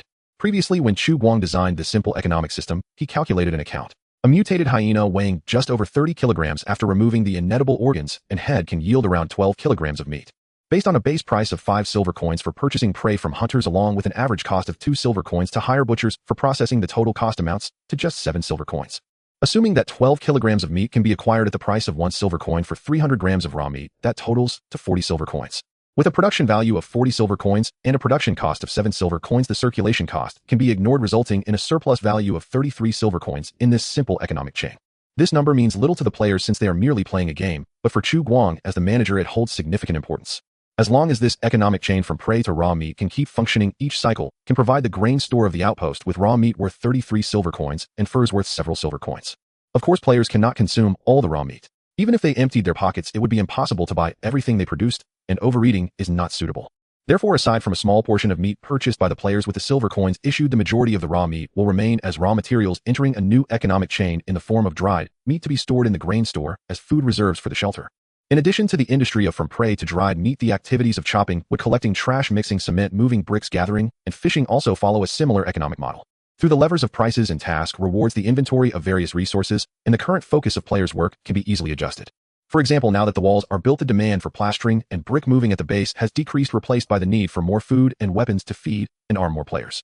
Thus, Chu Guang will appropriately lower the prices of weapons in the carpenter's workshop to encourage players to order weapons and upgrade their gear, while also increasing the purchase price for prey, urging capable players to hunt with the weapons they bought to improve their skills. In this way, players gain money, acquire equipment, and accumulate combat experience. Meanwhile, Chu Guang not only secures a substantial food reserve, but also obtains a batch of well-trained soldiers. It is truly a win-win. No, it should be a three-way win. Because as the manager, Chu Guang can win twice. Those few coins act like a catalyst, creating no real value, yet invigorating the entire economy of the outpost. Chu Guang feels like a genius. The only small issue is that no one is cooking today. Brother Chow Dan hasn't saved enough money and the restaurant hasn't opened yet. To save money, nearly everyone is run to the warehouse to get a basic ration, buying 1 kilogram of horned potatoes for 1 silver coin, with a few teammates renting a large pot to cook, casually preparing it to eat, then passing it on to the next person. Not cooking it properly isn't a big deal either, as this food is edible raw. It's just a matter of hygiene and taste. It seems that in an instant, the group, with their newfound goals, suddenly stopped caring about the taste of the food, pushing the spirit of hard work to the extreme, with only one requirement: being full is enough. Only Yayo is different. While others happily munch on potatoes, she can't even afford one. Due to the manager forgetting to issue her rations and having logged in too late without finding teammates, she sits in the corner looking forlorn, nibbling on sour berries and mushrooms. In the end, it was Tung Tung who couldn't bear to watch any longer, walking over to share half a bowl of mashed horned potatoes with her. Watching Yaya devour the food, Tung couldn't bear to mock her either, letting out a sigh. From tomorrow on, you need to work hard on tasks to earn money. I can't keep supporting you forever. Yaya hugged Tung in gratitude. Tung, are you an angel? Looking at Yaya with teary eyes, Tung sighed, her face turned red as she wriggled out from under Yaya's arm. What nonsense are you talking about? The sky gradually darkened. Strolling through the base, Chu Guang was inspecting his territory and the players' conditions. Although the vast majority of players wanted to stay a little longer, waiting another 2 hours would mean daylight in reality, and the workers would have to wash up and prepare to go to work. Chu Guang thought the time was getting late and was about to call them to gather, but at that moment a knocking sound came from the north gate of the base. The players looked towards the door, and Chu Guang instinctively gripped the handgun in his pocket, but quickly relaxed. Through the player list, he confirmed that the person outside should be Garbage June. Looking at the two players closest to him, Chu Guang instructed, "Fong Chong, Lao Bai, you go open the door." "Yes." Fong Chong and Lao Bai jogged forward, lifted the latch stuck on the door, and together pulled the wooden door open a crack. Seeing Garbage June squeeze in through the gap, Fong Chong and Lao Bai were startled. "What the hell? Brother, what happened to you?" "Blood all over his body." Although some of the wounds had already healed, many were visible bite and gunshot wounds. Seeing Garbage June in this state, Chu Guang frowned slightly, and he could roughly guess what this guy had encountered. Fortunately, if the opponent regarded him as a mutated creature and not a particularly tasty one, the chances of pursuit would be low. Ignoring his own injuries, Garbage June quickly approached the manager, panting. The raider camp. About 2 kilometers north of the abandoned construction site, roughly 3 to 4 kilometers from here. It's a tire factory. Night 10 couldn't help but ask, "Did you fight with them?" No, I swear I didn't provoke them." Garbage June hurriedly waved his hands to clarify, stealing a glance at the manager before continuing, "I was planning to retreat, but happened to run into their patrol. I saw 3 of them. And then you still ended up fighting with them." Garbage June looked awkward, shifting his gaze. I got spotted, there was no choice." It seemed this guy had lost the fight. However, it was not surprising a patrol of 3 would likely include a dog, and the bite marks on him probably came from that. Although this guy had an absolute advantage in panel data, facing off against an experienced raider veteran might not yield good results. It was lucky enough for him to make it back. The tire factory to the north, got it. Chu Guang nodded, looking at Garbage June. "You should head back to the incubation pod to rest now." The incubation pod has the function of accelerating the repair of its self-synthesized clones, and combined with Garbage June's physical attributes, he should recover in no time. "Yes, manager." With that, Garbage June wobbled away, limping towards the infirmary. Along the way, many players noticed his condition and whispered to each other, "This guy is hurt so badly. I heard he discovered the raider camp." "Raider camps? Are we going to open a new instance?" "Awesome. Damn, I need to hurry up and gather money to buy a gun." "I'm torn. Should I buy land first or a gun?" "Don't be silly, just move bricks first." Obviously, these players were unaware of the seriousness of the issue and instead were excitedly discussing it. This is understandable. After all, to them, this is just a game. Only Chu Guang, as the manager, felt a sense of urgency. To the north is the raider camp, to the east is the den of the mutants, to the west is Ling Lake, and to the south are the survivor areas of Beach Street and Brown Farm. The location of the outpost is indeed not very good, severely limiting its development space. Whether it's raiders or mutants, to break the deadlock, we can only fight them. Chu Guang has already thought of the content for the next expansion. 7 o'clock. As players gradually logged off, the official website became increasingly lively. 12 hours had passed since the launch of version Alpha 0.3. Both the players who had made reservations but hadn't received their qualifications, and those who hadn't made reservations at all, were eagerly waiting for the first-hand information about the new version. Chu Guang delivered lunch to the little sister Xia, and then hummed a little tune back to his computer, opened the forum, and began to lurk. The first post he saw was by Trash King. Finally confirmed today. The tire factory, 3 kilometers north of the abandoned construction site, is a raider camp. The number of people is between 50 and 100. I originally wanted to capture a prisoner, but there were too many of them. Fortunately, they seemed scared of me, and I knocked out the dog that bit my arm with a slap, escaping while they were reloading. Damn, that dog almost bit off my tail. The raiders I encountered this time were much fiercer than last time. Chu Guang. The contents of this post seemed quite different from what he had heard half an hour ago. Chu Guang remembered this guy saying he hadn't provoked the raiders. The injuries he had were from colliding with a raider patrol on his way back. However, according to the post, it sounded as if he had taken the initiative to attack in order to capture a prisoner. This kid wasn't being truthful. Chu Guang thought for a moment and shook his head.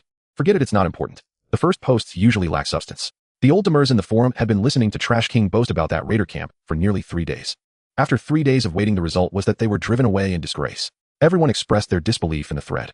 Cigarette, what does it mean to say the number of people is between 50 and 100? How many are there? You as a scout are worse than a Teletubby. Trash King garbage. With fewer than 100 monsters, why are you so cowardly? Can't you kite them? Just kill one at a time, repeat a few times, and they're all gone. What am I saying? This game doesn't even exist. A good name was taken by a dog move better. You're so bad. See if you can't handle low-level monsters, even with a special class, how embarrassing. Why don't you let me play? Garbage collector level 99. Can you show me how to move? Damn. Even low-level monsters can execute tactical encirclement and alternate shooting, and they even unleash dogs. Can you believe that? Cigarette, I'd like to. Just give me your account, and I'll show you. Garbage collector level 99. I'm a newbie. The post completely derailed, turning into a verbal battle reminiscent of the time when Bai Gu was giving out information and clashing with the players. However, no matter how he described the situation at that time, it couldn't change the fact that he was labeled as bad in the minds of the casual players. Perhaps only when a photo feature is released in the future can he clear his name. Chu Guang was very aware of the combat strength of those raiders. These people might not have strong equipment, their physical fitness might be lacking, and their discipline was as poor as goblins in a fantasy world, but their urban warfare talent was nearly maxed out. After all, since the first year of the wasteland era, these people had not stopped fighting, and the genes of plunder had long been ingrained in their blood and bones, passed down through countless generations. After refreshing his command of standard Mandarin in Trash King's post, Chu Guang closed the post and continued to browse the forum. A while had passed since the players logged off, and quite a few quality contents had started to emerge. What surprised Chu Guang the most was that among these quality contents, many new faces had appeared, faces he had never encountered before. For example, an ID called Escaping Mole in the Canyon. Chu Guang looked at his profile and saw that he was a newcomer who entered the game in version Alpha 0.2. Based on his historical posts, it could be inferred that he discovered the official website of Wasteland OL through a link shared by a friend, which was a rumor circulating in the single-player gaming circle. In summary, he was also someone who was relatively free in the evenings. Mole report hardcore observations about the new version. Casual players and newbies, please deter. Hello everyone, I'm your big-nosed mole. After logging in today, I discovered that the game has undergone major changes. The development team has finally delivered a small piece of the big promise, and I absolutely love the new version. Yay. First, the conclusion, I absolutely adore the newly designed economic system. Although there are only a few simple supply chains for now, from some details one can already glimpse the ambitions of the development team. They are indeed playing a big game. However, I won't overly flatter here, I'll just briefly discuss my findings which may provide some assistance to you. Currently, there are two recognized low-threshold, high-return ways to make money in the game. One is making cement, and the other is hunting. The former has stable income and can be operated by one person, but requires competition as there are not many people needed daily. The latter has unstable income, requires equipment, and is nearly impossible to solo. If you want to take the hunter route, it's best to form a team with someone who has perception skills. Making cement isn't technically demanding. Let's just talk about the hunter gameplay. A 30-kilogram mutated hyena can be sold directly to the granary for 5 silver coins. If you take some time to butcher it, you can produce 12 kilograms of raw meat instantly, worth 40 silver coins. Isn't that amazing? Of course, this only refers to value. Highlighting this point. The granary at the outpost does not accept raw meat, only unprocessed prey and directly storable dried meat. Unlike other games, NPC shops have buy-sell price differences. For example, dried meat costs 5 silver coins per kilogram, but when recycling, they only give 1 silver coin per kilogram. A 5-fold price difference isn't that outrageous. You can at least make some profit by selling the prey you catch as dried meat to NPCs, but if you buy raw meat from NPC shops to smoke yourself, you might even lose money. However, it's not that bad. I've seen even more absurd situations in other games. This isn't anything special. Especially in online games where items bought for 1,000 game coins can only be sold for 1 game coin. That's just basic operation. The brilliance of this game design lies in utilizing the price difference in goods bought and sold in NPC shops to encourage players to trade among themselves rather than purchasing stock from NPCs. Hey Race, a little idea: hunting teams can find 1 or 2 players to cooperate, butcher the prey themselves, and make dried meat and fur. A portion of the dried meat can be sold to players at a price lower than the granary, slicing 1 kilogram into 10 portions, selling for 1 to 9 silver coins based on your preference and the wallets of other players. If you can't sell it all, it's okay. You can dump it to the granary before dark and still make a profit. With this operation, although it might take more time, the theoretical income from 1 mutated hyena can at least double. Wouldn't that be wonderful? Additionally, to elaborate, based on my research, running trade is also a gameplay option. However, it currently has a high difficulty level and no profit. Buying 1 kilogram of smoked meat from NPC shops costs 5 silver coins, but transporting it to Brown Farm can exchange for 5 kilograms of grain theoretically. Yet the latter is worth only 5 silver coins when returned to the outpost. And this is still the price at the NPC shop. The buyback price will be lower. Whether selling to NPCs or players, it's a severe loss. Considering that the current expansion pack is named Winter is coming, it's likely that the development team's focus isn't on the trade system. I look forward to the next version where the development team can focus on developing the trade system. An economic system without exports and only internal sales is incomplete. Wouldn't it be more interesting to balance production and import-export relations through tariffs and prices? Please consider it, development team, if the server CPU allows. Chu Guang finished reading the post, gave it a thumbs up, but didn't leave any comments. The idea is great, but it doesn't have much significance at this stage. Keyboard economists often fall into the trap of idealism. Excessive grand narratives do not actually help solve current issues. From the perspective of planners and players, this is indeed a good suggestion for enriching gameplay. However, from the perspective of the manager of Shelter 404, it's a different situation. For Chu Guang, everything in the shelter, even the bodies of the players, belong to him. So why would he let them use his possessions to trade with their neighbors? Unless they can do it better than him. But that's clearly impossible. Even Chu Guang himself often faced exclusion and suspicion from some scavengers on Better Street due to his accent, and due to a lack of understanding of market conditions and rules. Even with past sales experience, he couldn't apply it. This is the wasteland, a dystopian assembly made up of scum and villains. Compared to rule-abiding bankers or economists, the scoundrels in the shipping business and the scammers selling bad financial derivatives would fare much better. Letting players trade with these local landlords, not to mention whether they can even display one of their eloquence, even if they could, so what? It would be better to carry a gun over there instead. Chu Guang suddenly began to understand the old leech of Better Street. Oh no, the old mayor. This guy is indeed not a good person. His actions are quite ugly, and exploitation is merely for enjoyment, without any long-term plan for Better Street's future. But if scavengers were allowed to run off and trade with merchants, those poor souls would only be further exploited. This is not just a matter of ignorance. Only a person who is naive to a certain degree would think that merchants from Stone City would be kinder than local landlords from the outskirts. It's like comparing bats and leeches, which one can suck more. Encouraging players to trade with indigenous forces is meaningless. Every bulk transaction involving exports must be conducted under supervision. For example, forming fixed trade caravans, planning routes and types of goods, labeling prices, with players serving as guards responsible for transportation and NPCs handling the transactions, with returns split 50-50 or 70-30. This could also accommodate less hardcore players and simplify the trading process. However, tariffs are indeed a good idea, though I'll make a note of that. In the future, depending on real needs, consideration could be given to allowing outside NPCs to directly participate in player markets, provided it's through barter or using the currency of the shelter, and under supervision. Free trade. Hehe. When I need you to fight, I'll naturally tell you with whom to engage in free trade. Aside from the strategy post by Escaping Mole in the Canyon, there are threads by Construction Dogs discussing housing construction techniques and Metallurgy Engineering Dogs exploring how to efficiently refine steel using limited materials. Some people chatted and casually tossed links to End Station A island switching places to continue the discussion, unexpectedly attracting a lot of new traffic to the site. The urban legend about fully immersive virtual reality online games is showing signs of expanding. Although most people regarded it as mere hype, a small portion took it seriously, half-jokingly clicking the reservation button. The number of reservations is steadily increasing. However, what surprised Chu Guang was that usually the most popular and self-aware players didn't share gaming insights on the forum this time. It's like the sun rising in the west. While Chu Guang was browsing the forum, the Cow and Horse Club group was also buzzing with activity. Although Brother Guang hadn't spoken up these days, the topics in the group mostly revolved around Wasteland OL. At least that was the case in the morning. Old by Fong Chong, did you see the post on the official website? It's the one written by the big-nosed mole. Fong Chong, it's called Escaping Mole in the Canyon. Old by not important. Fong Chong, I saw it. The methods proposed in that post are somewhat interesting, but not very significant. Old by I think it's quite good. Selling a prey directly to NPCs earns you 5 silver, and if you find someone to butcher and dry it can at least double in value, right? Fong Chong, theory is theory, but he overlooked the existence of contribution points. You sure, what do you mean? Fong Chong, you can think of citizenship as a deep city household registration and contribution points as settlement points. Huang Feng, damn, your analogy is a bit suggestive. Fong Chong, it's the same thing.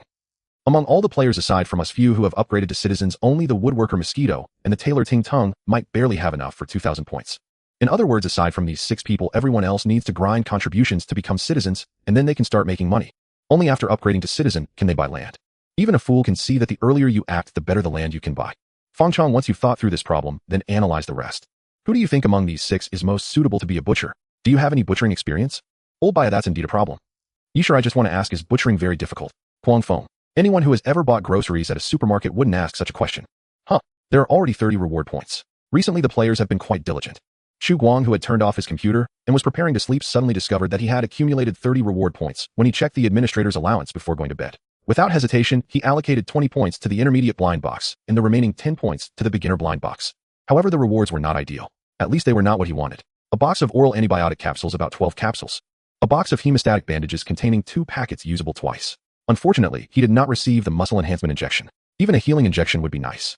Picking up the supplies from the conveyor belt, Chu Guang sighed. It wasn't completely useless. It was just of moderate value. As for the 10 beginner blind boxes, aside from a bunch of colorful lollipops, the only useful items were a 500 milliliters bottle of soy sauce and a 500 g bag of salt. However, this bag of salt was somewhat interesting. A single intake of more than 10 g can increase immunity and metabolism by 1/5. Goodness, did I just uncover a legend. What would happen if I consumed an entire bag? Chu Guang's mind briefly floated the thought of stacking buffs, but he quickly realized how foolish that idea was. Consuming an entire bag of salt would probably leave him pickled. Anyway, I'll put it on the shelf tomorrow. 500 g can be divided into 5 100 g individual packages, selling each for about 3 to 5 silver coins wouldn't be unreasonable, right? Honestly, that isn't unreasonable. After all, it's refined salt without sulfur sulfate ions or organic impurities, the pure white kind, and it even has a buff bonus. Consider it a benefit for the players. Soy sauce is hard to portion out. 100 milliliter sealed containers are hard to find, so he'll just hang it up for 20 silver coins. Anyway, since I'm not a chef planning to open a restaurant, I doubt any player would buy this stuff. That's it, time to sleep. Xiaoqi, wake me up at 6 tomorrow morning. Xiaoqi, who was squatting in the corner, lit up her signal light. Okay, master. Chu Guang soon fell asleep. However, Xia Yan, who was squatting in the corner of the next room, couldn't fall asleep, no matter what. It wasn't because of someone snoring. The soundproofing in this room was quite good. With the door closed, you could hardly hear anything. What truly kept her tossing and turning was the fact that tomorrow was her first official day on the job. Was this weapon shop proprietress position really legitimate? Chu Guang had been treating her well these past few days, and she felt a sense of unease in her heart. After all, typically the treatment for captives is usually some nutrient paste that's not very nutritious, or simply a mix of wood chips and tree bark, or perhaps some other unappetizing stuff. Let alone meat and porridge. Just having normal food would be a blessing. However, after these 2 days, she felt like she was almost gaining weight. After thinking too much, she became drowsy and unknowingly fell asleep while holding the script. When she was called awake from her grogginess, it was already 8 in the morning. Get up. Looking at the man standing at the door, Xia Yan rubbed her eyes, leaned against the wall, and was about to stand up from the floor when she noticed 2 crutches in front of her. Is this for me? Chu Guang chuckled. Who else here needs this besides you? If conditions allow, I might as well get her a bionic prosthesis, but looking at her like this is indeed a bit pitiful. This guy? Why is he so irritating when he talks? Xia Yin gritted her teeth, took one crutch in each arm, and struggled to stand up from the floor. Watching her complete the whole set of movements by herself, Chu Guang nodded in approval, quite satisfied with her strong performance. Not bad, looks like it suits you well. Xia Yin said stiffly with a cold face. Say what you want. Anyway, I'm your captive, even if you want me to. Alright, you don't need to talk. Not wanting to delve into this guy's thoughts, Chu Guang interrupted her, without hesitation cleared his throat, and continued, I'll arrange some work for you shortly. Now come with me outside. The last time he breathed the fresh air was 3 days ago. Following Chu Guang, they took the elevator straight to the surface. Looking at the sunlight pouring in front of the sanatorium, Xia Yin instinctively raised her left arm, which was holding the crutch, squinted her long eyelashes, and found the light somewhat dazzling. Did you guys build the outside walls? Chu Guang said casually. Give me your evaluation. Xia Yin pouted. It's just mediocre. It might be enough to deal with a few rural raiders. But if it were mutants, they could easily climb over with just something to step on, not to mention situations involving waves. Hearing the unfamiliar term, Chu Guang glanced at her again. Waves? Xia Yin spoke casually. It's something that often happens along the third ring road. You probably can't feel it here. Hordes of gnars migrate from the second ring road towards the third ring road, mixed with quite a few crawlers, even mutants that are stronger than crawlers. Even if I say this, you probably can't imagine it. Due to the massive size of Giant Stone City, as long as there are aberrations migrating north from within the city, they will inevitably pass through this survivor fortress. And the war between humans and aberrations is naturally inevitable. Although the mercenary team Xia Yin belonged to was just a marginal team, they had participated in several missions to deal with waves. Moving with the larger group often reduces the risk factor, and the rewards for such missions are generally quite lucrative. In order to restore trade and production as soon as possible, the big shots in the city often spare no expense to hire them and generously provide them with ammunition. All they needed to do was pull the trigger and brace their shoulders against the butt of the gun. Many poor people living in slums took the path of becoming mercenaries during the waves. Indeed, Chu Guang nodded. I've only seen a few gnars. They seem to fear light. That was back when he first arrived in the wasteland. He almost didn't make it. Xia Yin nodded. Yes, not only do they fear light, but mutated hyenas, wolves, moles, and bat flies also don't favor them. When they are extremely hungry, they will treat them as prey. So these guys often squeeze into subways or sewers. Generally speaking, if you see one, it means you see a group, and encountering them in a narrow space is still very dangerous. Silently noting these clues, Chu Guang decided to update the term waves in the official database later. But now is not the time for that. From now on, this house will be your studio. In the future, if conditions allow, I will find someone to build you a new one. For now, just make do with it. Leading Xia Yin to the door of the weapon shop, Chu Guang hung the wooden sign that was resting at the entrance on the hook beside the door frame. I've carved the prices on the wooden sign, and I've taught you the corresponding scripts. If you have any questions, just find Xiaoqi. But she's on the third floor, so it won't be easy for you to go up. My players are all very friendly. If you don't understand what they say, just stare at them blankly. Players. Since Chu Guang used Chinese when saying this word, Xia Yin did not understand what it meant. Translated, it means shelter residents. Chu Guang casually explained, you don't need to remember their names or deeply understand the meaning of this word, just call them that. It feels somewhat impolite to refer to shelter residents as shelter residents. But since Chu Guang said so, Xia Yin had no objections. After all, her identity was just that of a slave. Having a decent job was already the greatest kindness for her. Remember, every time you sell something, you need to keep accounts. I will check the accounts and inventory every day. However, the cheapest iron pipe rifle costs over 100 silver coins, and players probably cannot afford it for now, so your work shouldn't be too busy. During your free time, help me fix that assault rifle and make some bullets and weapons if it's within your capability. Xia Yin glanced around the empty room, which had only a table and a chair and a wooden board with nails left. Some low-quality iron pipe weapons hung from the nails, and to prevent her from forgetting the prices, there were wooden tags with prices hanging below. With a somewhat dazed expression, Xia Yin looked at Chu Guang and couldn't help but ask, are you planning to have me use my fingernail to dig out a gun for you? Chu Guang, can you do that? Xia Yin, what the hell? Even without an electric lathe, you should at least have a manual workstation, right? Mercenaries often found themselves unable to locate the necessary bullets and parts on the store shelves due to using DIY weapons. At such times, they usually rented workstations in small to medium-sized studios that made machine parts or precision instruments to process the things they needed. Due to poverty, Xia Yin had indeed made her own weapons and bullets before. Although she couldn't afford high-end intelligent automatic processing machines that could produce items instantly, using some reasonably priced electric machines to make these things wasn't difficult and didn't take too much time. But the current situation was far beyond her imagination. Forget about electric machines, there was neither electricity nor any workbench here. Not to mention various types of cutting tools, even the most basic turning tools, boring tools, and milling tools were absent. How can anything be made here? Chu Guang was indifferent to her complaints and continued calmly. So if you need something, just tell me. Don't make me guess. Now I need you to make a list of what you need, and it's best to draw a simple sketch of what they look like. If I can find them, I will let the players try to help you find them. If I really can't find them, they'll think of a way to buy them. Oh, and remember to write down their prices. I don't want to spend money unnecessarily. Xia Yin, cutting tool, boring tool, milling tool plus pliers and hammer. These are the basics. Besides that, I need a slot with threads and scales. Never mind, I'll just draw it. A picture is best. You can draw as detailed as possible. Maybe my players can make it. Chu Guang took out paper, a pen, and a wooden ruler and handed them to Xia Yin. After receiving them, she furrowed her brow and began to write and draw from memory. Chu Guang did not rush her. Making these things understandable for others wasn't easy, especially for a non-professional mercenary. But isn't everything started from the first time? After Xia Yin finished drawing, Chu Guang added a couple of lines of text to the drawings and then went to the warehouse, where he found a player sitting at a wooden table on duty. He handed the paper to him and succinctly said, "I need these items on the paper. If anyone comes here to sell things, please let them know to keep an eye out while scavenging. When you have free time, copy this drawing, help me draw a few more, post them at the entrance, and also send a copy to the steel smelting furnace." The warehouse manager's job also includes collecting and issuing production tasks. After all, sending tasks one by one is too troublesome. The player took the paper and widened his eyes upon seeing it. Task: forge or collect a cutting tool with illustration, reward 10 silver coins, 100 contributions, 10 silver coins. Damn, that's equivalent to a day's wage for making cement. If they can find it, wouldn't that be a windfall? It seems there are more than one task, similar ones for the boring and milling tools, etc. Regardless of how envious the player sitting in the warehouse manager's position was, after Chu Guang finished assigning the work, he turned and left.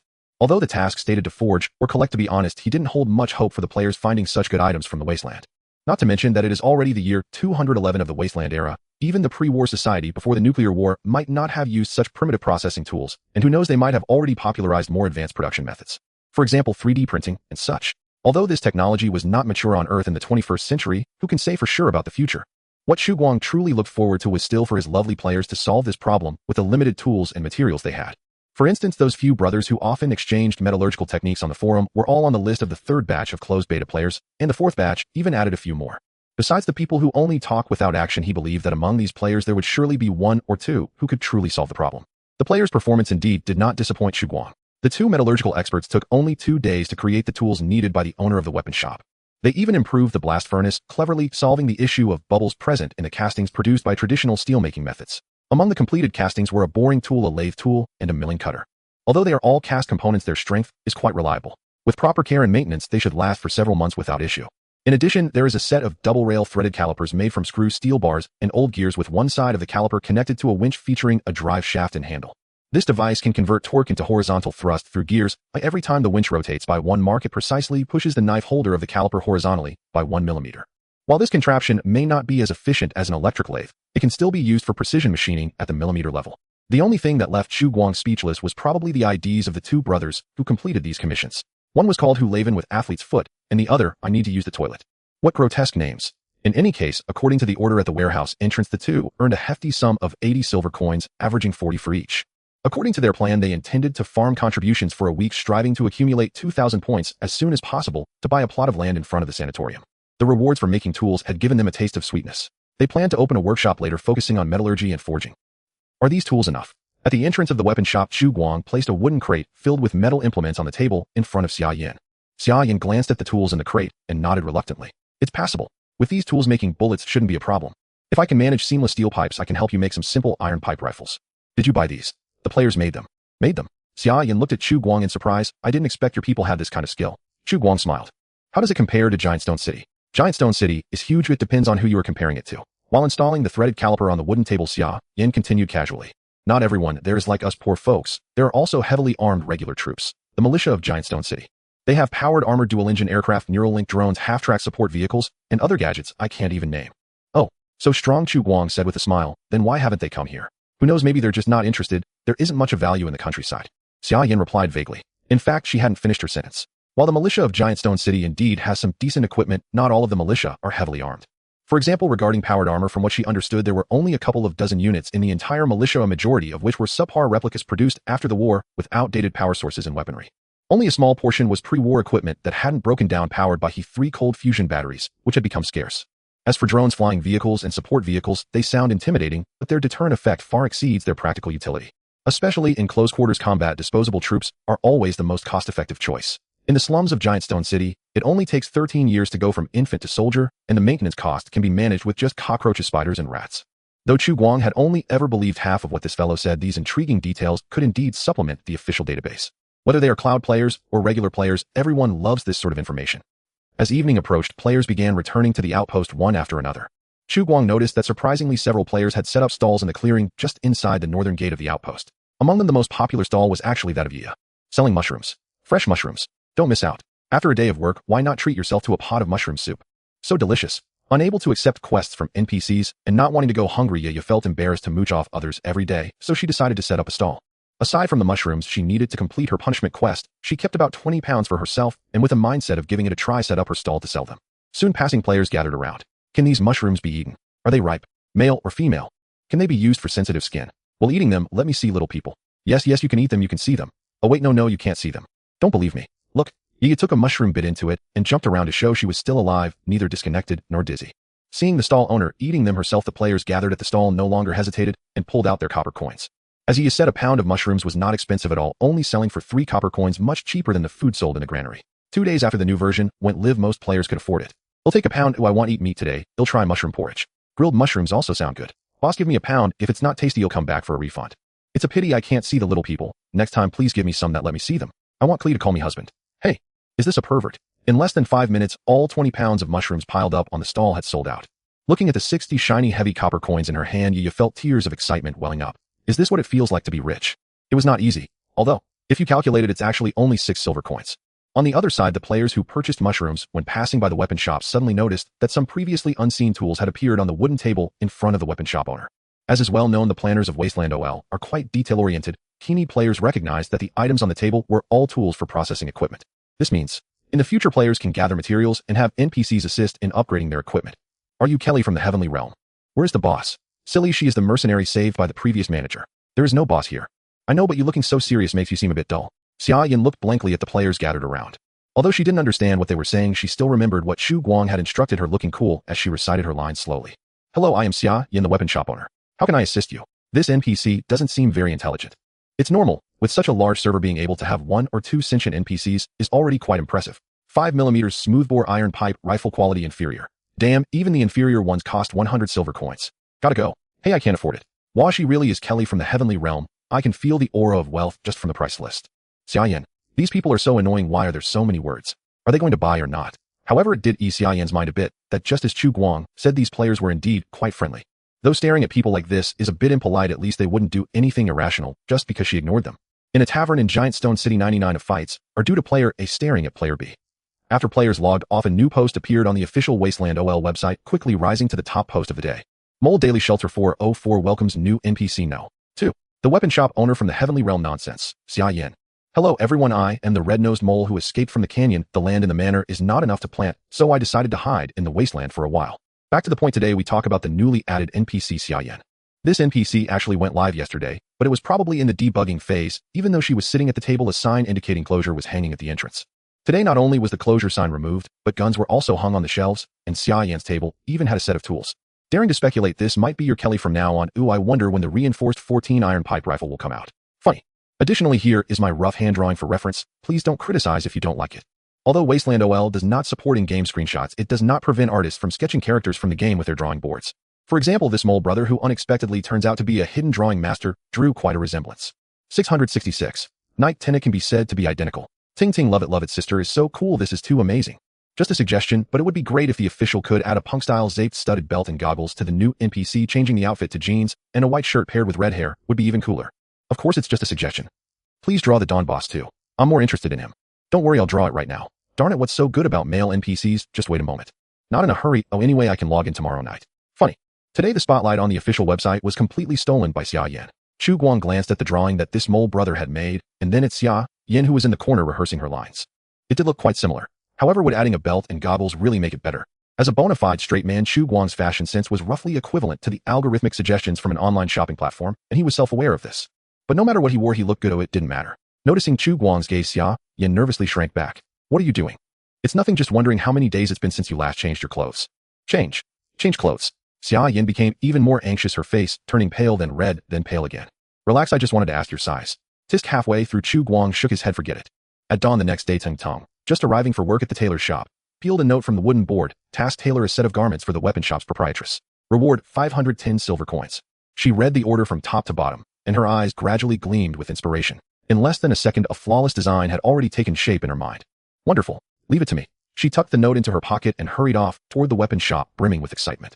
Meanwhile, inside the shelter, Chu Guang stood in the residence hall before 20 fresh recruits, newcomers who had just emerged from their cultivation pods, and delivered the carefully rehearsed speech he'd labored over.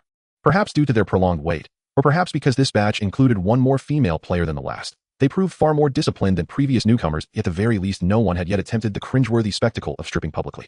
It seemed that gradually raising reservation thresholds, applying measured scarcity marketing, extending waiting periods, and selectively filtering high-caliber human players had indeed borne fruit. Or perhaps it was simply the game's staggering realism and the strict prohibition against alt accounts that instilled restraint. Knowing legions of unseen designers watched from above, players instinctively guarded their dignity. After Xiao Qi briefed the newcomers on gameplay fundamentals, Chu Guang led them onto the elevator ascending to the surface and ushered them outside like a flock of geese. Standing upon the soil before the sanatorium, these novices experienced for the first time an awe so visceral it stole their breath. Holy, holy, holy, holy SHD. Is this the world of Wasteland online? The sunlight caressing my face feels identical to reality. The wind kisses my cheeks. This place is pure dreamlike wonder. No, it is a dream. The child's weeping. Today's technology is truly astonishing. This hasn't even entered public beta yet. Damn it. What more do the developers need to test? Launch it now. Full public release end-to-end. Give me the activation code. I'll buy every copy. One word epic. All new players reacted in near identical fashion upon entering the game. Chu Guang understood this state of mind perfectly. From the moment they received their helmets, playful curiosity hardened into hesitant belief. Then in sleepless anticipation, they counted down the agonizing 72 hours until upon opening their second pair of eyes, every longing crystallized into tangible sensation. It felt like rebirth. The sheer intensity of that instant defied all linguistic articulation. To stand upon alien soil, to inhale the earth's rich perfume, to chase butterflies through swaying grass, to embark upon an adventure whose path remains unwritten. How many gamers had dreamed of this? Even Chu Guang himself had indulged in such daydreams, not once but countless times, imagining the day he might tread upon virtual ground. Yet alas, he who knew the full truth could never savor the game as others did. For him perhaps reality, untouchable and distant, was the true illusion. Go forth, brave ones. Go forth, and reshape this dying world. With your own hands. Moved by quiet reflection, Chu Guang improvised 3 lines of dramatic flourish. Then without lingering he yielded the moment to the players themselves, carrying Xiao Qi upstairs to the 3rd floor window, placing him there, where the view overlooked the entire courtyard, the prime vantage point for observing every newcomer. Meanwhile, on the open ground before the sanatorium, the newly arrived players had scarcely drawn 2 breaths of wasteland air before being surrounded by veteran players who'd already reached the surface. Any brothers with special talents? Raise your hand. What? You've got one. Holy SHD, impressive. Tell us, what's your talent? Calm and collected. What kind of talent is that? Anyone here with strength class aptitude? Let's chop trees together and level up attributes. Super fun. Master, I'm strength class. How do I even play this game? Seeing at last a newcomer engaging him, the veteran's face lit up with delight. Your strength class? What's your name? Gongdi Xiaoyan Yujuan. Holy SHD, brother, you've mastered this game. Listen closely, strength class players must chop trees, haul bricks, roll up sleeves. Enact. Chop 100 trees, and you'll instantly ascend to level 1. 7 to 8 points of strength will make you unstoppable across the wasteland. Encounter a mutant. Grab your axe and swing. But what if they're armed with guns? Just swing. From his perch at the 3rd floor window of the sanatorium, Chu Guang observed the scene below for a while. Watching the newcomers gradually grasp the game's mechanics under veterans' guidance, he nodded in quiet satisfaction. Excellent. Utterly reliable. These closed beta testers had not disappointed his expectations. The sole regret Chu Guang harbored was that though this batch proved exceptionally obedient, none bore the legendary genetic Easter egg left behind by the first-generation administrators, the unique mutant gene sequence. Still, 2 exceptional talents piqued his interest. The first, calm and collected, granted a 50% increase in baseline resistance to negative mental states such as fear and despair, and accelerated recovery from psychic afflictions. Superficially unremarkable, this trait's true value revealed itself only in battle, where seasoned combatants knew its worth beyond measure. The second, thermal vision, belonged to a player named Jingling Wang Fuguwei, whose genetic profile fell under the agility class. According to system description, this talent was nothing short of miraculous for nocturnal operations. When activated in focused state, the retina became markedly more sensitive to infrared light. Practically, it allowed the user to perceive heat signatures within a limited radius, even in total darkness. Naturally, it proved nearly useless against cold-blooded creatures. Chu Guang silently logged Jingling Wang Fuguwei's name. Should night operations arise in future, this player would be summoned without delay. Beyond these, several other unusual talents existed. Among them, thermal intuition, enabling non-contact perception of ambient temperature, floral whisperer, granting insight into plant growth cycles, and insect hunter, allowing detection of pheromone trails released by insects. Though offering little direct advantage in combat, these traits held considerable utility in production and exploration. Chu Guang trusted the players would independently discover optimal applications, no guidance required. Northern Apartment District Wetland Park. A 4-member squad advanced cautiously toward their quarry. Urban terrain proved labyrinthine. Even the crumbling ruins of the tower-shaped greenhouse hinted at pre-war society's remarkable affluence. Pre-war citizens certainly knew how to live well. Let me speculate, residents cultivated fruits and vegetables along the inner walls of the tower, transforming it simultaneously into marketplace and garden. Who maintained it? Surely property management existed, or perhaps enterprises specialized in ecological upkeep. Such self-sustaining communities hold genuine design merit. The architect behind this game is a master. Huang Feng offered high praise and displayed genuine fascination with the site's architecture. Focus, everyone. Our prey draws near. Very near. Yi Shi immersed his senses in the surroundings, and from the subtle currents of air, he seemed to hear his quarry's heartbeat, one strong, one faint. Wait, 2 heartbeats. Up ahead, Feng Chang spotted the felled deer arrow pierced, but as he stepped forward, he noticed another arrow embedded in its neck. Its neck. He paused bewildered. Hadn't he aimed for its hindquarters? As he hesitated, his gaze locked with that of a youth standing directly opposite. Both froze, then in perfect synchrony drew their bows and leveled them at each other. Who are you? NPC. They exchanged rapid, incomprehensible phrases, neither understanding a word. Huang Feng and Lao Bai reacted instantly. Spotting Feng Chang's predicament, they flanked the youth from either side with practiced speed. The youth recoiled backward until his spine pressed against concrete, shielding his vulnerable rear. Feng Chang sensed lethal intent radiating from the arrowhead, but felt no fear. Step by deliberate step he advanced. After all distance diminished his accuracy. Don't come closer. Drop your weapon. You're surrounded. What language was this? Raiders. Seeing the trio close in, the youth recalled tales of those captured by raiders and steeled his resolve. His fingers loosened, releasing the bowstring. Whiz, a sonic crack sliced the air. Feng Chang instinctively twisted sideways, dodging the arrow mere millimeters from his cheek, its fletching grazing his nose. Had he missed that evasion, he'd have respawned instantly. Damn it, grab him. Cursing fluently, Feng Chang dropped his carpenter's tools, drew a steel rebar, and charged alongside Lao Bai and Huang Feng. The youth unsheathed a short blade, jaw clenched in grim resolve, prepared to fight to the death. Then, a stone whistled through the air, striking his forehead dead center and rattling his consciousness. Now go. Yisher shouted, slingshot raised. Instantly the trio surged forward, disarming the youth with a single blow and pinning him face down onto the ground. Let me go. The youth roared, thrashing with desperate strength. Yet he was restrained by Lao Bai. The Tech Titan's raw power was no laughing matter. Hold still. SHD. This kid's got serious grip. Feng Chang, what's our next move? Lao Bai, kneeling atop the struggling youth, turned to Feng Chang for direction. In Wasteland Online, killing enemies or monsters yielded no experience points. Genetic progression occurred solely through combat or physical training. In essence, capturing and killing conferred identical gains. Huang Feng searched the youth's pack, finding only a single flatbread, several arrows, and an exquisitely crafted small knife. Shaking his head, he rose. He's broke. Feng Chang gazed thoughtfully at the youth glaring up at him from the ground. I can't decipher his speech either. For now, find him and take him back for ransom. A living captive can be exchanged for 5 silver coins. A dead one is worth only 5 copper. The 4 men worked together to bind the youth tightly and tossed him alongside the dead reindeer onto a cart hidden in the corner, dragging it back to the base. Blue coats, are you from the shelter? No one paid him any mind. The youth looked on in terror as the concrete walls passed overhead, being delivered next to the grain storage. The cart came to a halt. Feng Chang and Lao Bai lifted the reindeer together and threw it onto the table in front of Brother Fried Egg. Brother settled the payment. 12 silver. The coins clanged as they were counted out onto the table, and Brother Fried Egg drew the knife laid on the table, starting to chop the meat with a loud thud. The sound of the blade striking the board seemed to chop at the youth's heart, causing him to feel a chill of fear. He had never heard of blue coats eating people. Lord Manager, you came at just the right time. We were just about to bring him to you. Where did you get him from? We stumbled across him while hunting. This guy shot an arrow at me, but missed. I see. Counting out 5 silver coins from his pocket, Chu Guang handed them to Feng Chang, indicating for him to untie the captive on the cart.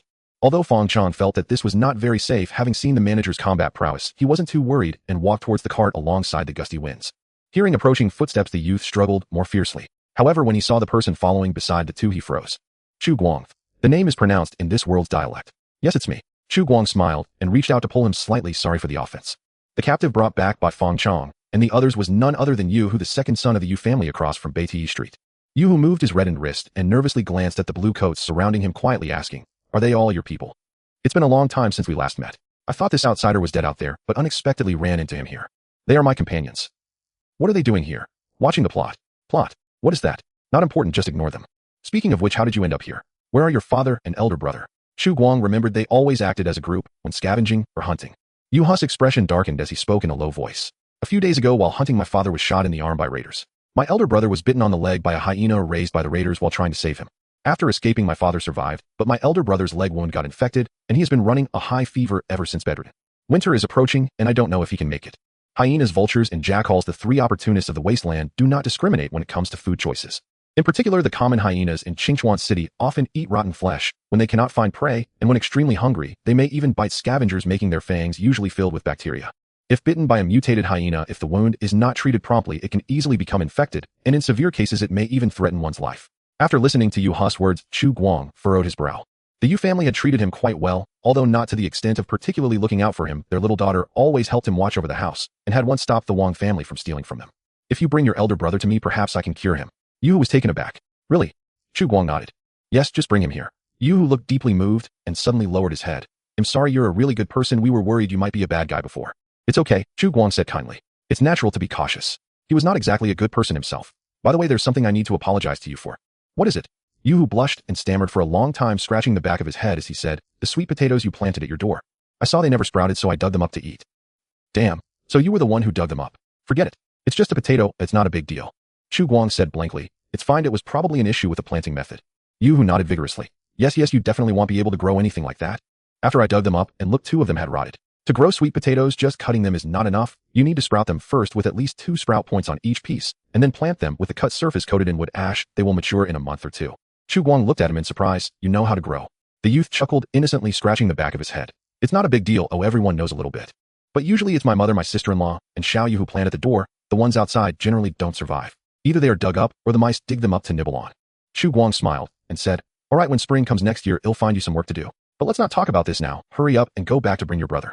Hearing Chu Guang say this, the youth suddenly remembered that his elder brother was still lying in bed, and he quickly nodded, saying, okay, I'm going right now. The wetland park is about 3 kilometers in a straight line from Beitii Street. After leaving the park, there are large areas of concrete ruins and scattered greenery among the ruins. To avoid the more dangerous areas, one must detour at least 2 kilometers. However, Yu who managed to carry his elder brother here in less than 2 hours. Chu Guang had Tung bring over a piece of fur to lay on the wooden table, allowing Yu who to place his elder brother Yu Xiong on it. This strong man was now on the verge of death, his face pale. The scavengers of Beitii Street have a monotonous diet and most are malnourished. Coupled with a lack of effective medical care, those who do not get sick are fine, but if they do, they often cannot endure it, leading to a dead end. Chu Guang briefly examined his wounds and initially determined that it was a bacterial infection based on the color of the pus from the wound. He then gave him an antibiotic he had drawn last time and proceeded to do some simple treatment on his wounds. Is it okay to use wood ash? Yu Hu asked nervously. It depends on the situation. A wood ash calcined at high temperatures is fine. This stuff contains potassium salt and is alkaline, which has a decent antibacterial effect. The Benshao Gongmu mentions this stuff in its descriptions of herbal medicines. Although its effectiveness is slightly inferior to that of alcohol in the absence of high-purity alcohol, especially in the wild, it serves well as a substitute. Of course, this refers to wood ash that has been calcined at high temperatures. If it's from beneath the stove and randomly scooped up, that could be problematic. Who knows if it contains tetanus bacteria? Just putting it on might send someone off. About 5 minutes later, Yu Xiong's complexion noticeably improved, his tightly furrowed brows relaxed, and the cold sweat stopped. Chu Guang silently took note. As expected of pre-war technology, this antibiotic's effect is indeed remarkable. Beside him, Yu Hu was no longer restrained. Seeing his elder brother's condition improving, he immediately rushed over, tears in his eyes, and held his elder brother's hand. Brother, how are you feeling now? Xiao Hu, where is this? Noticing Chu Guang standing nearby, Yu Xiong, who had just woken up in a daze, paused, a look of surprise appearing on his weak face. Chu Guang, it's me, aren't you? Still alive, but I probably won't be going back. Yu Xiong was taken aback looking at the blue coats around. He seemed to understand the situation, and a smile appeared on his face. Congratulations, it seems you found your companions. Yes, I just found them recently, Chu Guang said with a faint smile. Thank you for taking care of me before. Please don't say that we haven't taken care of you. Instead, I owe you my life. That capsule must be quite expensive, right? This burly man looked a bit embarrassed. These pills that feel like plastic are good things only available in Giant Rock City. He had only heard of them before and had never seen one. One can imagine that even in Giant Rock City, not everyone can afford them. No need to worry about it. It was just a small effort on my part. He'll give you another one shortly. If you feel feverish, take it. If not, there's no need. Save it for future emergencies. Chu Guang would remember the kindness others showed him, even if it was just a piece of bread. Moreover, that pill was precious to them, but for Chu Guang, it was merely a reward for drawing from a blind box once. Hearing that, Chu Guang still wanted to give himself medicine. Yu Hu quickly shook his head. That won't do. You saved my life. How can I accept such an expensive thing? Chu Guang didn't waste time arguing with him and shoved the small pieces of aluminum foil into his brother's hands. You take it for your brother. I don't want him to get infected and die on the way back after I went through so much trouble to save him. Yu Hu hesitated, but after glancing at the wound on his elder brother's leg, he finally nodded. Thank you. I will repay you. Once I carry my brother back, I'll come to work for you every day. There's no need. You're now the pillar of your family. You are the only one who can hunt. If you work for me, what will your family eat? If you really want to repay me, just get through this situation. First, we can talk about other things when spring comes next year. Seeing that Chu Guang had said so, the two no longer declined, only showing gratitude in their eyes, promising they would repay him once winter passed. Old by watching the plot from the side pulled Fong Chong and quietly asked in a voice the manager couldn't hear, what are they talking about? I don't understand, but I can guess the general idea, Fong Chong said, stroking his chin thoughtfully. Yisha urged from the side. Come on, just give us a brief summary, that's fine too. Alright, then I'll just briefly say this that might not be accurate. That indigenous youth went hunting to treat his family's illness and ended up being captured by us. The manager recognized him and asked him to bring his sick family members, treated them with the shelter's medicine, and then the natives were quite moved, expressing that we are their friends. They will likely establish diplomatic relations with us next. Old Bai was taken aback. How will they establish diplomatic relations? Before Fong Chong could reply, Yisha slapped his shoulder and said with a grin. You fool, how do indigenous people establish relations? Of course it's through marriage. The chief marrying off his daughter or something, that's the old routine. What the hell? Will our manager be sacrificing too much? Kwang Fong coughed lightly. Don't listen to Yisha's nonsense. While that possibility can't be ruled out, I still prefer the pairing of him and a weapon shop owner. Fong Chong nodded. I can always reach a consensus with Kwang Fong. You two should reflect on why your thought processes are never on the same wavelength as normal people. Ting Tang's eyes sparkled as she excitedly whispered, why does the CP have to be the shop owner? Can't it be the grateful youth? Damn, something's off with you. Is this game serious? It has to be serious, right? Chu Guang couldn't stand it anymore and pretended he didn't hear and walked away. Speaking of which, the current version's tailor's profits seem a bit high. Let's balance it out in the next version. The antibiotics produced by the refuge are indeed effective. Within a short time after taking one, the eldest brother of the Yu family not only reduced his fever, but his leg injury also swelled down, even managing to walk a few steps with a limp.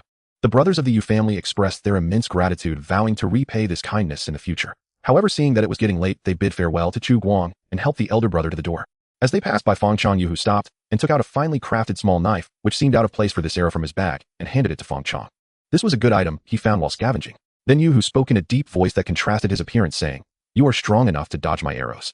But in an unknown, I wouldn't lose. Keep the knife safe for me, don't lose it. Next year we can compare our skills fairly. If I win, I will take it back." Fangchang didn't understand what he was saying, but from his expression it seemed he wanted to give this knife to him. Was this a way of thanking him for indirectly saving his relative? Fangchang pointed at the knife, and then at himself. Seeing the NPC nod, he happily accepted it. How generous. Yu also didn't understand what he was saying, but seeing him accept the knife, he nodded and helped his brother leave. Watching the two disappear behind the gates of the base, Fangchang played with the small knife in his hand and suddenly looked at Kuang Feng, expressing his thoughts with emotion. This game is so detailed, or just look at that NPC's expressions. Every frame is filled with detail. For this alone, I would totally praise it. Kuang Feng replied. Did you understand what he said? Fangchang shook his head. No, it's not important. Yishur came over and chuckled. What if he intends to marry you to the tribe's 300-pound female tiger as a wife? This knife would be the betrothal gift. Get lost. Supporting his brother out of the base, Yu looked back at the wall behind him and said, Brother, I told you he's not an ordinary person. Back then I advised you and Dad to marry Xiao Yu to him, but you disagreed. Now are you regretting it? Yu Xiong's expression was complicated as he sighed. Regret. He is our benefactor, let's not think about unrealistic things. Also, I never said I disagreed with the Xiao Yu matter, and Dad never said so either. Yu frowned. Then why didn't it happen? Yu Xiong reluctantly reached out and ruffled his silly brother's head. You only think about the good side. Have you considered whether he is willing? Forget Xiao Yu. Did you see the girls among the group next to him just now? Those who came out of the refuge, which one would look at your bear-like appearance? Hearing this, Yu became anxious. I may look like a bear, but Xiao Mei is not. She was so adorable as a child as she has slimmed down a bit as she grew up, but what does that matter? When we go back, I'll coax her to eat more meat, I'll give her my share, and she'll definitely be well fed. Yu Xiong almost couldn't help but laugh, casting a glance at him. You are so eager to marry off Xiao Yu. Yu chuckled, his foolish expression surprisingly clear-headed. Is it up to me? Xiao Mei will reach the right age next year. According to the street rules, adulthood counts as a separate household, and we must account for one more person. Just look at our harvest this year, it barely suffices. Next year, if we have to account for another person, how can we afford that? According to the regulations of Beach Street, reaching the age of 16 counts as a separate household, and during the autumn mobilization each year, whether one is married or not, they must account for one household's worth of supplies. It's also a form of a head tax in disguise. Boys have it easier. Generally, they can join their elders to hunt and scavenge starting at the age of 13 or 14, and in 2 or 3 years, they can become qualified scavengers or hunters considered as labor. However, for girls, it's more difficult in this chaotic world. Very few can make a living at this age, so they often marry early. The reason Xiao Yu has been able to live carefreely at home until now is mainly that their father can still work, their sister-in-law hasn't given birth yet, and the second brother isn't married, so the 3 men can barely support this large family. If they wait longer, once Yu gets married or Yu Xiong has a new addition, even if they are reluctant, they will have to marry off Xiao Yu. Survival is often a heavy topic. Since she has to marry eventually, it would be better to find her a good family rather than suffer through hard times with us. Yu Xiong glanced at the sky, squinting. The third son of the Wang family is also of marriageable age, and their family is decent. Their daughter is about to grow up too perfect for you to be matched with. Yu quickly shook his head. No way, I can't stand that Wang Difu. He pushed Xiao Yu once. As soon as I see him, I know he would be a wife beater after getting married. The Li family. Oh, that doesn't seem appropriate. Our mother came from the Li family. Beach Street has only about 100 households. In a small place, these nuisances keep bringing them back to the same situation. Yu Xiong rebutted, fell silent, and exchanged a meaningful glance with his brother. You need to think carefully. If she marries outside, you'll have to find your own wife. No worries, do you think I can't find a wife? Yu chuckled, and after a while he muttered, I just don't want you all to worry about me. Whether I'm good or not is my own business. There's no way to exchange my own sister for anything. As dusk fell, it gradually got dark. The players who had gone out began to return to the forward base one after another. Just like yesterday, many players set up stalls in the empty space inside the north gate of the forward base, shouting and bargaining, creating a scene as lively as a market. Selling raw meat. Fresh squirrel meat, whether stir-fried, roasted, or boiled, tastes great. 1 silver coin each. Take your pick. Affordable prices and great quality. No one is going to buy yours. How much meat is there in this one squirrel? There's plenty of meat. It's a mutated squirrel, and one weighs around 2 kilograms. You buy meat from the granary, a 1 silver coin can only get you 6 tails. Think about it. No money, then get lost. Teeth from mutated hyenas. They can be made into accessories. Selling for just 1 copper coin each, only 10 available. Hurry if you want one. Who the hell would use this to make accessories? It looks ugly. What do you know? What if the game later develops an accessory system? Equipment can be inlaid and enchanted. This material will definitely appreciate. Holy crap, is that for real? For real. Trust me. Then, give me 2. Sure. Hey, aside from players selling hunting materials, there were also those selling junk scavenged from the wasteland. Although it is now the 211th year of the Wasteland era, if you search carefully, you can still find some good things that were not taken away in time, especially in locked doors and cabinets or buried under the ruins. Some alloys with good antioxidation effects can be slightly modified into excellent weapons. For example, Chu Guang saw a fire axe with rust-proof paint still intact marked at the price of 7 silver coins. It is indeed worth that price, but not many can afford it.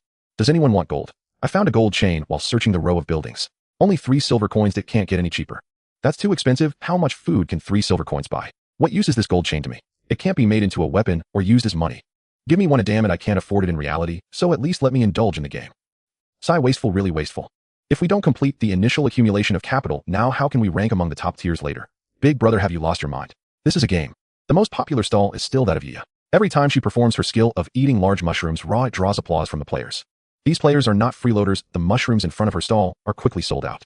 Yesterday they were 3 copper coins per pound, and today they have risen to 4 copper coins, yet players keep coming. In addition, she also made a jar of Yaya's special jam from the berries she picked, priced at just 1 silver coin. Unfortunately, this jar of jam just won't sell. Its green color looks too unpleasant. Then there is the weapon shop of Xia Yan. Although none of the weapons priced in the hundreds of silver coins can be afforded, that doesn't stop everyone from coming to see the shopkeeper. Shopkeeper, can you just say, I am Kelly from the heavenly realm? Just say it once, please. The shopkeeper is too aloof and doesn't pay us any mind. It must be because we are too poor. Damn, is this what a realistic game is like? Have you noticed? The way she looks at the manager is clearly different. Does the NPC already have a CP? I'm shipping it. What are you talking about? The handsome brother of Dawn is obviously my husband, and no one is allowed to steal him, boo-hoo. You're dreaming. Of what kind of favorability is that? How long have we been here? Just a few days. Don't talk big. What do you think the NPCs will do after we log off? Wait for us to come back online. You're crazy. It just so happened that people often think alike. Although Xia Yan couldn't understand what these players were saying at this moment, what she was thinking was exactly that. This group of lunatics. She muttered, glancing at the direction of the sanatorium and looking at Chu Guang. I'm so hungry. When can I return to the refuge? By the way, is there dessert after dinner tonight? That chocolate was quite delicious. Maybe it's because of the addition of 20 new players. Today's market is even livelier than yesterday. Standing in front of the sanatorium, Chu Guang couldn't help but imagine what a scene it would be when 100 players gather here. Life is starting to get better. As he thought about it, a paternal smile appeared on Chu Guang's face. He was happier than anyone else. After all, for the players this is a game, but for him this could be his second half of life. At that moment, a slight chill suddenly touched his straight nose. Chu Guang looked up and saw delicate silver-white flakes falling gently. He reached out to touch the tip of his nose, wiping away the cold moisture, and stared at his fingertip, murmuring thoughtfully. Snow. Or hail. The temperature hasn't reached 0 degrees. To be precise, it should still be between 10 and 15 degrees. There were no cumulonimbus clouds in the sky, nor even thick cloud layers. The dust was faintly visible at the horizon. Preliminary speculation suggests that it might be a strong cold front crossing paths with humid rising air forming ice crystals through condensation at low altitudes. He was rambling. This probably cannot be classified as snow, nor can it be considered hail, but rather resembles a unique climate of the wasteland. Regardless, this is not a good omen. As he flicked away the water droplets from his fingertip, Chu Guang sighed softly. It seems old Charlie was right. This year's winter will come earlier than in previous years. Food, fuel, and materials and weapons. Sigh. Just thinking about it gives me a headache. However, the joys and sorrows of people do not connect. In the distance, he could vaguely hear the players' carefree cheers and a joyful chattering. It was a female player who had just joined the game not long ago, gazing at the sky with anticipation. It's snowing.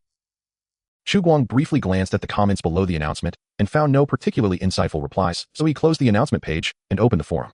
As expected, the forum was lively at this moment, almost a continuation of the previous flea market within the outpost. The first 20 newcomers who just entered the game couldn't wait to rush to the official website as soon as they logged in, sharing their gaming experiences on the forum. Elf King Fu Gui. On the first day of being a new player, I don't need to say anything, just look at the graphics, the special effects, and the lighting. This game is simply amazing. Yao Nai Wahi, let me pour some cold water on this. The person above is a paid shill from the development team. Everyone please don't be fooled. Again, this game doesn't actually exist. Elf King Fu Gui, what's your problem? Stop attacking people. Once or twice is enough, but you keep spamming every day. WC Jun Yuwenzi, are you a newcomer? This guy is a pet of the cow and horse group. Last time he was banned for insulting the management and left the group. Now he's here to seek attention. Just treat him as a joke. Elf King Fu Gui 0-inch garbage picker, level 99. Damn. Is there anyone concerned about the rights of the lizard men?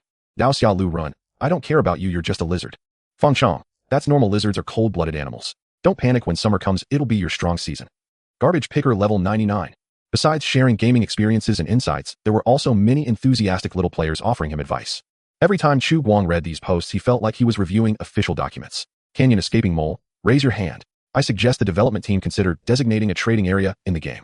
Most games have functions like consignment and stalls. Even if NPCs can't be hired to run shops for now, at least open a shelf with consignment functions, right? This would be more efficient than everyone crowding together to sell. After all, the trading time before logging out is just too short. Guang, this suggestion is indeed good. I will bring it up at the next planning department meeting to propose a flea market for players to trade freely within the game. At the same time, set up a rentable cabinet in the buffer zone of the shelter for players to consign goods. Canyon escaping mole, awesome. Yi sure. It feels like there's a game lobby vibe now. Why not create a commission board that allows players to assign tasks to other players? Funny Guang. No rush, the testing of each system needs to be done step by step. As the game content becomes richer in the future, we will consider setting up a player commission panel. Currently, there simply aren't enough tasks for players to do, nor are there that many players. Once players have more things they can do with more activity space and richer content, we can consider opening this feature. By using players' commission letters, Chu Guang can also more conveniently understand and supervise what these players are doing outside. Yi sure, wow. Brother Guang replied to me. Guang, haven't I always been here? Lightning King Professor Yang is the planner around. Just right, I have a suggestion too. The price of food is too unreasonable. 200 G of dried meat actually costs 1 silver coin. Same price as 300 G of raw meat. Isn't there a way to adjust it? It really doesn't make sense to not adjust it. I suggest changing it to 150 G of dried meat and 350 G of raw meat. Guang, from a design perspective, the game does not have a fixed price for goods. The transaction prices are influenced by various factors. Additionally, the NPC's warehouse is designed merely as a stockpile, and prices fluctuate more due to strategic needs and only then are influenced by supply and demand. Guang, Wasteland OL encourages trading between players. The price you trade with other players is the market price that truly reflects supply and demand. Lightning King Professor Yang, what if I hoard goods? For example, buy up all the food. Yi sure, wow brother, how much money do you have? I can't even afford a gun. Guang, not sure, why don't you give it a try? Guang, we are also very curious about how NPCs with complete intelligence and account disposition authority will maintain order within the game, and this will provide valuable experience for internal testing and public testing. Irina, can scalpers dance in front of the planners? Is that considered a confession? Funny. Yi sure, brother, I'm not saying you should quietly buy while the NPCs aren't paying attention. Hide it in the rented storage cabinet. Then when everyone is hungry, open it all at once and amaze everyone. Funny Makabazi, hahaha, true genius. Lightning King Professor Yang. I haven't drawn the closed beta qualification yet. Let me draw it first before saying anything. Awkward. Damn, turns out he's just a cloud.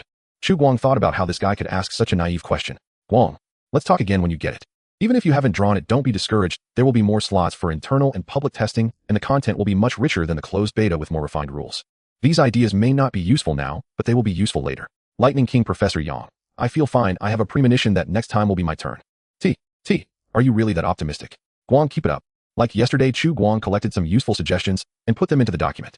For example, some players proposed that trading should be taxed. Not taxing is unrealistic, and Chu Guang admitted that he indeed overlooked this, but it seems too early to rush into taxation. What use does he have for so much money? Isn't everything in this shelter his? So far, he has only distributed about 1200 game coins, and the stock consumed is less than a quarter, not to mention that in a few days that merchant named Sun will send him another batch. Taxation can be implemented. It can recover a portion of the currency in circulation and limit the earnings of life profession players to a reasonable range, avoiding inflation caused by players' purchasing power overflow. But it has to wait until the players have enough money, equipped enough, able to open shops, and qualified to roll the snowball. While Chu Guang was browsing the forum, Xia Yan, who was sitting in the corner reading, couldn't help but glance at him. It wasn't because he had any special charm, but because this man always made her feel a little scared. For the past hour, he had been staring at the screen with a bad smile, and she had no idea what evil thoughts he was plotting. Thinking that she was sharing a room with a demon, Xia Yan decided to say something to distract him, hoping that he wouldn't direct any bad ideas towards her. What are you looking at? Chu Guang casually replied without turning his head. None of your business. Xia Yan was quiet for a moment before continuing. Can I ask you a question? Chu Guang asked. Xia Yan, puzzled, asked. Why do you have to go outside? I mean, the shelter is so safe. Why do you need to go above ground to repair those walls? Isn't it better to stay underground? Chu Guang, for survival. Xia Yan, can't you survive here? The shelter has clean air, not only protects against rain, but also against freezing and theft. Speaking of which, where's your water purifier? Why have I never seen it? In facilities like soilless cultivation rooms, I heard that shelters should have these things right. Chu Guang felt awkward listening to this. He didn't know how to explain this issue. After all, he was the manager here, but hadn't fully obtained all the permissions for this shelter. That sounded too absurd. Chu Guang closed his eyes and meditated for a while before speaking.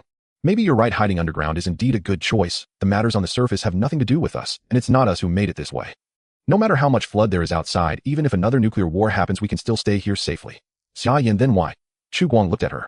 But perhaps some shelters are destined to be different from others. The people born there are not meant to escape, but to create and change. After throwing down this thought-provoking statement, Chu Guang ignored her and continued browsing his forum. Still, his little players are the best. Each one is talented, speaks well, and most importantly, their imagination is incredible, even more than this planner. Seriously, if he doesn't draw inspiration from these little geniuses, Chu Guang feels he would be letting them down. What other beings in this world are more suitable to be the chives than players? Yesterday's snow seemed merely a coincidence. The morning sun of the following day still carried a hint of autumn warmth.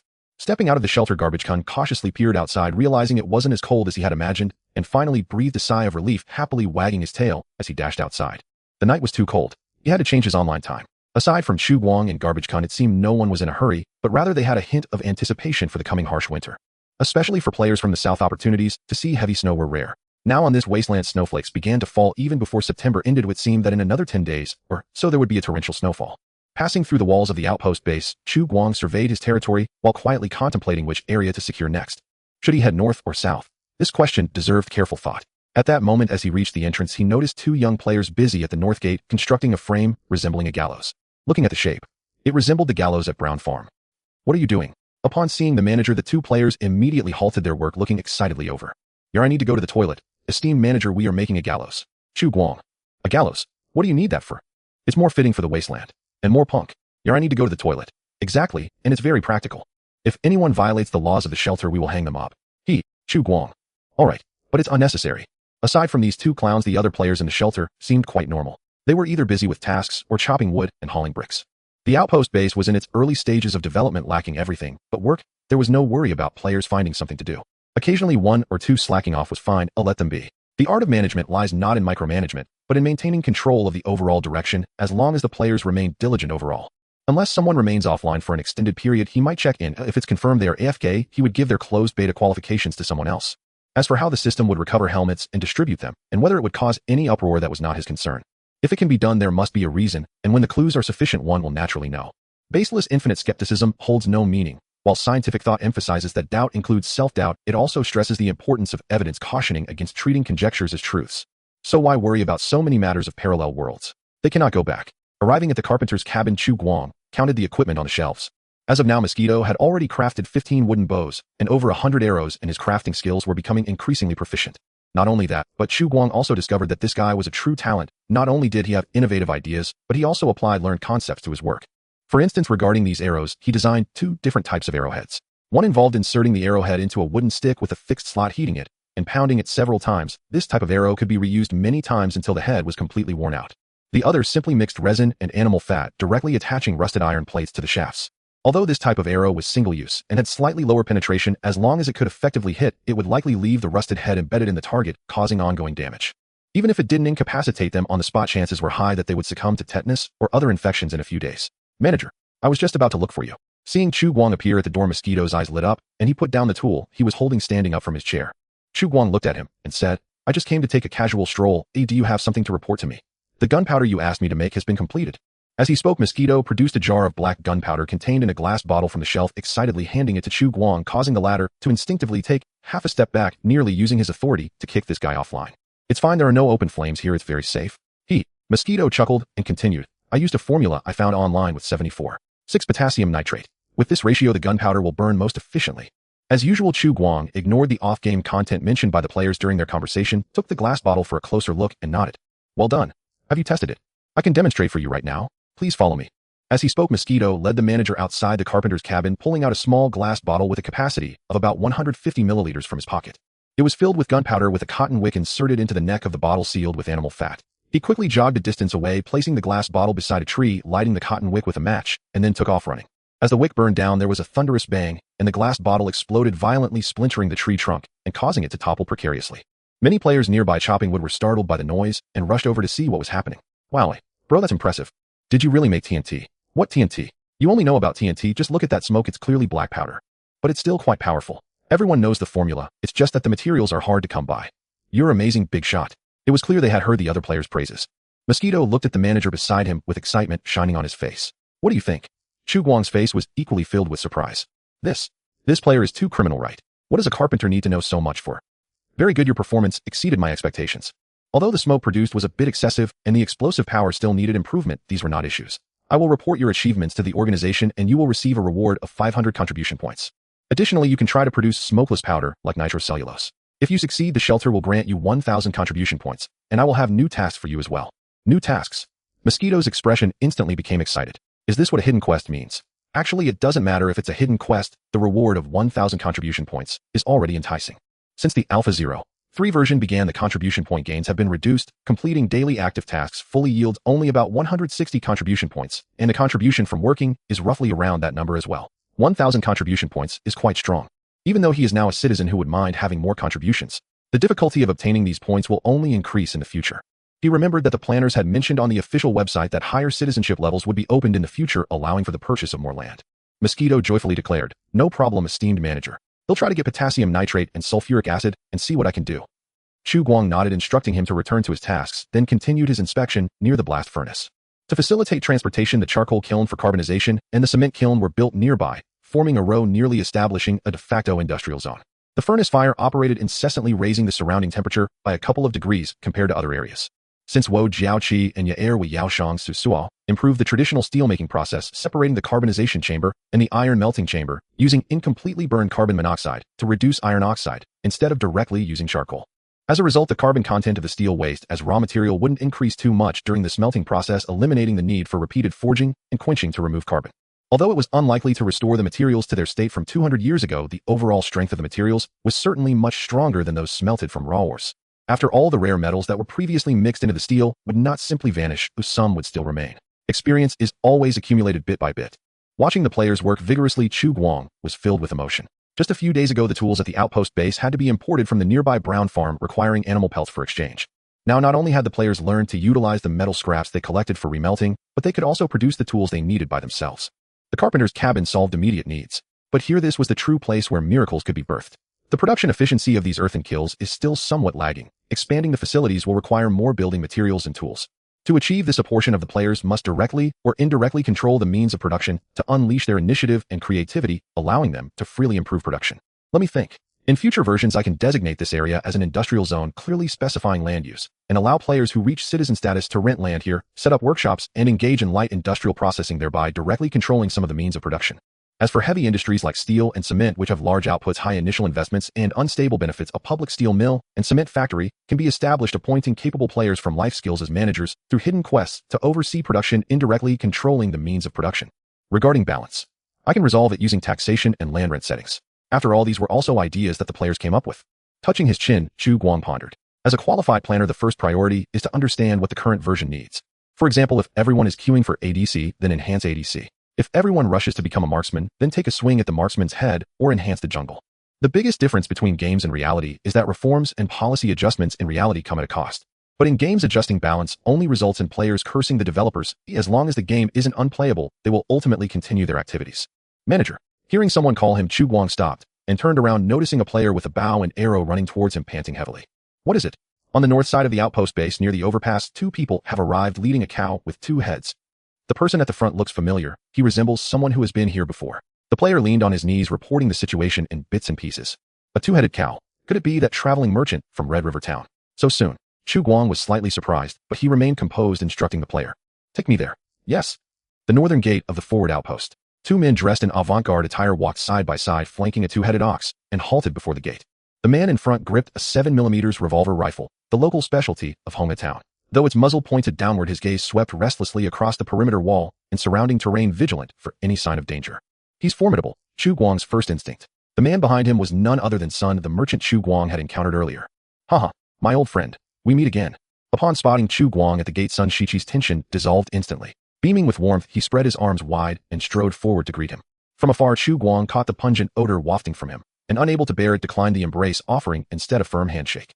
Sun Shiqi chuckled, unfazed, smoothly adjusted his posture, and vigorously shook Chu Guang's outstretched hand, then released it. My apologies. I've ridden nearly 5 days straight without bathing. I beg your indulgence.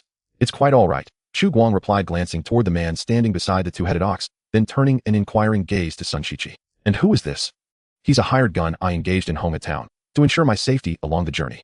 Several firearms guilds operate in Honghe Town, reliable, honorable, and adept at avoiding conflict with local raiders. This precautionary measure is purely for security. Please treat him as if he weren't there.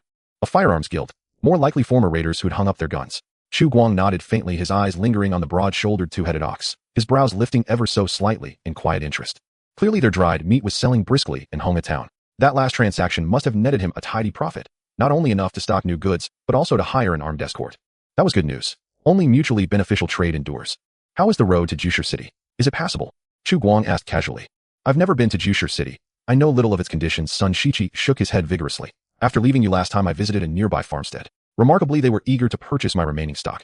I traded for grain and headed straight back. The city's roads are labyrinthine. Its ruins resemble a maze. I'd rather trek 10 kilometers across open wasteland than walk 1 kilometer through those crumbling streets. You've surely noticed The coming winter promises to be harsher than any before. Grain prices in Honghe Town have skyrocketed. Elite mine lords and slaveholders refuse to stomach that grim nutrient-paced fare. So when I delivered my goods to the trading post, their servants snatched them up before I'd even dismounted. Reasoning that demand remained strong, I resolved to make another run before snow sealed the passes, and hired an escort to accompany me. Heh, so profitable. It seems I undersold last time, Chu Guang remarked half-jokingly. Realizing he'd grown overly boastful, Sun Shiqi cleared his throat awkwardly and forced a smile. Enough with the self-pity. Profit reflects skill, not sympathy. When you're flush, buy more oxen, next spring bring heavier loads. Chu Guang cut him off, shifting directly to business. Where are the goods I requested? Are they here? All accounted for. Heh, hear no complaint from me, your instructions are etched in memory. Sun Shiqi hastened to reply. Mutated two-headed oxen often weigh over 1 metric ton, with carrying capacities ranging between 7 and 900 kilograms. Their mobility across both ruined urban terrain and open wasteland remains commendable, though slightly inferior to that of mutated yaks. In addition to 500 kilograms of coinage, Sun Shiqi had used his profits to procure under 100 kilograms of additional supplies, including a sack of coarse salt, its hue a waxy amber weighing approximately 10 kilograms. He also acquired 10 7mm revolver rifles and 2 heavy sacks of ammunition. Though he still had spare carrying capacity, his funds were exhausted. Normally cash-strapped merchants might risk detouring into ruins to scavenge, but at this season such recklessness would be foolhardy. While inspecting the ammunition packed in burlap sacks, Chu Guang noted, astonished, that every round was copper-cased. Honghe Town evidently suffered no shortage of copper. Yet unlike the precision-stamped casings produced in Jushu City, Honghe Town's cartridges were rolled from copper sheet, bearing visible ridges and depressions discernible to the naked eye. No wonder they favored simple semi-automatic revolvers. Any more intricate action would jam within mere rounds when fed such imperfect ammunition. Was this the chasm between industrial survivor enclaves and resource-dependent ones? Chu Guang dropped the bullets back into the sack and silently filed away the insight. Well then, sir, do these wares meet your approval?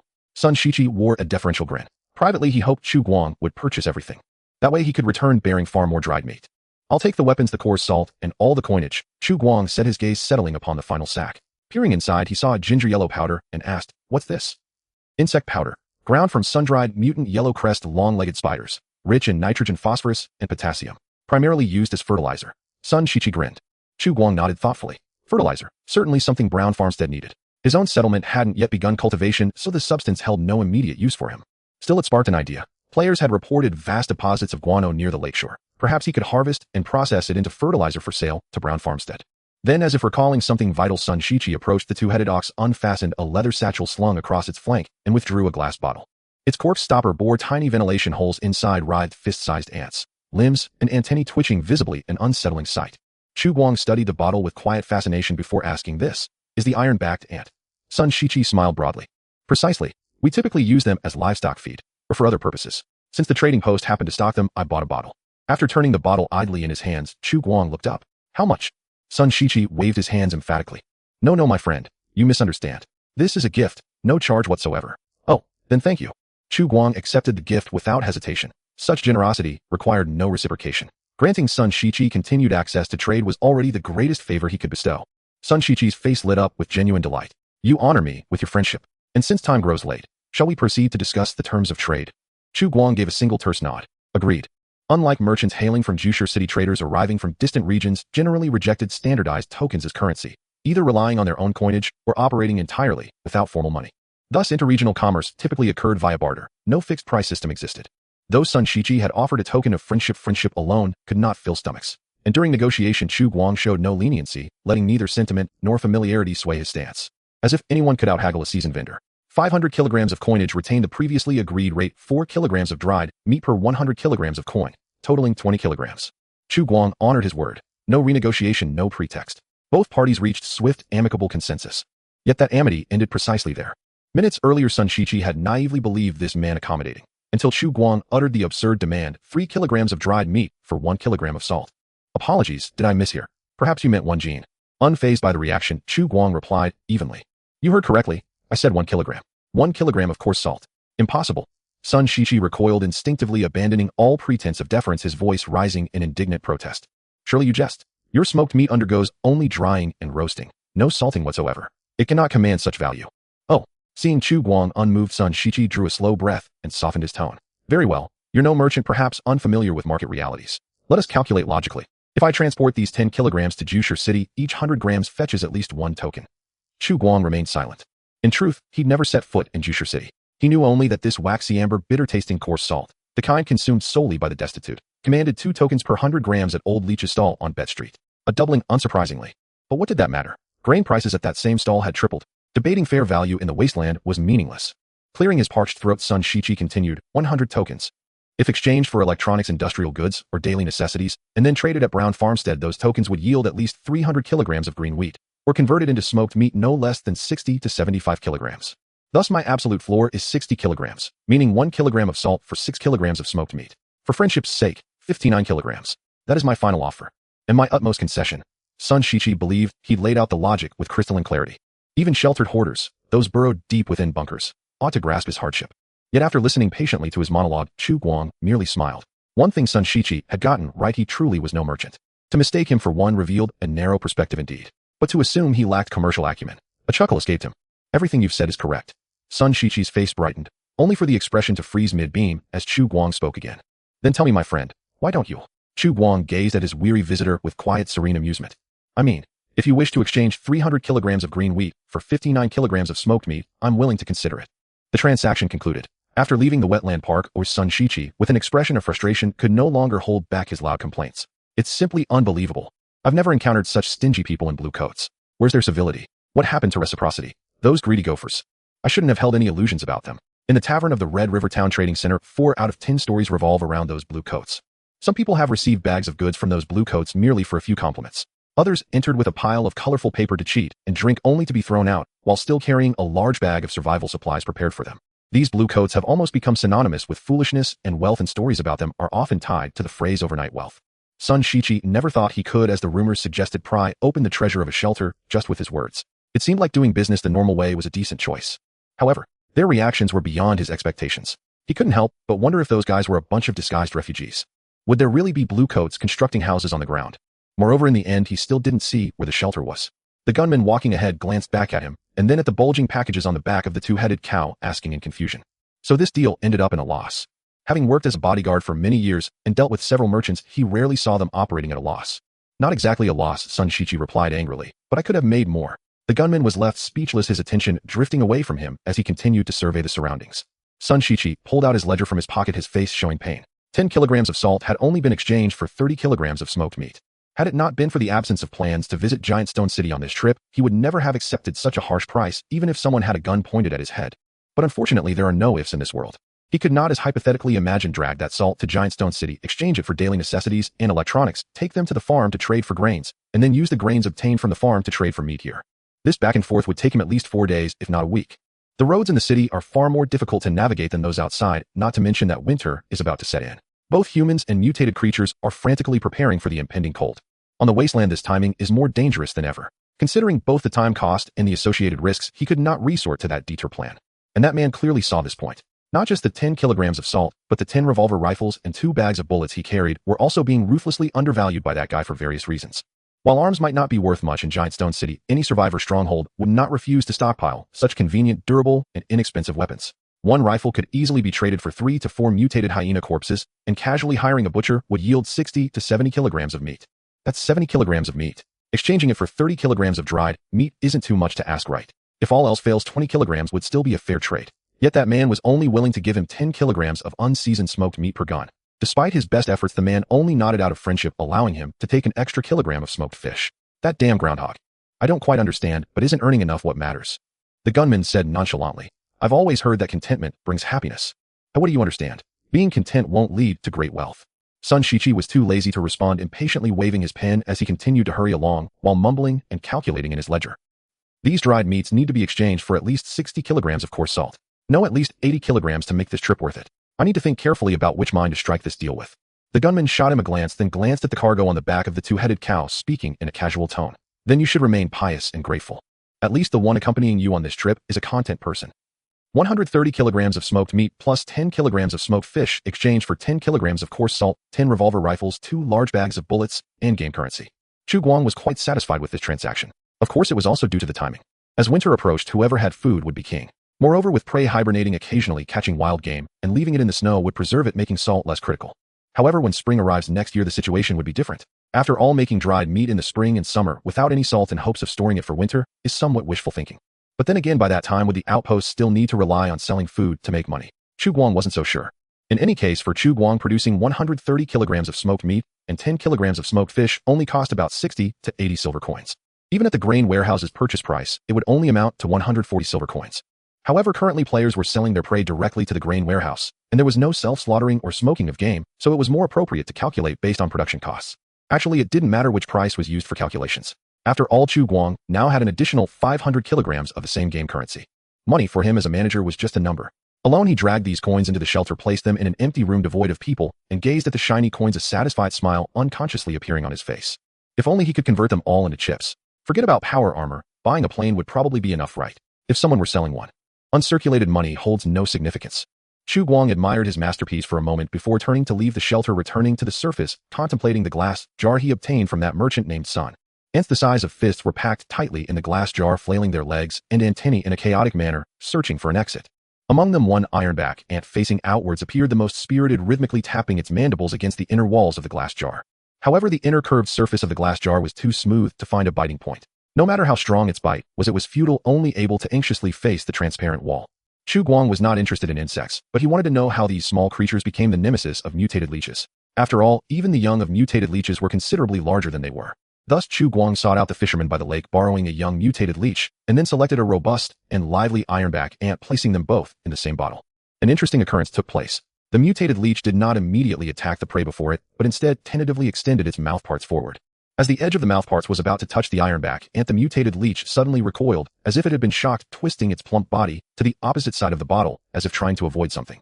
The ant also seemed interesting, as if it had realized that a significant creature was nearby.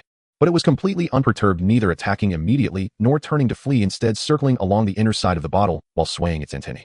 What was it doing? Perhaps sitting on the ground, observing. Chu Guang stroked his chin, a glimmer of realization flashed across his face. So that's how it is. It must be searching for companions. He seemed to have guessed why these ants could suppress mutated leeches. Just as Chu Guang prepared to further verify his guess, nearby players were quietly whispering while watching. What is the manager doing? I don't know, it seems like he's playing with ants. I saw him borrow a young leech from the fisherman. Could he be trying to watch ants fight leeches? Damn, how could someone have such a strange hobby? Carrying mushrooms towards the grain warehouse, Yiya happened to overhear the nearby players' conversation, feeling a chill run down her spine. Leeches. How could anyone play with such disgusting things? This is too terrifying. After several repeated controlled experiments, Chu Guang finally verified his speculation.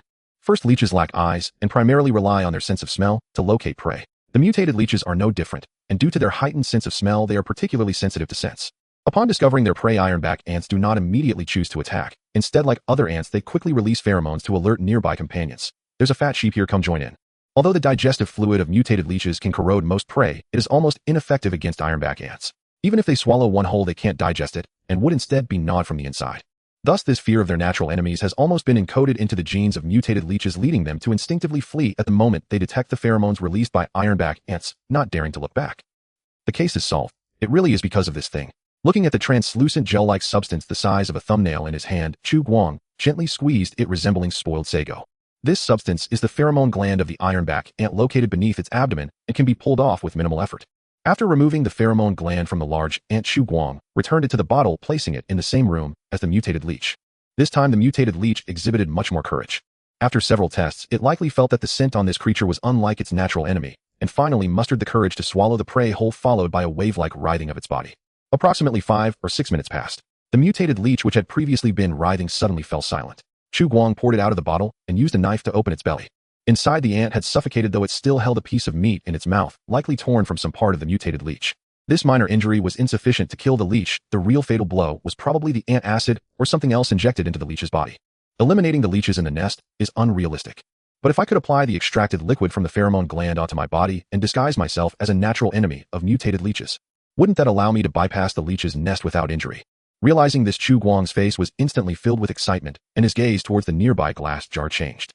This is a jackpot. 20 kilograms of blue umbrella mushrooms could yield 2,000 chips if I could harvest 200 kilograms. Of course, 200 kilograms might be a bit of an exaggeration, but 100 or so should still be feasible, right?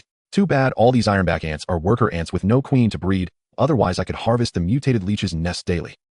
I need to find a player with high gathering skill proficiency to do this work. Chu Guang's gaze began to wander around the outpost, searching for this lucky person. Suddenly, his gaze landed on a player not far from the grain warehouse. Yiya. The moment he spotted this little player, Chu Guang's eyes lit up. That was close. I almost forgot about her. If I'm not mistaken, this player named Yiya has the talent Toxic Intuition, allowing her to see blue umbrella mushrooms glowing green. While others needed lights to search when entering caves, she had her own night navigation, easily spotting anything glowing green. It would be effortless to gather over 100 kilograms right. Feeling the gaze of the manager Yaya, who had just completed her punishment task, shivered all over. The intuition from her perception type made her predict the danger in advance. However, just as she planned to slip away, Chu Guang anticipated her anticipation and approached to trigger the plot. How did you fare in your punishment task? Upon hearing the voice from behind, Yaya cautiously turned her head and said to the manager, trembling, I completed it. Just finished, and I've already submitted enough for 100 kilograms. Chu Guang nodded. Perfect timing. Starting now, your identity level will be restored to a resident. Additionally, I have a glorious yet challenging task to assign to you. Normally, Yaya would have cheerfully accepted and proudly pledged her loyalty, as who wouldn't love hidden tasks. She might even gain favor with the NPC.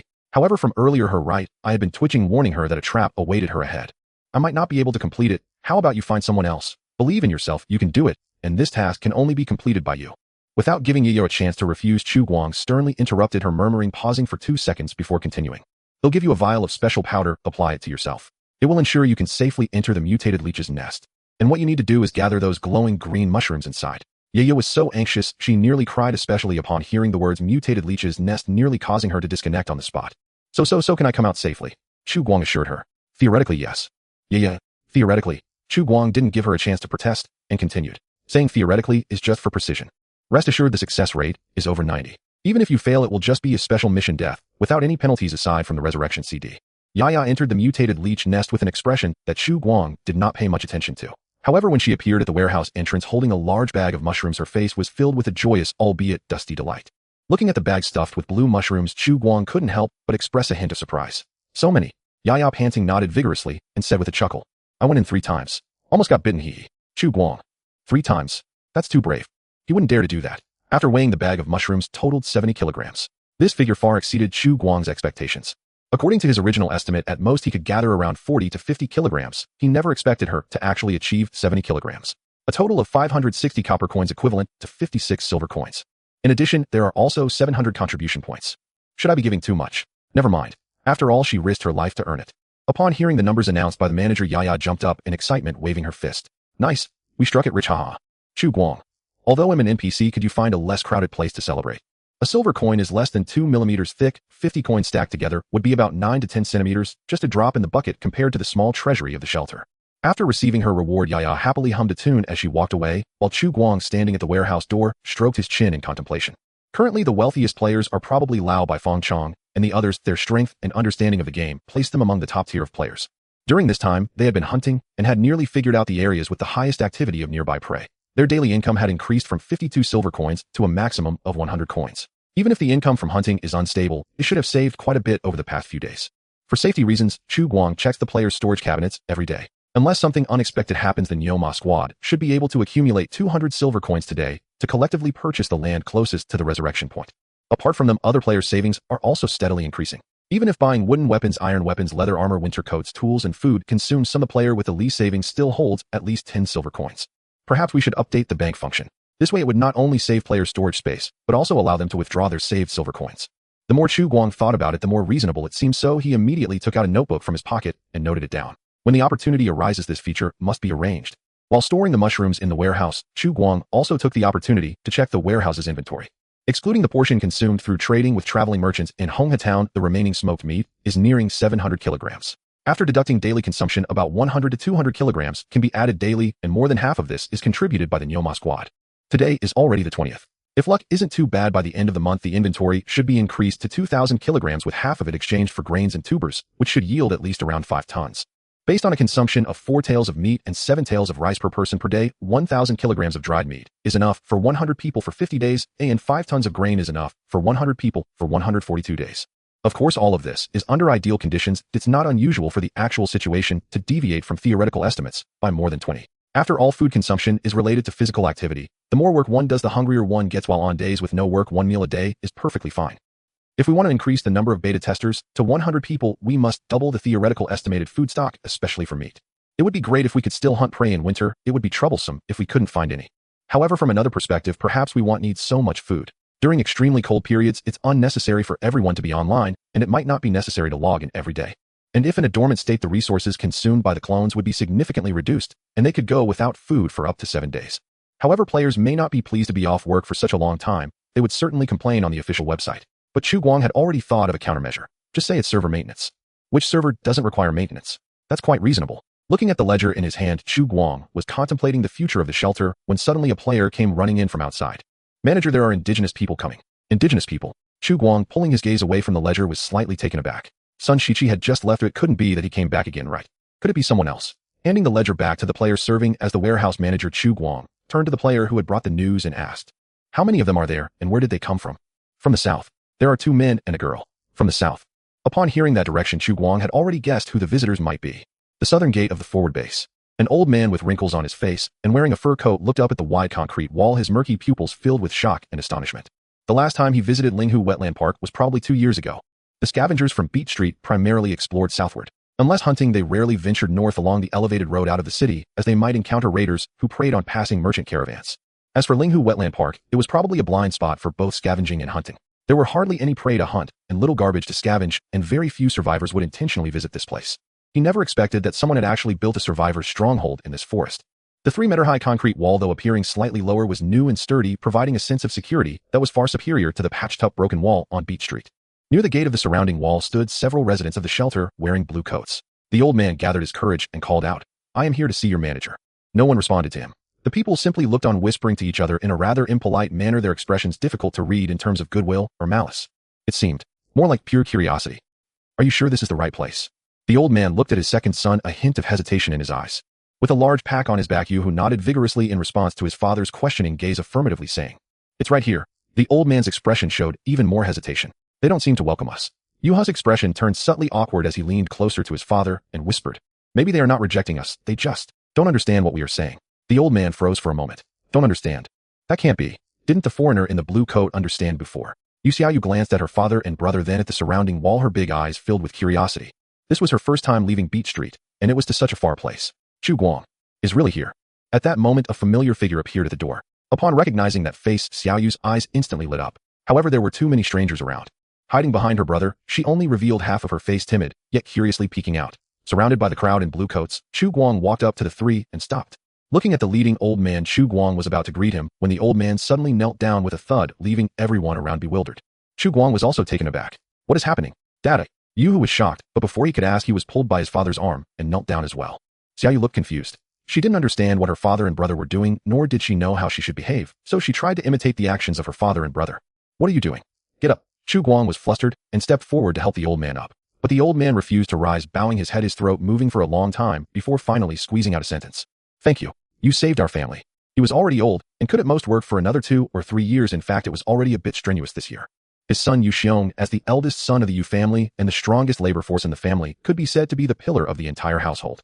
If anything happened to Yu Xiong, their whole family would starve and freeze. The old man understood this well. This outsider not only saved his son's life, but also saved their entire family.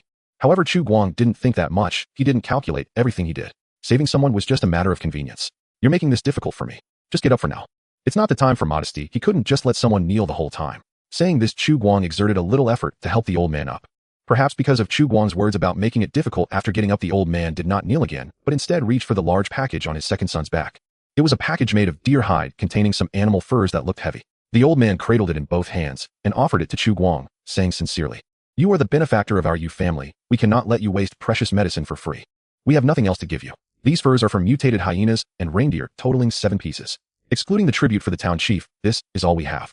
I know these things are not enough to repay your kindness, but if we do nothing, we will feel uneasy. Please accept them."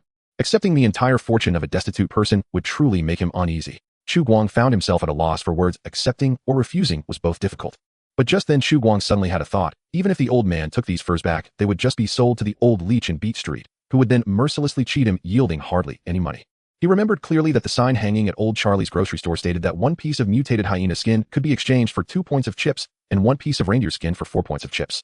Among these 7 skins, 4 were from mutated hyenas and 3 from mutated reindeer. According to Beach Street's prices, this old man could sell for at most 20 points of chips. Such an unequal transaction is already an exploitation in itself, let alone that these 20 points of chips could hardly be exchanged for anything good on Beach Street. For example, green wheat. To buy green wheat with chips on Beach Street costs a whopping 3 points of chips per kilogram, which is nearly 3 times the price at Brown Farm. It's equivalent to trading 10 pieces of fur for warmth, and you still can't get 10 kilograms of grain in exchange. And that's before the price increase of food. Is this reasonable? Definitely not reasonable. Of course, these survivors primarily used the chips acquired from trading furs for salt or other daily necessities. They rarely bought grains directly, as they could grow some crops themselves, dig up roots, catch mice, and hunt for food. But no matter how you look at it, the old leech was too much. Chu Guang had long been displeased with him. Thus, Chu Guang decisively reached out and took all the furs, handing them to the nearest player with instructions. Take this to the warehouse and bring back 1 kilogram of coarse salt. I will give you 5 copper coins as a reward. 5 copper coins is quite a lot, but how much more interesting is the plot? The player looked reluctant. Although he couldn't understand what the manager and these indigenous people were chattering about, who hasn't seen a couple of movies without subtitles these days? But the manager had already shoved the items into his hands, giving him no chance to refuse. Seeing that if he didn't move, the plot wouldn't progress, even if this little player felt 1,000 unwillingness in his heart, he could only run back to the base. He didn't wait long. The player who had run back to the base quickly came out carrying a black plastic bag. Chu Guang took the coarse salt from him and stuffed it into the old man's hands. I've accepted the furs. This coarse salt is about 1 kilogram. Consider it a gesture of mutual respect.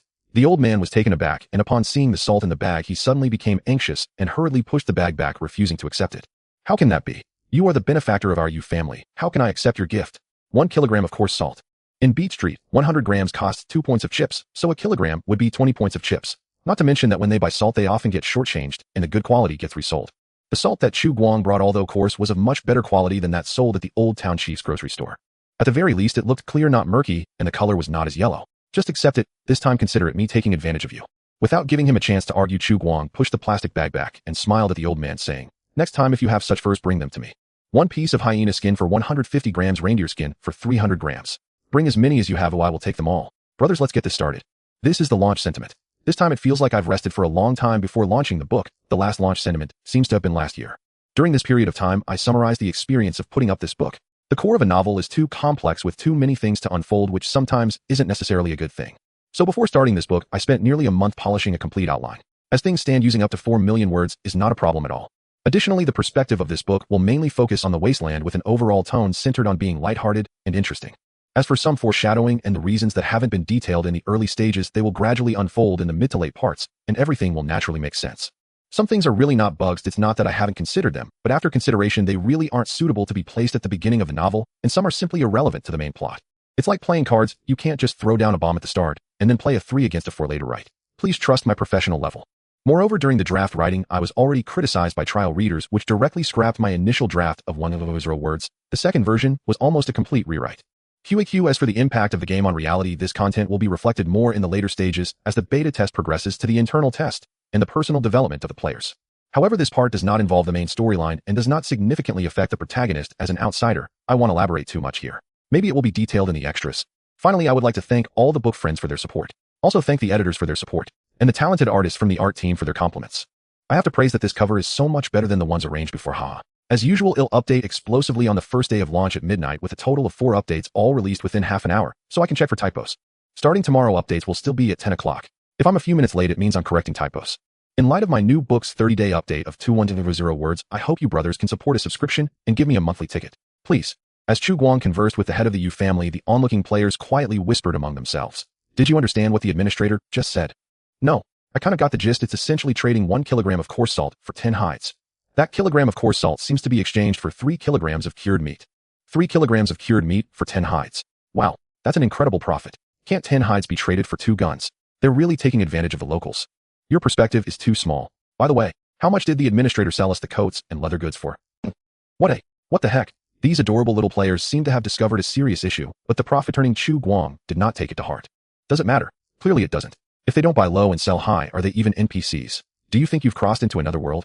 Unable to stand the private server where silver coin attribute equipment could be modified at will, Yu, who the second son of the Yu family, was still there trying to calculate on his fingers. Addition and subtraction within 100 were somewhat challenging for him. 1 hyena hide exchanges for 150 g of coarse salt, and 150 g of salt requires 3 chips on Better Street, which means 1 hyena hide is worth 3 chips. That's more than selling it to Old Charlie by 1 chip. But the quality of this coarse salt is so much better than what Old Charlie sells. And it doesn't even have sand mixed in. Finally figuring it out, Yu, who turned to Chu Guang, speaking with unease. How can this work? You'd be losing out if you trade like this. How about just 100 g, just like this time? Looking at the simple-minded child before him, Chu Guang suddenly felt uncertain about how to face him, so he looked away and patted his shoulder. Have you heard of the term win-win? Win-win. This outsider always spoke in difficult terms, Yu, who had just managed to understand how much 1 hide was worth, only to be confused again by this unfamiliar phrase. He felt that Chu Guang's expression seemed very profound. Exactly. Chu Guang nodded and continued. You gain, I gain. We are in a win-win situation now. Yu, who looked happily at his father. Dad, Let's sell all our furs to Chu Guang from now on. That way we all win. Shut up. The head of the Yu family clearly had larger concerns, but it was evidently not about the price as his son inherited his educational shortcomings. Looking at Chu Guang, the elder still harbored doubts. I understand your point, but the mayor doesn't allow us to trade with outside merchants. If we get found out, once or twice is fine. But over time it will definitely be discovered.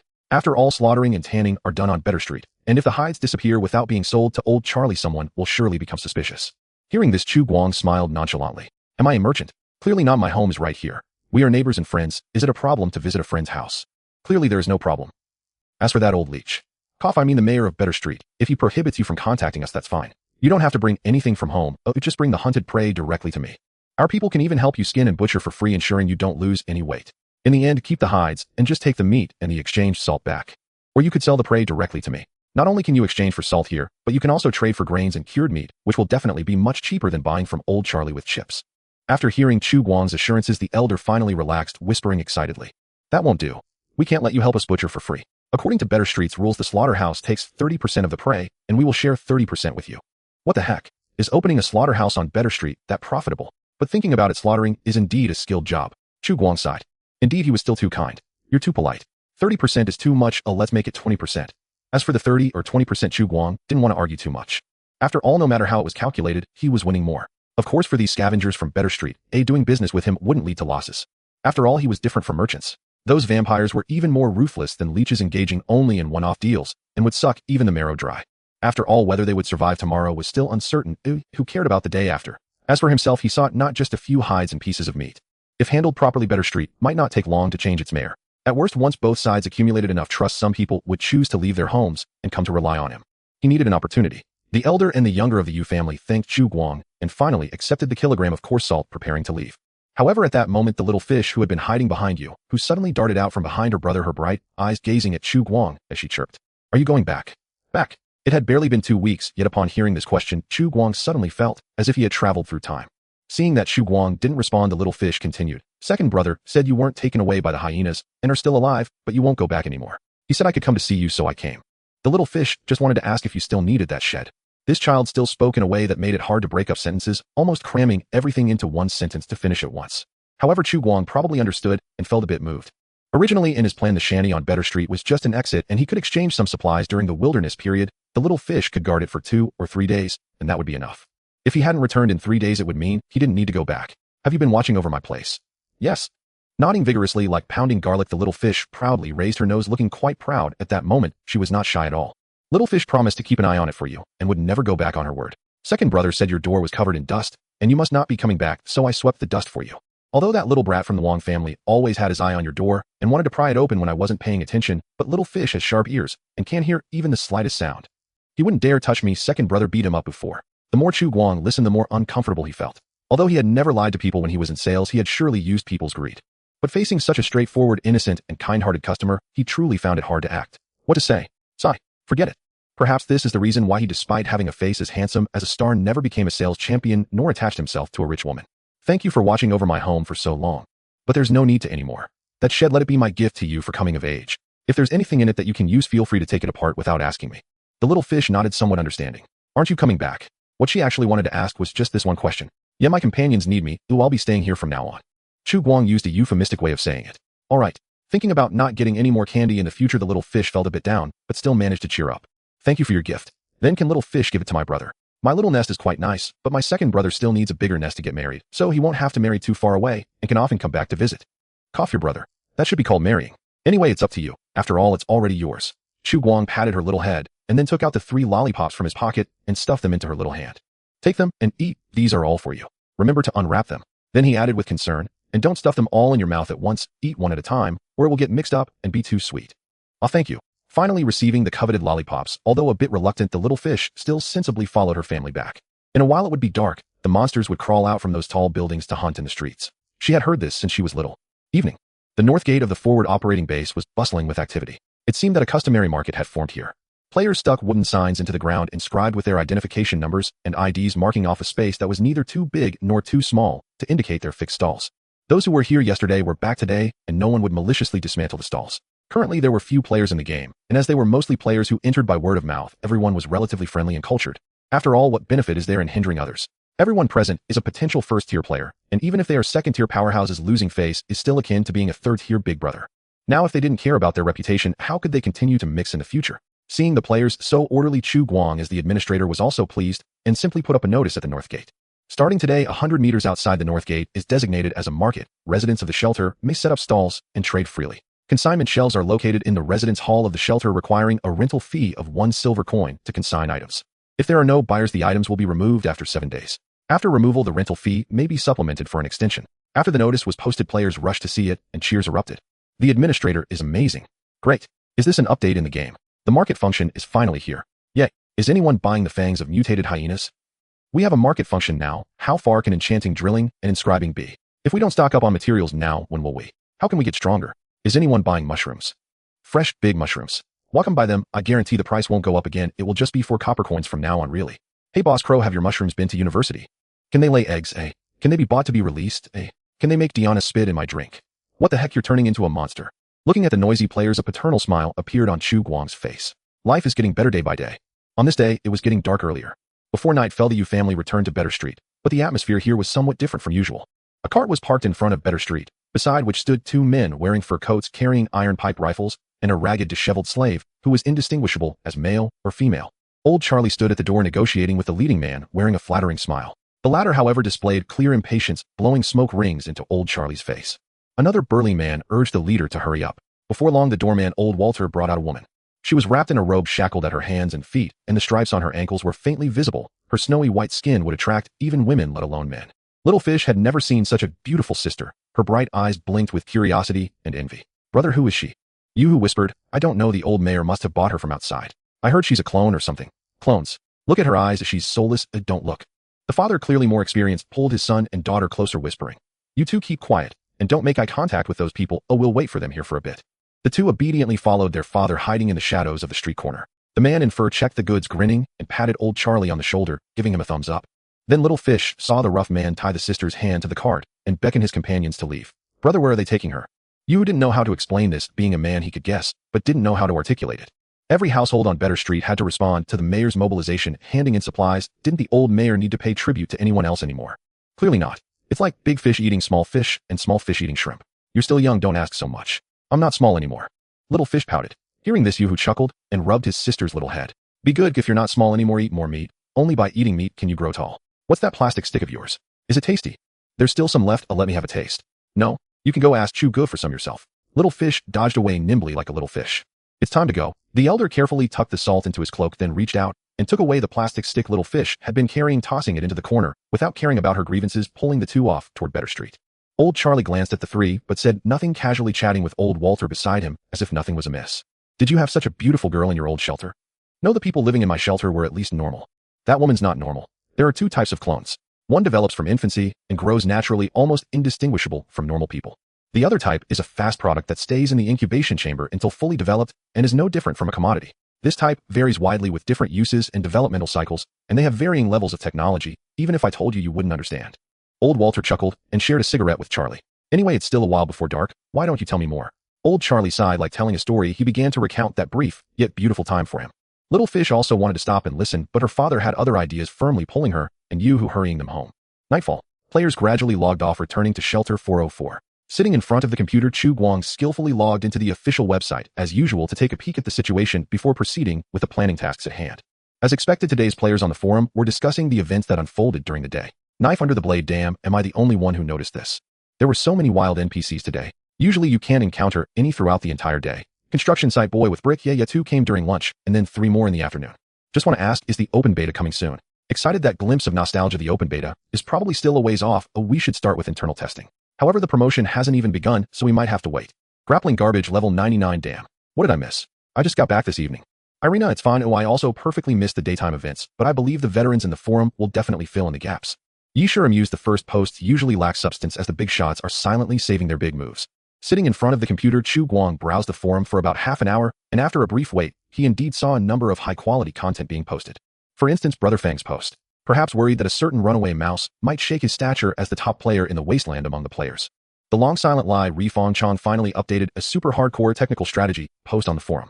The post not only detailed the insights from various gene sequences, but also shared the ancestral rectangular battle tactics of the Cowhorse Squad.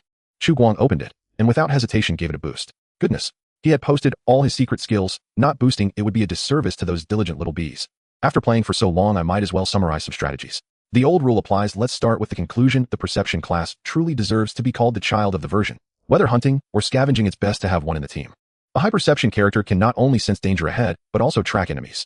The death penalty in this game is extraordinarily high. One must play it safe, when necessary. After all, no one wants to be in the official site's OB for 3 whole days, right? If the perception class is the child of the version, then the strength class is the second child. In the early game, when neither health nor agility attributes can showcase a significant advantage, the strength class provides players with the most intuitive melee advantage, giving teammates a strong sense of security. By the way, don't believe those who are obsessed with chopping trees. Playing the axe build is a mistake. An axe is meant for chopping trees, and it's really not effective for hunting.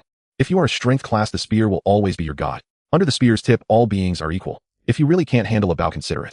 You mentioned rifles. What is that thing? More precious than my life. Why not go rob someone? Let me say it again. In the early game, unless a player with a crafting profession is willing to support you with enough money to buy a house, let's pretend I never said that. For example, if you got close to a rich lady named Tung Tung. Amused. There's not much to say about the agility class. I am one myself, and the dodge rate is indeed high. Sometimes I can evade incoming attacks purely on instinct, but that's about it. This attribute doesn't provide much of a boost to archery or throwing. Dynamic vision offers slight assistance to shooting, but hitting still primarily relies on skill and experience. Perhaps the agility class gameplay is actually about melee, like stealthy stabbing or using a one-handed sword and shield. Using high dodge to replace the strength class pressure in melee and taking on the front row of the team could be a viable approach. But this is just a starting point. Honestly, I haven't tried it, but maybe you can give it a shot. As for the constitution class, this sequence is quite perplexing. The benefits of recovery speed and damage resistance do exist, but they are not prominent. Thus, players in this sequence find it hard to gain a direct advantage in intense battles, while the advantages of recovery often manifest only after the fight ends. Moreover, players with high constitution seem to have wounds that are less prone to infection and have higher resistance to toxins, even radiation. From this perspective, the constitution class may be more suited for scavenging rather than hunting. The best partner remains the perception class. Lastly, we must clarify the position of the intelligence class. The intelligence gene sequence is not entirely inferior. It's just that in the current version, this profession is indeed not suited for the front lines, but rather for crafting professions. The advantage of high intelligence primarily lies in mastering skills more quickly. However, in this game, proficiency is quite an abstract concept encompassing muscle memory and skill experience, which means this attribute doesn't provide the same intuitive enhancement as the other 4 attributes do.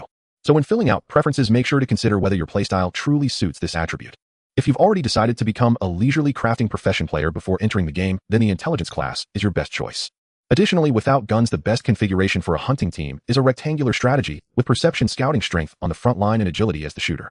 The remaining member can be decided by your needs, either adding an agile supporter or a strength character for melee combat. It's all viable. At the end of the post, Brother Fong also created a simple strategy map using the electronic map from the official database, marking the relatively safe monster spawn points around the shelter.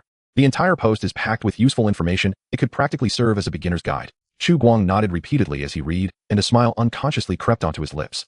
It was all worth his effort. Compared to the troublemaking players, he certainly favored those who had a profound understanding of the game and the version.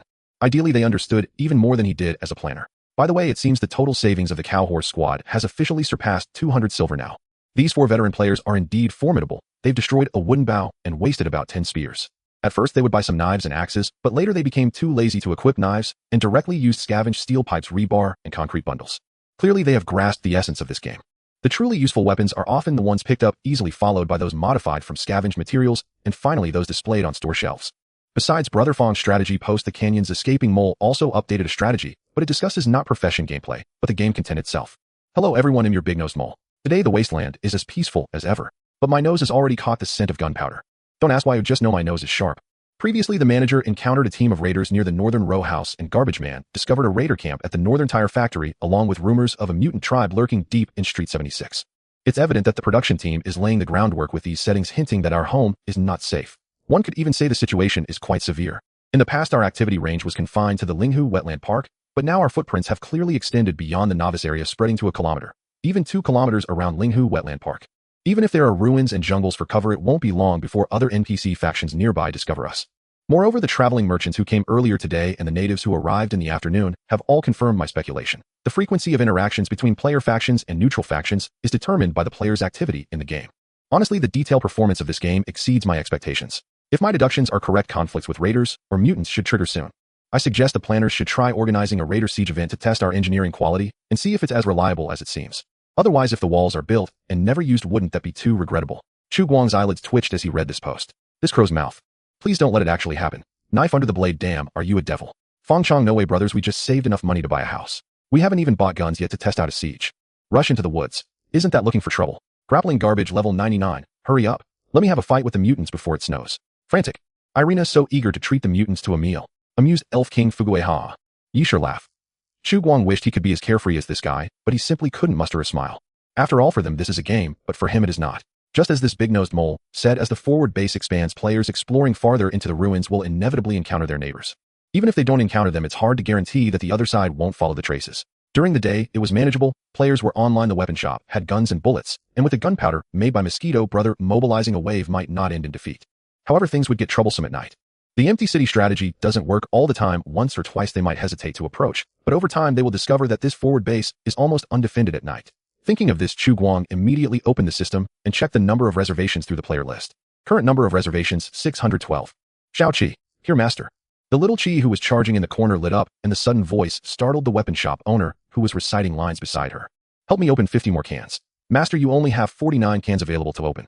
Chu Guang was taken aback. Only then did he remember that he had previously used 1 unit of active substance from one of the dormant cultivation chambers to resurrect Yia. Damn, this wasteful thing. Then let's just open 40 cans for now, leaving the remaining 9 as a backup just in case. The generator would take 2 more days to arrive. If an extreme situation arose where they were blocked at the door, at least he could rely on the remaining 9 units of active substance to make a comeback.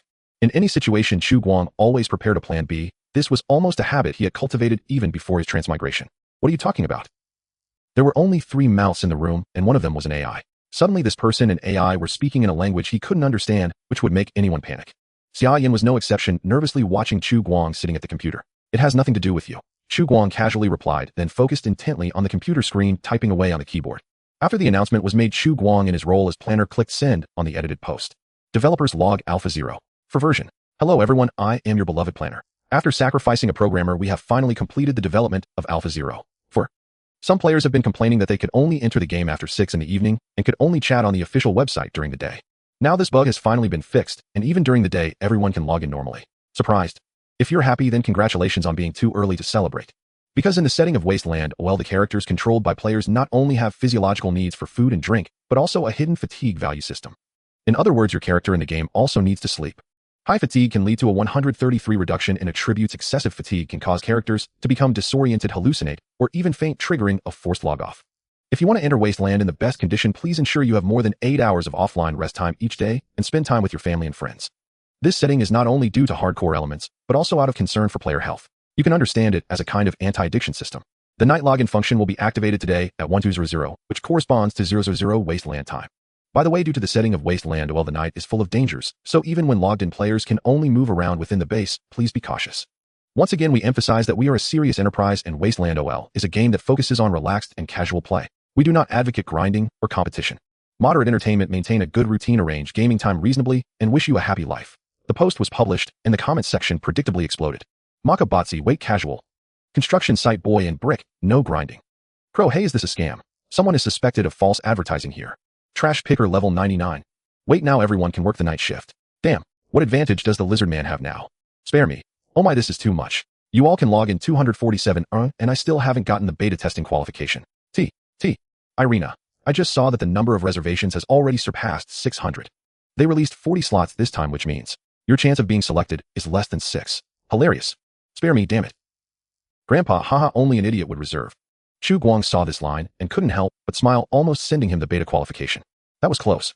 I must hold back. The early tickets are precious and I can't waste them on virgin pets. The selection must be cautious. It's not time to waste yet.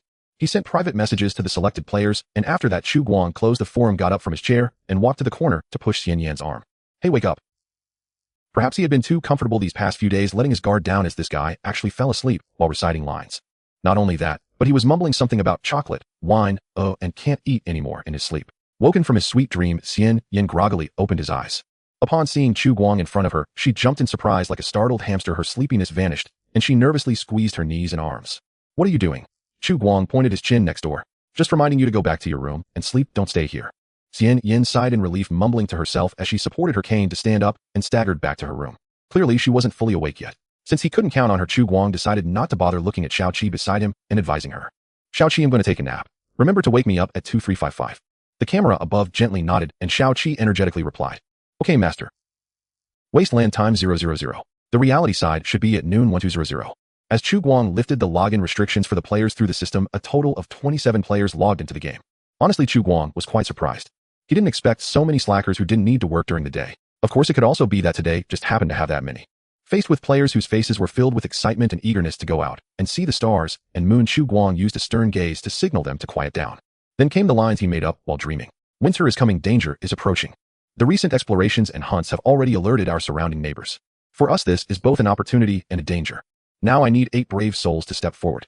Before Chu Guang could finish his sentence, the sound of shuffling feet erupted as 27 legs stepped forward, leaving him momentarily stunned. Ahem, wait for me to finish speaking. Clearing his throat, Chu Guang adjusted his state and quickened his speech in response to the eager gazes. I need 8 brave souls to take on the night shift and serve as guards at the forward base. During your duty, your equipment will be provided by the shelter, and you will earn 15 copper coins and 10 contribution points every hour. The maximum duty time each night is 8 hours, and a rotation will occur after 6 hours. If you die on duty, aside from the resurrection cooldown, the death penalty will be waived, and you may receive a compensation of 1 to 10 silver coins, depending on the situation. You have 20 seconds to think about whether you really need this job. Now, those who do need it, please raise your hands. The last sentence was obviously unnecessary. For those who couldn't wait to be online 24 hours, this juicy opportunity was simply too tempting. From midnight to 6 in the morning, that's 6 hours. At 1, 5 silver and 10 contribution points per hour, that's 9 silver and 60 contribution points.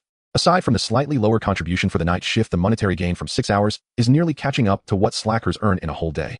Almost the moment Chu Guang finished speaking, 27 hands were raised in the resident hall, looking like a collective surrender. It's indeed partly Chu Guang's fault for not clarifying that raising 2 hands and 1 hand are the same. However, such minute details were not important. Chu Guang had Xiao Qi register the first 8 players who raised their hands, then went to the storage cabinet in the buffer room to retrieve the weapons locked inside. 8 people shared 4 7mm revolver rifles, forming 4 pairs. Each group was responsible for one wall of the base, with one holding the gun and the other the bullets. In addition, each person carried an extra wooden bow, 9 arrows, a Molotov cocktail, and a homemade grenade made from black powder and a soda can. Chu Guang specifically reminded them that if a mutant approached, they could use bows to shoot or drive it away. No firing unless near the walls, and no throwing incendiary or explosive devices. As for unidentified survivors, drive them away with bows from 30 meters. If they continue to approach and show hostility, free fire is permitted. If it's a mutant, fire without hesitation. After all, they would do the same. Under the envious gazes of other players, the 8 guards stood tall and proud as they entered the elevator, being the first to return to the surface. As the 4 groups arrived at their designated walls, the remaining players followed Chu Guang to the ground. Outside the sanatorium, the starry sky was brilliantly fiery. Having never seen such a clear night sky, the players widened their eyes, trying to etch the scene before them into their memories forever. So beautiful. Is this really the wasteland? So you can actually see clouds at night. Do you really believe in the game's special effects?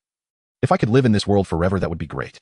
I keep dreaming. If you really crossed over to this hellhole, could you survive more than 2 episodes? Oh, let's skip that. The ban on using cement kilns, blast furnaces, and other open flame facilities at night was lifted. As the players' range of activities expanded, hiding and deceiving had lost their meaning. Hiding was merely self-deception. Moreover, with several guns in the base, they were no mere decorations. Chu Guang needed all these production facilities to be activated, preferably running 24 hours non-stop, maximizing production capacity to create weapons, armor, tools, parts, and construction materials for the forward base. Besides, these players worked hard to get the opportunity to log in at night. He couldn't let them come up and play in the mud, right? For them, having nothing to do was much more unbearable than working. On the 3-meter-high concrete wall, Elf King Fugue and Irina were responsible for guarding the southern section of the wall. You're saying a new survivor settlement has inexplicably appeared at Linghu Wetland Park, right beneath our very noses. In flames, and the brazier flickered erratically. A hulking man, bear-like in stature, sat upon a chair upholstered in human skin. His chin rested lazily against his loosely clenched right fist as he gazed impassively down at the servant kneeling on the steps below, listening to the report. His name was Xiong. As raw and unrefined as the corded muscle rippling across his frame, every cell in his body seemed forged for violence. Most raiders of the Bloodhand clan bore no names.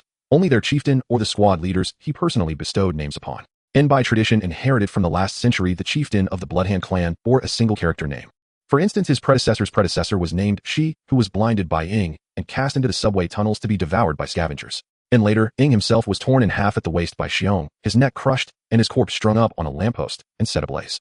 Now only that grotesque skull remained, serving as the base for the brazier. And here the law of the jungle reigned supreme, strength alone crowned kings.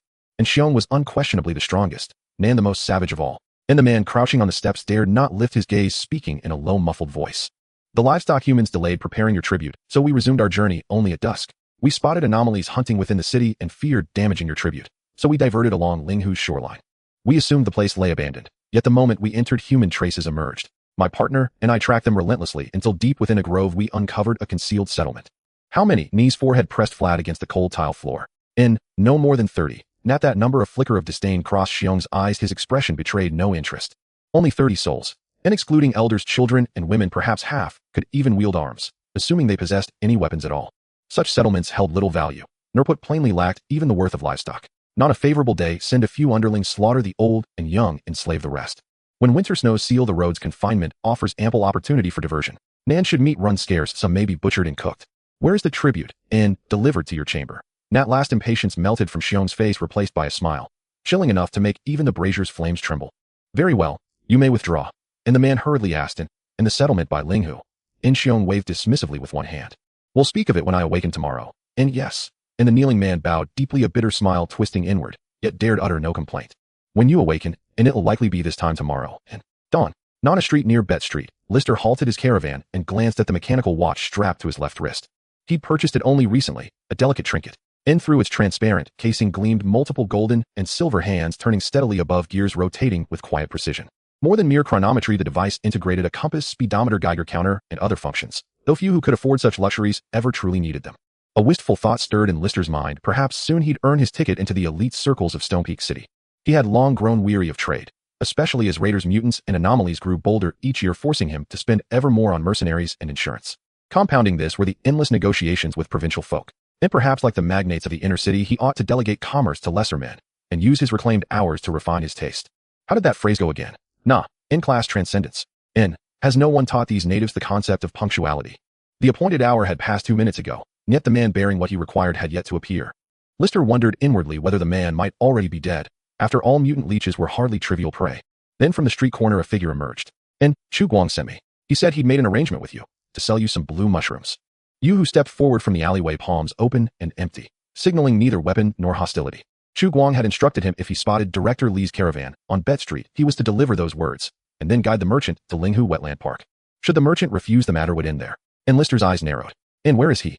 He cannot come here. Yu shook his head. He's already left Bet Street, now living with his companions. Lister weighed risk against reward for 3 seconds. 20 kilograms of azure parasols, worth the gamble. Lead the way. Yu who nodded cautiously. In this way, please. Today's average temperature outside the shelter had dropped to 13 degrees Celsius, a biting chill in the humid southern air. Gusts of wind raised gooseflesh on exposed skin. The shelter's outerwear employed a proprietary adaptive thermal material, tactily rubbery, yet feather-light and supple as synthetic fiber. Within the 5 to 35-degree range, it autonomously insulated against cold or conducted heat, depending on ambient conditions. Hence, some moved briskly despite the gale, while certain lizards froze stiff, network connectivity faltering from the cold. This game still feels deeply unreal. Yisher sighed softly, gazing skyward. I'm from the south. Wind at this temperature wouldn't leave me numb like this. Why don't you strip off your coat and try a? La Ji Jun shivered violently, wrapped tightly in a thick deerskin greatcoat, hopping in place to generate warmth. Yisher glanced at him, as if regarding a fool.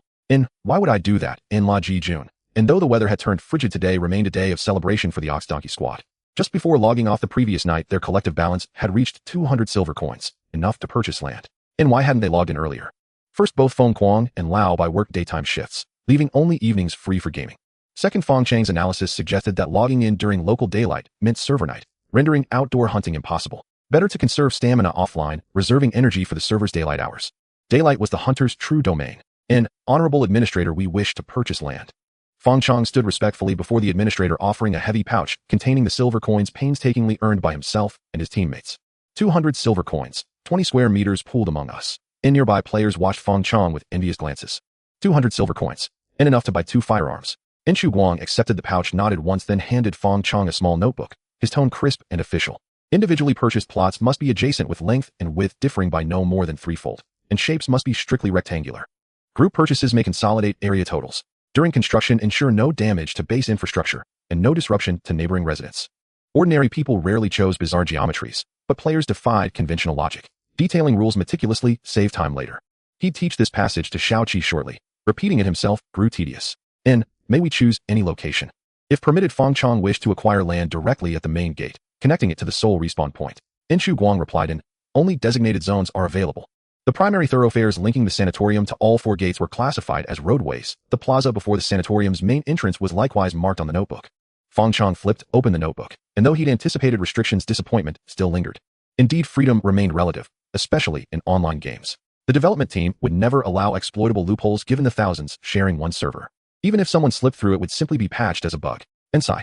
and how he longed for a single-player version of Wasteland OL. Surely, it would be exhilarating. After careful deliberation, the Ox Donkey Squad selected the 30 square meter plot nearest the sanatorium's main gate, NY30, because moments earlier La Ji-jun and when Z had joined the group. La Ji-jun couldn't afford 50 silver coins outright, but when Z lent him 40, adding his own 10, bringing the total to exactly 50. La Ji-jun, deeply moved, declared, "In brother, thank you. And you're welcome. Interest is 2 silver per month. And damn.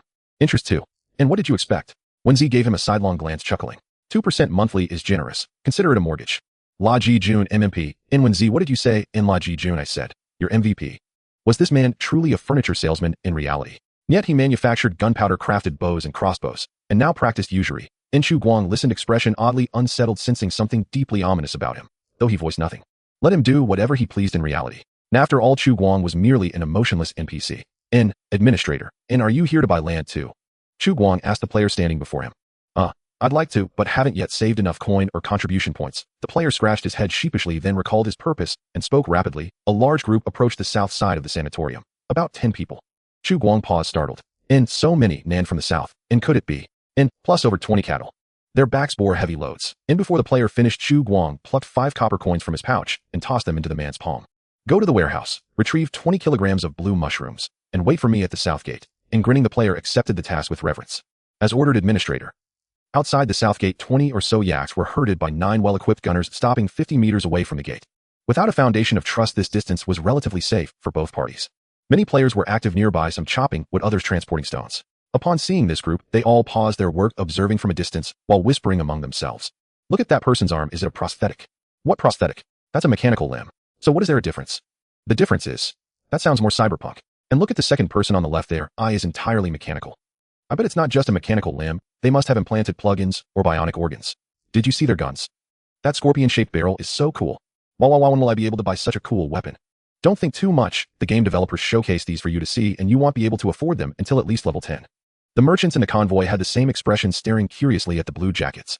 They had been to many places with their boss, even as far as the bustling coasts of the Far East. They had seen enough shelters along the way to count on 2 hands, but they had never seen anything this strange. What are they doing? Probably building houses, I guess. Aren't they supposed to live underground? Maybe they've had enough of it. Maybe the jackets were scavenged. Lister wasn't concerned about what these people thought. His face showed obvious impatience. These unsophisticated country folks were just curious about everything, wanting to see everything, completely unconcerned with whether staring at others was polite. However, their blue jackets were quite interesting. They had never heard of a shelter near the Linghu Wetland Park. From the looks of how hard they were working to build houses, it seemed to be a small community shelter with a low level of protection, accommodating typically between 1 to 100 people. Such shelters usually do not possess a fully closed ecological system, at most equipped with a few hibernation pods. They must either have run out of food or the shelter's power supply had failed, forcing them to come out to make a living. Perhaps a new location would be added to their trade map. Lister pondered. At that moment, Yu, who had jogged up to the south gate, looking at the emerging Chu Guang. Brother Chu, I've brought Mr. Lee's convoy here. Please be careful. The scavengers from Better Street didn't know Lister's full name. To them, such big shots were on the same level as the town mayor, and they wouldn't waste a word on them. Only Brother Chu was approachable. He had lived as a neighbor to them for a while and hadn't turned his back on them after leaving.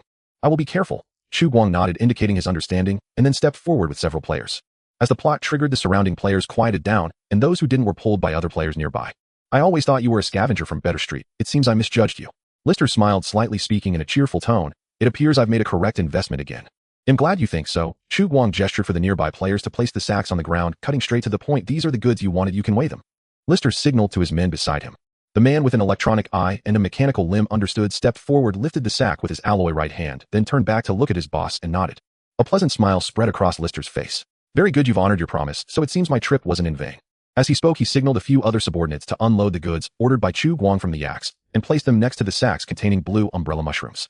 Among the items was a wood power generator with a 10 kW output taken apart and packed in 2 boxes. In another box, which was about half a person tall, was the KV-1 power exoskeleton. There are instructions inside the box. We purchase directly from the manufacturer, and we do not provide assembly services, only guarantee that every part mentioned in the instructions is included in the box. Actually, it's not that many, you can check on site. The exoskeleton is already assembled. You can open it and try it on. Even without him saying it, Chu Guang would have done so. After all, there is no after-sales service in the wasteland. First, he checked the generator parts against the instructions twice, then Chu Guang took the exoskeleton out of the box and donned it. This thing was very light, weighing probably less than 30 pounds, and it indeed looked like a skeleton. It could be said that all the necessary parts were exposed, and even the unnecessary parts were exposed. The only sturdy-looking parts were probably the humerus on the arm and a few alloy ribs protecting the chest.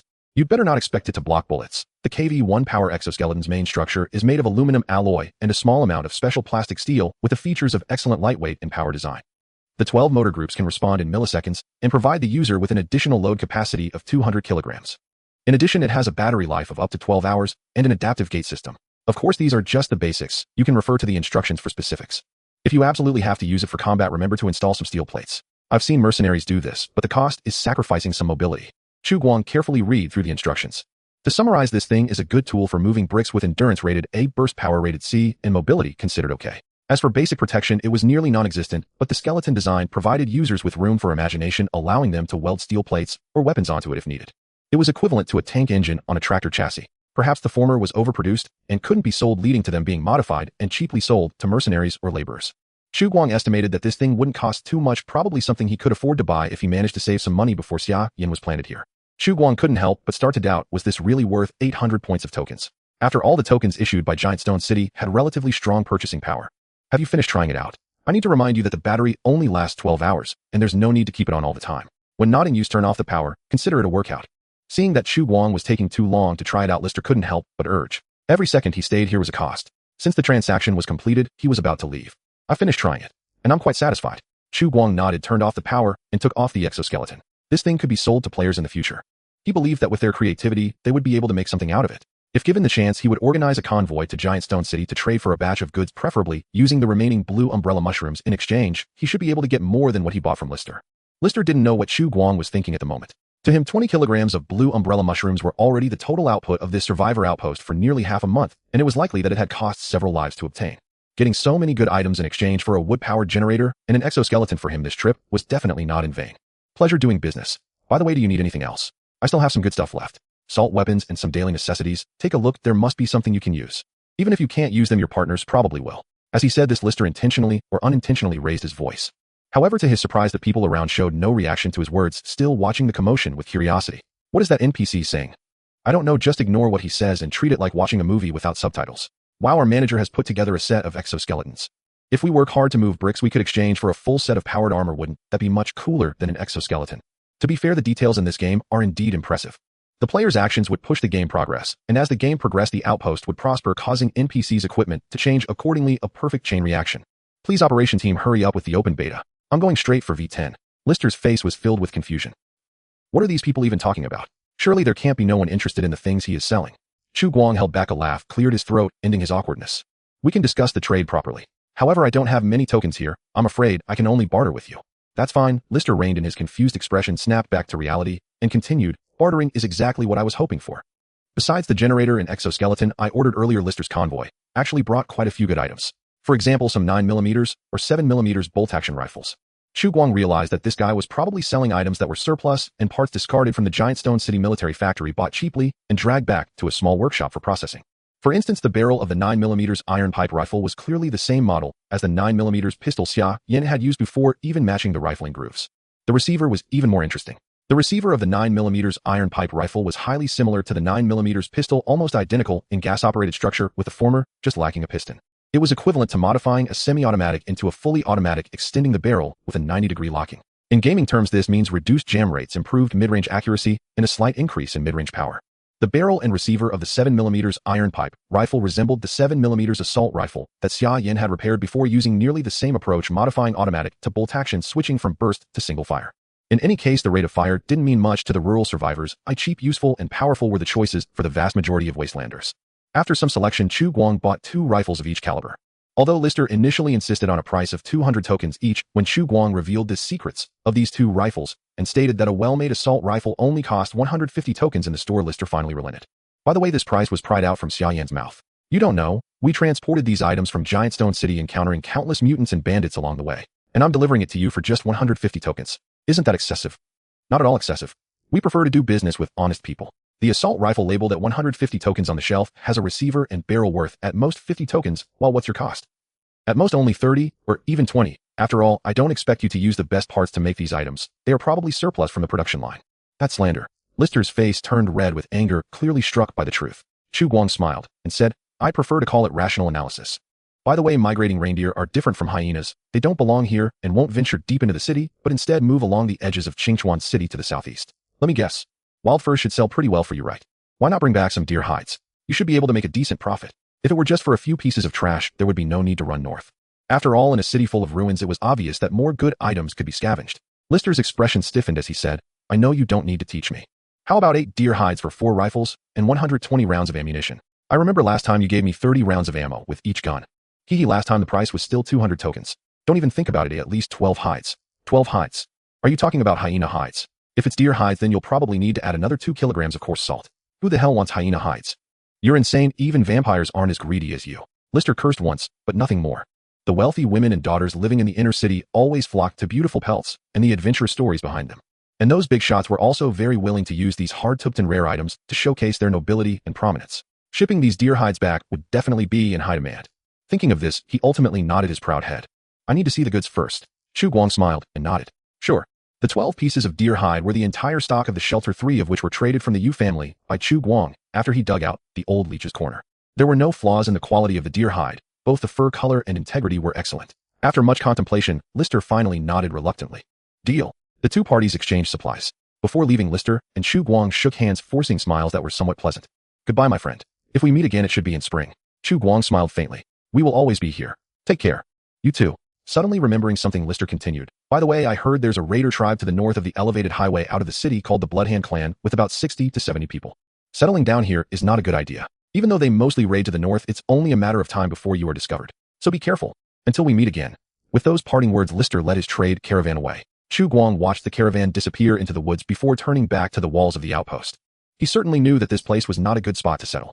If given a choice, Chu Guang would definitely find a more secure place to settle, preferably one suitable for farming or mining, and ideally a feng shui spot without any dangers around. Unfortunately, this isn't a game of civilization where you can restart if you don't see enough resources within 3 squares. The shelter was built 2 centuries ago, and even if he wanted to change his mind, it would be too late. Back inside the walls, Chu Guang looked at Yu Hu and pulled a white chip out of his pocket, handing it to him. Thank you, you have helped me greatly. Seeing Chu Guang pull out the chip, Yu Hu's expression changed, and he quickly waved his hands. No, what are you doing? I can't accept this. Suddenly remembering something, he rummaged through his pocket and pulled out a piece of aluminum foil the size of a thumbnail. By the way, my brother's illness is cured. My father asked me to return the remaining medicine to you. Seeing that the guy was unwilling to accept it, Chu Guang sighed and took back the chip. Fine, since you insist, I won't push it further. But keep this medicine, I don't need it. After some effort, he finally convinced the straightforward young man. Watching him disappear into the forest, Chu Guang thought he might need to sell more medicine. He heard rumors that other larger shelters seemed to deal more in pharmaceuticals. After all, slightly larger shelters would have a pharmacy, and some even have vast medicine reserves. Of course, it's best to take rumors from the wasteland with a grain of salt. Even in an age of information overload, the authenticity of every message cannot be guaranteed, let alone here. Players have been fairly diligent these past few days, accumulating an average of 5 to 7 reward points daily, totaling 22 points. He assigned the task of assembling the generator to the players and turned back to the shelter. When he opened the system and entered the administrator's log page, a faint blue pop-up appeared before him. Side quest completed. Reward points 100. Faced with this sudden reward, Chu Guang was momentarily stunned. Goodness, this side quest had dragged on for so long. He only remembered the outpost needed a generator, but he had completely forgotten about the quest rewards. I struck it rich. Chu Guang felt excited. Before he could steady himself in the shelter, he turned and walked outside. I need to wash my face first. High-level blind box. This is not something to be taken lightly. About 7 kilometers north of Linghu Wetland Park. A group of men dressed in animal skins, their faces painted in red and black with wild appearances, were advancing towards the south along the ruins of the elevated highway out of the city. They held oddly shaped iron pipe rifles in their hands rather than slinging them over their shoulders, indicating they were ready for battle and came with great momentum. The mutated rats on the road scurried away, and occasionally a small dog-sized mutated cockroach would rush over only to be stomped to death or smashed with a rifle butt. However, this caused quite a commotion. Coupled with the poor discipline of this group, their constant chatter and jokes could be heard from a distance. A few players transporting stones from the construction site quickly noticed them, immediately abandoning their mine cart and hiding. Who are those guys? Nervously watching the group from a distance, construction site boy and Brick whispered, 10 people with 3 dogs. I have a feeling they are not good news. I feel the same. They look a bit like raiders. Drifting on the edge also watched nervously, gripping his small knife in his pocket. Though this did not bring him much comfort. Damn, are we really facing a siege event? Did the developers buy a house on the forum? Let's analyze rationally. He just heard what you said. The developer is my father. Should you two stop talking? Big Eyes glanced at his teammates nearby and lowered his voice. Old Brick, go send a message. Why not you? I'm an intelligence type. How can I outrun anyone? Just be careful, the strength type can still run. Then why not let Drifting go? He's a perception type. What good would that do? Stop wasting time, hurry up. Reporting valuable information comes with rewards, don't you remember? Upon hearing there was a reward, construction site boy and Brick finally decided to move. His heart raced as he hid behind an advertisement stand, taking a long detour of about 200 meters until the group disappeared from sight before sprinting wildly into the forest. When he arrived at the outpost, new players were chopping trees, veteran players were returning with prey, and some were setting up stalls at the market while pondering what to make for lunch. It was a leisurely scene. Not minding his racing heart, the construction site boy and Brick shouted loudly at the entrance, "Raiders! Raiders are coming!" Hearing his shout, everyone near the walls was confused, not understanding what was happening. "What? Raiders? Where's the administrator? Quick, go inform him." The boy leaned on his knees, gasping for breath as he spoke in fragments. "I'm right here." Chu Guang stepped out from the door, his brows still dripping with water, looking seriously at the players before him. "You said raiders, they?" "Yes. There's a group of them, to be precise, about 10 people. They're coming along the northern elevated highway towards us, each carrying a gun and 3 dogs.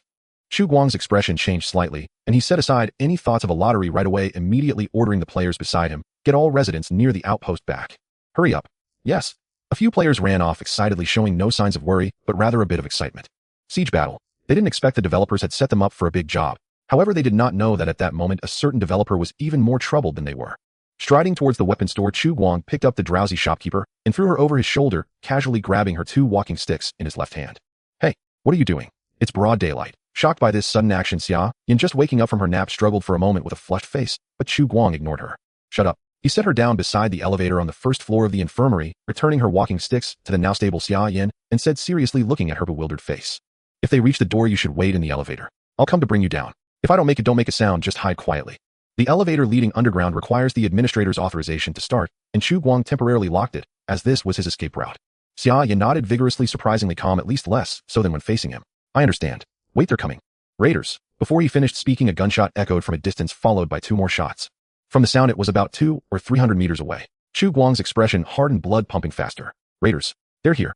Outside the northern gate, the raiders spread out in a line, making a loud ruckus, while advancing towards the gate, shooting at fleeing survivors.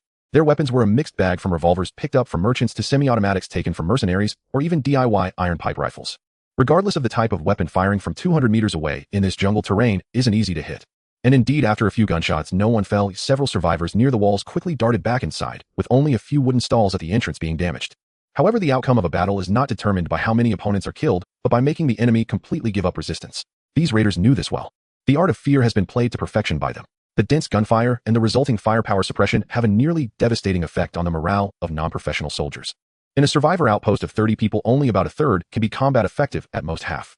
They do not even need to kill the fleeing survivors on the spot. These rats will scurry away, bringing back the plague of fear to their nests and utterly destroying their will to resist. Typically, in small survivor communities they raid, fewer than 1 in 10 survivors actually die in a gunfight.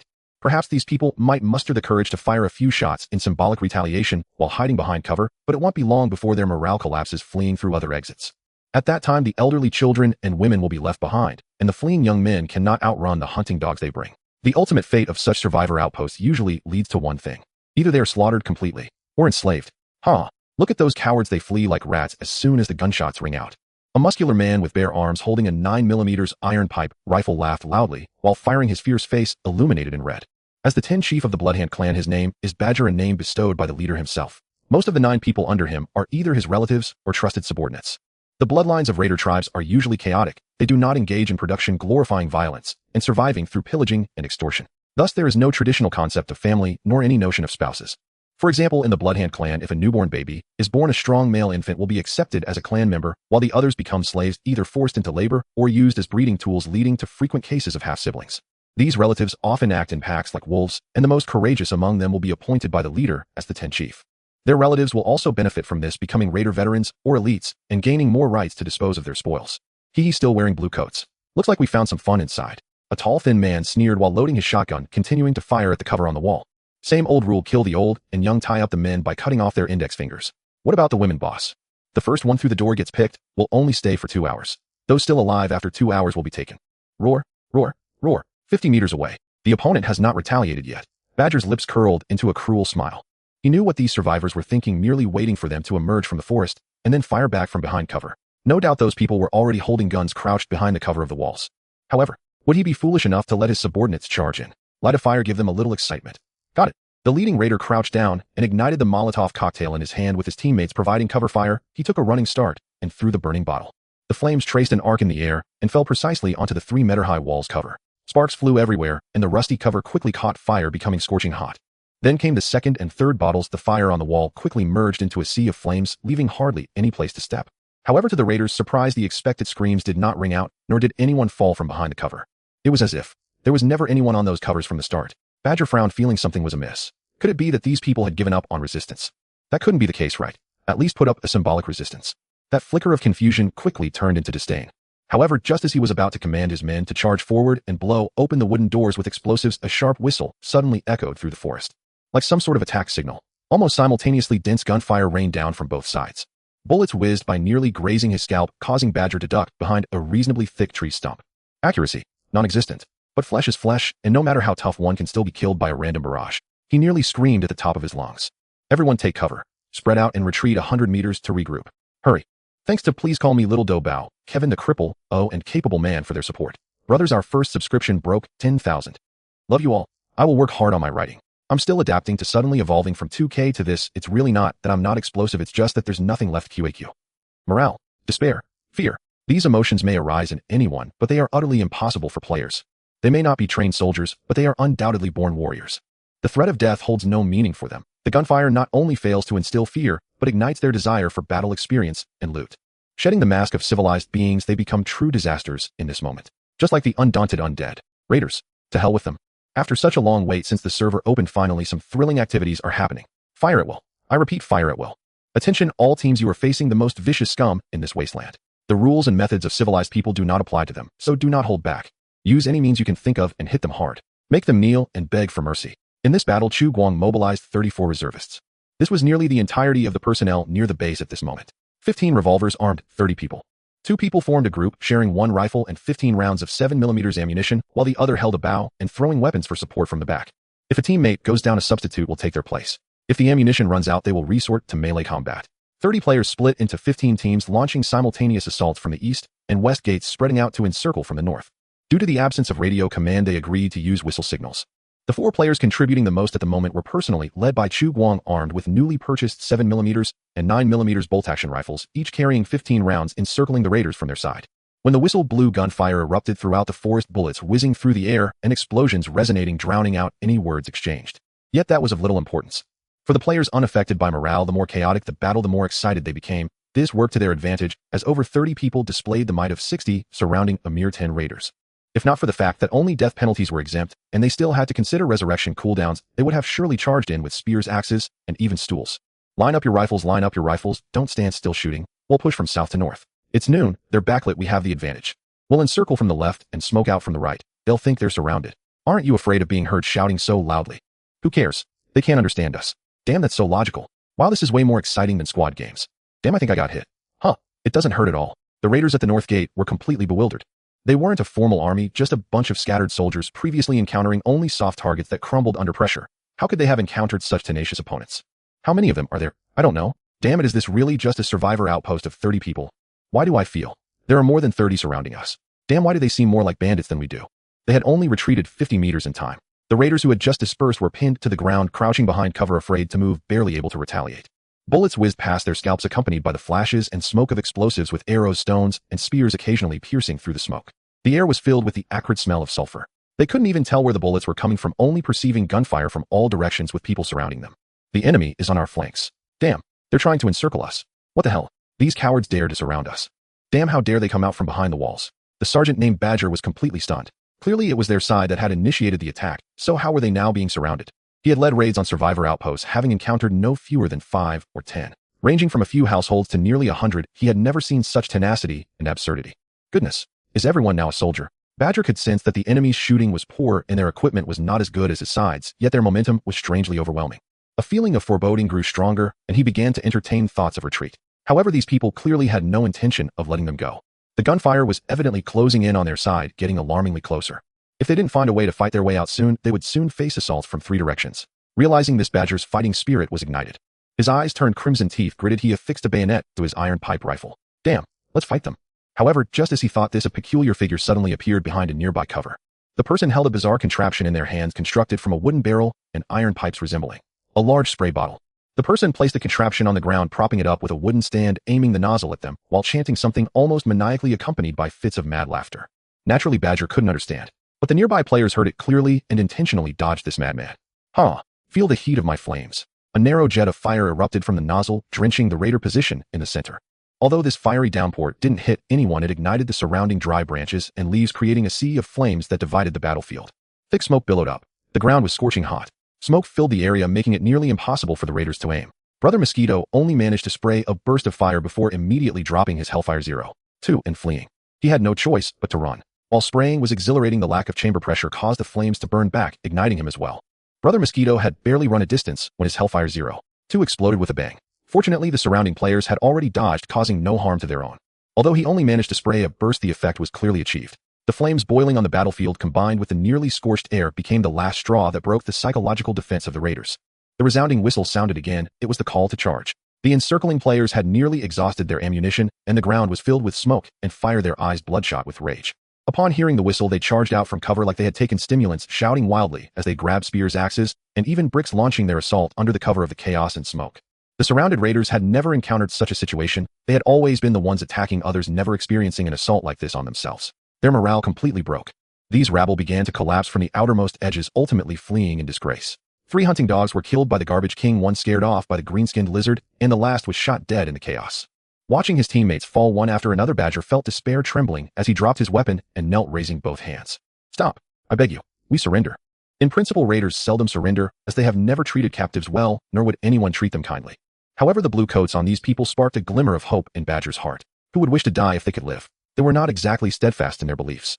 The battle ended in less than 15 minutes. Hearing the gunfire from the base nearby, players rushed in to support, seamlessly joining the encirclement of the raiders.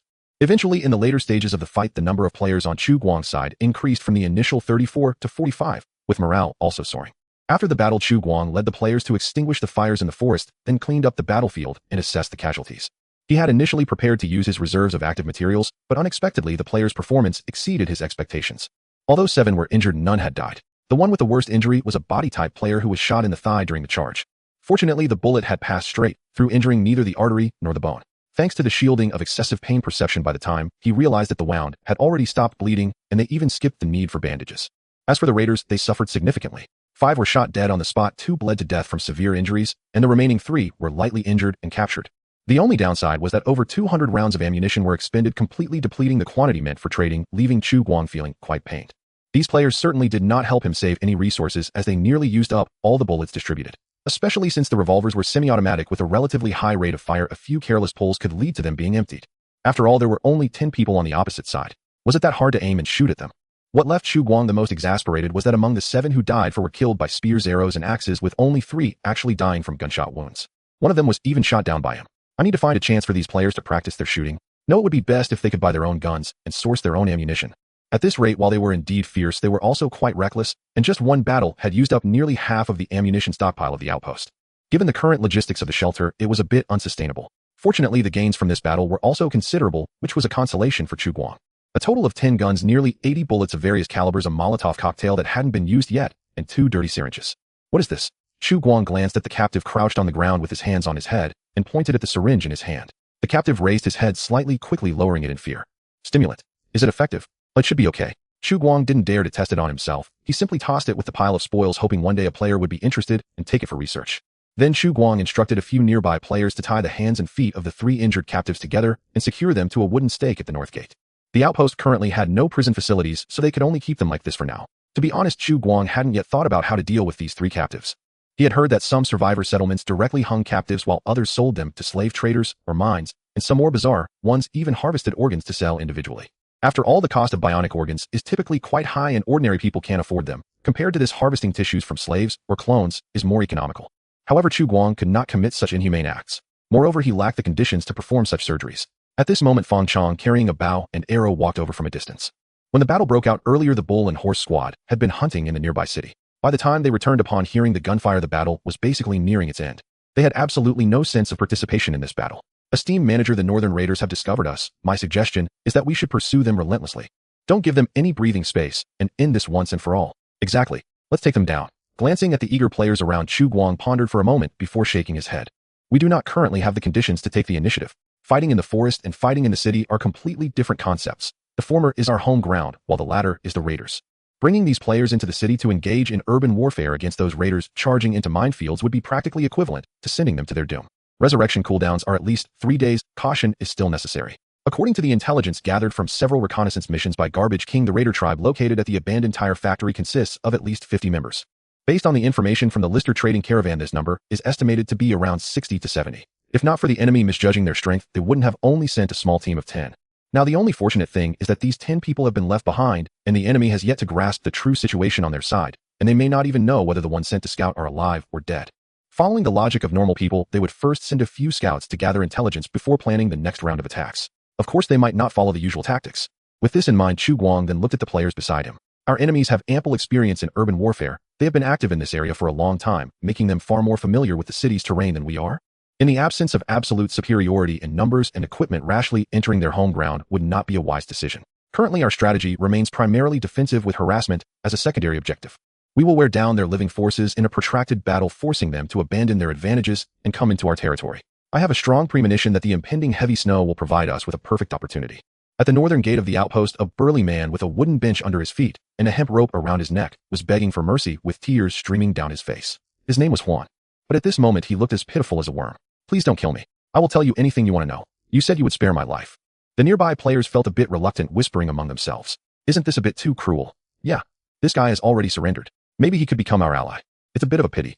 However, Chu Guang's expression did not change at all due to the burly man's pleas. The outpost lacked a jail to hold prisoners, and keeping them in the shelter was even less realistic. Moreover, it could be foreseen that throughout the winter there would likely be no merchants interested in slaves passing by here. Keeping these 3 captives would only waste food and pose potential risks. As for intelligence, the information gained would be no different from what could be inferred. Chu Guang had never promised that they would be spared if they confessed honestly. Every single one of these marauders, given the heinous acts they had committed, deserved the gallows as the most merciful punishment. Go to hell and repent. Seeing no hope for survival, the burly man's expression twisted in an instant as he cursed loudly. You scum. Liar. Even if I go to hell, I won't let you off. Just wait, the leader will take revenge for me. He will hang you on a lamppost, and you will watch your comrades being slaughtered. Before he could utter any more vile words, a disinterested Chu Guang kicked the bench from under him. With a crack, the man named Juan ended his sinful life on the gallows of justice at the outpost of Shelter 404. The creators of the gallows, Wards Foot, Fungus, and Yair, I want to use the toilet, watched from a distance, their eyes wide. Neither of them had ever thought that the gallows they had whimsically built for the atmosphere would actually come into use one day. Looking at the corpse hanging there, their faces turned pale, though not excessively so. After all, this is a game. Yet the expression of the man who was hanged was oddly macabre, resembling that of a real corpse. This game always pays exceptional attention to strange details. What a sin, Amitba. Standing not far away, Tung Tung sighed inwardly. War. She was a casual player who did not particularly enjoy the thrill of battle, which naturally related to her intelligence attributes and her short legs that could not run fast. Thinking of this made her feel depressed. Is this reasonable? Not at all. It's okay. Sister will protect you. Standing beside her, Yaya chuckled, intending to rest her hand on her shoulder, but accidentally placed it on her head. Tung Tung was taken aback, her fists clenched. Touch me again, and I'll punch you. Yaya quickly withdrew her hand, flustered, and explained, hey, that wasn't on purpose. I meant to. Alright, stop talking about it. Nearby players were chattering away, discussing when the next wave of attacks would arrive and how much stronger it would be compared to this one. Confirming that the man on the gallows was truly dead, Chu Guang looked at the 2 closest players and tossed them each 5 copper coins from his pocket. Take these 3 corpses to the morgue, strip them, and throw them in with the other marauders' bodies. Once the generator is assembled, send them to the active matter extractor for refining. The 2 players quickly snapped back to attention and nodded. Yes, Lord Administrator. The assembly of the generator did not take long. Among these players were many capable hands. Even though they could not understand the words on the instruction manual, relying solely on their understanding of the generator's structure and a few diagrams, they managed to assemble all the parts. The entire power generation setup consisted of 2 parts, a wood gasifier and a gas-powered generator. The former was quite simple in structure, essentially a sealed column with a cover on top. As wood was fed from the top, it would first be further dried during a slow settling process, and finally be cracked by internal heat while partially burning in limited oxygen. This process produced a large amount of heat, forming a layer of hot charcoal at the bottom of the airtight column, which reacted with the steam and other combustible gases generated from pyrolysis, ultimately forming a combustible gas mixture rich in hydrogen, methane, and carbon monoxide. This was not particularly advanced technology. During World War II, the German army had used similar wood gasification devices to power some tanks when fuel was scarce. Generally speaking, 3 to 4 kilograms of wood equated to about 1 liter of gasoline, but the actual consumption varied depending on the type, density, and dryness of the wood, so it could not be generalized. However, how much was consumed did not really matter. The outpost was currently not short on firewood, and it was sufficient to assign someone to clean up the waste and feed the wood into it. Through this power generation device, the outpost could steadily provide a maximum of 10 kW of electricity. Even under full load, it consumed less than 10 kilograms of wood per hour, making it very cost-effective. As the generator successfully began to operate, the nearby players cheered. Their outpost finally had electricity. Many tasks that could not be performed before could now commence. I'll go dig up some wires. Can wires from 200 years ago still work? The insulation material should still be usable. If it doesn't work, we can always melt it down and remake it. I'll think of a way to see if we can make a transformer and voltage stabilizer. Then we can directly use electric furnaces for steel refining. You're amazing. Listening to the players' discussions, Chu Guang was also very pleased. The active matter extractor, which had gathered a thick layer of dust, finally began to work refining the corpses sent into the furnace into active matter. Approximately 4 units of active matter were recovered from the 10 corpses, finally compensating for the deficit caused by a certain novice player. Is the battle over? Did we win? Seeing Chu Guang approaching, Xia Yin quickly asked as she waited by the elevator. Chu Guang casually replied, "If we didn't win, I wouldn't be here." Xia Yin continued to question, "Were those people from the Bloodhand clan?" Chu Guang glanced at her. "You know, not necessarily. The more famous ones in the northern suburbs of Qingchuan City are probably them." Making a helpless expression, Xia Yin warned, "You'd better be careful. The number of people who came this time may not be many, but they are not as weak as they appear. There was a merchant before who wanted revenge or something. He hired a 20-man mercenary team from Stone City. Guess what happened? I don't like guessing. Just tell me directly." "Okay." In short, only one managed to escape, and he lost an arm. Xia Yin took a deep breath and said, "That mercenary team had decent equipment and combat quality, and there were even 2 retired professional soldiers from the militia of Stone City among them. However, fighting marauders is completely different from fighting aberrations, especially in urban areas. They set up iron-can landmines on the road, bait bombs, lured the gnawers from the subway entrance into the street shops, and even tamed mutated hyenas. According to the description of the survivor, that battle was simply a nightmare. They faced a group of gnawers who could shoot, lie down, provide cover, and even ambush. Whether it was a DIY iron pipe rifle or the most advanced assault rifle, hitting vital points was a one-shot deal. Even if they missed, they could just take another shot. The mercenaries from Stone City were not regular troops and could not use too good a protective gear. Most of them relied on iron wire frames with steel plates protecting vital areas, and only a few wealthy ones could afford exoskeletons and full-body bulletproof armor. Perhaps those mercenaries underestimated their opponents," Chu Guang casually remarked. "Maybe. People from Stone City tend to look down on the countryside a bit. Like you." Xia Yan's expression became awkward as she hurriedly clarified, "Of course, excluding me." Chu Guang chuckled and didn't mind. Although he had never been to Stone City, it was easy to understand this sense of superiority just by looking at the yearning eyes of the survivors from Beach Street when they mentioned it. After all, it was the only city in Qingchuan City and the last orderly land in the area. People living there, even if impoverished, were still superior compared to those outside. "Speaking of which, why do I feel like you're not very afraid?" "What's there to be afraid of? You ripped apart a crawler. How could you not defeat them? Plus, there are so many people here." Xia Yin looked at Chu Guang oddly, seemingly not understanding why he was asking such a strange question. "Why are you so nervous?" From the sound of those gunshots, there could only be 7 or 8 people at most, and they were in open ground. That makes a lot of sense. For a moment, Chu Guang didn't know how to refute. The night was deep. In the northern suburbs of Qingchuan City, at an abandoned tire factory, the bear leaning back in a chair spoke lazily as he looked at the man crouched at the foot of the stairs. "What's the situation with Huan? Has the loot been brought back?" According to tribal tradition, the one who took down the loot had priority in using it. Once brought back, everyone would share it together with no distinction made. Typically, if they captured a survivor stronghold, the raiding team would stay there for a little while longer, spending time to find some fun, such as throwing a party or playing a game of cat and mouse and scavenging for some loot. As the clan leader, the bear was able to empathize with his followers. However, seeing that it was already dark, he couldn't help but wonder if they had not returned yet. "There has been no news so far." The man crouched at the foot of the stairs pressed his forehead to the ground, not daring to move a millimeter. "No news." The bear's brows furrowed like a centipede, a hint of displeasure surfacing on his face as he impatiently stated, "I remember they set out in the morning." "Yes." "Too slow." The bear's face darkened as he stared at the man at the foot of the stairs, saying, "Send someone to check on them.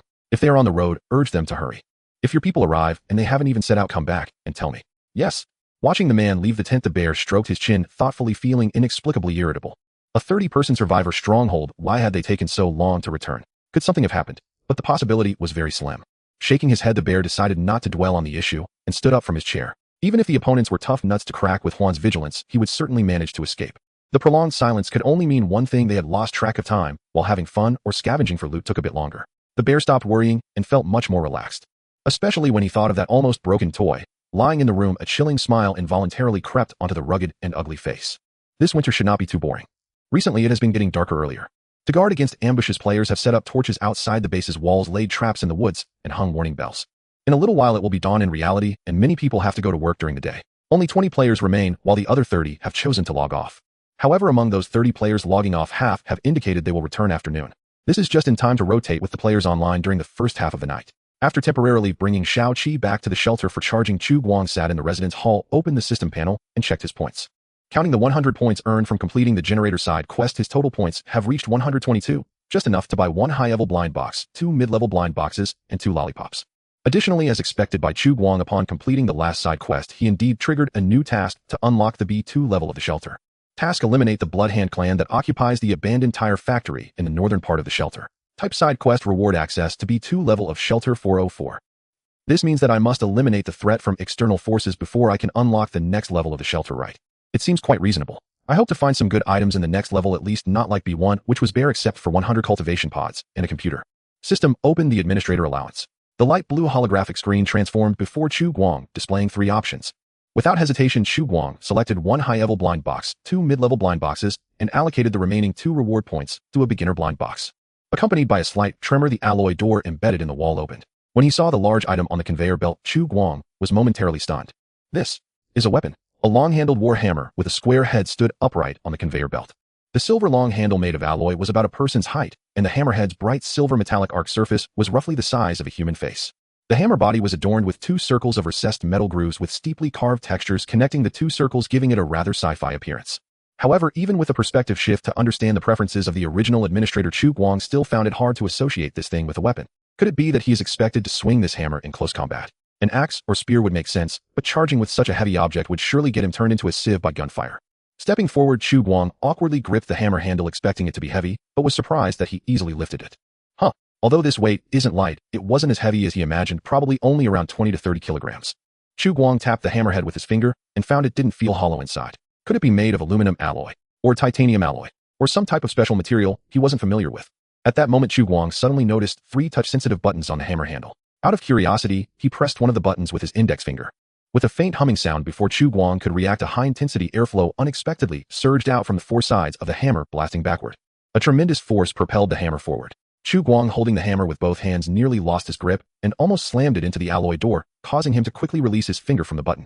What the hell? This hammer is equipped with nitrogen acceleration. This is something. Just as Chu Guang was taken aback by this, a semi-transparent light blue holographic window popped up from his view, floating beside the hammer.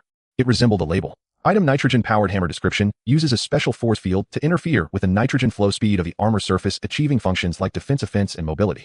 In a mode, it can create a vortex of nitrogen flow at the top of the power hammer, forming an umbrella-shaped defense surface with a maximum radius of 1 m, deflecting and reducing the kinetic energy of flying projectiles, providing decent defense against light weapons.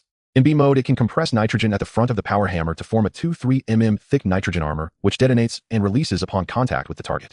In C mode, it can spray high-pressure nitrogen flow backward from the power hammer, providing directional acceleration. This product is recommended to be used with assault-type power armor. B mode has significant destructive effects against light armored targets, obstacles, and cover.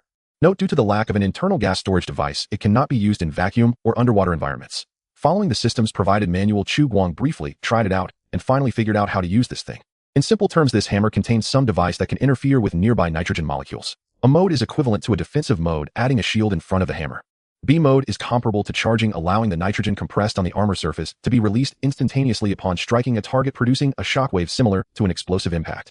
C mode probably equates to adding a thruster to the back of the hammer, making it usable whether running with it or swinging it at someone.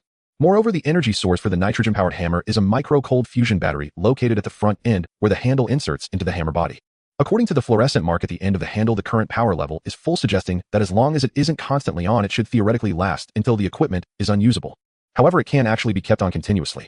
The system's manual indicates that prolonged use will cause the equipment's internal circuit components to overheat, and after 3 seconds of flashing warning lights, it will trigger protective power shutoff. Holding this power hammer and playing with it for a while, Chu Guang couldn't help but marvel. Technology beyond comprehension, truly is indistinguishable from magic. Let alone how this thing controls nitrogen molecules. That micro-cold fusion battery at the end of the handle has already crossed into the realm of science fiction for him. At least Chu Guang could not fully imagine the principles behind it. Disassembling it for study. It's not that it can't be taken apart, but what's the point? If its material is helium-3, then it has to be mined on the moon, and if some unknown process has been used to create a certain material, then reverse engineering it might take longer than starting from scratch. After all, doing scientific research isn't about making miracles with brute force, nor is it like opening a blind box. If he could recruit some talents from other shelters in the future, there would be hope to restore some pre-war technology. As for now, of course it's enough to be usable. Aside from the nitrogen-powered hammer, the 2 mid-level blind boxes yielded a pack of antibiotics and a medical syringe. However, what surprised Chu Guang the most were the 2 beginner blind boxes, which revealed a bottle of soy sauce and a bag of salt. Well, that's something. He was mentally prepared to add 2 more lollipops, but ended up striking it rich in an unusual way. Chu Guang couldn't tell if he had gained or lost from this. In the wasteland, it was 6 in the evening, which was precisely 6 in the morning in reality. Although many people were still lounging in bed at this time, for the players of Wasteland, well, it was quite the opposite. Playing all night long not only left them feeling no fatigue, but instead rejuvenated due to almost 12 hours of sleep. Especially the battle with the raiders, it was simply exhilarating. Almost as soon as they logged off, the official website became lively with posts flooding the forums and the chat section buzzing. Killing a dam this afternoon was so satisfying. Haha, I still need to check the construction site this morning. Brothers, wait for me to come back. Smoking cessation this afternoon. Killing a coffin game afternoon. This game is so realistic that I forgot the time. It should be midnight in reality. Damn bro, you're up so early guarding the official website. Smoking cessation tea. Tea old bye I feel for you brother smoking cessation, I can't help, but want to lend you my account to play. Smoking cessation is that okay?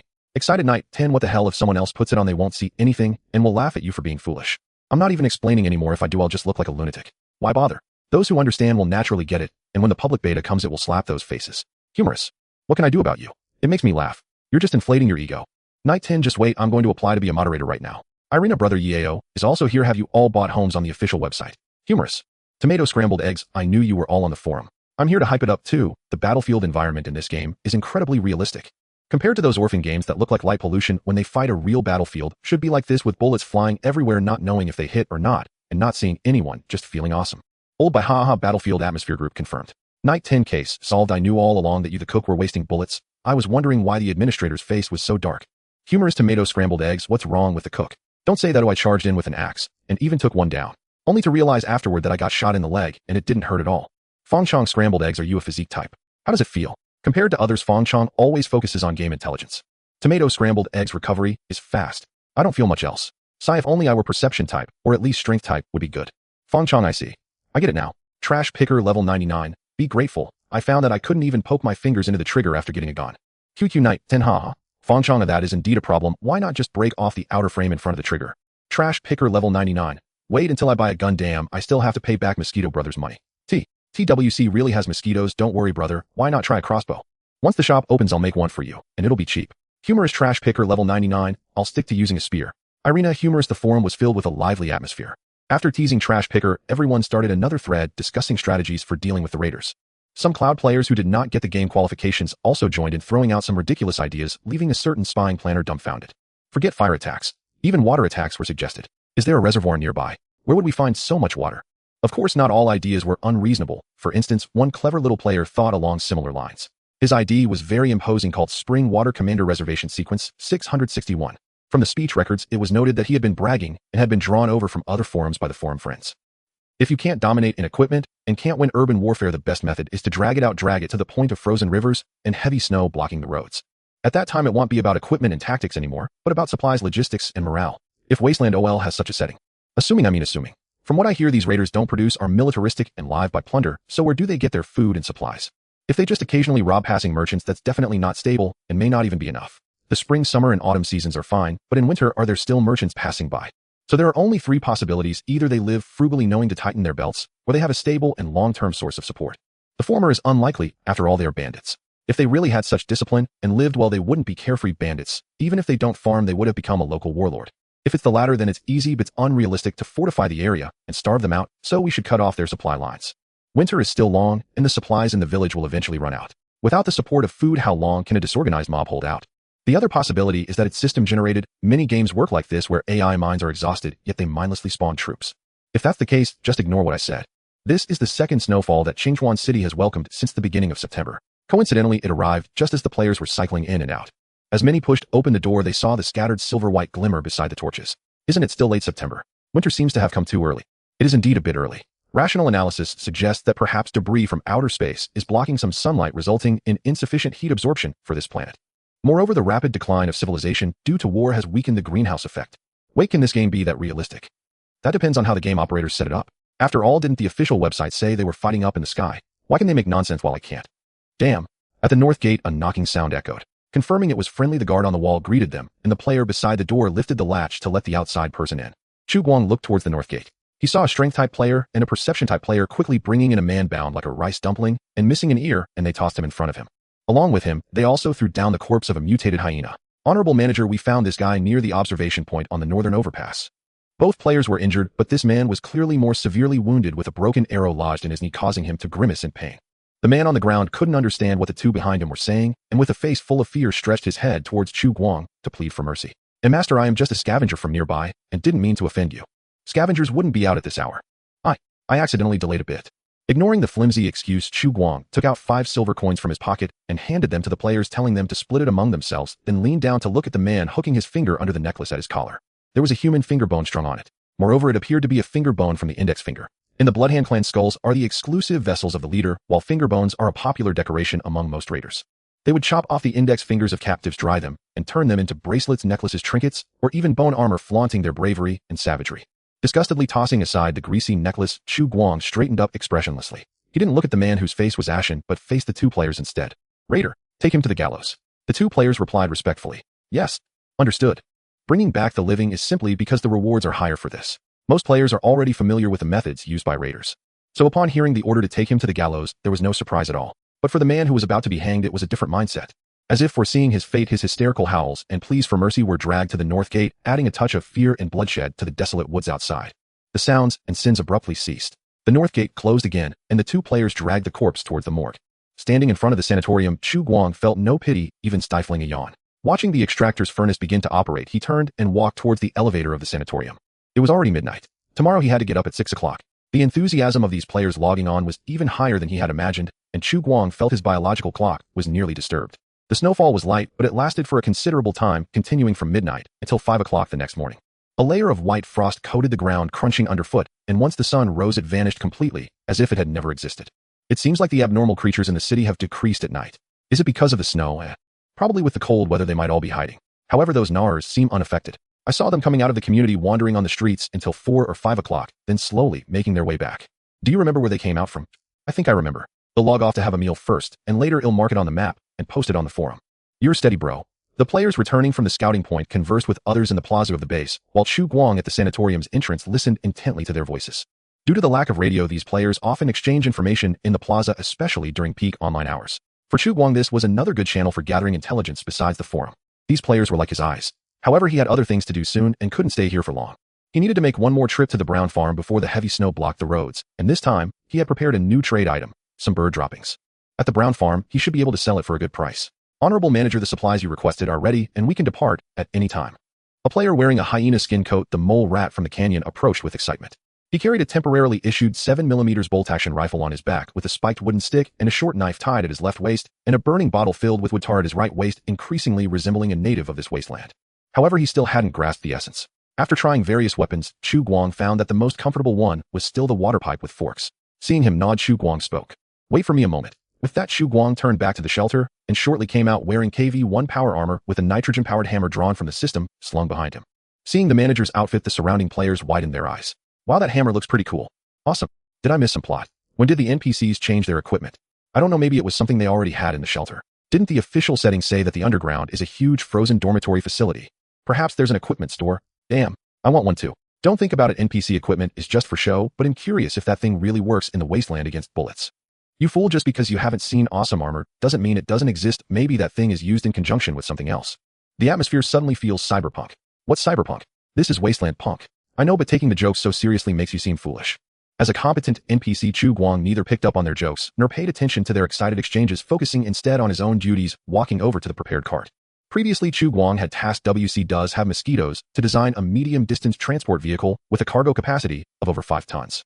It proved that as long as the tools were within the realm of normal human understanding, this guy's skills were quite reliable. The entire cart was 2.5 meters long and 1 meter wide with a spacious interior. The chassis even had simple springs for shock absorption, making it suitable for transporting goods and people. Considering protection against rain and dust, the top was covered with 2 layers of salvage plastic sheets, and door curtains were made for both ends. Thus, even on rainy days, one wouldn't have to worry about the contents getting wet, making it quite useful. The only downside was that the forward base did not have cattle or mules, so for now players had to pull it themselves. Let's go. With Chu Guang's command, this cart team, consisting of 6 players and 1 NPC under the envious gazes of other players, left the south gate of the forward base heading towards Brown Farm. Unlike last time, this time the commotion was so large that it inevitably attracted the attention of some abnormal creatures. Especially mutated cockroaches the size of puppies and mutated flies the size of wash basins. These insect-like creatures seem to have lost their fear of humans after mutating and emerged from the shadows at the sound. However, these players were no longer the newbies who just entered the game, especially after being tempered by that battle. They could now handle enemies with confidence. Chu Guang did not need to intervene, sitting in the rear watching as the players dealt with these minor enemies using knives, guns, sticks, and stones. If there were any abnormal creatures they couldn't handle or other high-threat targets, he would naturally step in. Interestingly, Chu Guang found that his genetic sequence not only provided basic training, but also allowed him to accumulate a small amount of developmental progress while leading players in combat. This unique evolution method piqued Chu Guang's curiosity. However, he currently had no way to record the development progress of the genetic sequence in real time and could only conduct in-depth research later when conditions allowed. Walking intermittently along the way and avoiding impassable ruins, they finally arrived at their destination before 9:30. Outside Brown Farm. When Chu Guang and his group reached near the entrance, they saw a burly man with a hunting gun leading a weak-looking serf out from behind the wall. They exchanged glances, and while Chu Guang was not nervous, the other party appeared tense.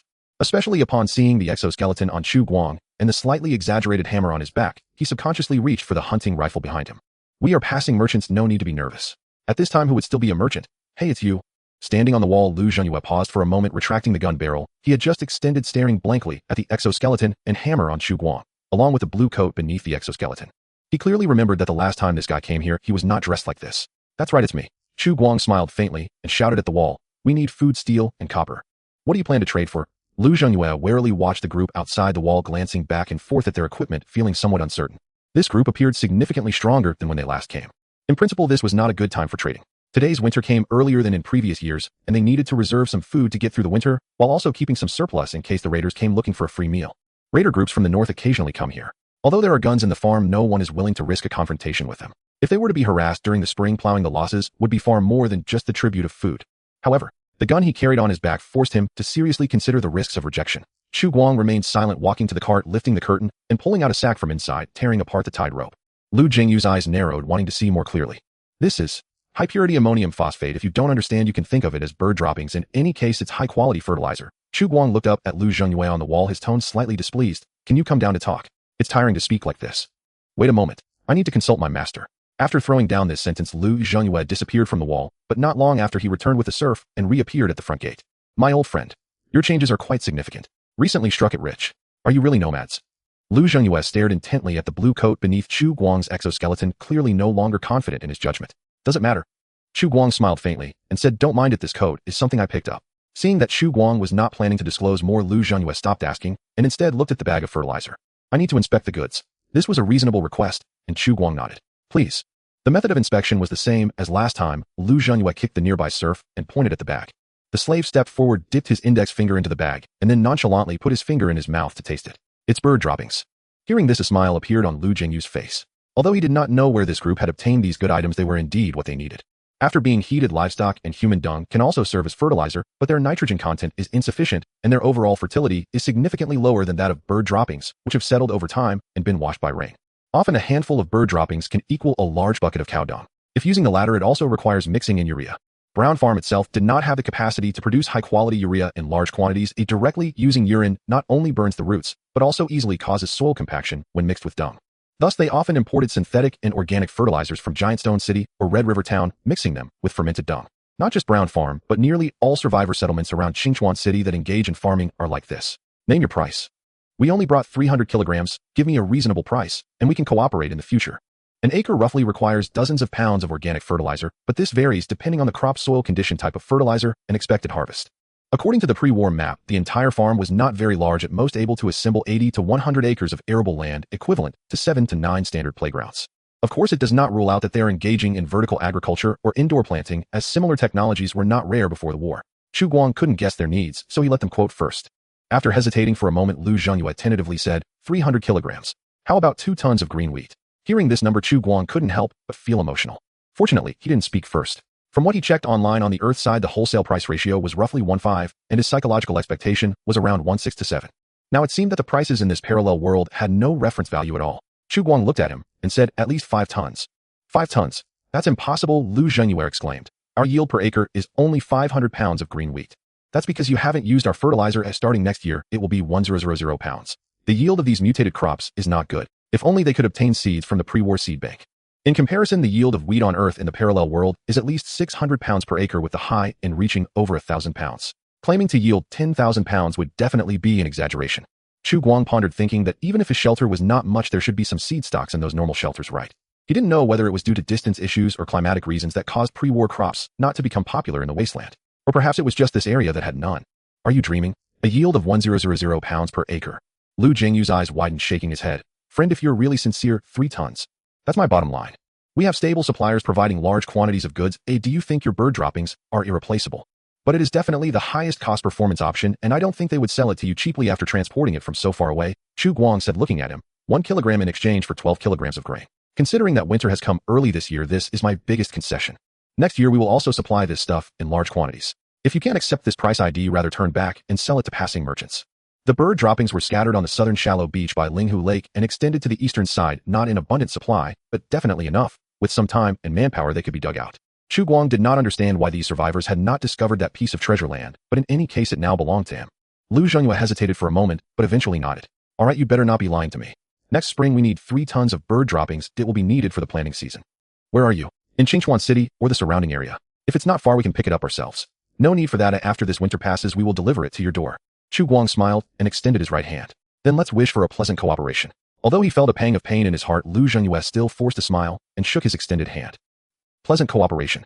3 tons of bird manure stone. Based on an average usage of 30 gene per mu, the actual cultivated area must certainly exceed 100 mu, which is much larger than expected. On the way back, Chu Guang pondered while jotting down notes in his little notebook. It seems my speculation is correct. They must have applied a portion of soilless cultivation technology, and this part accounts for 15 to 30, or even more of the total output. Brown Farm produces some fertilizers on its own and also purchases a bit from other merchants, so the actual cultivated area is likely larger than they imagined. Before crossing over, Chu Guang had heard of a pipeline-style soilless cultivation technology that maximizes the use of space and water resources, allowing 1 mu of land to be utilized, as if it were 10, as long as the fertility is sufficient. In the pre-war era of this world, there seemed to be similar technologies that fully exploited spatial usage, developing automated sowing, nurturing, ripening, harvesting, assembly line transportation, and packaging integration, achieving yields of over 10,000 gene per mu. It is called a numerical control planting tower, regarded as the ultimate form of industrialized planting technology. Very cyberpunk. Brown Farm's energy certainly isn't that luxurious, but since they can use some electricity to exchange for grain, it seems their electricity resources are not in short supply. Moreover, they have been farming for at least a century, so they must have inherited some technology and adapted it to suit the wasteland environment. At this moment, Chu Guang suddenly had a whimsical thought. Could it be? They are cultivating some energy crops. Brown Farm does not only grow green wheat. It is said that this crop matures quickly, and after harvesting there is a chance to plant a second round of sweet potatoes, legumes, vegetables, or other crops. Perhaps the latter has a greater demand for fertility.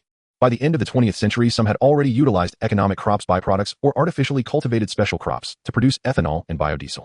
As this technology matured, such crops were sometimes specifically classified as energy crops according to their use. If my reasoning is correct, the pre-war world that had mastered controllable fusion technology might have developed similar technologies even more advanced than I imagined. However, in an era where significant breakthroughs in nuclear fusion technology were achieved, the practical use of such energy crops should not be to produce substitutes for fossil fuels. Rather, they are for industrial materials. Brown Farm itself lacks industrial capabilities, and a portion of the economic energy crops it produces is used as fuel, while another part is sold to the traveling merchants from Giant Stone City as industrial raw materials for their factories. The products are suspected to be some kind of rubber, crude oil-like substances, or other hydrocarbons, and this type of crop must consume quite a lot of fertility. Chu Guang wrote this line in his notes. The gains from this transaction were greater than he had anticipated. Not only the grains and tools from the cart, but also the order for 3 tons of bird manure stone for the next spring, as well as the intelligence collected indirectly through the transaction. Especially since this intelligence would have been impossible to collect when he was still a scavenger. After returning, he could publish it on the official website's setting collection for players to reference. While Chu Guang was analyzing this intelligence, the nearby players were also whispering among themselves. 1 kilogram of bird manure stone can be exchanged for 10 kilograms of grain. I didn't misread that, did I? You misread, it's 12 kilograms. I don't understand, is the green wheat too cheap, or is the stone we picked up by the lake too valuable? Maybe both. Maybe neither. Wait, how much did we pay for the grains from the warehouse? It seems like 1 kilogram of green wheat costs 1 silver coin. I know what you're going to say, or it takes 1 kilogram of bird manure stone to exchange for 2 copper coins, right? Exactly. Is that reasonable? Don't worry, although the farming system isn't available, yet I bet the NPC will definitely not pay more than 1 copper per kilogram for green wheat. Thinking about it this way, doesn't it seem reasonable? That's just absurd. They sold it to us at 1 silver coin per kilogram. Calm down, a which game isn't like this. Moreover, if we get technical, the grain prices in reality also fluctuate. Eventually we'll sell some to players, and if that doesn't work, we can dump it to the NPC warehouse. As he said this, the player with the ID of the escaping mole from the canyon sighed, looking quite regretful. If only they would open the trading system, transporting 1 kilogram of bird manure stone to Brown Farm for grain, and bringing back 12 kilograms of grains. Even if we sold it to NPCs, it wouldn't be less than 2 copper coins. 12 kilograms, at least 1 silver coin, believe it or not. This game is truly terrifying when you think about it deeply. Though Chu Guang didn't look up, he still shot a glance at the guy, chuckling inwardly. The logic isn't wrong, but the perspective is still too narrow. If you take the bird manure stone to Brown Farm for grain, and then take the wholesale grain to Giant Stone City for guns, do you believe that 100 kilograms of bird manure can be exchanged for 5 or 6 guns? Don't worry. When spring comes next year, your great manager will handle this business for you, and the profits will all be the foreign exchange reserves of the base, which will also be shared with you. What? You want to settle rewards with Giant Stone City's currency? What do you want to buy a house and marry a wife in Giant Stone City? Actually, Chu Guang didn't intend to exploit these lower-level players. Compared to the farmland owners of Brown Farm and the old leeches from Better Street, what he's doing can hardly be considered exploitation. In the blueprint that Chu Guang planned, by the time the 5th generation currency is issued, the currency from Shelter 404 will replace the tokens issued by Giant Stone City, becoming the hardest currency in the entire Qingchuan City and its surrounding areas. Suffering a bit now is for everyone to enjoy later. Manager, there seems to be someone ahead. More trouble. As he tucked the notebook back into his pocket, Chu Guang's right hand reflexively reached for the large hammer at his back. However, as soon as he touched the hammer's handle, he found that the so-called person was actually just two. He saw the burly man who had previously exchanged glances with him at the door, now pointing a hunting rifle at the peasant he had brought out earlier. The latter was kneeling on the ground, trembling with both hands on his head. The group came to a halt. Chu Guang looked at the brawny man who was also staring at him blankly. Is there something wrong? No. Chu Guang glanced at the unfortunate person being held at gunpoint, then turned his gaze back to the burly man, asking with a peculiar expression, what's this about? The burly man initially did not want to explain as it was a personal matter, but seeing that these people were not easy to provoke, he cautiously said, he is the master's slave, old and afflicted with arthritis, unable to work. Yesterday he broke a plate. The master told me to take him outside and dispose of him. After hearing the brawny man's words, Chu Guang remembered that every winter-brown farm seemed to deal with a few slaves who could not do heavy labor and could not be sold then by new ones from slave traders the following year. As for where these slaves came from, who knows? Some were sold by creditors due to debts, some were captured by raiders and lost their freedom, while others were simply cloning products or suddenly released from some forgotten shelter facilities.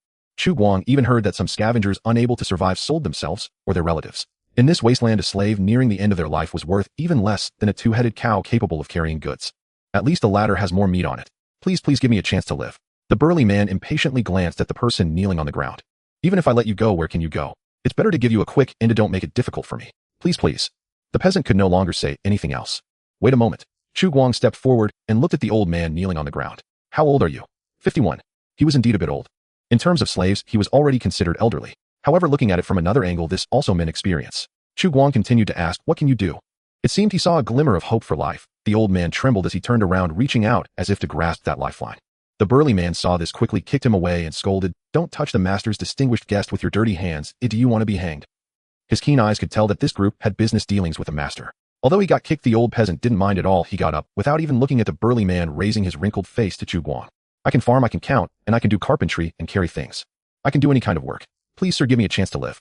You can count. The burly man scoffed. Counting those few potatoes counts as counting. Sir, don't listen to his nonsense. At his age, he can't work anymore. This month, 2 groups of traveling merchants came for slave trading, and none were interested in him. Chu Guang pulled a white token from his pocket and flicked it to the burly man's hand. Is this enough? The burly man's expression brightened, and he quickly nodded. It's enough, it's enough. Even the smallest mosquito is still meat, and besides, this slave isn't even his. After receiving the token, the burly man raised his hunting rifle and fired a shot into the sky, then picked up the shell from the ground, bowed to Chu Guang, and happily took the gun back to report. The peasant curled up on the ground, trembling, clearly frightened by the earlier gunshot, looking as if he had lost his soul. Chu Guang instructed a player to help him up and brought him in front of him, speaking in an authoritative tone. I bought your life, now you will work for me. Finally coming to his senses, the peasant immediately wanted to kneel, but Chu Guang raised his hand to stop him. We don't do kneeling here. Place your right fist on your left chest to show loyalty. If I find you have any betrayal or disloyalty, don't make me take action. Dig it out yourself and feed it to the dogs. Such threatening words were just for show. If there really was a traitor, I could toss them into the active material extractor for refining without needing to go through so much trouble. Although Chu Guang considered himself a civilized person, after living and observing here for a while, he understood that some issues cannot be resolved with a civilized mindset. The natives and the players are fundamentally 2 different beings. Managing the indigenous people requires indigenous methods. This is beneficial for both parties. Yes, sir. The old man obediently lowered his head, looking much more at ease, and understandingly placed his right fist on his chest. I pledge my loyalty to you. My name is Luca. No, I don't have a name. Oh, please give me one. Let's call you Luca then. Chu Guang didn't want to waste time and waved to the players. Let's continue on. We need to return before noon. This trading journey can be said to be fruitful. 300 kilograms of bird manure stone exchanged for 3,600 kilograms of green wheat and sweet potatoes, and 100 kilograms of smoked meat exchanged for 500 kilograms of green wheat and 5 tools. Although Chu Guang wanted to argue that deer meat is different from hyena meat, as the former is rarer given that deer herds do not migrate all the time, the other party insisted that if that's the case, then he could take hyena meat instead, because as long as it's not human rat or fish meat, it's all the same to them, and Chu Guang had no choice but to acquiesce.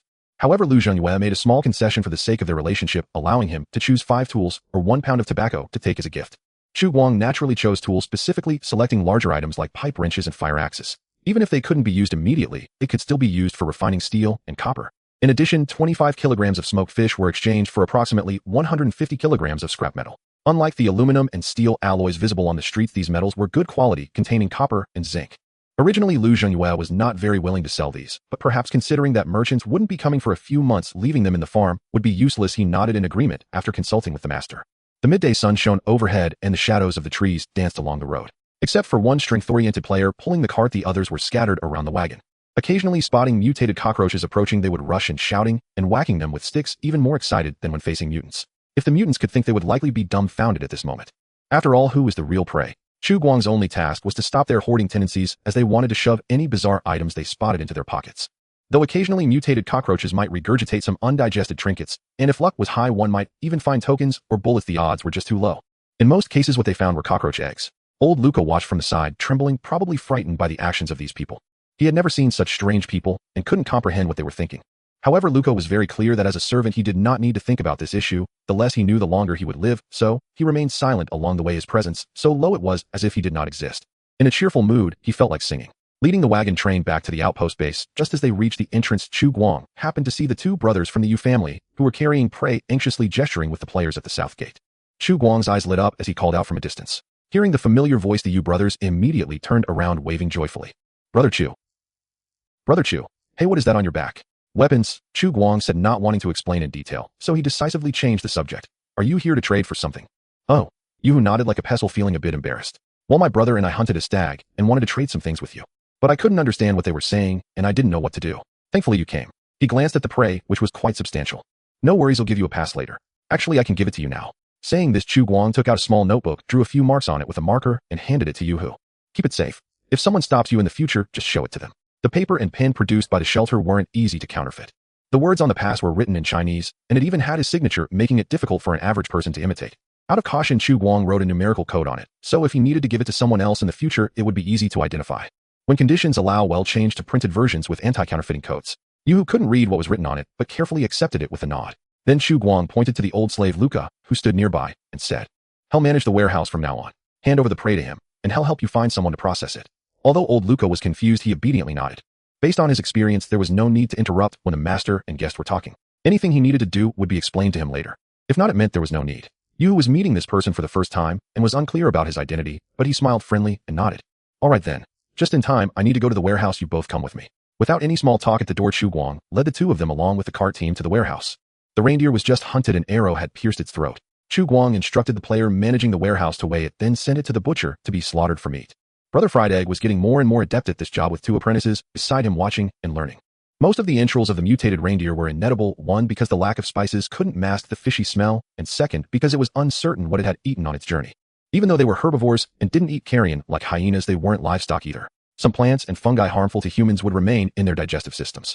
It wasn't worth the risk for those without a physical constitution. Yu and his brother Yu Xiong watched curiously. Although they had seen butchers slaughter before, it was their first time seeing the bluecoats do it so skillfully. Skinning, deboning, cutting meat, without even a blink, the flying blades seemed to not touch the bones, leaving the discarded bones completely free of meat. It was simply amazing. The old butcher on Beidou Street won't let us watch. Once I learn he'll open a slaughterhouse right at my doorstep, a business will definitely be good. Yu excitedly said to his brother. Yu Xiong shook his head.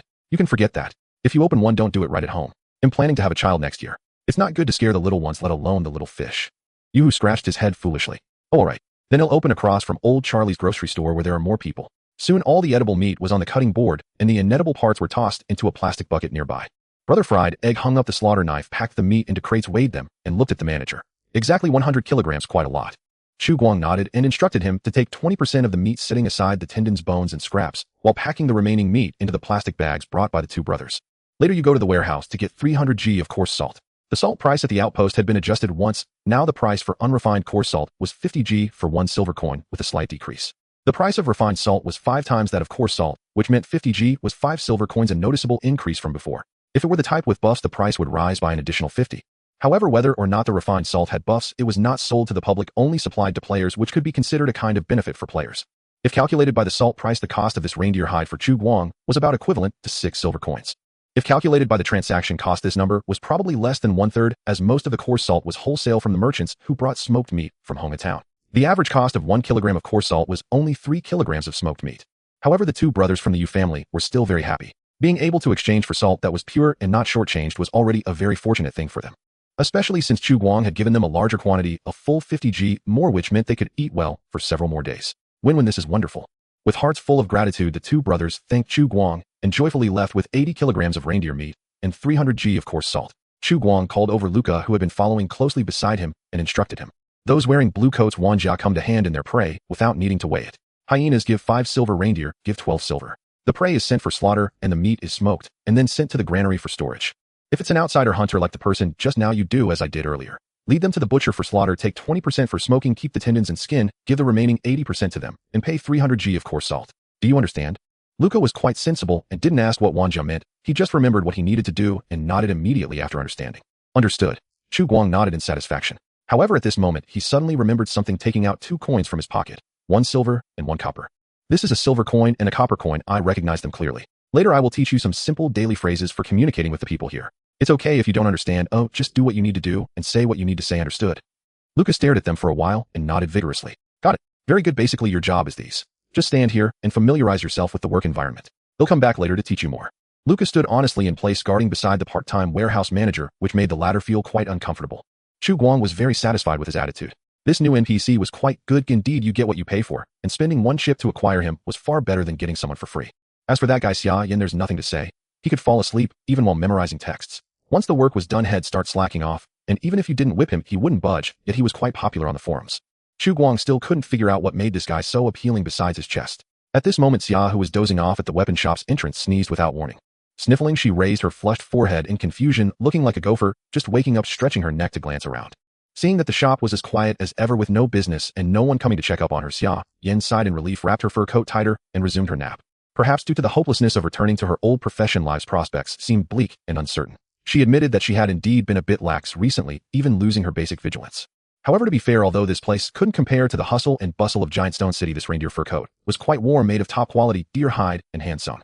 If it were in Giant Stone City, it would probably sell for quite a few chips. Chips, wine, chocolate. As she thought about it, saliva uncontrollably dribbled down. In the carpenter's hut, when Chu Guang found there are mosquitoes in the WC, he discovered that he was standing before a half-person high wooden box, diligently tinkering with something. What are you doing? Hearing a voice from behind, Mosquito put down his tools, clapped his hands, turned to look at the manager, and spoke excitedly. Honorable manager, I am designing a new type of weapon. A new type of weapon. That's right. After the last battle, I realized we urgently needed a support weapon that could unleash massive firepower on the enemy's position within seconds. Blizzard 01. He excitedly pointed at the honeycomb-shaped wooden box in front of him. This is what it's designed for. This thing is a cluster rocket. But it was empty inside, suggesting that the critical rockets hadn't been made yet. Staring at this thing for a while, it took Chu Guang a long time to squeeze out a response. I remember you were at 02 last time. Why has it reverted to 01? Cough, that was Hellfire, not a part of the same series. Mosquito's expression was slightly awkward, but soon this awkwardness was replaced by excitement. Please let me explain. Although this thing seems a bit primitive, I guarantee it's really effective. According to my design, it can fire all 50 rockets filled with black powder acetone and would tar within 10 seconds. Covering a battlefield 100 meters away. Covering a battlefield 100 meters away might be fine. Let's not even mention the coverage radius and accuracy. It's just worrying that it might explode in the chamber and cover a battlefield of -100 meters. Rockets. Are you sure? Yes. Although the propellant is black powder, it should be about the same effect. Mosquito's gaze drifted awkwardly to the side as he chuckled. According to my design, each rocket's propulsion component is about 1 kilogram. After adding a flame retardant, theoretically, it can extend the working time to 68 seconds, theoretically generating 355 kilograms of thrust, and it should be no problem delivering 11.5 kilograms of warhead. I plan to use wood tar acetone vaporized and purified from wood and black powder for this 1 kilogram warhead, so it can burn after exploding. Hearing this, Chu Guang's eyelids twitched. Damn, this is using explosives to launch explosives. As long as it fires, everything will be fine, but what if it doesn't fire? That would be a real disaster. Clearing his throat, Chu Guang cautiously reminded him, in urban warfare, this level of power is probably not enough, and I just feel it's very dangerous. I still suggest trying to get some nitrocellulose. It might have a greater effect. Black powder has an explosion speed of only 600, while smokeless powder can reach 2000, and it doesn't have the residue problem. I've heard that the famous Kyusha BM-13 series rockets initially used smokeless powder as propellant, later switching to a viscous glycerin as a plasticizer mixed with nitrocellulose to create a double-base solid propellant. Black powder. Making bombs is enough. Making something like this is really asking too much of it. You have a point, Mosquito said, stroking his chin and mumbling. Tisk, it would be great if we could get a gas canister. Chu Guang felt that this guy was thinking of something dangerous, but it's hard to say if gas canisters even exist in this era, so perhaps he didn't need to worry too much. Let's not talk about that. I need you to make 3 single beds for me. Okay, by the way, is it urgent? Mosquito said, stroking his chin. At least one needs to be done by tonight. Can you manage it? Mosquito stroked his chin and said that shouldn't be a problem. Developing weapons takes some time, but making furniture, that's just a matter of having hands right. Brother, why isn't this electric stove working well? It might be due to insufficient power. I'll think it over and see if I can use these copper wires to create a larger generator. Brother, steady. As Chu Guang left the carpenter's hut, he passed through the industrial area and saw several players pondering how to improve steelmaking technology in front of the smelting furnace. The electric stove made from scrap seemed to have failed, with the issue likely stemming from its power. 2 players were discussing how to replicate a generator with more power. It would be great if they could succeed. Silently cheering them on in his heart, Chu Guang walked to the side of the brick kiln where he found Dao Xia Lurin directing other players in brickmaking. Since Lao Bai changed his profession to a hunter, the position of construction team leader has fallen to brother Dao, who has a civil engineering background. A 3-meter-high wall is still too low. We don't know when the second wave of the raiders will come. I'm planning to strengthen the defenses of the forward base. Do you have any good suggestions? To his surprise, the manager consulted him about such an important issue. Dao Xia Lurin was initially astonished and immediately began to think seriously. From the weapons used by the raiders, they rely heavily on Molotov cocktails, projectiles, and light weapons. Although the wall can physically prevent them from breaking through our defenses, it actually doesn't offer us much advantage in real combat. My suggestion is to concentrate our materials to build 3 to 4 meter high bunkers outside the wall, and then connect these bunkers with zigzag trenches. Hearing this suggestion from the novice player, Chu Guang's eyes lit up. This idea was indeed quite good. The raiders were very much like goblins from fantasy movies, lacking in firepower and melee capabilities, with their advantage lying in intimidation and harassment. Intimidation is of no use against players and only excites these lunatics more. The only thing that needs to be restricted is their ability to harass. A bunker provides frontal suppression, while the lateral trenches can perfectly limit the mobility of the raiders. Are raiders still raiders when they lose their mobility? They become moving experience packs. Even if they grit their teeth and break through the defensive gaps, jumping into the trenches awaits them with an even more brutal bloodbath. If you can't aim when shooting, is that a problem of capability? Do they still need to worry about that when fighting with knives in the trenches? In the minds of these players, there is no concept of retreat. Once blood is shed, even if they have to take themselves out, they will take a few with them. With that thought in mind, Chu Guang made a decision. Let's do it this way. How many people do you need? Dao Xia Lurin calculated in his mind and replied. Give me 20 people and I can get it done in 3 days. With 30 people at most 2 days. Digging trenches isn't too difficult, especially with shovels, and a few strength-type players, they could probably get it done in less than a day. First we'll dig out the main structure and then reinforce it slowly with wood. As for the bunkers, we won't use those made with concrete pouring, their defensive capacity is excessive. We'll drag some hardened cement blocks from the abandoned construction site, and with wood and scrap steel bars for beams, building an earthen bunker shouldn't be a problem. Chu Guang nodded. I'll give you 40 people. 40? Isn't that too much? Dao Xia Lurin was taken aback. Chu Guang shook his head. What we lack isn't manpower but time. A batch of reinforcements will arrive on the surface tomorrow, and I will hand all these newcomers over to you then. This batch of players with beta testing qualifications totals to 40, the highest number in previous rounds. With so many newcomers flooding into the game, we need to find them something to do to prevent them from wandering around the base like headless flies. Additionally, it will help them familiarize themselves with the work culture of Shelter 404. To ensure Dao Xia Lurin takes this task seriously, Chu Guang paused for a moment after speaking and continued in a serious tone. This task is crucial, and I hope you take it seriously. Furthermore, your contribution points and rewards will be determined by the quality of the defensive structures. If the defenses you design perform excellently in the next battle, there will be additional rewards. Although the manager did not specify what the rewards would be, seeing the NPC's serious demeanor made Dao Xia Lurin directly associated with a hidden task. He stood up excitedly, pressing his right fist firmly against his left chest, and said energetically, I guarantee to complete the task. Very good. Chu Guang nodded in satisfaction. For the rest of today, you should draft the plan and mark it outside the wall. Start working first thing tomorrow morning. Go ahead. After capturing a scout last night, there had been no movement from the raiders all day today, leaving Chu Guang wondering what the Bloodhand clan was planning. Are they planning to wait for us to attack? The raiding team and scouting scouts haven't returned. Even if the other side is slow, they should realize that those people will never come back. The hunting teams wandering in the northern and eastern sides of Wetland Park were not just hunting, but also coordinating to observe and hunt for the raider scouts. Wearing the exoskeleton all the time is quite troublesome, especially with a heavy hammer weighing 20 to 30 kilograms on his back. Chu Guang walked over to the generator, unloaded his equipment, connected a wire to power the KV-1 exoskeleton, and began charging it, then started patrolling the forward base. At that moment, he noticed 2 players crouched in the corner by the granary whispering about something, so he walked over to take a look. What are you doing? The 2 players standing up from the ground replied, Respected manager, we think this thing looks very familiar, a bit like the green wheat we ate before. As he spoke, the player pointed at a few greenish-yellow ears of wheat swaying by the granary. In fact, rather than wheat, they looked more like foxtail grass. On the thin stalks, there were a few undeveloped spikes with sesame-sized green seeds nestled under the delicate hairs along the edges. Chu Guang had never planted this stuff. He had only grown yam potatoes before, and they had never matured. Although he had imported plenty of green wheat before, he had never seen where it came from, and for a moment he was at a loss. Thinking that there happened to be someone knowledgeable at the forward base, Chu Guang went to the warehouse and called over old Luca, who was familiar with his post, bringing him to the granary. Luca took just one glance, not crouching down to confirm, but nodded and said affirmatively, Sir, this is indeed green wheat, and it looks like it has been growing for about half a month. However, these seedlings are not at the right time. They look like they are about to topple. With the frost this morning, it is the latest to snow in 2 days, and these seedlings likely won't survive for long. What? It really is green wheat.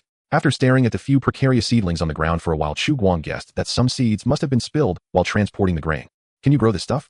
Sir, you must be joking. I've been working in agriculture for decades. Besides, green wheat isn't wheat. This crop actually comes from a mutation of foxtail grass, and it's not hard to grow. Unlike yam potatoes, which require sprouting and cutting into pieces for planting, green wheat skips the seed preparation step. Just find a piece of land, scatter some seeds, and in 2 to 3 months it can grow just like grass. Luca said quietly, it's not that amazing. Chu Guang was stunned. It's not that amazing mainly. This kind of grain isn't very good, usually meant for us lower class people to eat. If you had seen what it looked like right after cutting it, you would understand why I say this. The sour smell is really just like grass, and it only gets a bit better after being sun-dried. Chu Guang. Luca cautiously glanced at Chu Guang and continued to mumble. But this stuff has its benefits. It grows quickly, roots deeply, can absorb moisture, is drought resistant, and as long as the temperature is not too bad, it can survive with little care. The only downside is that it can't yield too much in one harvest. The output is not great. The spikes can fill a stomach and can also feed livestock. The stalks can be burned to ash mixed into the soil as potassium fertilizer or cut and fermented into compost. This kind of thing is usually rotated with other crops. If there is residual fertility in the soil, like after planting something else, scattering seeds can yield 4 to 500 gene per mu without issue. If grown alone, the harvest is average, the ears are not big, and the size is similar to the one growing by your wall, yielding only a few dozen gene per mu. In my impression, this kind of food is bought by merchants coming from the north and nearby survivor outposts, also by some, but those coming from the south rarely do. Previously, Chu Guang had always been curious about what this green wheat was a mutation of. Now it seems he has solved the mystery. After all this time, it turns out to be a mutation of foxtail grass. No wonder survivors on Bet Street turn this stuff into flour for pancakes or boil it into gruel. They must also be trying to evaporate more oxalic acid.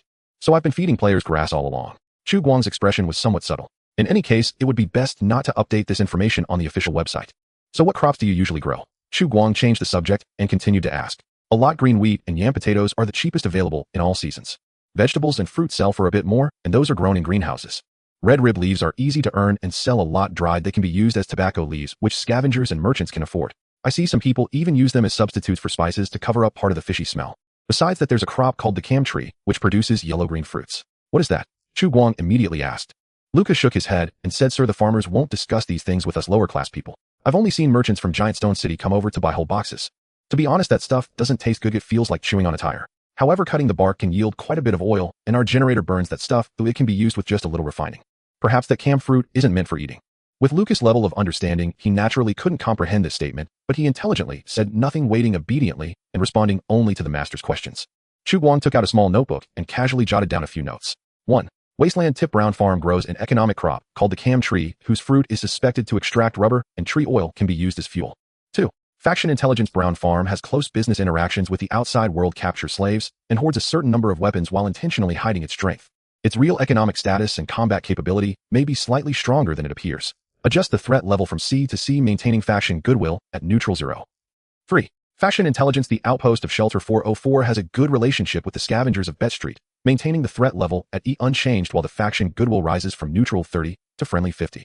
4. New NPC at the forward base, warehouse manager Luca. Old Luca is a farmer with a tragic life who swore loyalty to the shelter after being saved from the brink of death by the manager with the ideal of eliminating hunger in the wasteland.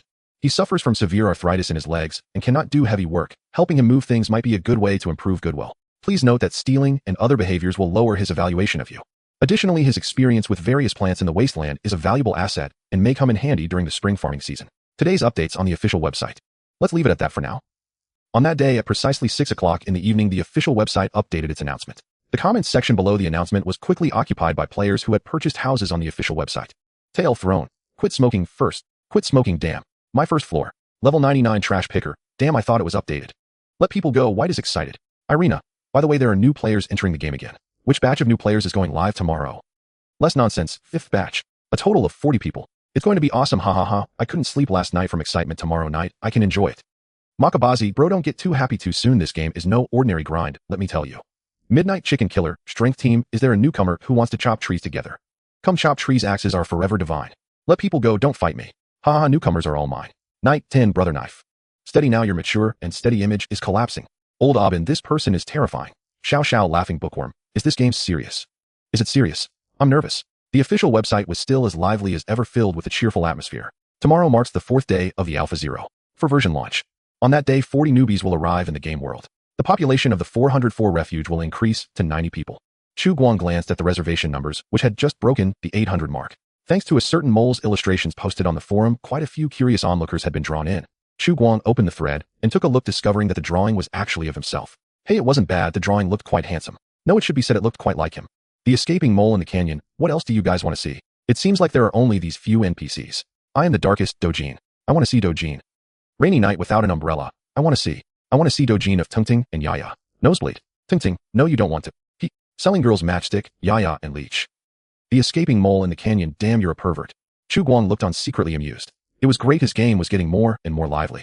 Today the announcement released by the official website of Wasteland OL didn't contain any new information about the development progress, but rather some settings released gradually as the game plot progressed. However, many clever small players still gleaned several important details from it. Beast and Horse Club, led by Old Bai and others, the players in the Beast and Horse group typically logged off and got up at 6 o'clock, maintaining a rather daytime routine. After logging off, the first thing these people did upon waking was not washing their faces or brushing their teeth, but rather checking their phones to boast in the group. At this moment, the focus of the discussion was on today's announcement from the official website. Old Bai, damn, the information from this update is quite substantial. Quit smoking. Good brother, quick tell us.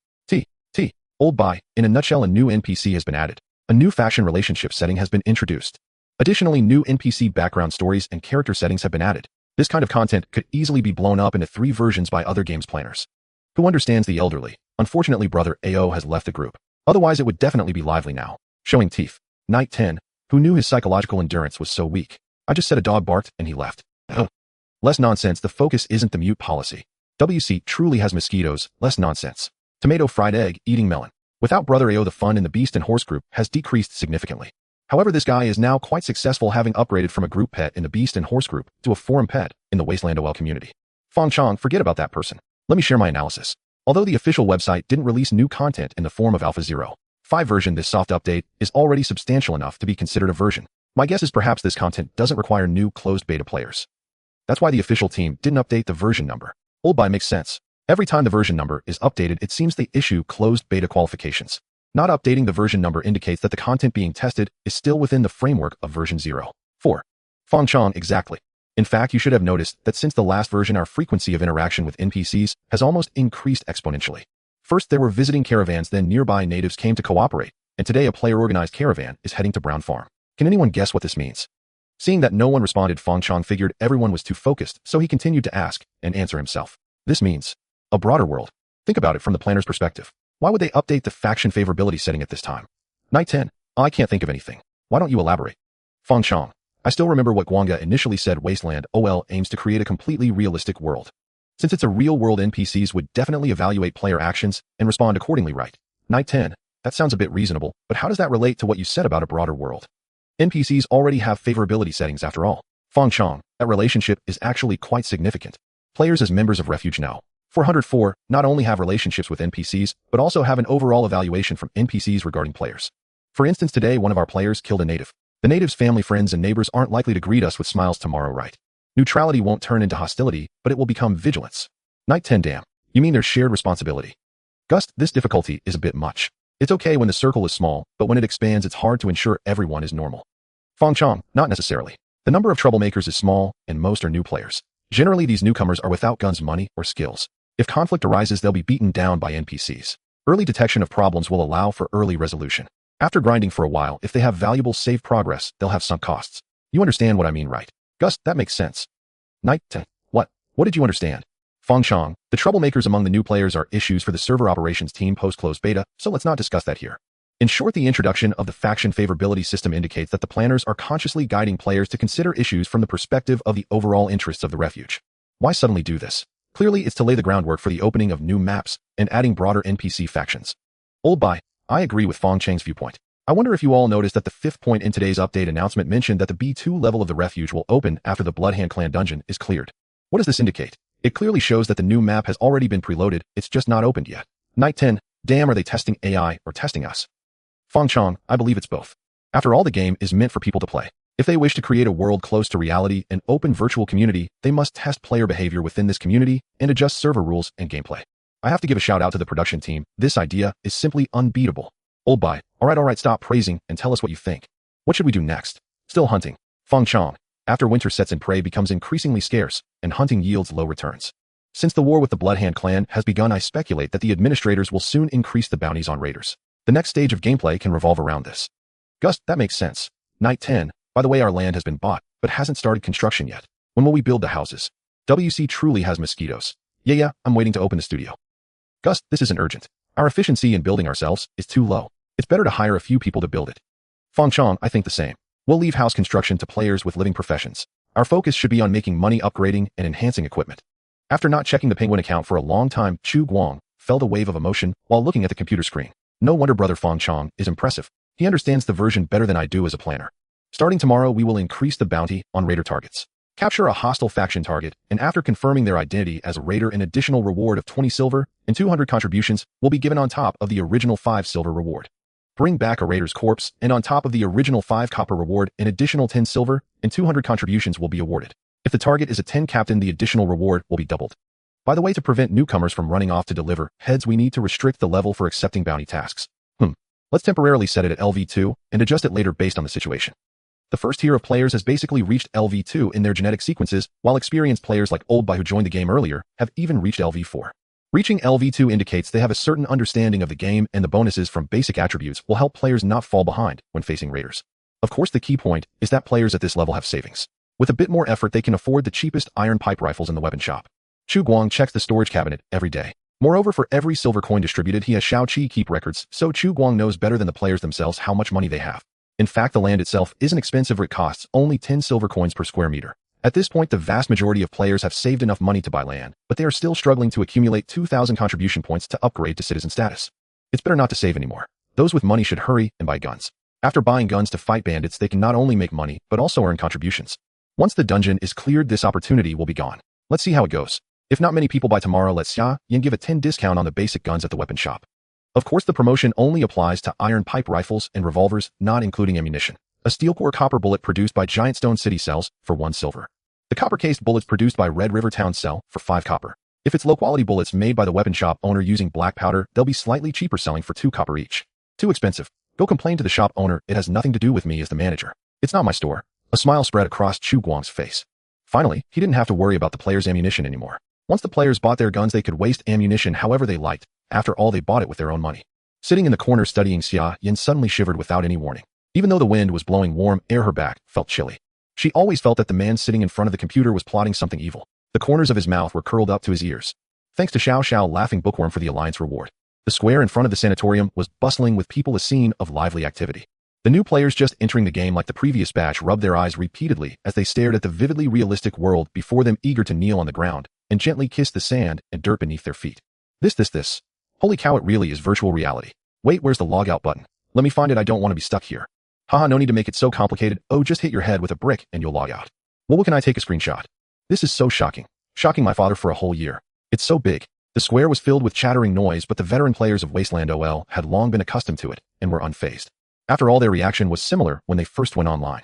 With their feet planted on virtual soil, they were met with an incredibly real wind. The impact on their worldview and perception was indescribable. As the manager of Shelter No. 404, Chu Guang approached the newcomers, gesturing for them to be quiet, and then distributed novice gift packs to each of them. Here are 5 copper coins. You can use them to rent tools at the warehouse, buy food at the granary, or trade with other players. Despite their noise, these newcomers respected the manager, who held their life and death authority. Manager, are you really an NPC? I mean, are you really AI? Not a person in disguise? Excuse my boldness, but you look too real. The manager is so handsome. Wanna be my CP? NPC, how do I check my favorability? Where can I see that? Does this game not have a player interface? Where's my health bar? And where's the mana bar? Well, how do you play this game? Who's going to guide me? What good is money? Can you give me a novice sword? Heh, a novice sword. Chu Guang chuckled inwardly, but chose to ignore it. Don't worry, you won't need that thing. As a responsible NPC, Chu Guang did not answer a word, skillfully handing out the novice rewards. Confirming that nothing was overlooked, Chu Guang then turned to the eager knife brother standing nearby, his hands behind his back, speaking in an official tone. The safety of the forward base is entrusted to you. Spare lives excitedly clasped his fists. Understood, manager. Before these newcomers could kneel and kiss the soil at their feet, this passionate old foreman had already dragged them outside to dig trenches. Once the trenches were dug, looking at their labor results, they should have a deeper understanding of this game. Don't worry, other players have gone through the same process. Watching the throng of small players heading towards the north gate, Chu Guang suddenly recalled an RTS game he had played a long time ago. Its translated name was Royal Fantasy, and because it was obscure along with its poorly received sequel, many people probably hadn't heard of it. The gameplay of this game was quite interesting. Unlike mainstream RTS games that emphasized micromanagement, the players ruling the kingdom could not directly control every unit. What does that mean? Simply put, if a monster appeared in your territory, you couldn't micromanage to direct the heroes of various professions in the kingdom to kill it, but you could place a bounty on that monster, scattering a handful of gold coins. The heroes would naturally form a team to hunt it down, and the hero who killed the monster would gain experience in gold. With the money from the task rewards, they would go to the kingdom's tavern to spend, purchase weapons and supplies at the item shop, or learn skills and magic. If it was a monster they couldn't handle, the heroes would also be frightened and flee, unless you increased the monster's bounty. Under sufficient incentives, even if the opponent was a dragon, adventurers clutching broken copper and iron would bravely charge. Sometimes Chu Guang felt that what he was doing was somewhat similar. Although he couldn't mark health bars above the heads of the raiders, he could scatter a handful of silver coins above their heads. At the warehouse of the forward base, a crowd of veteran players above LV2 gathered. Since most tasks were related to resource collection, this place had almost become a conventional task release point. Damn, a raider gives 20 silver and 200 contribution. And it can stack with the original 5 silver captive reward A. The Centurion's extra reward is doubled. Who knows how many members the Bloodhand clan has? Waiting online, it's pretty urgent. Brothers, the chance to get rich overnight has come. Whether you charge or not, I'm definitely going. Is there anyone to team up with? I have strength and need perception and agility. Oh, let's hold hands to do guerrilla warfare. The profits will be shared. I still need 1,000 contribution points to become a citizen. If I grind, it would take a week, but capturing 5 captives should be enough. Whoa, this reward is good. Does it count as long as they're still breathing?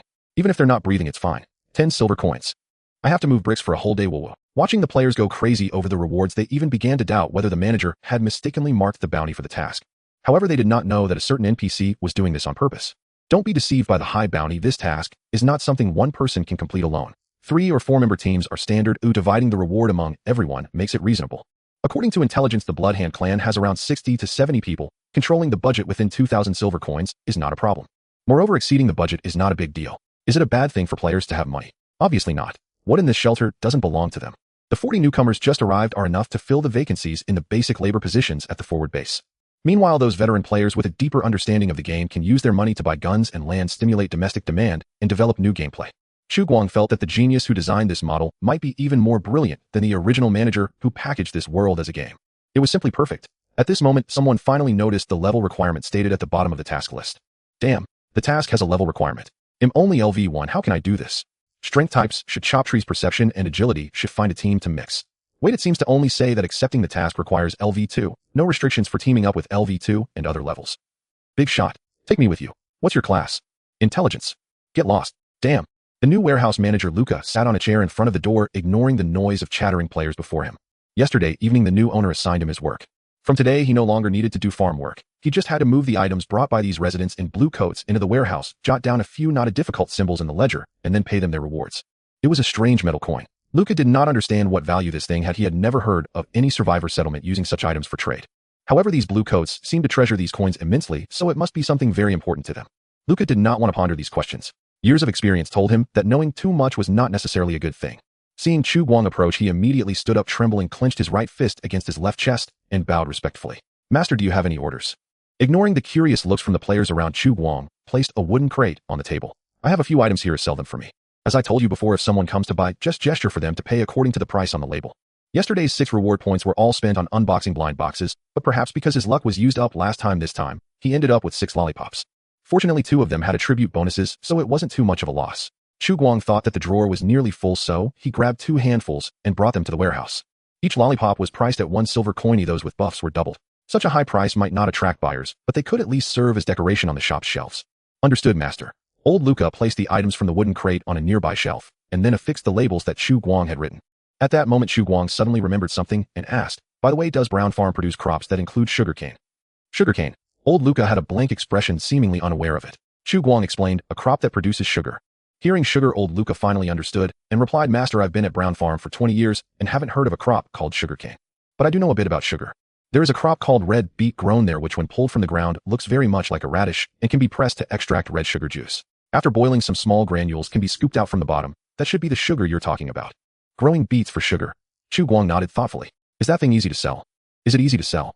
I'm not sure, but both traders coming from the south and those from the north buy a bit, though not much. I've heard it's not worth as much as salt. In sugar-producing areas, sugar is certainly not worth as much as salt. In the wasteland, the cost of transporting a product can even exceed the cost of producing it, which is nothing new. However, sugar is a good thing. It can not only be eaten, but also used for brewing and even made into weapons. By next spring, I need to find a way to get some seeds. Chu Guang immediately thought of Stone City. That was the most likely place nearby to buy the things he needed. Master, do you have any other orders? None. Continue with your work. Yes, master. Old Luca watched Chu Guang leave before returning to his seat. At this moment, many players expressed interest in the new items on the shelf and gathered around. Luca felt extremely nervous, fearing someone would steal. However, the players showed high quality. They merely surrounded and excitedly discussed, and no one reached out to touch anything. These lollipops can increase attributes. Is that for real, eh? Chocolate flavor increases strength attribute by 10. Last for 10 hours. Holy cow, if a strength type player gets this, they'll be thrilled. Strawberry flavor is for perception, apple flavor is for intelligence. Currently, these 3 types with attributes are priced twice as much as others. What? It's only twice as expensive. Then isn't buying it a huge profit? Here, this is 2 silver coins. Old man, it'll take 1. He'll take 1 too. Damn. Why is there only the intelligence one left? Forget it, I'll buy it for Tung Tung. In no time, the only 3 attribute-boosting lollipops on the shelf were snatched up, leaving behind 12 lollipops without attributes that no one wanted. They really sold out. Staring at the 6 silver coins on the table, old Luca muttered softly. He didn't understand, but he was greatly shocked. Damn it! Where the hell did these people come from? Standing atop the rubble of shattered walls and collapsed structures, Cha clutched a monocular telescope wrapped tightly in adhesive tape, gazing toward the construction site in the distance. There were 3 or 5 figures there hauling stones and hardened cement blocks with handcarts. Their movements were swift. They would not linger long, loading just enough for one cart before departing. Cha racked his brain, but could not fathom where those people had emerged from, or how they had erected an outpost right under his very nose. In his memory, Linghu Wetland Park had always been an uninhabited wilderness, barren, forsaken, teeming only with birds and beasts, save for a derelict sanatorium at its exact center. Beyond the occasional scuttle of insects, slither of serpents, or rustle of rodents, even hyenas scorned its meager prey. Yet this was irrelevant. Such shelters, large and small, sprouted like cockroach eggs, appearing anew every few days. What mattered to him was simply how to devour this plump flock of sheep. Chief, when do we strike? Beside Cha stood a man with his left eye swathed in bandages. Across his chest ran over a dozen knife scars, twisting like grotesque centipedes. At least half were earned in brawls, the rest he'd carved himself, quietly, deliberately. Not yet. We're only scouting, not ready to attack. Cha handed the monocular telescope to a comrade standing nearby. Unlike Juan, he never underestimated any opponent, no matter how trivial they seemed. Even if they numbered only 3 or 5, and carried no firearms, he observed them meticulously, patiently, until absolute certainty of safety was attained. Only then would he launch a sudden lightning assault, swift, decisive, designed to incapacitate all resistance in the shortest possible time. Shall we send a few slaves forward to test them? They've been hauling stones all morning. I fear they'll reinforce their barricades with those loads. A hunchbacked man, wearing a steel helmet, leaned close to Cha's ear, speaking in a low murmur. A massive shovel hung across his back. Upon closer inspection, the shovel bore a sharpened edge on one side and serrated teeth on the other. Behind its socket lay a crude breech-loading mechanism, an improvised smoothbore firearm. Cha pondered briefly, then nodded. Very well. Send some expendables to probe their strength.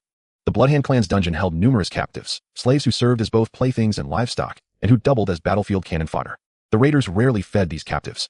Instead, they confined them within half-collapsed sewers, periodically dumping buckets of slop, forcing them to battle mutated cockroaches and rats while enduring relentless torment from mosquitoes, fungi, and viruses raised like venomous insects in a cauldron of suffering. Only after their humanity had eroded, after madness consumed them, utterly reducing them to instinct-driven beasts, were some selected armed with clubs and daggers and promised admission into the post-war revelry, acceptance as comrades if they seized the stronghold. They called it the blood baptism. Cha dispatched one subordinate to return, the others remained in place waiting. Meanwhile, Fong Chong, hidden inside a derelict high-rise near the abandoned construction site, watched the handcarts recede into the distance, his brow furrowing in quiet concern. Lao Bai, crouching by the doorway, grew restless. Why hasn't anyone shown up yet? Fong Chong replied impatiently. Don't ask me. Ask Yi Shi. Yi Shi wore a troubled expression. Nothing. I sense nothing. Though there are 2 mutated cockroaches down in the basement. Shall we clear them? Huang Feng shook his head. Unnecessary. Fong Chong bit his thumbnail, lost in thought. They're craftier than we imagined. I'm certain they've already spotted this site, yet they haven't moved. What then are they waiting for? According to his assumption, raiders should have fixated on this location long ago, and certainly wouldn't have ignored unarmed laborers hauling bricks. Even vengeance alone would compel them to charge. So the Nyoma squad had lain in ambush nearby, using the brick-hauling players as bait, waiting patiently like hunters beside a tree for prey to walk into their snare. Yet inexplicably, they'd waited here all day yesterday, and arrived before dawn today, only to watch the raiders remain utterly indifferent to the activity at the ruined site. Could they simply not have noticed? Huang Feng asked. Impossible. Anyone with eyes would see it. Fong Chong declared firmly. Just then Yi Shi, who stood nearest the window, suddenly tensed, raising his right fist. Hush, don't speak. Something's moving nearby. The 3 fell silent instantly. Seconds ticked by, and this time it wasn't only Yi Shi who heard footsteps. Fong Chong and the others heard them too. With seamless coordination, they exchanged glances, pressed themselves against the wall, and crept silently to a window on the opposite side of the derelict building. Below them, 6 bare-chested men edged cautiously along the narrow alleyway, hugging the rear wall of another ruined structure, drawing ever closer. Their tattered clothing matched their mismatched arsenal: rusted cleavers, nail-studded clubs, and baseball bats fused with saw blades via twisted wire. Grim post-apocalyptic weaponry.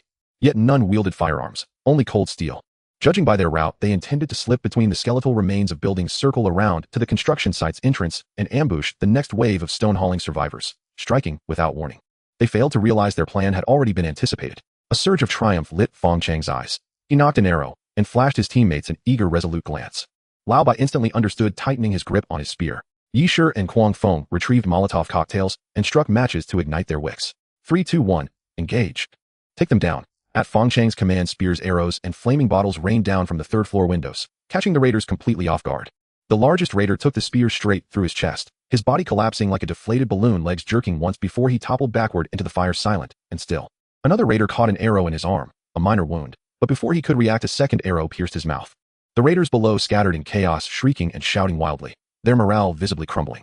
Yet recalling the grim fate awaiting deserters, and remembering the promises made to them, they roared past their terror, charging headlong into the derelict building beneath a hail of arrows and spears. Within moments they learned the true meaning of nightmare. These players observed no code of chivalry. Every bizarre, unorthodox tactic sprang to mind. Just as they reached the second floor, only one flight of stairs separating them from the third, their war cry died unspoken. From above rolled a smoking aluminum can. Then, less than 2 seconds later, a thunderous detonation echoed through the stairwell. White smoke erupted violently, thick with acrid gunpowder and shrapnel, metal fragments whistling lethally through the cramped corridor, transforming it into a living hellscape. Before the smoke fully dispersed, every raider lay writhing on the ground, screaming in agony. The worst-off man couldn't even scream, half his torso reduced to pulped flesh, only his legs twitching spasmodically. Holy hell, how much power does that thing pack? Lao Bai froze mid-step at the stairwell entrance, spear gripped tight, staring dumbfounded at the carnage. Of course, it's stuffed with gunpowder. Fong Chong nudged his shoulder. Stop gawking, tie them up now, or that one lying there won't last another minute. Even if these raiders were destined to hang from the gallows of justice, they'd first have to be delivered, reward in hand. Hundreds of meters away, the muffled boom of the explosion drifted faintly through the air. Cha, still standing atop the ruins, lowered his monocular telescope, his face darkening. Though he'd lost sight of events the moment the slaves entered the building, some truth required no eyewitness confirmation. Just as he'd feared, the entire site was a trap laid by that squad in blue jackets. They'd sent laborers to haul stones, feigning vulnerability and innocence, while secretly deploying ambushers around the perimeter. How deviously clever. Chief, what now? The scarred man on his chest pressed urgently. Cha remained silent, jaw clenched. The scarred man continued. I say, we charge. They're using bows and spears, and they've exposed their positions. With our rifles, why fear them? The hunchback cast him a disdainful glance. Did you go deaf? That blast wasn't fake. They lured them in to slaughter them. Who knows how many more lie hidden inside? Then what do you suggest? While others loot northward, we sit idle here. Either we storm them, or head north ourselves. If luck holds, we might intercept fat prey heading east before snow buries everything. Idling was unsustainable. Cha knew his men needed spoils to survive winter. None wished to starve or freeze. Yet abandoning this site for the north was equally untenable. The chieftain had entrusted this prime territory to him, a testament to loyalty, trust, and reward. To fail like that fool Huan would invite severe retribution. Wait. The scarred man blinked, stunned. How long must we wait?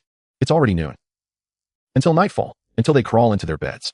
Cha's voice turned icy as he turned to a slender man beside him. Go back. Bring 10 swift slaves plus Molotovs and needles. The rest here. Conserve your strength. At midnight, deliver them a surprise, outside the northern gate of the forward outpost base. Amid envious glances from fellow players, the Nyoma squad marched back from the construction site, 3 bound captives in tow. Besides the prisoners, 3 corpses lay crammed onto a handcart, one shredded by shrapnel, the other 2 charred black, reeking foully. Holy shit. No wonder it's a hardcore game. But oddly though, I can't even gut a fish in real life. Blood here doesn't faze me at all. Maybe it's next-gen dream interference tech, visual filters, emotional desensitization. Not sure. Respect.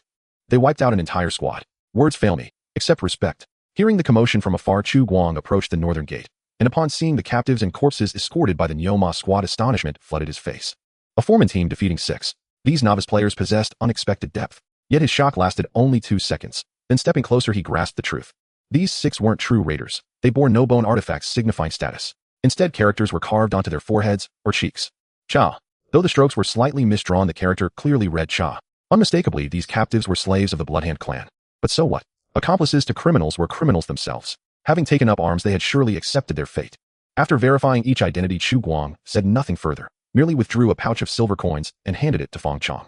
To the elated young players, he nodded approvingly. The shelter honors your contribution. Here, 106 silver coins and 5 copper coins. Additionally, you've earned 1200 contribution points, 300 apiece. Now, deliver these criminals to the gallows of justice. Death shall absolve them. 106 silver and 5 copper. This staggering sum shocked the entire shelter. It had only been half a day since the bounty was posted, and someone had already achieved the first kill. What kind of efficiency is this if not that of high-level players? Just as the manager turned to leave, a swarm of players rushed forward, surrounding the Nyoma team and bombarding them with questions, their faces full of admiration. Big brother, where did you find the raiders? Did you go to the tire factory? To eliminate the team without any injuries, that's just too strong. Hey, don't pull me. I haven't finished talking yet. What are you even talking about? Enough with the nonsense, let's quickly prepare for the next wave. Sorry brothers, our team is already full, we can't take anyone else. But don't worry, our elder Fong will update the strategy tonight. It's just a few raiders, as long as you have hands you'll be fine. What? You want to know how I took down 6 people? That's a long story. At that time, those 6 fierce-looking men were walking towards us, and just as they were about to spot us, I drew my dagger, without hesitation, ready to strike. Quan Fong pretended not to know this guy. Only Lao, by being straightforward, couldn't stand seeing him show off, and he mustered the courage to pull him away from the crowd. Hey, don't pull me. I haven't finished yet. What are you even saying? Stop wasting time, let's get ready for the next wave. As the first team to take the plunge, the Nyoma small team unexpectedly became the focus of discussion among other players. As for the three raiders hanging from the gallows and the bodies sent to the organic material extractor, no one paid them any mind. After all, the manager's reputation for hating evil is well established in their minds, so it was no surprise that these people would be refined.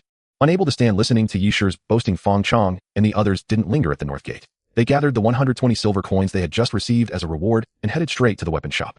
Soon they became the first customers of the Xia Yin small weapon shop, purchasing the very first 7mm bolt-action rifle sold in the entire shop, along with 6 7mm steel core copper bullets priced at 1 silver each and 10 cheap and poor quality bullets. Fong Chong handed these items over to Yishir after completing the payment.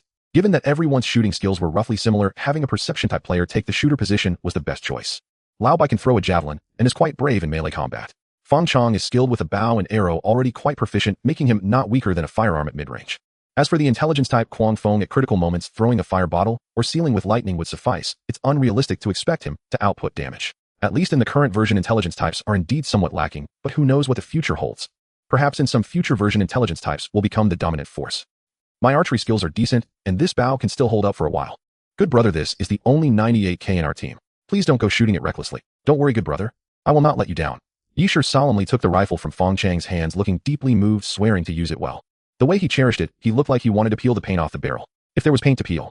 Thus, the silver coins the Nyoma team had just received from the manager hadn't even warmed up before they were spent at the weapon shop. Not only that, but to replenish gunpowder, arrows, and other supplies, the four also dipped into some of their savings. However, none of them felt any regret. Money is meant to be spent, and investing in equipment will quickly yield more returns. This hunt had shown them the sweet taste of success. Aside from the experience gained from battles, the bounty rewards and the contributions made the loot stripped from those raiders also belonged to them personally. Although they were mostly melee weapons and crude armor, they could still be used. Even if they couldn't use them, selling them to other players for a few silver coins wouldn't be a problem. The four, having resumed their journey, were full of ambition and ready to undertake the next big score. They hoped for something substantial this time. If they could take down a few armed enemies, that would truly be a windfall. A gun in the weapon shop is worth at least 100 silver coins. Setting up a stall in the market to sell to players for 50 silver coins shouldn't be too much to ask, right? As long as it can fire, many would definitely want to buy it. Fong Chong hummed a tune as he walked further away, while Chu Guang remained near the weapon shop observing the players around. It was evident that under the influence of the Nyoma team's wealth myth, many players were getting restless, hesitating over whether to take the money they had been saving for land and buy guns instead. After all, with their contribution points insufficient, they couldn't buy land without reaching citizen level. It would be better to buy a gun first to hunt bandits and earn contributions. Especially after seeing the 4 members of the Nyoma team take down a squad without guns. What would happen if they had guns? Seeing these small players already tempted, Chu Guang decided to fan the flames of their desires. Thus, Chu Guang waved to the weapon shop's proprietress, signaling her to come over. He then handed her a prepared wooden sign and instructed her, "Hang this sign at the entrance in a while." After taking the sign from Chu Guang, Xia Yin looked puzzled and asked, "What's written on it?" "This store offers a 10% discount on all revolvers, with the discount valid until midnight tonight. Sales are limited to 15 revolvers, and the restocking time is undecided." Holding the sign, Xia Yin looked at him with a strange expression. Is it really necessary to give a discount? After all, this is the only store in the base. Am I just after the few coins in their pockets? So shallow. I don't want to explain, just do what I say and hurry up. Perhaps his tone was a bit too harsh. Xia Yin noticeably flinched, not daring to retort, and obediently took the sign. Satisfied with her compliance, Chu Guang nodded approvingly and continued to stand by, admiring his handiwork. Just as he had anticipated, as soon as Xia Yin returned to the weapon shop and hung the sign at the entrance, those players who had been hesitating saw the enticing discount and immediately took out their silver coins, scrambling to buy the weapons they had long coveted. The revolver was quite cheap, originally priced at 110 silver coins, now only 99 silver coins, even less than 100. Moreover, the key point is that the revolver is semi-automatic. As long as one pulls the trigger quickly, it can fire in rapid succession. Isn't that much better than a bolt-action rifle? Buying it means profiting. Watching these players rush to buy, Chu Guang couldn't help but hold back his laughter. They would realize it once they got their hands on it. Sometimes shooting too quickly is not a good thing. The price of this thing is lower than that of the bolt-action iron tube rifles produced in Giant Stone City, for a reason. Of course, even with the 10% discount, players who could take out 99 silver coins at once were still a minority. Among the rifles sold, at least half were purchased by groups of 3 or 4 established teammates chipping in together. For a standard 3-person team, having one gun is actually sufficient. The 3 can take turns using it, while the other 2 provide support with bows, throwing items, and other melee weapons. Once they become familiar, they can all switch to guns later. During the startup phase, conditions were a bit tough, so saving cost was essential. Everyone will have their own eventually. The 15 revolvers were quickly sold out. Under the influence of the promotion, not only were the broken guns seized from the raiders sold out, but even the non-discounted iron tube rifles from Giant Stone City were also sold out, leaving only one lonely 9mm rifle on the shelf. Those players who didn't manage to buy guns, though a bit disappointed, did not lose heart and began to think of other ideas. Some crafty players took the opportunity to sell DIY weapons. At the entrance of Xia's weapon shop, it quickly turned into a large-scale trading scene. Does anyone want a happy stick? It's super useful. Just 1 silver coin, buy it quickly. What? You wrap a piece of iron wire around a stick and dare to sell it for 1 silver coin. At least attach a blade. What do you know? This is called piercing blunt damage. If you attach a blade, it becomes slashing damage. Sorry, I choose an axe. Does anyone want a crossbow? Produced by the Carpenter's Workshop, originally 20 silver coins, now only 15 silver coins with 5 crossbow bolts included. I don't need this anymore since I'm getting a gun, so if you want it, hurry and private message me. Can you make it cheaper? I only have 14 silver coins. So I forget it, let's just be friends. Steel chest armor. Do you want the same chest armor as the raiders? Not 99, not 88. Only 2 silver coins. The melee artifact can be taken home. Player-to-player trading is commendable, but the occasion matters. Seeing these shouting players obstructing traffic, if left unchecked, they would block the way to the warehouse. Thus, Chu Guang stepped forward and cleared his throat, addressing the group of players. Street trading is prohibited within the forward base. If you wish to trade, please go to the market at the north gate. This is not a place for stalls. Upon hearing the manager speak, the players scattered, rushing to the north gate outside the base to continue their unfinished transactions. As these players left, the entrance of the weapon shop finally quieted down. Can I take a break now? There's only one gun left on the shelf. Looking at Chu Guang approaching, Xia Yan asked eagerly. The weather is getting colder, and even wrapped in a deerskin coat, she shivered, finding it hard to even take a nap. Compared to staying outside, Xia Yan would prefer to enjoy the warmth of the shelter. Of course not, your job isn't just to sell guns. I need you to make at least 100 rounds of ammunition before your shift ends. If you can't do that, you might just have to sleep in the weapon shop tonight. Xia Yan's eyes widened in shock as she exclaimed. You can't do this. You'll freeze to death. Don't sound so pitiful. It's not even freezing yet, and you think you'll freeze to death. How did you survive before? Wasn't Luca sleeping in a small house next to the warehouse? Don't worry, I'll prepare warm blankets and plenty of charcoal for you. Just remember not to shut the door too tightly. When burning that stuff, letting in a bit of air will be safer. Looking at the pitiful Xia Yan, Chu Guang wore an innocent expression. Don't look at me like that. I'm doing this for your own good, so you won't get bored and doze off, which could lead to catching a cold. You're a big swindler. A heartless boss. I don't believe you. Seeing that her ploy of playing the victim was useless, Xia Yan's true nature came through, grinding her teeth in frustration, but ultimately, she couldn't do anything to Chu Guang. Her intuition told her he could actually do it. All right. 100 rounds, right? I can manage that.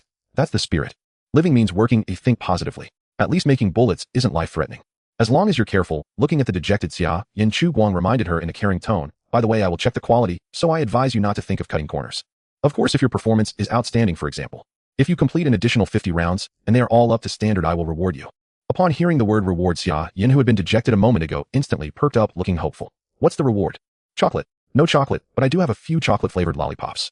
This guy has completely fallen in love with chocolate. Watching Xia Yan quickly pick up her tools and start working, Chu Guang nodded in satisfaction, finally feeling relieved to leave. On the other side, the players at the north gate, after completing their trades, wasted no time and, driven by the bounty, rushed towards the Linghu Wetland Park. They spread out to the north along the elevated road, searching for the raiders' tracks in a carpet-like manner. They scared the lurking beasts in the abandoned construction site to retreat, fearing that they would alert the raiders and disrupt the evening's offensive, leading their team to retreat a kilometer before stopping. Though they regrettably didn't find the raiders, only catching some mutated rats, cockroaches, and hyenas, these small players didn't leave empty-handed, managing to bring back quite a bit of game before dark, thus replenishing their food stocks. Compared to a week ago, hunting difficulty has indeed increased significantly. Signs indicate that the migrating deer herds are moving away from the northern suburbs of Qingchuan City, continuing south along the city's edge. The cold weather has even driven the hyenas back to their dens. Expecting to casually encounter a few wandering mutated hyenas as before is becoming unrealistic.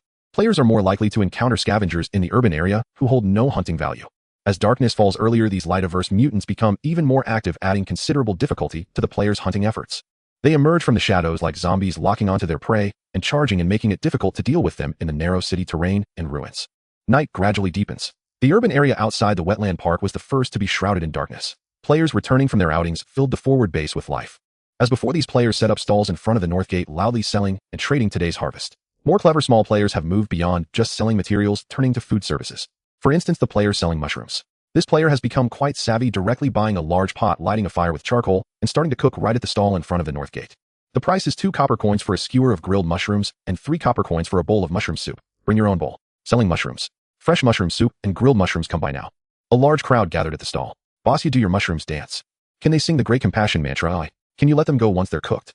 Can you stew a paimon in the pot? Bossy, can you perform a self-stewing in an iron pot? Are you trying to make me die? I have to admit, the mushroom soup does smell quite good. Even Chu Guang was tempted and couldn't resist buying 2 bowls, bringing one to Xia Yan. Sitting at the entrance of the weapon shop and rolling bullets all day, Xia Yan's fingers had turned red and her stomach was growling, feeling quite wronged. Seeing the warm mushroom soup handed over by Chu Guang, the little girl was moved to tears, and she quickly drank it all down. What kind of soup is this? Wow, it's so delicious. Chu Guang wore a kind smile. Just an ordinary bowl of mushroom soup, don't mind it. It's on me. How can you be so nice? Xia Yan looked at the bowl in her hands, her face skeptical. I feel like something's off. Are you hiding something from me? Am I that kind of person? Watching her lick the bowl clean, Chu Guang waited a moment before lifting his own bowl and taking a small sip. The The taste was indeed good, reminiscent of chicken soup. Could it be the legendary chicken oil mushroom? I didn't expect the forest to have so many good things, although the salt was a bit lacking. Outside the wall, 40 new players carrying shovels after completing the last shovel of the trench finally received their wages for today. A total of 10 silver coins plus 100 points of contribution. For the newcomers, this income is quite considerable. With the shovel planted at his feet, the player Leave Some Life stood by the trench, excitedly addressing these new players with a passionate voice. Congratulations. You have proven your loyalty with your actions. Look at the trench beneath our feet and behind us. This trench will become our strongest first line of defense, and this is our collective achievement. This brother with a knife had expressed in a passionate tone everything Chu Guang originally wanted to say. Thinking it over, there was nothing much to add. Chu Guang walked up to these dirty-faced yet joyous new players and skillfully summarized. Welcome to the wasteland. From now on, this will be your second home. Announcing the dismissal, the new players bolted towards the market at the north gate, eagerly wanting to spend their money. Many were already hungry. This place doesn't provide meals while digging trenches. In reality, who would do this work? The hustle and bustle continued until late at night, only quieting down a bit as the gates closed. On the wall stood the guards. Inside the wall was a bustling industrial area. Sitting on the third floor of the sanatorium, Chu Guang yawned, glancing at the time behind Xiaoqi, realizing he had unintentionally stayed up until midnight. The first shift of the late night had begun. Chu Guang stood up from the armchair, made by mosquitoes, stretched, and picked up Xiaoqi. Let's go, I'll take you to recharge. Master, what is it? About 521 meters to our north wall, approximately 11 people. And another 10 people have circled to our northwest side, moving westward at a straight distance of 611 meters. What? Hugging Xiaoqi, Chu Guang was momentarily stunned, instinctively craning his neck to peek out the window. I don't see anything. Xiaoqi tilted its camera slightly, responding as if it were obvious. Because my camera can capture infrared light, generally most cameras can do that, right? What the hell? An ambush. The slight sleepiness that had lingered in Chu Guang vanished in an instant.